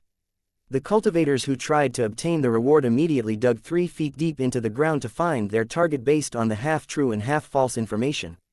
The cultivation world was in a mess. Countless cultivators were red-eyed and wanted to get their hands on the mountain of treasures no matter what. The places that the target might have been to and the places that he had stopped at were being pursued by wave after wave.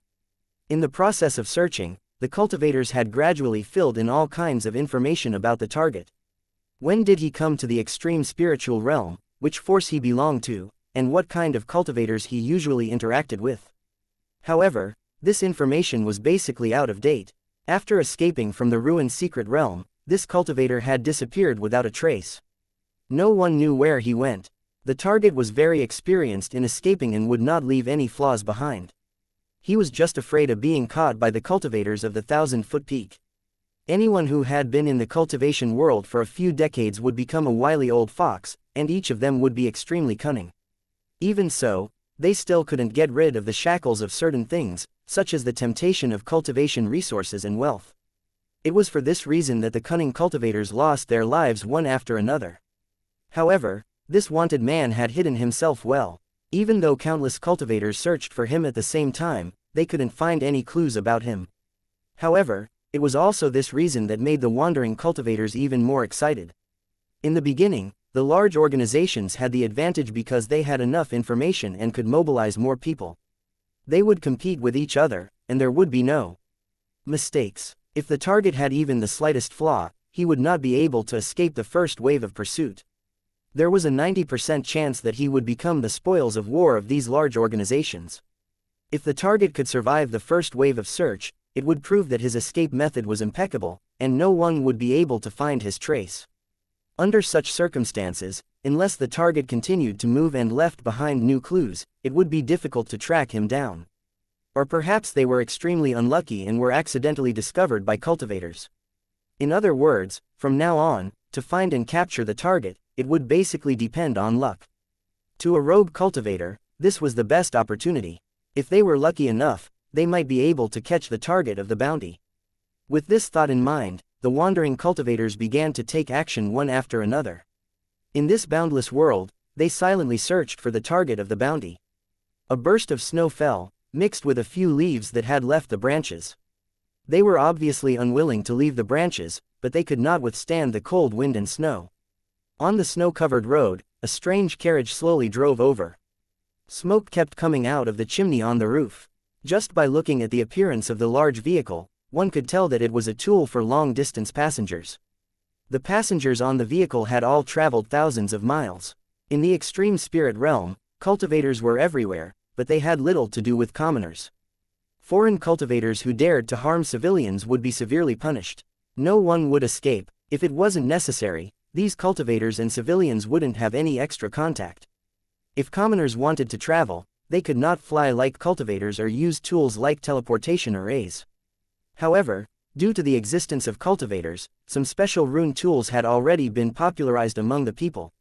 This kind of vehicle was a special means of transportation that could be driven by runic magic circles. They didn't need to pay too much to reach their destination, and their speed was equivalent to a normal carriage. Under normal circumstances, the passengers were naturally ordinary people. Cultivators could not possibly take this kind of transportation.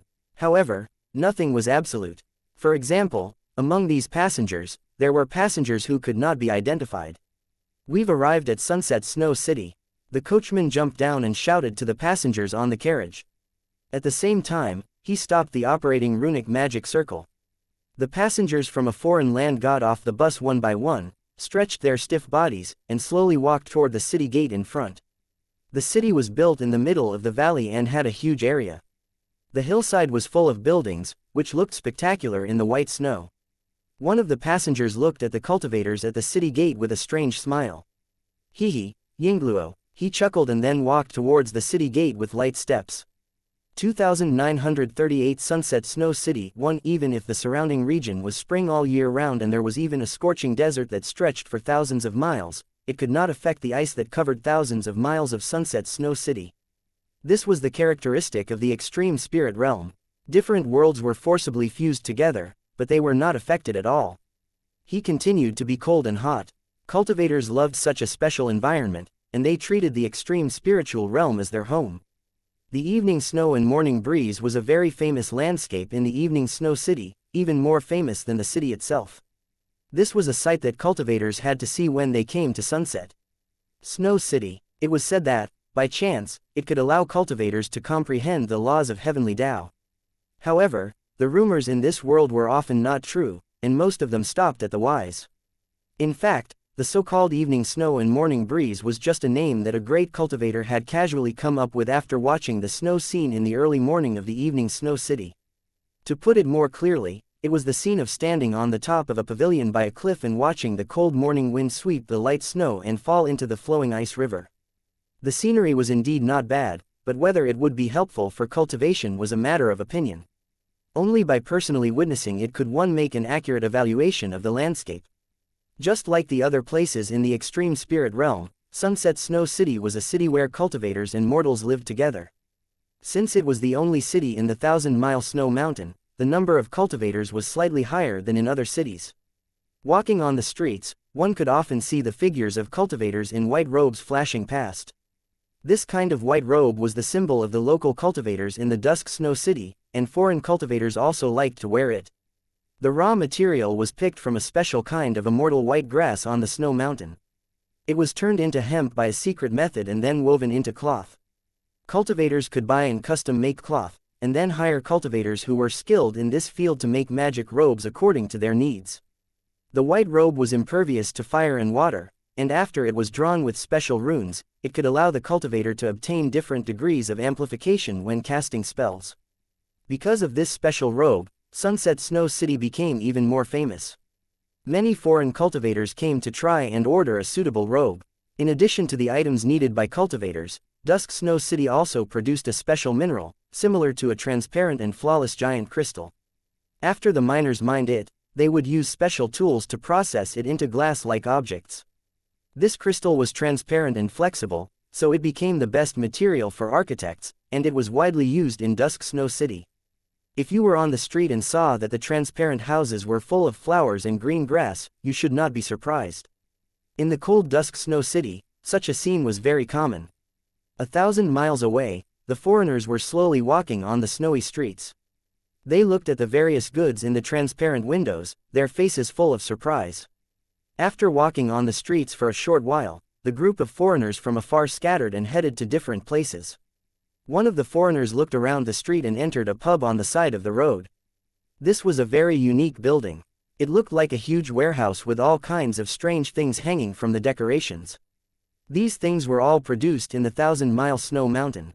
There were giant bones of monsters, strange and warm jade, and ancient relics of unknown origins. When he pushed open the heavy curtain made of animal skin, he immediately felt a wave of heat hit him in the face, dispelling the cold air on his body. At this moment, they could see a 2-story building in the huge warehouse. From the looks of it, that was a real tavern. The warehouse outside was mainly for keeping warm and could also store all kinds of items. There was also a group of customers sitting in the open space of the warehouse. They surrounded a fire pool made of stone and ate large pieces of roasted meat. Pushing open the door of the tavern, he realized that it was actually even more lively inside. The second floor was just the front of the tavern. The real main body was actually in the cave. This was also a characteristic of Dusk Snow City. Most of the buildings were built against the mountains, and the terrain was not deliberately leveled. On the surface, it looked very unremarkable, but after entering, one would discover that there was actually an extremely large space inside.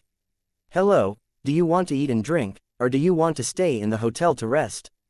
The smart and nimble shop assistant said to the foreigner with a smile on his face. At the same time, he secretly sized up and analyzed the other party's identity. He didn't look like a local and had a bit of a profiteering aura. He was probably just an ordinary merchant.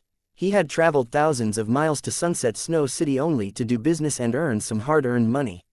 In a short period of time, the waiter confirmed the identity of the customer in front of him based on his experience. "It's good that there's no problem. Otherwise, I'll have to report it. I'll have a barrel of wine, a piece of roasted meat, and a large plate of pancakes," the foreigner said in a light tone. At the same time, he looked around, obviously observing the environment of the tavern.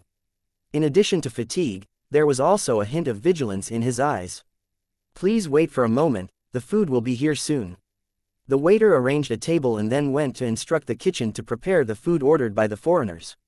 The outlander sat on a chair and placed his bag beside him, then waited for the food to be delivered. During this process, his expression was calm, but his ears were perked up, as if he was listening to the conversations of the guests around him. The cultivators who were secretly observing the outlanders couldn't help but sneer in their hearts when they saw this. They obviously looked down on this sneaky behavior. All sorts of voices rang out, discussing topics of interest to each other, making the rather large tavern very lively. If they couldn't stand the environment, they could go to the private room, which was the small cave on both sides of the passage. However, most of the customers did not like that kind of restrained environment. Instead, they liked to drink and chat in the hall. As the customers chatted, they mentioned the bounty.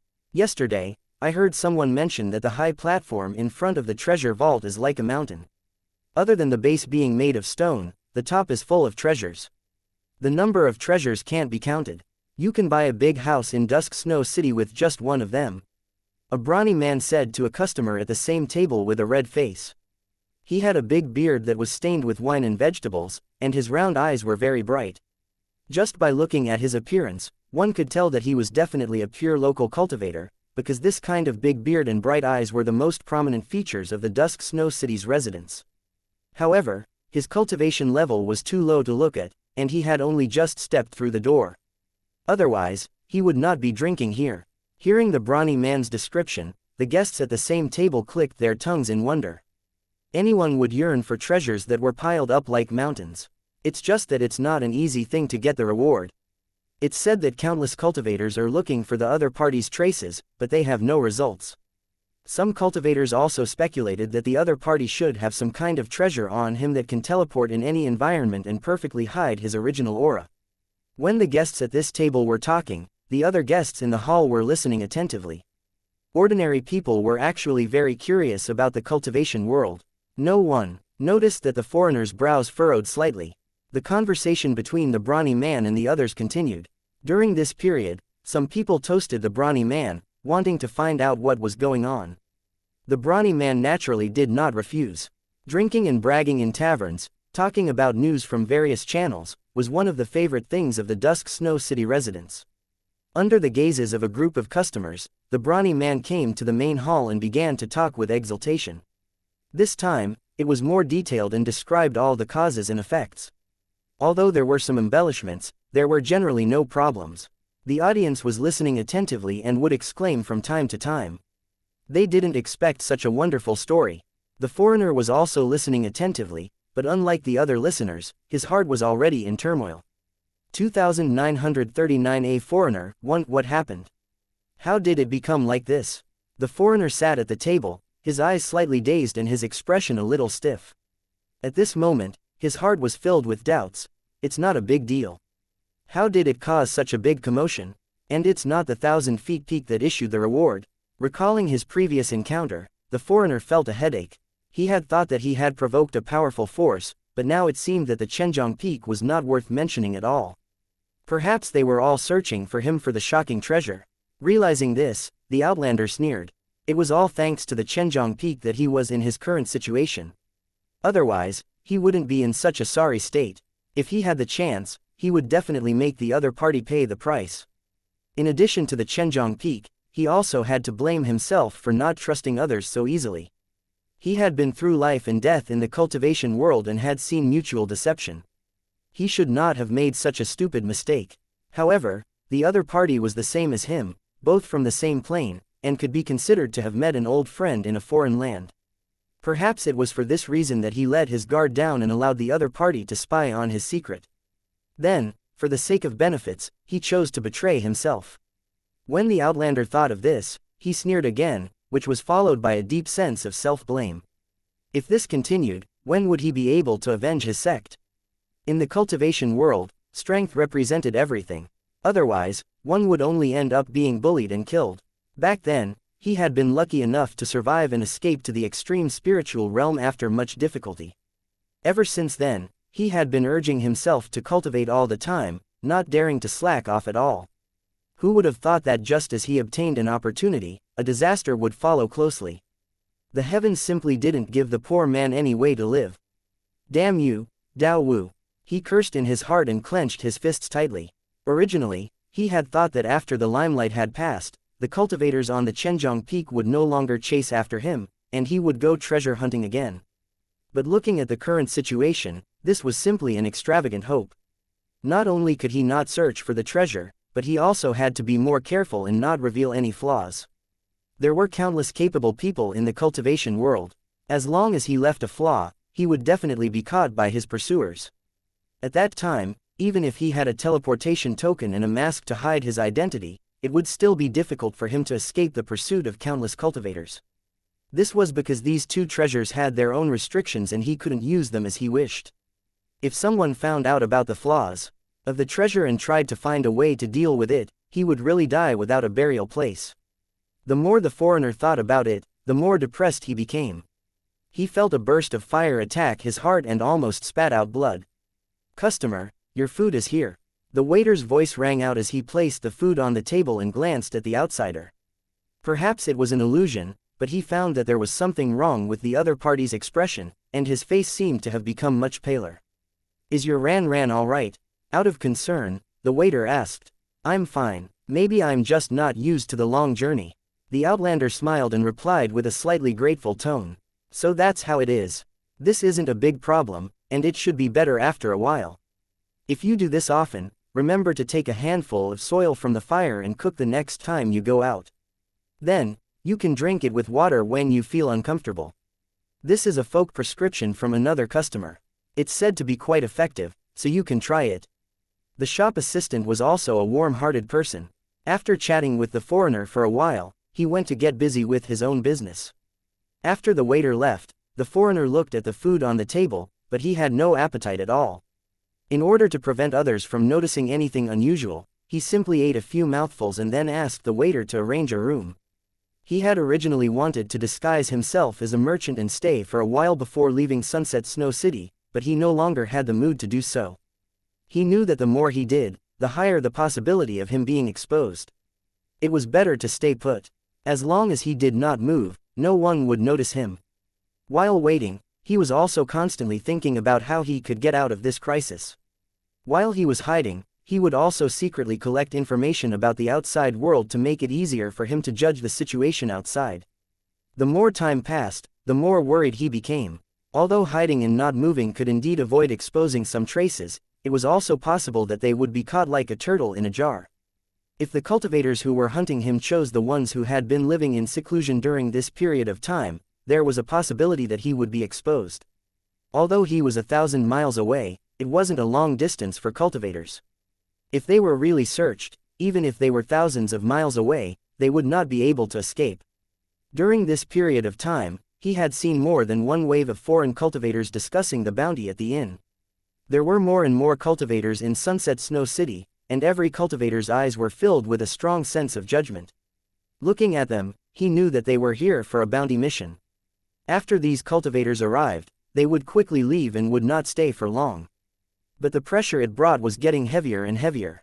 After staying in the hotel for a few days, the Outlanders finally couldn't stand it anymore and chose to go out for a walk. He had been cooped up in the inn all day, his mind filled with wild thoughts, and he was almost going crazy. On the snowy streets, the foreigners walked aimlessly, not knowing where they were going. Unknowingly, he stepped onto a mountain path and slowly walked up the stone steps. When they reached the end, they found a cliff and a 3-story building.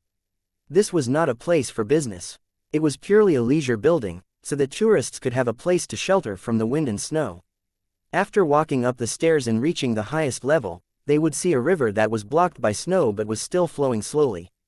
It passed through the valleys. Most of the river surface had been frozen, but it still did not affect the normal flow. At this moment, the white snow was fluttering and falling into the river. There was only black and white left in the world, as if there was nothing else. This is the morning breeze of the evening snow. When the foreigner saw the scene in front of him, he immediately recalled the legend of Dusk Snow City and couldn't help but sigh. Yingluo is indeed not bad. He didn't expect that he'd actually come to the most famous place in Sunset Snow City by walking around aimlessly. He didn't know if it was the will of heaven. He turned around and saw a poem written on a wall. Snow blocks the river, the wind is full of waves, don't block the road ahead, the blue waves are cold for 1,000 li. This poem had no name or style. The general idea was that ice and snow could not stop the river from flowing. It seemed to be filled with difficulties, but it could still reach thousands of miles away. The meaning was that one should not be stopped by the current predicament, but should maintain enough courage and confidence. As long as one persevered, one would definitely be able to achieve one's goal. It was an ordinary poem, but it was probably written on the wall by a tourist. However, the foreigner stared at it for a long time. It was not until he heard the footsteps of other tourists that he suddenly woke up from his dream. Ha ha ha ha ha. The Outlander stood in place and laughed. Then, under the strange gazes of the tourists, he returned the way he came with a smile. At this moment, he already knew what to do. 2940 Everyone's attention. 1. The headquarters of the treasure vault had now become a holy land for sightseeing. There would always be cultivators who traveled thousands of miles to see the mountain-like pile of treasures and then experience a shock from the bottom of their hearts. Although he had heard rumors and had mentally prepared himself before coming, he was still shocked by the reality. This was indeed an eye-opening opportunity. If he missed it, he would probably never encounter it again.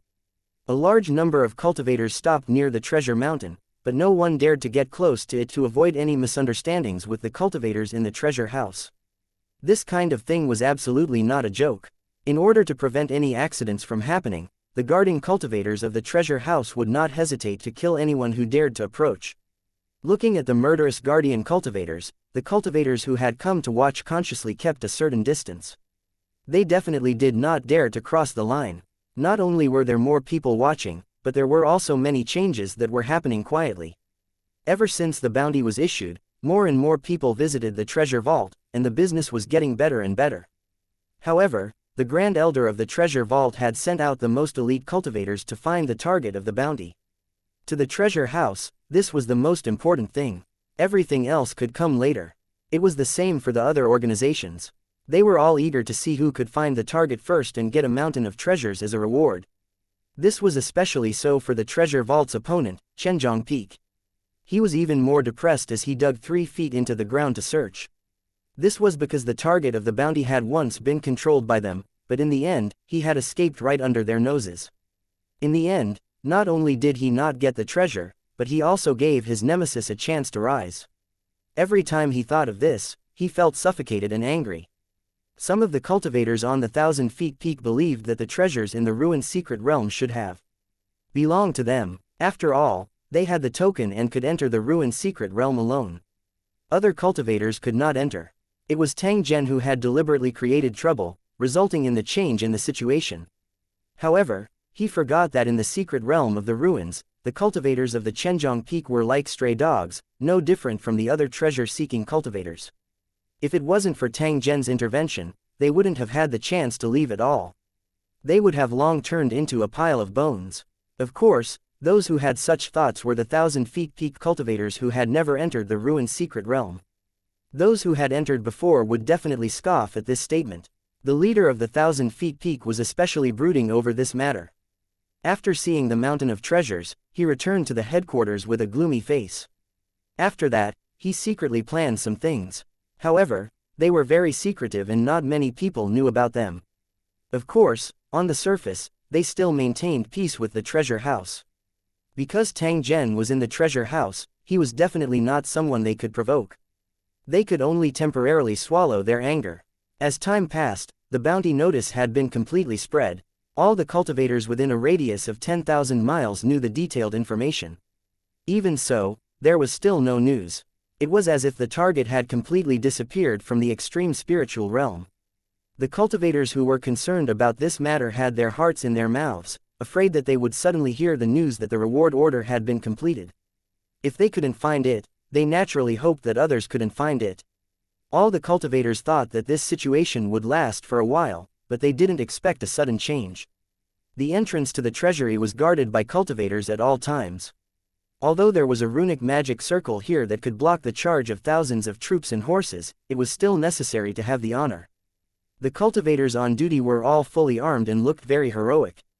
Every cultivator who came to visit the treasure vault had to report and wait here before they were allowed to enter. In the past, very few people would come near this place. The treasure vault was not a good place.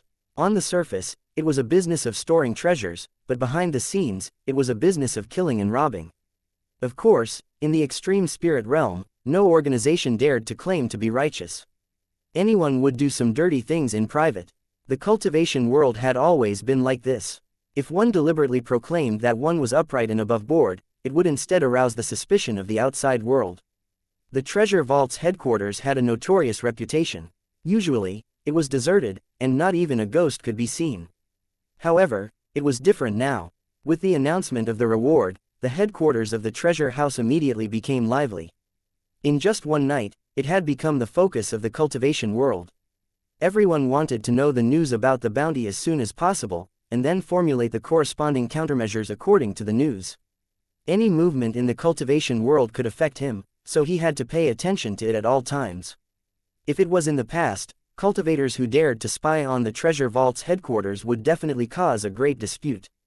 This was extremely impolite and could even be regarded as a provocation.